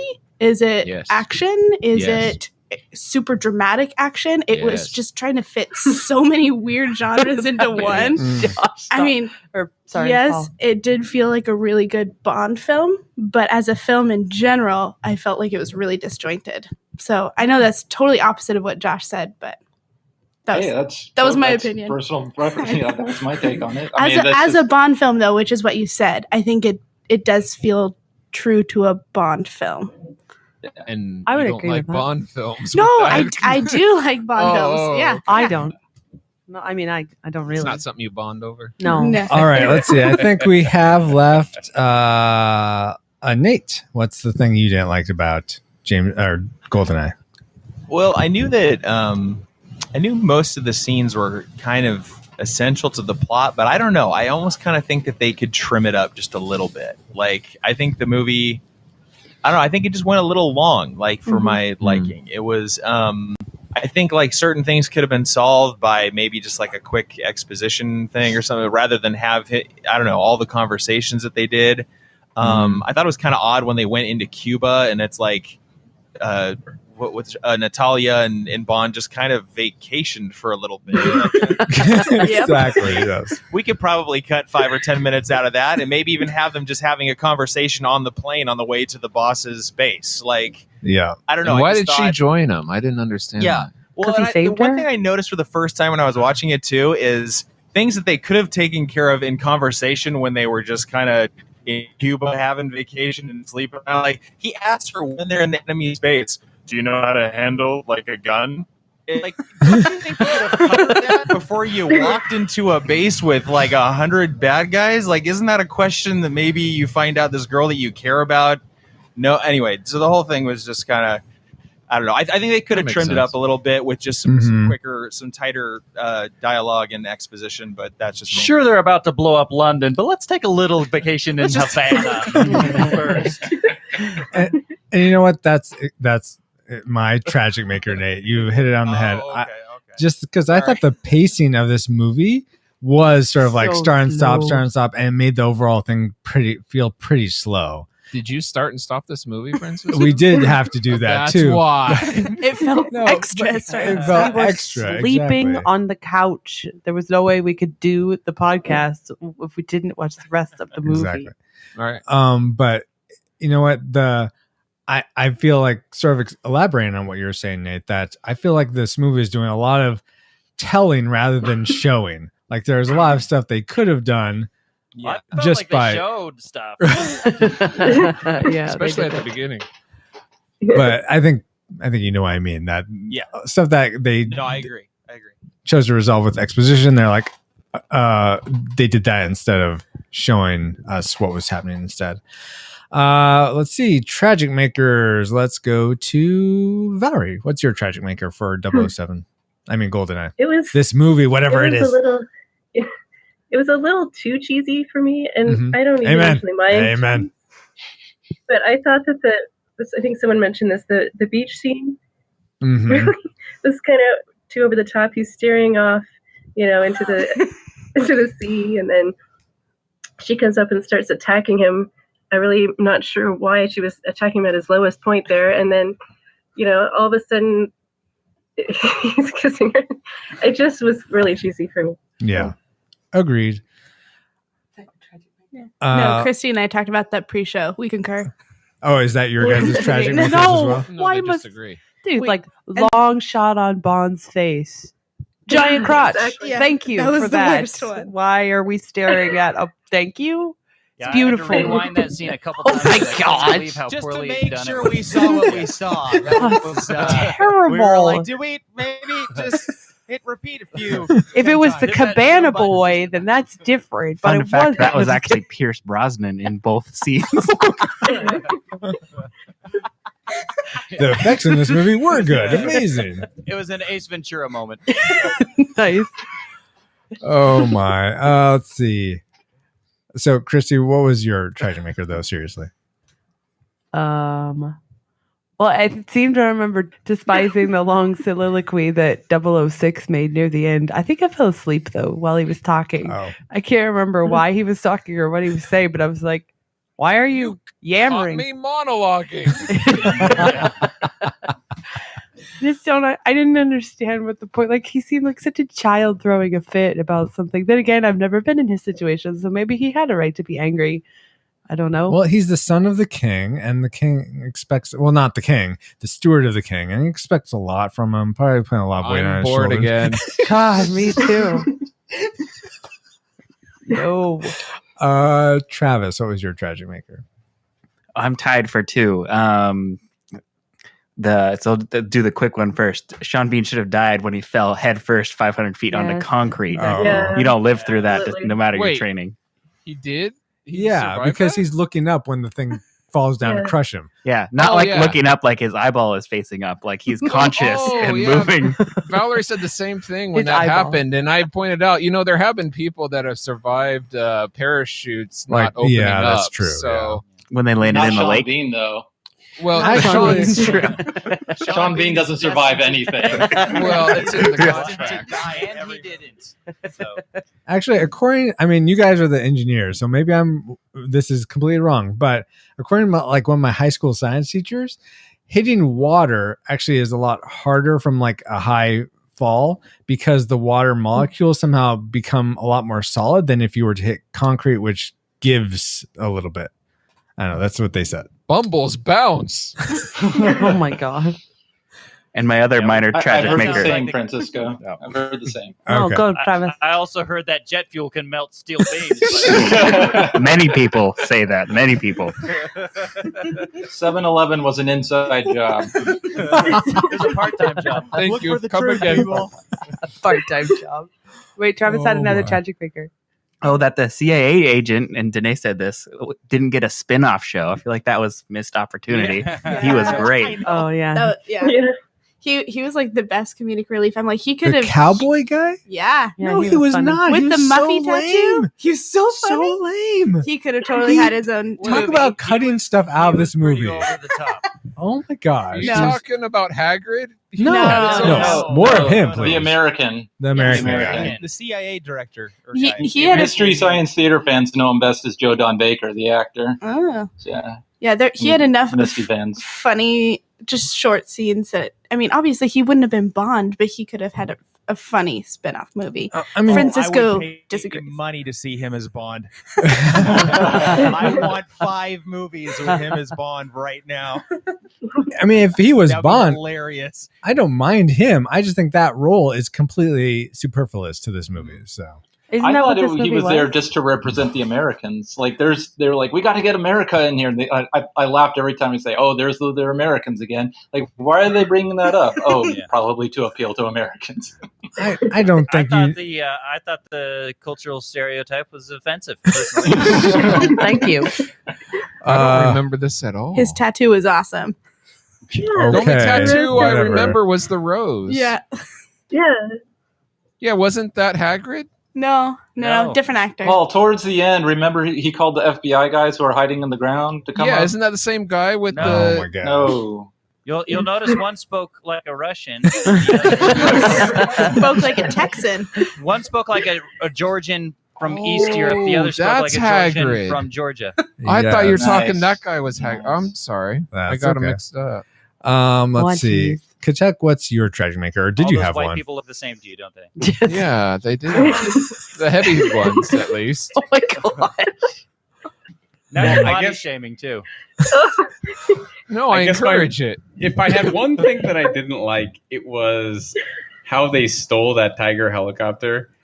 It Oh, really? It just seemed like Too for easy. something that's so like, okay, this is a really important piece of Like state state of the art property. equipment. Yeah. Let's just make sure anyone can access it anytime with any Not uniform they anyone, want. just a hot girl distracting the pilot. And first of all, I mean, I'm all for women in the military.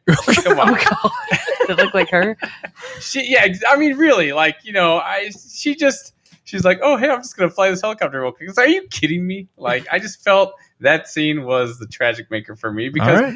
and then James Bond, who's like, I'm MI6, but everyone's like holding him back. It's like, they're stealing it. Look. And everyone's like, no, it's fine. Well, It's all part of the show. would he have like Captain American it back to the ship? I don't think so. So Well, it just felt like too convenient Yeah, rather I'll than agree with that. like it felt like that was the only way they could propel that plot point Mhm. instead of coming up with something better. So I don't know. That was the only scene that always bugs me. Got It's like, come on. And it was kind of anticlimactic too. Like they you Yeah. know, steal it and then they're just it's just gonna fly off all peacefully into the distance. Right? It's like, oh, there goes that $2 billion helicopter. Oh, get Everybody waves goodbye. 2 to it. billion? I think I don't know if it'd be 2 Whatever billion. it He's is. being hyperbolic. Yes, thank you. Hyper, what's it? $1995. Yeah, right. I'll give you That's $1 not even for a it. word Adjusted either. for inflation. I have these rather nice. Yeah, I clouds know. on It's a it, too. joke. Nate, what's your tragic maker? Mine is similar to others, just with the suspension of disbelief. I thought it was interesting because, like, when I saw it when I was like a teenager, I was like, "This is awesome! Jumping off a cliff, off a Yeah. motorcycle, sailing Yeah. down to a plane. Yeah. Sign me up right now." And the bad guys don't shoot him. As he's right. going And all those on. hot women. And as Suffocating the- guys with your scrawny chicken legs. And enjoying it. Possible. It's all possible. No, but like, and then as I watched the Bonds after that, and then the whole Daniel Craig series, the whole level of realism that I think they're trying to. I mean, he still does kind of ridiculous stuff here and there, Yeah. but not Mhm. nearly at the scale that past Bonds have done. So now watching it, I was like, sure, that's something Daniel Craig would never do. I mean, I should just look at it by itself, but it's still, they ask you to disbelieve a lot of stuff. So yeah. Gotcha. Or they ask you to believe a lot of stuff that's not possible. Got it. Danae, what's the thing you liked least about GoldenEye? Okay, so I think the thing I like the least is maybe in comparing it to other James Bond films, mainly Daniel Craig. I didn't like how the character of James Bond seemed like he didn't know a lot of what to do on his own. It seemed like he required a lot of help from other people in figuring out. He couldn't do it by himself. He required a lot of help from other people, like figuring out what was happening. And I mean, he was very skilled at operating a tank and driving a car in the boat, but of the actual figuring out the How plot, many minutes do I set these timers for? yeah, figuring out the plot and what the the purpose of his mission. It seemed like he required a lot of outside assistance, Mm. as opposed to he's kind of working by himself. He's, very self-motivated. He at the beginning of the film was even working with another agent, which you don't see a lot either. So Yeah. Well, but So you're against teamwork.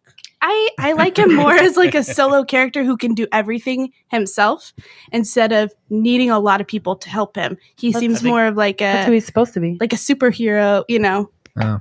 I think Yeah, you're but looking that's- for God. I think God is who you're looking for. I feel like that's a think huge she just- suspension of disbelief to think that one person can do everything, though. So I mean, yeah. that's like taking it to the maximum. It's like I can do everything. But that's who That's James Bond. Yeah, that's who yeah, Bond is supposed he's to be. supposed to. well, look at like Daniel Craig, James Bond. He can't do everything. He always No. finds people who need him. Yeah. to True, help him, so. true. Yeah, But I mean- give me this beer. I can't make it myself. But in comparing He him, doesn't drink beer, Paul. Yeah, he does. It's a martini. He drinks Shaken, not martinis. stirred. yeah. No, Daniel Craig Heineken. drinks beer. That was a big controversy. Yeah.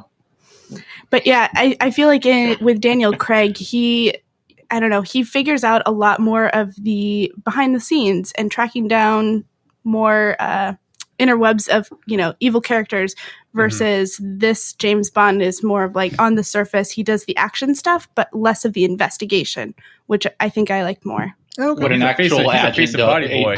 Actual agent does. Right. Daniel Craig pretends to work by himself. I don't need your help, Q. You're just a scrawny, college graduate. And then later he's like, "Hey, can you help me out?" Can I borrow that V12 Vanquish real quick? Let's see. Paul, what's your tragic maker?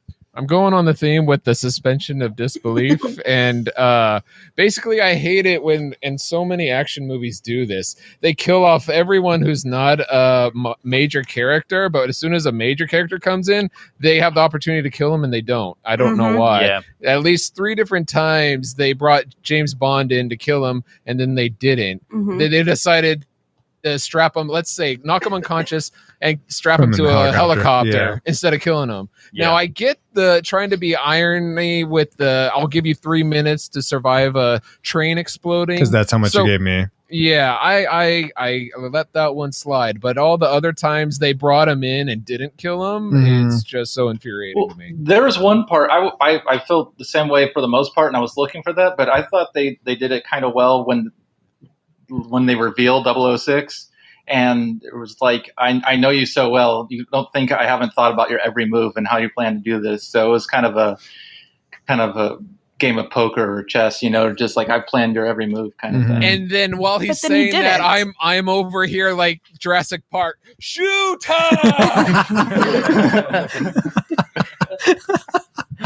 Oh, that was amazing. That was. I think all we have left is, let's see, Josh and Chris or Chris? Josh. Or did Chris go? I did not go. Okay. So let's Sorry, see. you missed your turn. Josh, what's your tragic maker? My tragic maker, it was boring. I was so bored. Yes. So like I was trying so hard not to get on the Indeed. computer while I was playing, and I did Playing? it anyway. I was watching. Oh, he okay. was playing, and ADHD. like I was just I was complaining to Sharon. It's like I have to sit through this. I don't want to I was sit through complaining this too. anymore. Is that why Sharon's And- not on the podcast? No, I'm joking.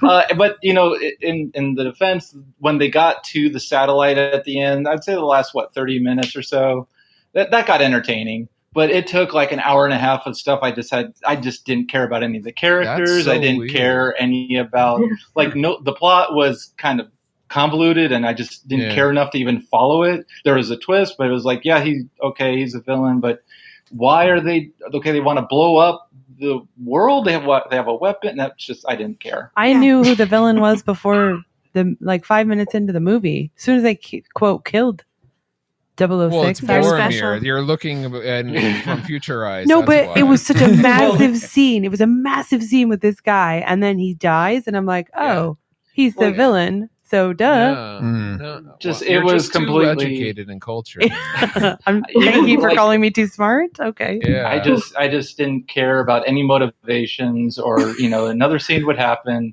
They're like, okay, what's this? Okay, that's this character. I don't care. Yeah. That's interesting It because I also- felt the exact opposite. I was interested until the saddle, like basically when they got to Cuba. Then I'm like, really. Okay. I think too it was Well, I was gonna say it was extra boring. They didn't even really explain what the GoldenEye was for until close to the end. I mean, they vaguely touched on it. I didn't even Well, think they wasn't explained just- it very well. Yeah, I they thought did so it. too, but Oh, I don't know. Maybe I It missed just that part. took a base because it was at the beginning. boring. So boring. And the whole reason he wanted, or 006 wanted it, was just he just wanted to Revenge. Destroy Oh, London. it was actually Fight Club. It was kind of that. I had to rewatch the scene because I wasn't paying attention. He wanted to It watch was Fight Club? boring. No. Actually, I watched it, but I just was having trouble caring. So so they wanted to like knock down, like basically create chaos and start from zero. Oh, right. And the whole financial meltdown and all that kind of stuff. But it was all said in basically one line. Yeah, and that's and what it I was was thinking. It's probably That's they it? added it in post too.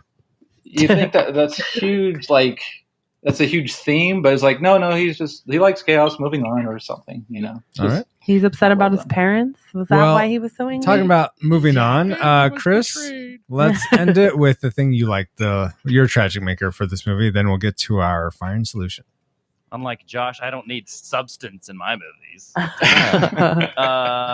I think just the fact that there was kind of a lot of like cheesy dialogue, some kind of one-liners in there that were a little. That's my favorite part. No. Little over the top, and kind of the movie's it's a little bit dated. It's 21 years old or whatever, so it's a little bit dated.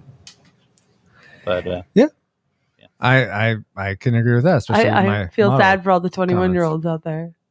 I like the part that it really dates itself where it says, "I'm going to put that on the internet."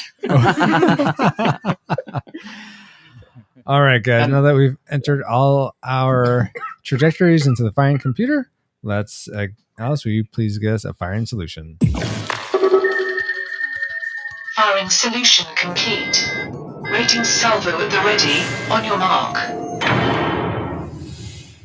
All right, guys. We're just going to rapid fire these and say whether you think the movie GoldenEye, the movie, is classic. You'd recommend anyone go out and see it. A nostalgic, you'd only recommend people rewatch it. Or a tragic, you'd recommend no one see this movie no matter what. So we'll start with Valerie. I think I'm gonna have to go with nostalgic. I thought it would be classic, but on the rewatch, it wasn't as great as I remembered it because I saw it when I was 18 in the theater, and so it disappointed me a little bit. It was a little too cheesy and unrealistic, but I still thoroughly enjoyed it, which makes me think that people would enjoy watching it a second time if they liked it. But there's no need to rush out and see this movie if you haven't seen it. Travis. No pressure, man. Class nostalgic? Nope. No. Nice. No. Sorry. Oh, It's a classic nostalgic. Nope, it's not. I would still say classic. Classic. All right. Awesome. That's a high five. Danae. Jack's giving you a high five. Tragic. Tragic. Wow. That's the first thing I've ever rated a tragic. I think so, yeah. Christy. Nostalgic only if you like James Bond. Tragic for anyone who doesn't care. Okay, so which do you want, nostalgic or tragic? A reluctant nostalgic. Nostalgic, okay. Paul? Let's see. We have Chris. How'd you rate it? I rate it nostalgic. I think like the James Bond series as a whole, like you kind of have to view it as a classic series, but on its own, I don't think this stands out as more than nostalgic. You said it way better than me. Nate? Everything that Chris just said. Nostalgic. Nostalgic. Katek, thank you. Jeez. I would say classic. Classic. All Short right. and sweet. And Josh? I actually think Christy said it the best. A very reluctant nostalgic. Nostalgic. Thank you. Paul? Classic. Really? Someone's got to do it. Classic. And for me, let's see, what did I put? Tragic for me. Yes. I just I was bored, like Josh was saying. I wanted this movie to end. Keep going. I did want to make it tragic, but I defer to people's love of James Bond. Yes, exactly. That I don't get. Exactly. So I That's can't. how I I would feel. recommend it if you like James Bond, but that's I take it by faith. He's They all unbelievable. adore him. That's for they sure. think he's a righteous dude. All right. According with the scores tabulated, we have 2 tragics. We have 1, 2, 3 classics, which would leave 5 nostalgics. So according to the It's Retro a Rewind, draw. no, according to the Retro Rewind podcast, we rate GoldenEye the movie a nostalgic movie. So Disputed. a disputed nostalgic movie. If you've seen it before, it's probably worth going and seeing it again. But if not, go watch maybe a Daniel Craig or a Sean Connery or a different Bond movie. Hey, real quick, did anyone notice that or think that the movie all of a sudden switched to Mrs. Doubtfire when he's like walking and he's like soaking wet from getting out of the pool?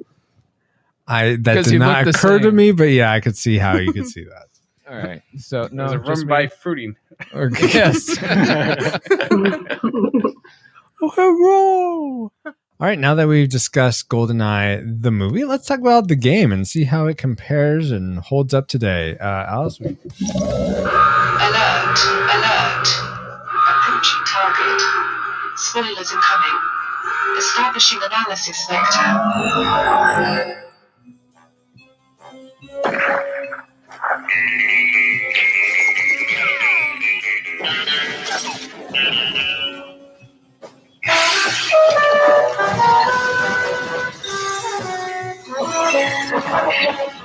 Do you know how to use one of these?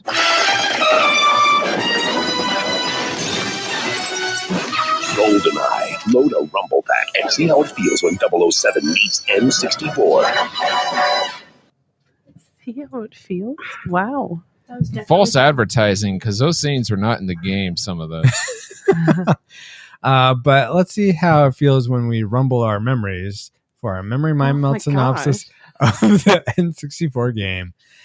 As far as the story, memory from the... Oh my gosh, Paul. As far as the story goes, first-person maze, finding ammo, earning the golden gun, and killing bad guys. It was a fun playthrough and followed closely to the movie. Bond is on a mission to stop the Soviets from getting the GoldenEye device.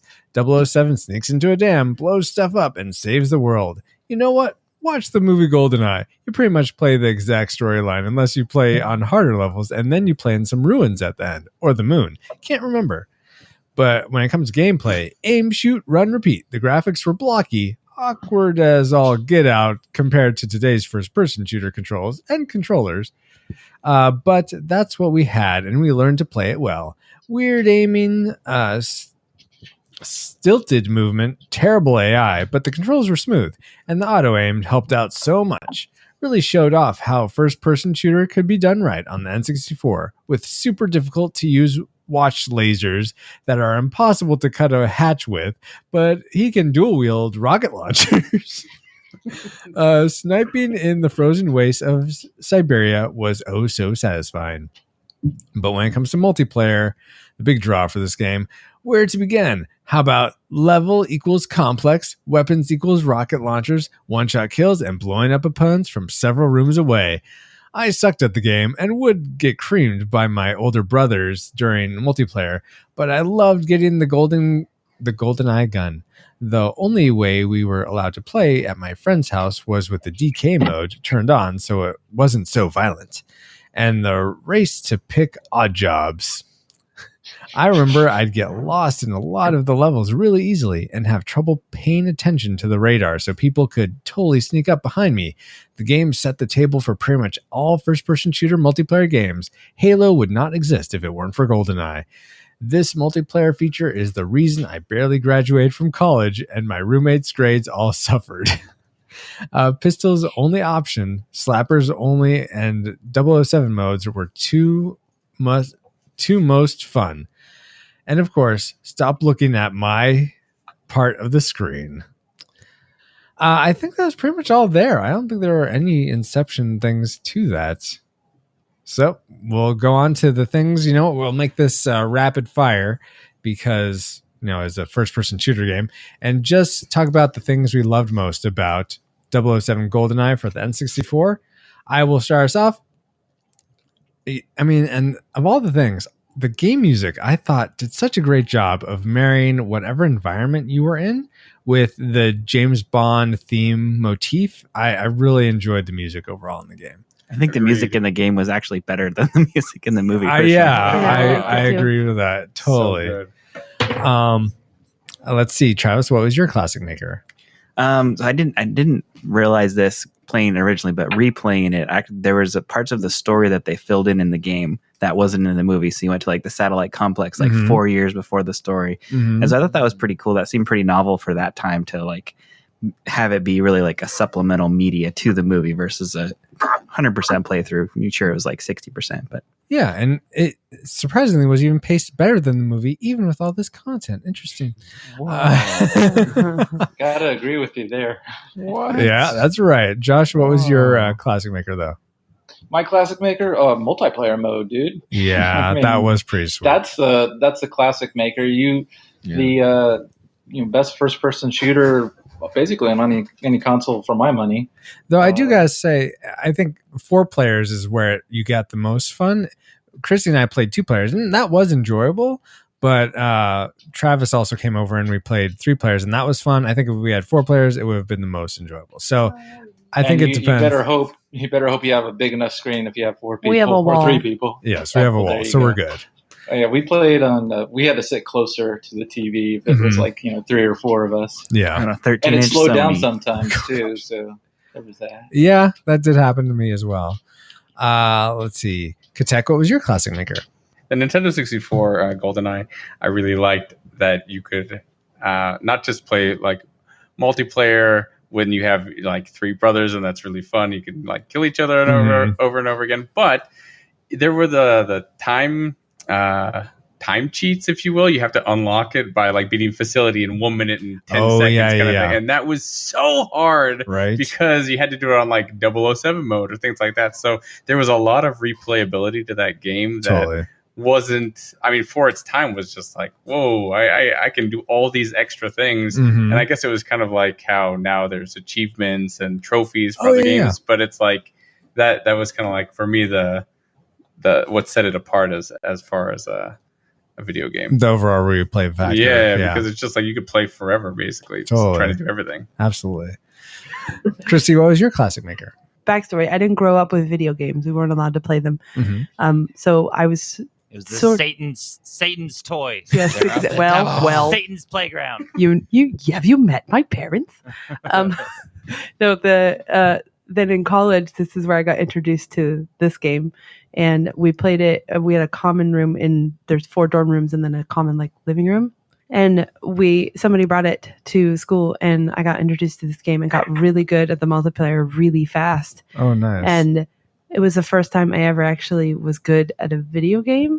I wasn't very good at Mario. I always killed him and like on the first jump. So it was exactly. So it was. I think I have such wonderful memories of killing all of my friends constantly. Like I would run around and hunt them and say, "I'm coming to get you." And totally freak my friends out. And, die.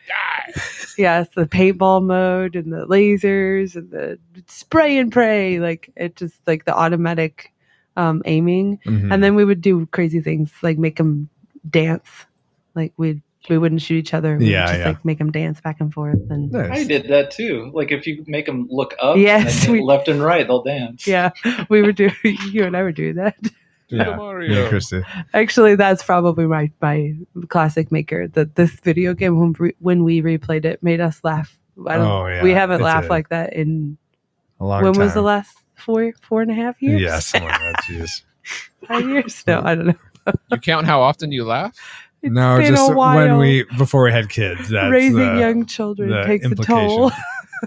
Understood. I don't know what you're talking about. Well,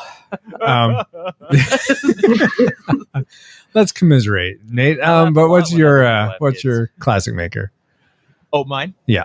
Oh, I'm kind of similar, but multiplayer GoldenEye was my life in college. Oh, okay. It was just, I rented a house with 4 other guys. Mm-hmm. One of them was a law student, so he was in law school, One of them was pre-med. Oh wow! And I seriously was responsible for them skipping classes, myself included, because we were just having like tournaments. Like we would just, Oh my just have gosh. tournaments, and like I got so ridiculously good at it that they didn't want me to play anymore in the rotation. So the only way I could get back in was by kind of like faking like deaths every now and then on the game, so that they'd be like, oh, okay, well maybe we actually can beat him and stuff. And I'm like, yeah, totally. And I play that, but it was Camper. Yeah, exactly. No. But it was great. It was the multiplayer it represented this time that it was the best time playing video games with friends.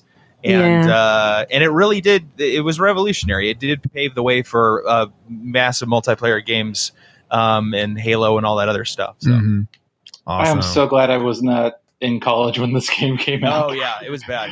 I was in high school, so me and my best friend at the time, we would get off the bus, go to my place, and we would just play for hours, like every day for months. And You had a 64? Yes, Paul. You were in college. It was after me.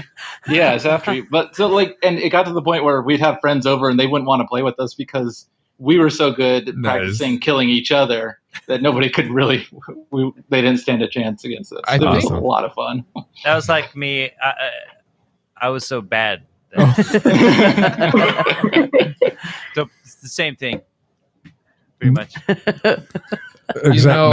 I'm gonna seriously go off of what Chris just said about that was me. I am so bad at first person. I love side-scrolling games. So what I love most about this was the kind of automatic aim that it has compared to other first players. That is so hard for me to get the crosshair right on the guy. And by the time I do, he kills me. So this was nice to turn the corner and there's a guy. Click the button and he's dead. So that was nice. I never. Unless you have the claw, but then you could never hit anything. Well, you could hit them, but they just wouldn't die. Yeah. Take 100 bullets. Are you breathing on me right now? I don't know. Playing Flappy. I'm guessing Paul never did one-shot kills. 360 no scopes. Paul, did you? Was that your classic maker then? That was my classic maker. Okay. Yes. And Chris, was your classic maker that you were so bad at this, or something else? It was. I mean, like everyone else, it was the multiplayer thing. But okay, so is this the James Bond game that had like the golden gun that would kill you with one shot? Mm-hmm. It did have that, yes. Sure, if I was confused. Which was weird because there's a one-shot kill option. Yeah, the 007 mode. Yeah, so License to Kill. Yeah. Right. So that didn't make sense if you chose that golden gun weapon and the 007 mode. I like the proximity mines because I won because Francisco killed himself. Thanks for pointing that out. Can I just say that was the best part of multiplayer was ticking off all of my roommates because I'd have the levels memorized in the spawn points. Oh, nice. So when you play with proximity mines, you just run around the levels and throw them where you know everybody's going to spawn. So every time you die, just like people seriously got in screaming matches with me because they're like, Nate, we can't even spawn. Knock it off. Nate was the Rain Man of GoldenEye. That's amazing. We had to ban all the math. We had to ban using timed mines because it's like spawning but worse. It's like, I know where you are. Boom, you're dead. I made Francisco do house rules. You can't kill me unless I have a gun. Yeah. And no odd job. You didn't make me. I agreed to it. I'm sorry. I asked and you said yes. Well, I'll entertain that notion. Actually, can I say something else that I really like? Yeah. I'd never seen the movie, so when I played the game, I just these blurred faced people. I had no idea who they were, so I was always Bond because that's who I knew. Mm-hmm. And then I was like, wait, these are the people from the movie. Wait, this is the thing. Context. It's amazing. So then after that, I was always Boris. I was always Mishkin, which was really funny. I just randomly picked him, and he was my guy. Is he in the movie at all? He's the guy with the beard, I guess. He's the what do you call Is it? he Hagrid? No, he's the defense minister. Yeah. He's like the smallest role, but they gave him a playable character. Yeah, so Then you did another one. And so, like, I played him for so long that finally rewatching him, it's like, there he is, and he's dead. That's my guy. Basically, yeah. How come there was no All right, sound Griff. effects for Onatop? She should have had a weapon of legs. Yeah, no gun. She wasn't allowed Instead of to. slapping, she just like grabs you with her legs. Just Probably leaps because like this a was face the- hugger from Aliens. The game was out in '98. I don't think they had the technology to do that. Oh, All right. yeah. Okay, so those are the things we really liked. Now let's talk about the things we hated about this game. Paul, let's start with you. I'm so bad I got lost on the levels. I couldn't find the way. I knew to jump off the dam, but once I got in there, I kept going around in circles, not knowing where to go after I killed all the guys. Oh, huh. Okay. So I was like, I'm done. Bye. Okay. Rage quit. Let's see. Then how about Travis? Hard to pick one, and I also played Turok 64, so I'm not going to complain about the aiming system I'm because it so was sorry. so because GoldenEye was so much better. Yeah, it was, sadly. I think the tragic maker would be the weakness of the sniper rifles in multiplayer. You're like, I'm going to shoot you in the head, Yep. and it's going to take 8 shots. Oh, what? You killed me first with the club? What's going on here? Exactly. Yeah. Christy, how about you? Tragic maker. Maybe I don't know. Maybe some of the levels were a bit like too maze-like for two people, I Yeah. think. And I used to know them all really well, but playing it again, and also 2 children later, I think my brain is sort of fried. I don't really know. Blame it on Yeah, the with all kids. the mazes, it was hard to find motivation. Unlike Legend of Zelda, like you're seeking something. Where this is like, You're well, just you're just seeking going to another the player. next target. You know. No, but It's I just- always wanted to kill Francisco so I could win. Oh well, there you go. It's a big motivator for me. I think It's therapy because you can't kill him in real life. No, I don't yet, ever want to kill him in real without a life. jury I involved. just like to be the winner. Oh my gosh. He's like giving full legal advice. He's like, well, no, you can make it look like you. Gonna need a lot of lie. There's a lot of legal mazes here. A lot of lie. Suddenly there's more soap in my house. You use nitric acid, not hydrochloric. Use the club, not the Can we sniper stop rifle. talking about how Christy's going to kill me? Oh, fair enough. Fair enough. If that makes you uncomfortable, whatever. Probably the lack of lasers. I don't know. Blazer. Laser. Taser. Frickin' laser beam. Laser. Let's see. Bone here. Could Tech, did you have a tragic maker for this game, or was it all pretty Oh, good? actually, it's the same as what I liked about it was Really? that The multiplayer, because everyone can see your screen. It's love yes, that. I did hate that, but there is a way you can do the no radar mode, so Mhm. that's nice. But then you do have 4 screens, so I can just look at you. So yeah, exactly, it didn't matter. Yeah, but besides that, even though I do enjoy the replayability of like the timed missions, they made it so impossibly difficult. Yeah. To, like specifically the facility, and I looked it up because it was really bugging me. You have to beat it on 00 Agent in 2 minutes and 5 seconds, and it's just so incredibly hard. Yeah. And it just was, for like a kid, it's so frustrating Yeah. to try and do this with this quasi awkward controller. And it's just like, how am I supposed to get through this in 2 minutes and 5 seconds, only to get invincibility? That's all you get. My brother played that level for a month in order to do that, and Oh he my finally gosh. got it. So And so hard. the copy we still own has the 007 with the invincibility code on it, and I'm never going to erase it. That's It awesome. took him forever. so long to get. I like how you got your brother to do it for you. That's what brothers I are gave for. up after the first few tries, and he was just like, "No, I'm going to do this." And I saw him a It's month later, so and he's like, "I difficult. did it."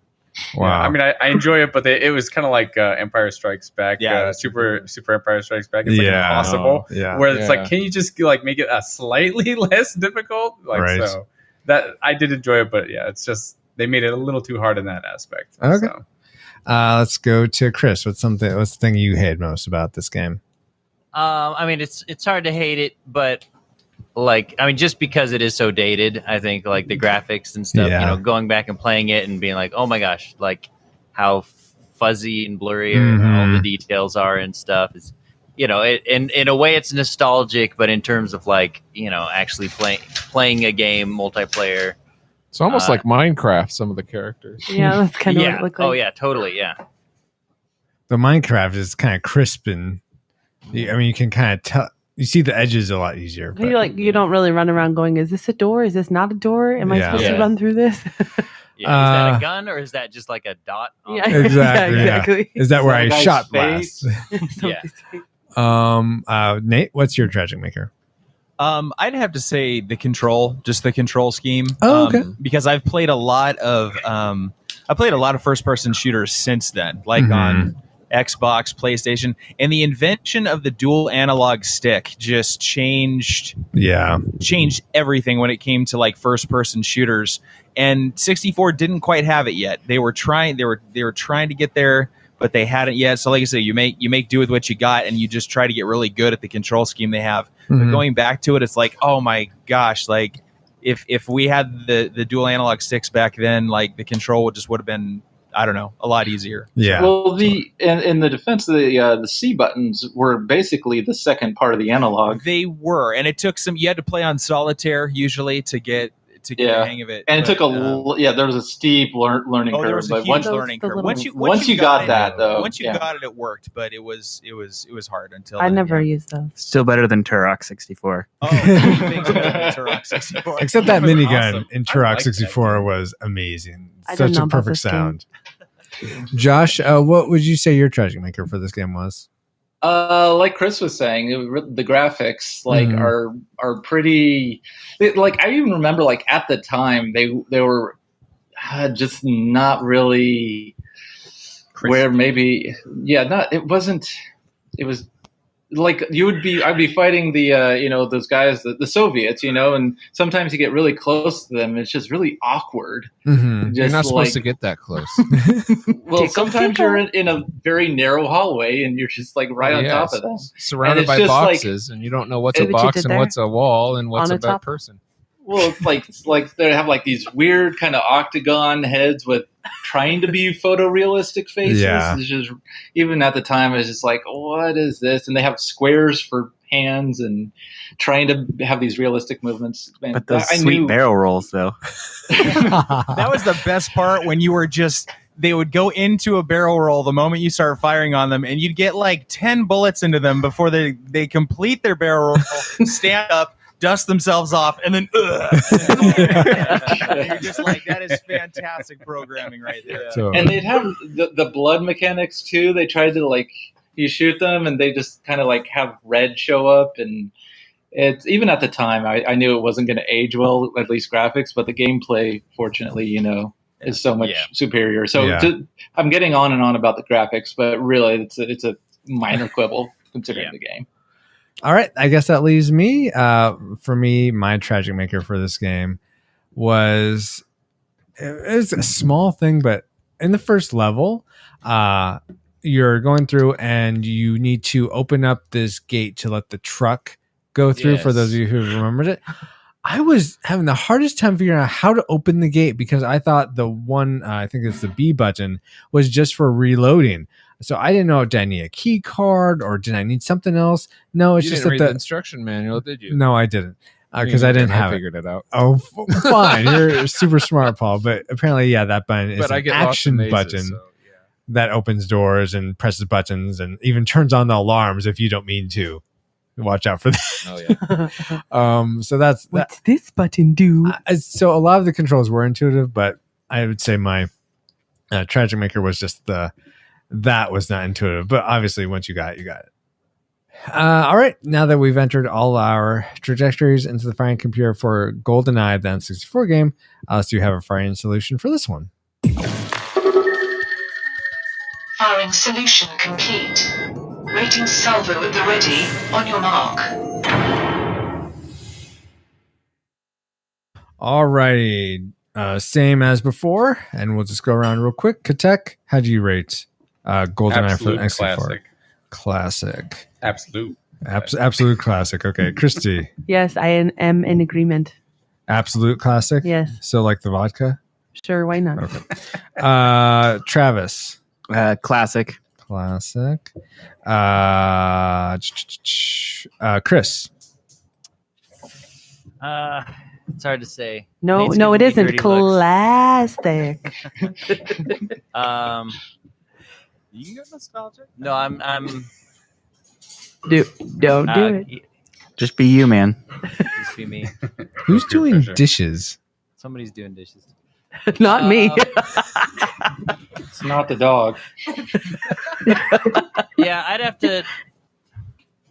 have to go with nostalgic. All right. As great as it was, it's borderline, really borderline for me. But there were other, 007 games that I think have similar, kind of gameplay and enjoyability around that same time. So I feel like it doesn't necessarily stand out to me against those.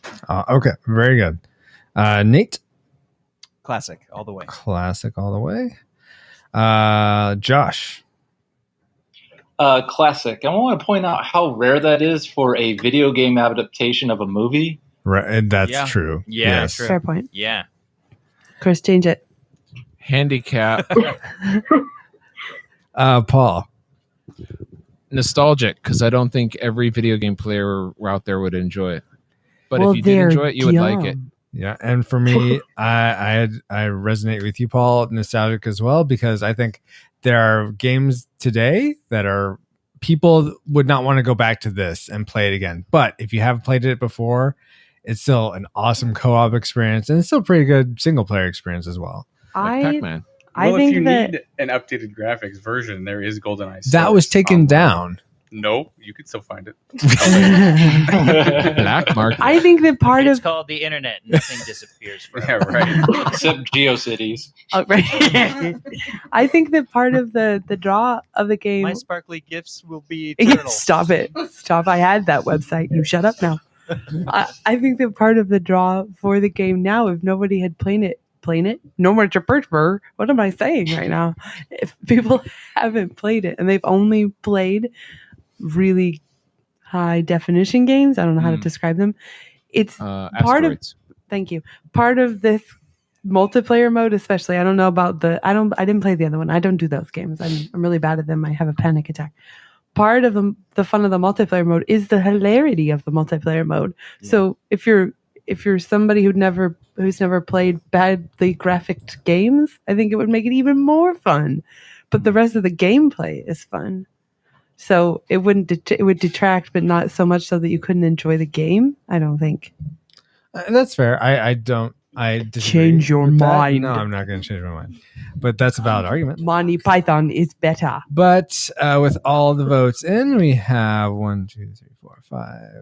5 votes for classic versus 3 for nostalgic. So the Retro Rewind podcast rates GoldenEye for the N64 a disputed classic game.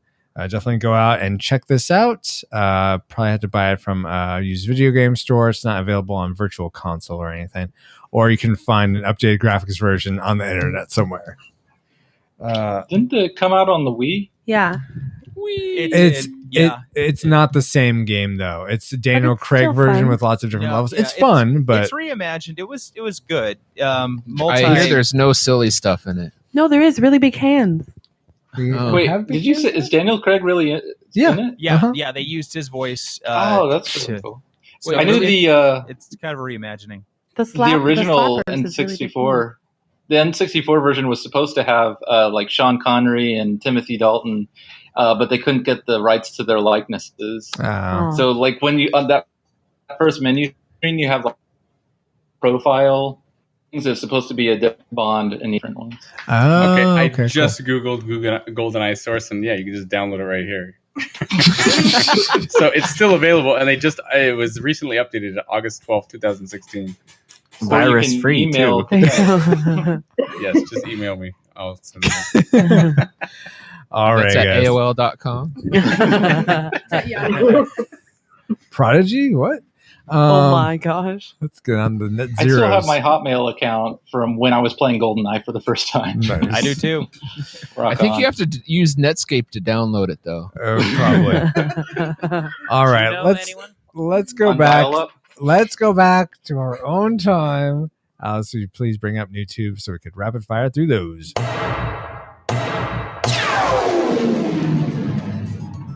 YouTube systems engaged. All right, let's share what we've been seeing or reading or experiencing lately, contemporary things, what's new on our tube, and we'll just go with what it is and what the name is and what the tile is. So let's go Katek first. So there's this new thing called GoldenEye Source, and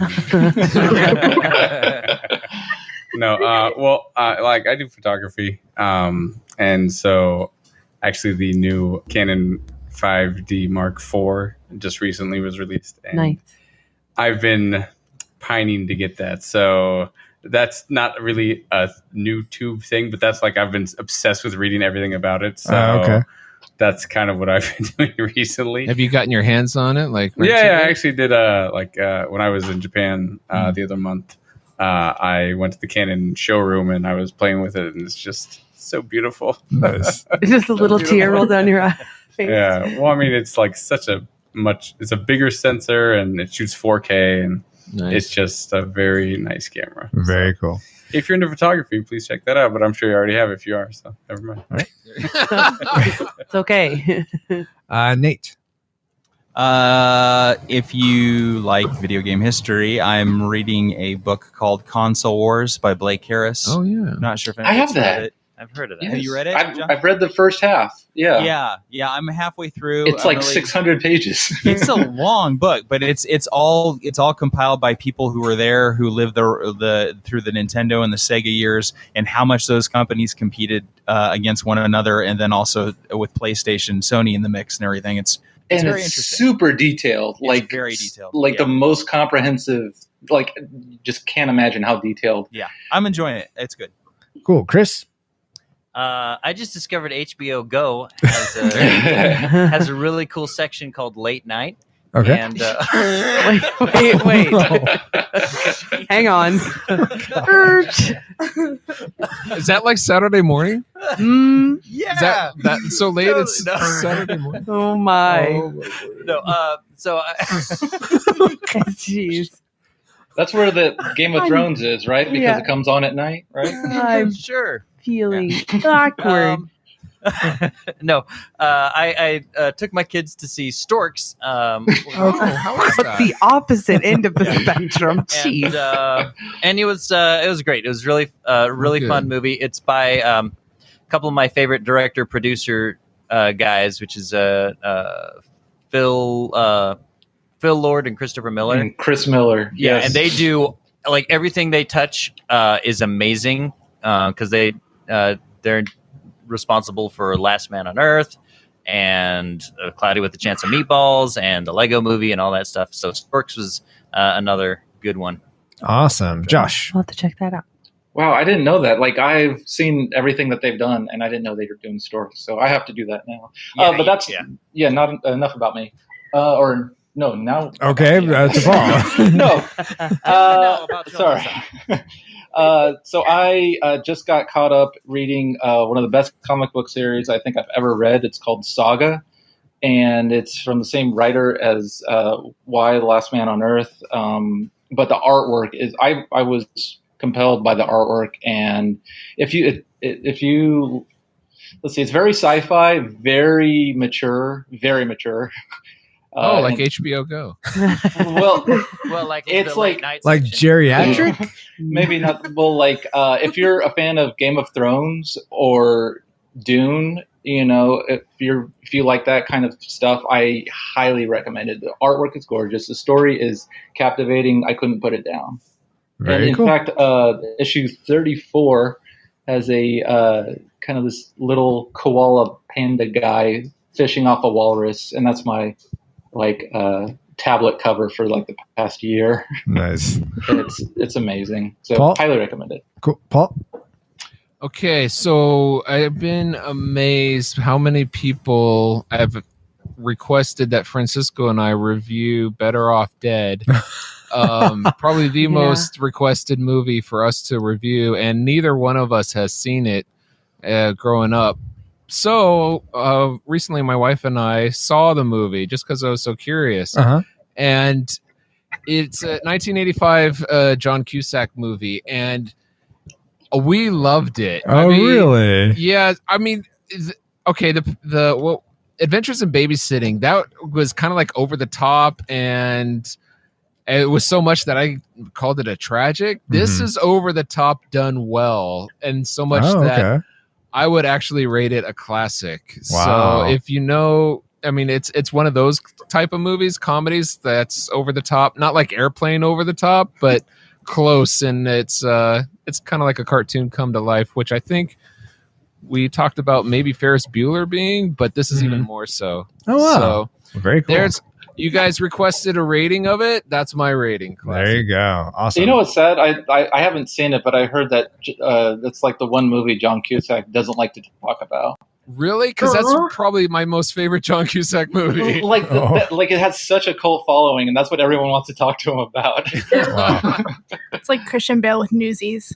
Oh, really? yeah, probably. Oh, I love him in that movie. I know, me too. Let's see. Now, Valerie.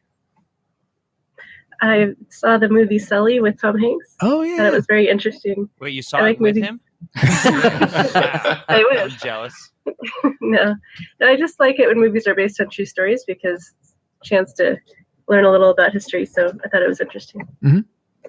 Very cool. Travis. Can Danae go first? I don't want to steal hers. Danae. Okay, I had two. So TV shows that started this fall. So This Is Us on NBC, which a lot of people have been talking about. Oh yeah, Val and I saw that. Yeah. we Loved enjoyed it. Yeah, I don't want to spoil anything, but it's worth only at least seen one watching the episode. pilot to see if you like it. And then the second one was a show that Travis and I just started today. HBO is redoing Westworld as a TV series. Oh, I've heard good things. About Yeah, that. it's really good. I think it has like a 9.3 on IMDb right now. So we just watched the first episode. It is a little bit more mature. I mean, it's an HBO show, but it's really interesting so far. The premise is it's kind of like a futuristic world where it's like a theme park, a Wild West theme park where people pay to come visit, and all of the people, the hosts that they interact with are artificial intelligent, kind of like robots. Interesting. Oh, okay. What sort of maturity factor? Like Is it Game as of bad as Thrones Game of maturity? Yeah. Yeah, comparable. It's based Oh, on. okay. I know about the movie that was made in the 60s. Yep. With Yul Brynner. Yep. Was it a book before that, or? I can't remember, but Okay. I know that it's think so. similar plot line. But so far, the production quality is really good, and the plot is very interesting. Is Yul Brynner in it? No, but Anthony Hopkins has a role, and Ed Harris. Yeah. He's almost as old. Let's see. I did. Oh, Travis. Yeah, back to you. So I don't know if it's a new book or not, but I've been reading Good Omens, which has been it's like an enjoyable, funny book about an angel and a demon who are like friends throughout the tale of human history, and it culminates in like the end times of this little kid in some British village that's like accidentally the Antichrist and is making fish Interesting. rain, and it's a fun comedy or comedic look at it, but It sounds really weird. yeah, it Sounds is terrible. certainly a weird premise, but it's really it's been a fun read. So It's called Good Omens. Yeah. and it's good as opposed to Bad Omens. right, Which is so bad. yeah, because Okay. you don't hate want when you bad omens. accidentally create the Antichrist. Someone's got to. I think I've been there. Oh, God. Haven't we all? Every parent thinks that. Christy.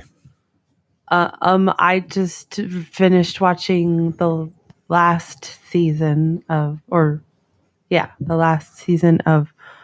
No, I just forgot what's it called again. Doctor Who. No.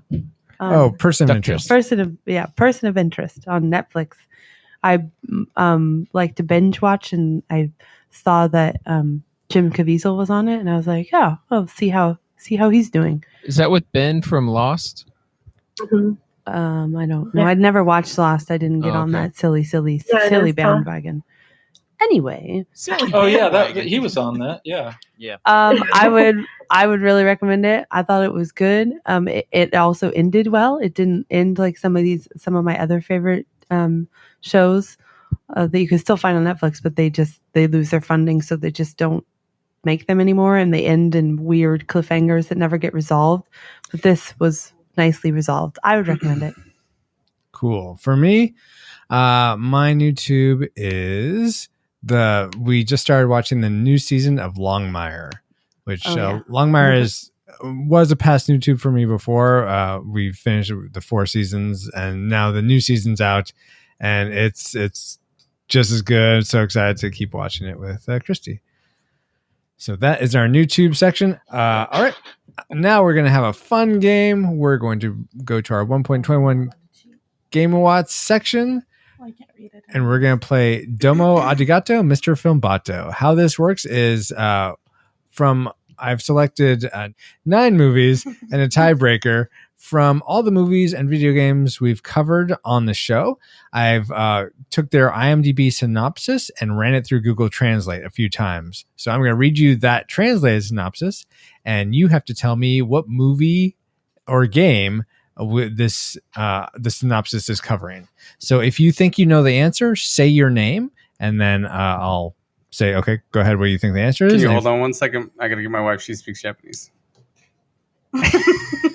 It's not in Japanese. It's English. It's just translated from Japanese. Katak. So I don't think that'll help you. And whoever gets the most points wins. So here we go. I might have a slight advantage. I speak a little Japanese. Did you tell us that in order to call out the answer, we say our name? Yes, I did. Oh, sorry, I was reading Facebook. I was paying attention. And for people not in the room, Travis and I are both blind, so we can't see it from here. Yeah, and Christy How are you, neither, I Christy? hope. You could take your glasses off. I can't. No, I can't. Okay. I can't read the words. All right. Are there pictures? No, there are no even pictures. know how to read. Here we go, guys. Here's the first one. And these range in difficulty. Some you might get right away, some may not. Starting out. Her fiery passion. Chris. Okay, Chris. HBO Nights. I'm just kidding. No, sorry, keep going. Her fiery passion and the elderly with imagination, brother and sister, charm wrong orphan for the your name. Paul. Mary Poppins. No. Orphan for the new family and community. I'll read it one more Josh? time. Oh, Josh, go ahead. I don't know if you reviewed it, but I would say Escape to Witch Mountain. Nope. That's on the list. That's on the list, like at the bottom. I'll read it one more time. Her fiery passion and the elderly with imagination, brother and sister, charm wrong orphan for her new family and community. Christy, Go ahead. did you do Annie? Nope. That's what it sounds You are really close, but I guess no one gets this point because that is Valerie? Wait. oh Is go ahead. it Pollyanna? No. We have didn't not do that covered one. Chris. any or plant. Yes, Chris. Is it Curly Sue? No. Okay, no more guesses. You guys don't get. That is Anne of Green Gables, which is episode 7. Yeah. Oh. All right. Next up, here we go. Alien that their goal is to invade the Earth to destroy it came. Fighting the superior technology. Danae? Independence Day? You got it. Yes. Fighting their superior technology, there are in We the covered human will Independence to the best weapon to survive. Yes, with your brother Josh, right here. So Danae gets 1 point. I guess I don't have an advantage then if I can't remember. I guess what we not. covered. Here's your next one. Magic Nanny came to work in the coal Christy. bunker. Oh, dang it. Chrissy. got it. Christy. Mary Poppins. That's Good Mary job. Poppins. Good Magic Nanny? Come on. First. Hey, I Hi, guessed Sharon. that before that. Too bad. So do I get half Next, a point? no, you do not. I think we've got favoritism going. Pretty sure it was Chris before Chris. Here's the next one. Secretly, the world of Boy Wonderful She sleeps Fantasy. with Francisco. Really? I think you think that that's happening more than it's actually happening. Could you repeat the question? There was a line at one point. 2 small children. Have I said that enough? 2 small children. All right. Anyway, Here we go. it's not embarrassing if it's the truth. Here's Sorry. the next one. Secretly, the world of Boy Wonderful Fantasy troubled from the mysterious book of the page. Oh, Danae. Katek. Oh, I think I heard Danae first. Page What? Master? I heard Katek. No. Okay. Oh. Katek, Never ending story. you got it. Katek. very Oh. good. All right. Here's the next one. Masters on the list? No. If you take the control and the race of the hovering vehicle of the future of the racers. Christy. That was Nate. Okay, Nate. Yeah. Nate. Fly the Navigator, baby. No. Oh, Sorry. that's what I was come going to on. say. Danae. Danae. Tron? No. Ah. Katek. Katek. Back to the Future. No. Come on. Can you read it again? Yeah, here we go again. If you take the control and the race of the hovering vehicle of the future of the racers. Speed Racer? Nope. Is that your name? Oh, sorry. Speed Racer Katek. No, it's not. Wait, can you read it one more time? Last time. If you take the control and the race of the hovering vehicle of the future of the racers. There's so many. We covered this? Yep. Not Independence Day. Christy? Terminator? Nope. Oh, Paul. A Goofy movie. Nope. What? All right. No more guesses. The correct answer is F-Zero, which was episode 34. You put a game in? Yeah, I he said that. games and movies. Oh. Here's your next one. Mutiny. Gaming. Here's your next one. 14 aged Mutant Ninja Turtles came out in the...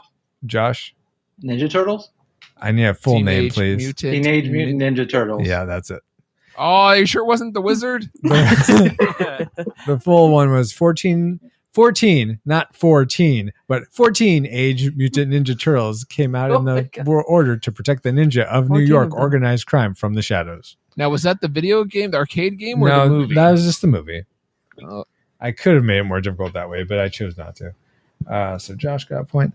Okay, next we have 1, 2, 3 more. And so far we have a 4-way tie.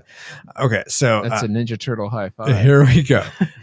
Teleportation device between the star found in Egypt leading to Oh, the Earth. Paul.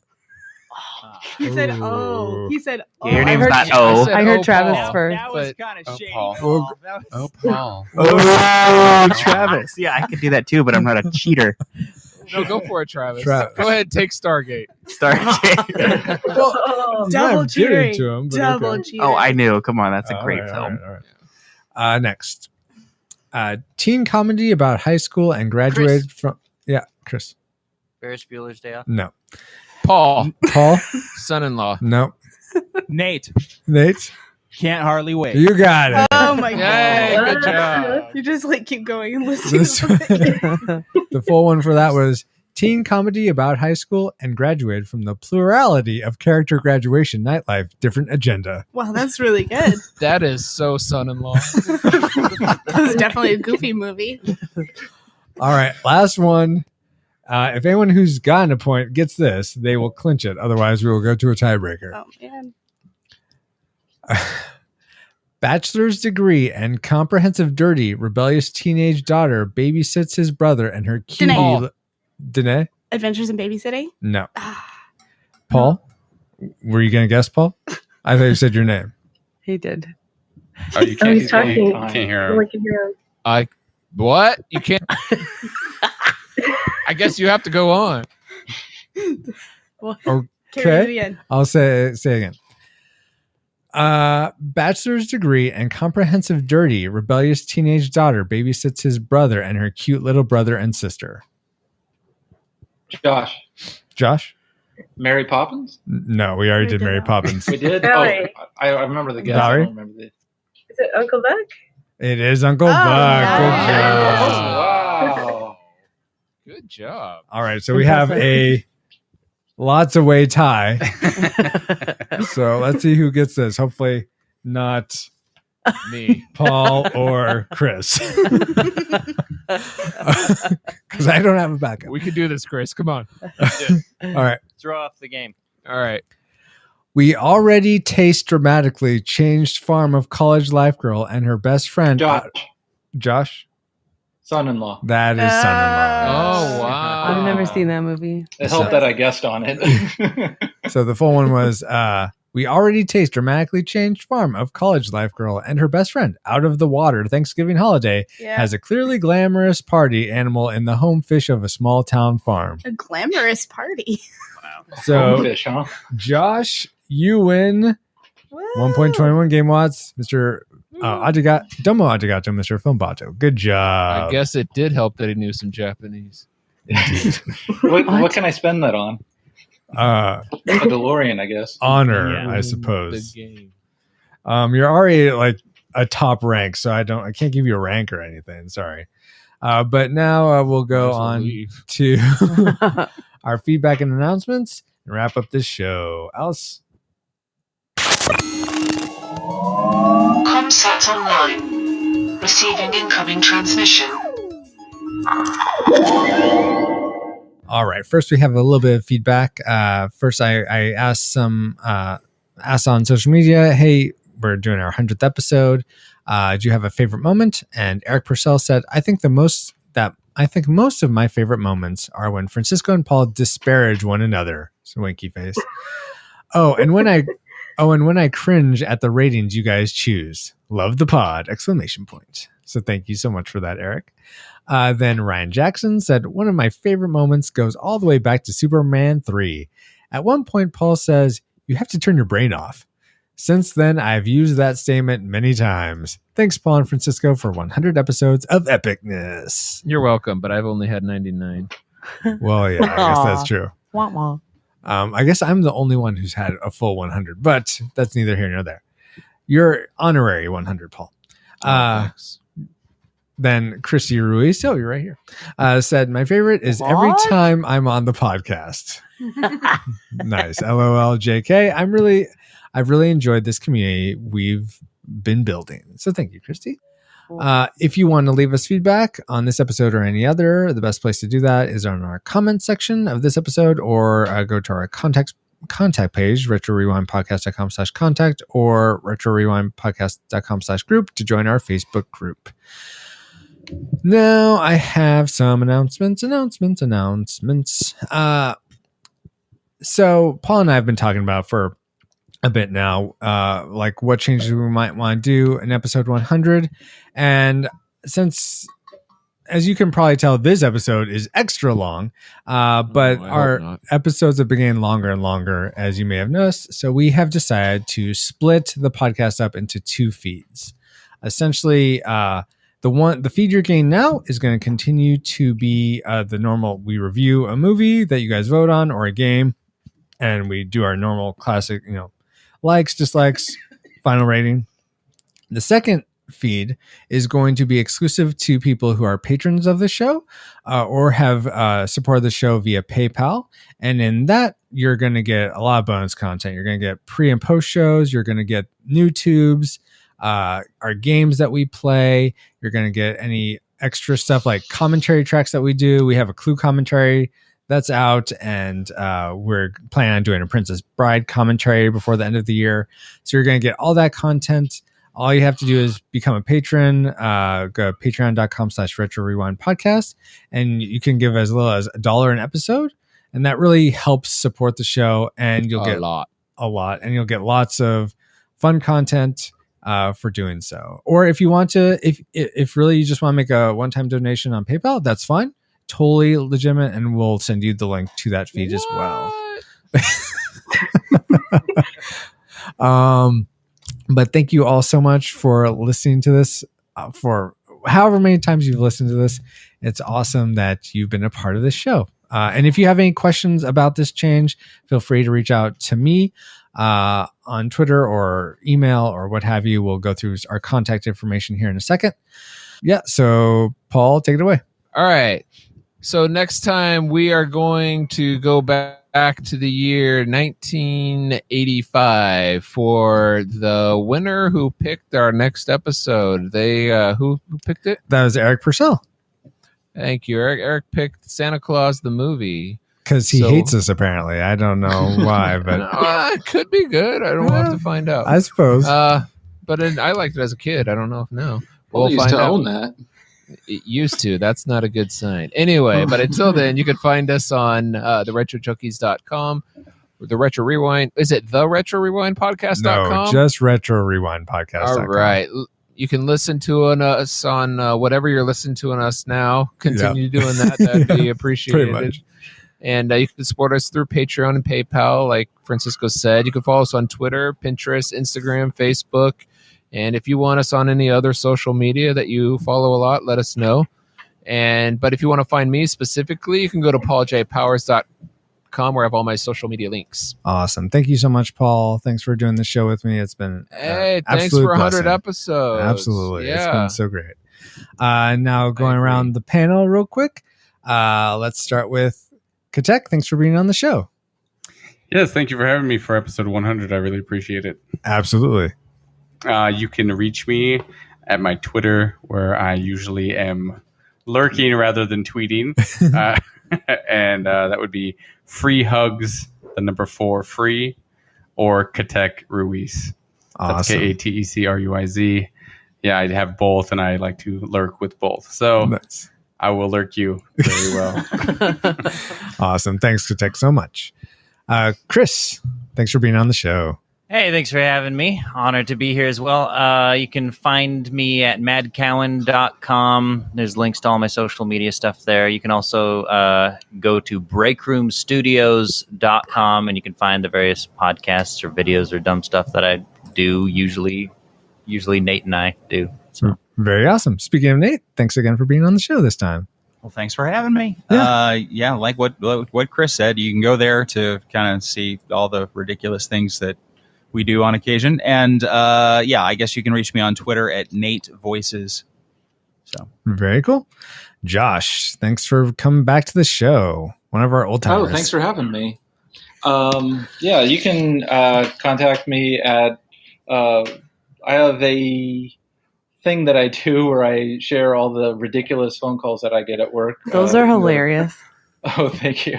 You can go to facebook.com/caller stories. And it's just the most ridiculous conversations that I've talked to very not smart people and share them with the world.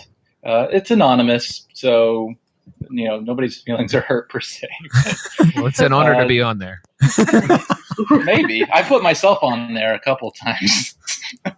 I've said some ridiculous stuff. So yeah, facebook.com/caller stories. Awesome. Thanks again, Josh. Valerie, thanks for being on the show again. Sure, no problem. My email is ValeriePowers2003@yahoo.com. Very good. Christy, thanks for coming back on the show. Oh, yeah, sure. You betcha. You guess you can find me wherever. I don't know. Facebook. I don't care. Look, there she is. Oh, she's over there. Creeper. Just Facebook, Christy Ruiz, KRISTY RUIZ. Awesome. Thank you, Christy. Yep. Danae, welcome back to the show. Thank you. Thanks for being back on the show. Yes, thanks for having me. Absolutely.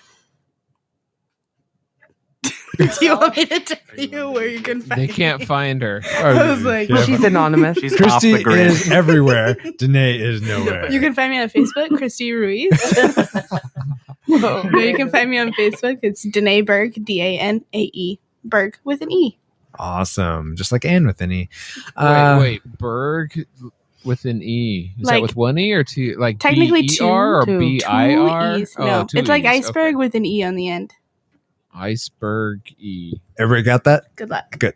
All right. And thank you, Danae. And thank you, Travis, for coming back. Yep, and you can reach my friend Tom and I on MySpace, and also I'm on gosh. Facebook, Travis Berg With an E.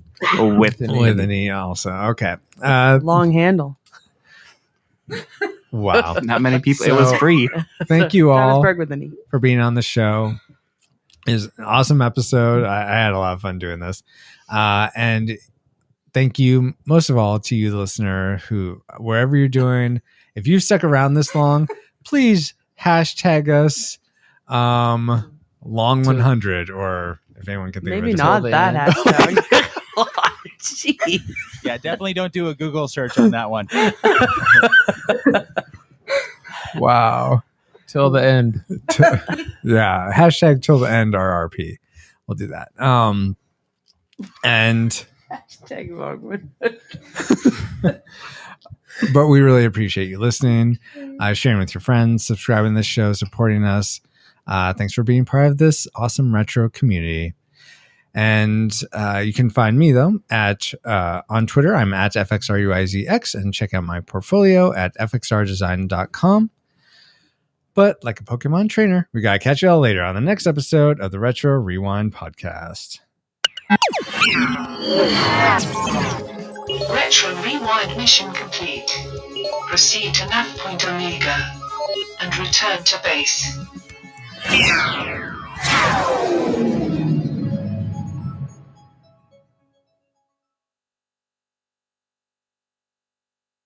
If you give extra kisses, you'll get bigger hugs. And maybe even an episode of the Retro Rewind podcast. Reflux capacitor, fluxing, crew, distinctions, scanning for Santa Claus the Movie, 1985. Prepare to rewind in 3, 2, 1.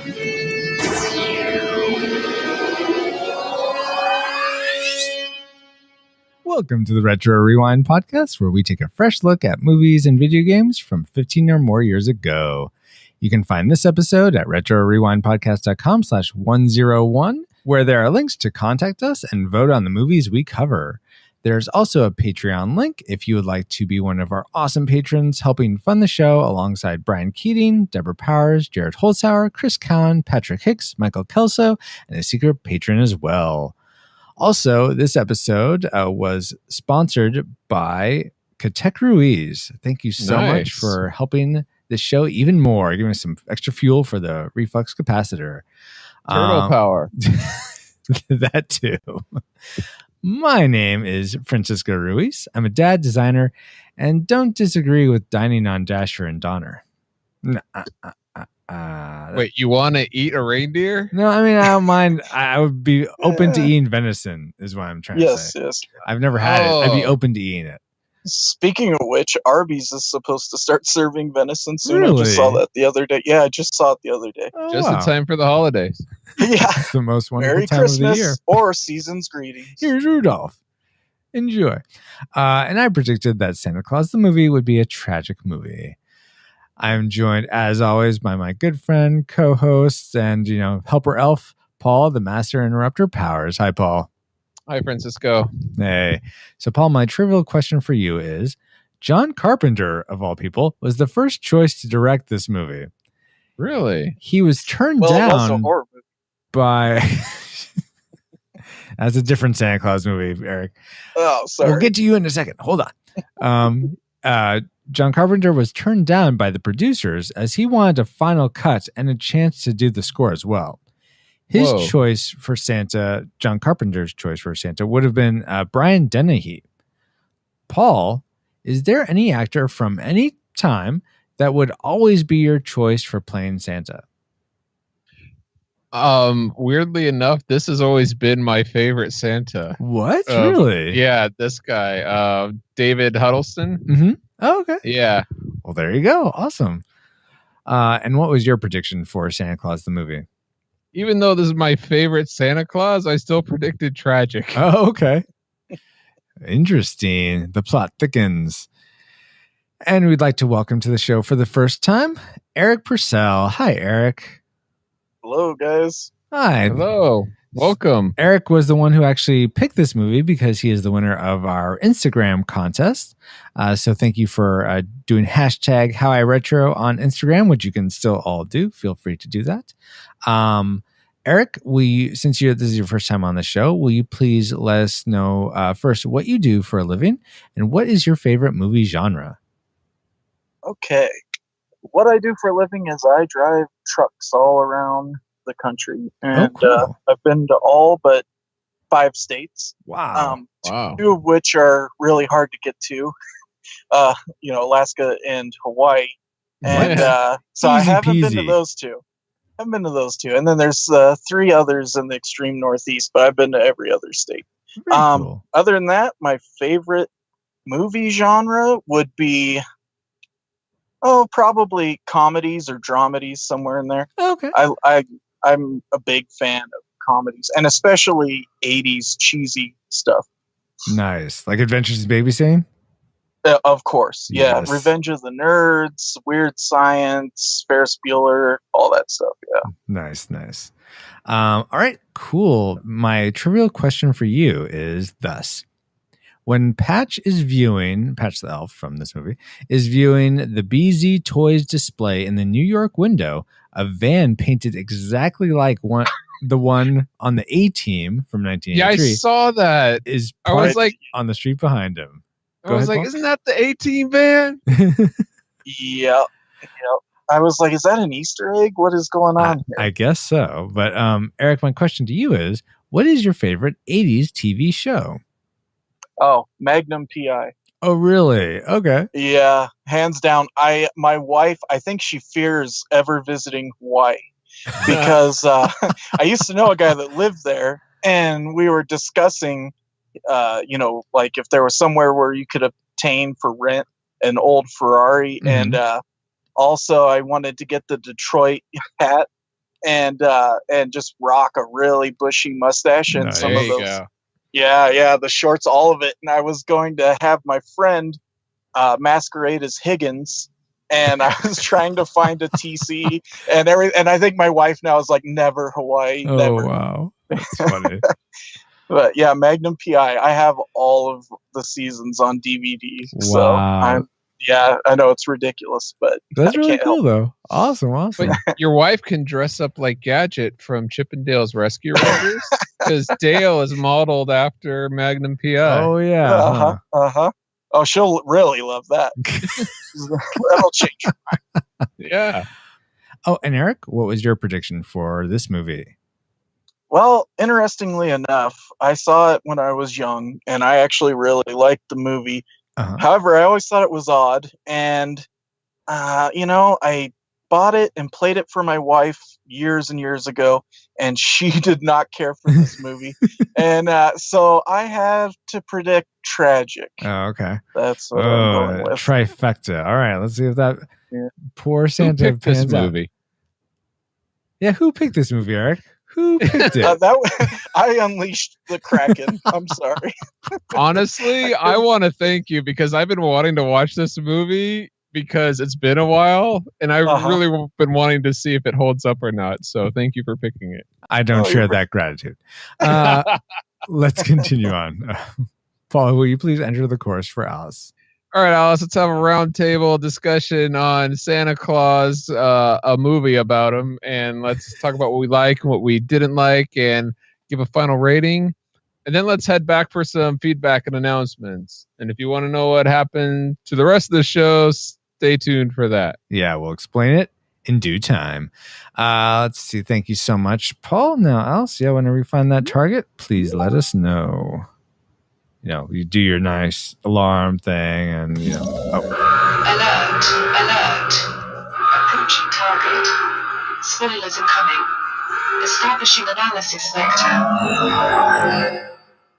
Long ago, in a faraway land of ice and snow, the legend was born and the magic became real. I'm an elf, yes. For everyone who believes in him and for everyone who wants to, Alexander Salkind presents Dudley Moore, John Lithgow, in the movie with the whole legend, the whole adventure, and the magical wonder of Santa Claus, the movie. Seeing is believing. An Alexander and Ilya Salkind production. magic is believing or some such, but is there magic? I thought that was science. Never mind. Go ahead. No, it's seeing. Seeing is believing, apparently. Yeah. But is there any magic to our memories? Like, did we really capture what happened in this movie? Well, let's find out with our memory mind meld synopsis of Santa Claus the movie. I think we find out about the origins of Santa. Santa, or Dudley Moore, walk into what I think is a rundown stable for the reindeer, shot with what looks like a 70s soap opera camera. Later, the rich girl from Parent Trap 2 and homeless boy ride with Santa Claus to fly in the sky around the city. Overzealous and disgruntled Dudley Moore, as an elf, leaves the North Pole and teams up with Lord Farquaad, who is a greedy businessman, to create Christmas 2. Arthur and Elf leaves Dad Alien from Third Rock on the Sun and reunites with Santa and saves Christmas despite the crazy, unstable candy cane fuel. Finally, everyone lives happily ever after. I think there were elements there that were correct, but I'd say on the whole that was incepted. Oh, every time that hurts. Paul, even though that mind meld and Inception sound may have hurt, Was there any pain points on the technical production of this movie? Well, let's find out. The Santa Claus, rated PG, came out November 11th, 1994, and stars Tim Allen and a bunch of people like, who cares? Yeah, who cares? Because that's the wrong Wasn't- movie, Paul. Wasn't That's what I Wilson thought. in it too? I thought there was Wilson, his neighbor. Oh, North I Pole don't know. neighbor? What was his name? I Wilson, wasn't it? Right Well, on the other side of the fence on the north. Yeah, pole. I know, but what was the actor's name? I can't Oh, yeah, I can't remember that. Sorry. Yeah. All right. Anyway, sorry. This would be the 1985 Santa Claus movie, Paul. Pierre Noel. Okay. Uh, All right. Take two. The Santa Claus. no, not the Santa Oh, Claus. sorry. Wrong one again. Okay. Take three. Santa Claus is rated PG, runs an hour 47 minutes, came out November 27th, 1985. Directed by Jenna Schwartz. I don't know how to say that guy's first name, but his last name is Schwartz. Anyway, it stars Dudley Moore, John Lithgow, David Hiddleston, and some other people you may or may not recognize. And who wrote the movie, Paul? Let's see. Writers include David Newman, Leslie Newman, and one more credit to the IMDb that I have to click on. That doesn't And matter that- about that extra person because it's interesting. David and Leslie Newman, you may recognize those names. They actually did the Newman. screenplay for Superman 3, which we covered on our very first episode. That's RetroRewindPodcast.com/1. Another classic. No. wait. Oh, maybe that was the first I one. think that may have ended up being an undisputed or a disputed classic. That was before we had the classics. I- That was either thumbs up or thumbs down. Well, no, it was classic or second class. But you and, that's right. and my wife Chrissy both voted it classic inexplicably, but I believe that happened. Cool, Paul. How did this movie do financially, though? This movie was made somewhere between $30 and $50 million. We don't know because about 20 million was embezzled. Maybe Oh I my don't know. gosh. How do you lose $20 million? I don't know. But the box office was only 23 million, so almost 24 million. So they didn't quite make their money.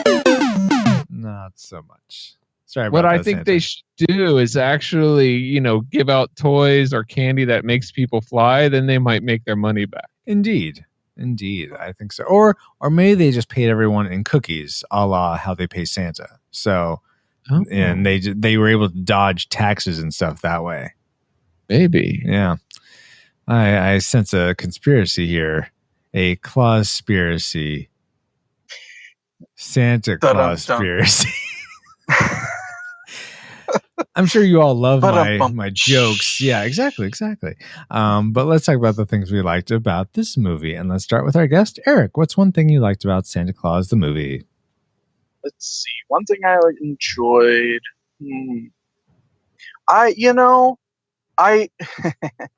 I enjoyed the Christmas music initially. Oh, the yeah. instrumental. Mm-hmm. Yeah, the instrumental, like classic stuff. Mhm. That I enjoyed. So I'll go with that. Yes, Harry Mancini did a great job with the score of this film. Nice. Well, Paul, is there something else you liked? Yeah, at first I thought the reindeer puppetry was done really well. Like the craftsmanship of it, you can, especially as the film goes on, you can tell it's definitely puppet. Like when they put the close up on, they use reindeer in the faraway shot, but I thought it was really well created craftsmanship of the puppets, like with the eyes looked real and everything. Yeah, I'm right there with you. As at the start of the movie, I didn't know for sure if they were using. I mean, I sort of assumed, given the movements and the action they were getting from these reindeer, I was sort of thinking you can't really probably train that to be on cue. But I was not sure. Is this a real reindeer? Yeah, maybe not. I was the same way. As it went on, though, that suspension of disbelief was broken down. But at first, it was really good. How did you feel about the reindeer, Eric? Did they seem real to you, or did you know they're fake for the most part? No, I agree. They were fairly convincing, especially for mid '80s film. So yeah, I thought they were pretty cool. I thought that they whoever was behind that did a pretty good job. Yeah, totally. Yeah, I wish so more I felt people pretty today were similar. that well technically making. Yeah, Right. I wish so, because CGI, I mean, even though it's gotten better over the years, it still kind of pulls me out of movies because suddenly I feel like I'm playing a video game. And every Which also time, means that video games are getting better, so that's good. Yeah, Oh, that's true. yeah. Yeah, something I've sort of thought about, and because this has always been a dilemma of like CG versus practical, and something that I've sort of stumbled upon in terms of overall thought is I think that if you're doing inorganic material, and I forget if I've shared this on the show or not before, but if you're doing inorganic material, CG can be great and it can look very like it can be just real. It might as well Like be scenery. there. Like scenery, yeah, or even a building that's not there. It could be. I mean, you could paint one in, and I could believe it's there. But organic material, like be it reindeer or people or something else, you have to have a super wide shot for me to be fooled. And even then, it's hit or miss. I mean, Water's starting to look really real now. Water is, yeah, that's true. Yeah. If it's done right. Fire has been looking real for a while now, but anyway, this isn't the visual effects podcast, but I think we're all in agreement that practical, we love and miss the practicality of effects from the 80s. But hopefully it'll come back here soon at some point. Let's see. Let's go back to Eric. What's something else you liked about the movie? Oh, I liked that Santa became so conscious about his image when he heard the deal about the bowl full of chili, and so he attempts to eat healthy for one night, I think, in his absolutely despising life, and ready to go back to his nonstop diet of cookies, I believe. So. Now, did you say bowl full of chili? Yeah. I Well, thought you said. jelly, yeah. Oh, okay. Sorry, I may have. I haven't had dinner yet, so that I probably did flip that way. Nice. I was like, oh, chili. Maybe is that a joke I'm just not getting because I don't get a lot of jokes. But okay. Well, that's it's chilly in the North Pole, duh. fine. Oh my gosh. That was actually pretty good. I like that. I like the cut of your jib. Paul, what's something you liked? Said it before, but I like the actor David Huddleston who played Santa Claus. Just his voice alone sounds like a good Santa Claus to me. I love the texture and his tone. It's a lot different than, let's say, Tim Allen. When he becomes Santa Claus, he still sounds like Tim Allen. That's true. You Go guys, now I haven't seen the updated. I think updated is weird to say that now, but I think it came out in the late 90s, maybe early 2000s. The updated Miracle on 34th Street. Was that with the guy from Jurassic Park? Or is that a different old guy? I saw it once, and It does kind of look like him. Yeah, I don't remember either because I saw it when it first came out. Okay. Well, then I don't know if I'm just being incepted because they look similar or if it is him. But I think he actually, the main Hammond from Jurassic Park would make a good Santa Claus. He seems, I don't know, I sort of see him, or his jovialness, I think, is what sells me on him being Santa a little bit more than the Santa in this Santa Claus. But I could see what you're saying, Paul. I'm not. And I can see what you're saying. Oh, good. But I'm going to respectfully, choose Agree? someone else. Okay. By all means, be respectfully. By the agree. way, that's Richard Attenborough, who did play in Jurassic Park. Okay. Okay, cool. I'm glad I'm not completely just out there.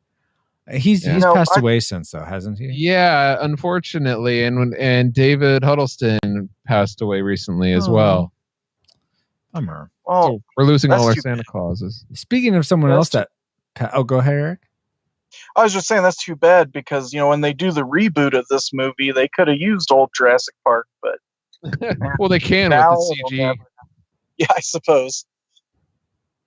Wow. Speaking of people that have passed away, though, I thought it was cool to see Burgess Meredith, who at first Burgess Meredith. I'm not obviously a huge fan, but like I saw this guy, I'm like, why do I recognize him so much? And then to find out he was the trainer for Rocky, and I just recently saw the Rocky movies, or a couple of them. Yeah.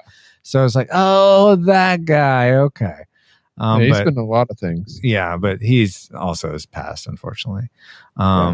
Death, cheese. My guy. Well, that's what happens when you review movies 15 or years. I suppose that's true. Yes. Unfortunately. Let's see. Let's go back to Eric. What's something else you liked? Oh, something else I liked. Well, oh boy. I found this interesting, so I guess I sort of liked it. Okay. I guess, but when they were, I liked that this was an origin story for Santa. I thought that was cool. Mhm. But the part that caught my attention was when they were making Santa's soup, and they're, the elf says, "I've never made an extra large before." Yeah. Well, as a bigger guy myself, I can guarantee that was not an extra large. It was quite a bit bigger than an extra large. So that kind of caught my attention. Especially if you're starting with elf sizes. Yeah, exactly. So, interesting. Yeah, I didn't catch that, but that's a good point. Well, their sizes that wasn't a literal size, and to them back then, since then. Yeah. Or maybe fine, us fine. Americans have gotten bigger over the decades, and it was because of this movie. Yeah, it was the McDonald's in this movie prominently featured. Right? How dare they? How dare I like they? the McDonald's. In fact, I still have an ornament from the McDonald's Happy Meal from when this movie first came out that has the reindeer. It's a stuffed fluffy reindeer from that. You know, I'll go ahead and usually I do this in the middle before our two like and dislike sections. But since you brought up McDonald's, Steve Hamilton said he had a memory of candy canes, and also the McDonald's scene always makes me hungry. And then Patrick Hicks said, Steve, that movie is the reason I crave McDonald's in the wintertime. I thought it was funny. It was like a McDonald's commercial right in the middle of the movie. Yeah, yeah, right. For some reason, it was not that memorable to me seeing McDonald's. I'm like, yeah, they're McDonald's, so what? But that's funny to me that you guys picked up on it so much, and it's apparently a thing to see McDonald's in this movie. I only did rewatching it. I completely forgot that McDonald's was in this movie. Like, watching, and then he's like peering in the window, and I thought, wow, I completely forgot about that. That's funny. Ad, product placement. So. Yeah, when that scene came on, I was singing the old jingle. It's a good time for a great taste at McDonald's. It did take me back, though. We used to, one of our malls in town, it used to have a McDonald's in the basement.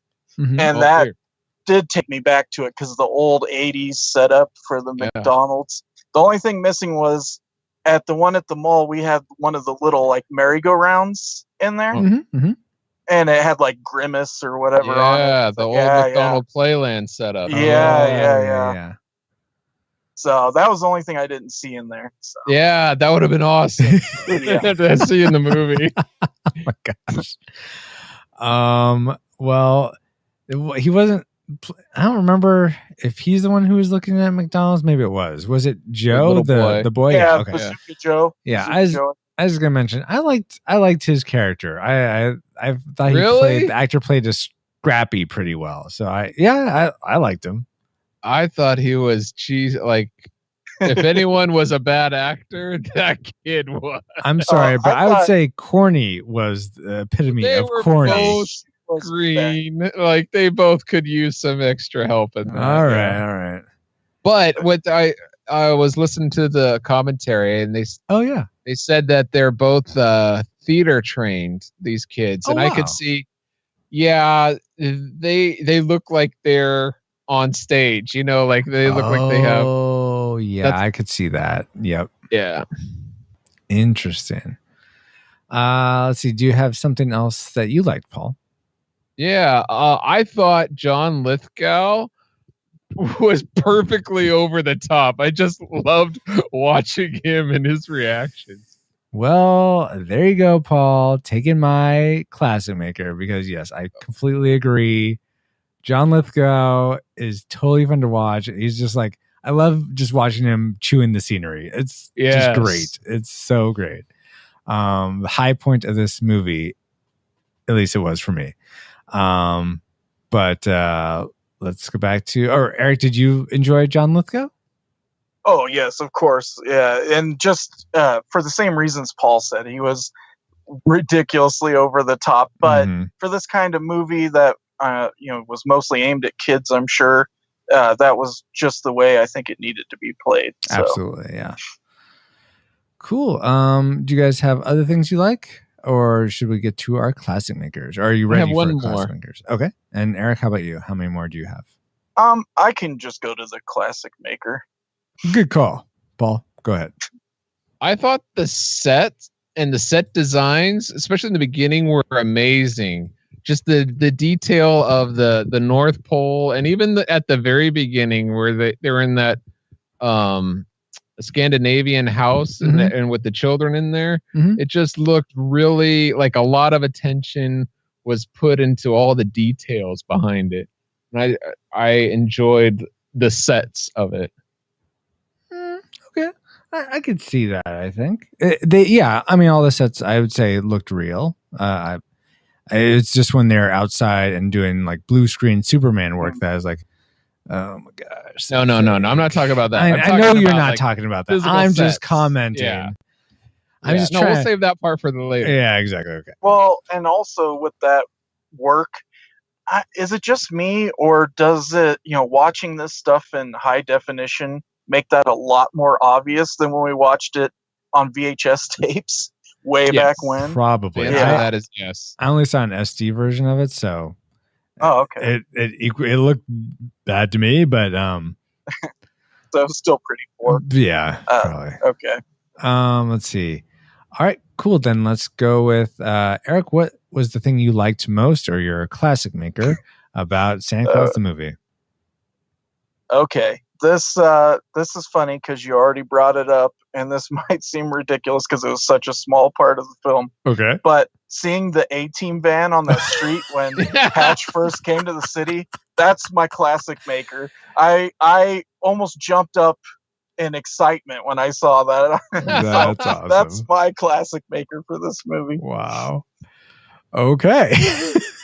That's cool. High marks.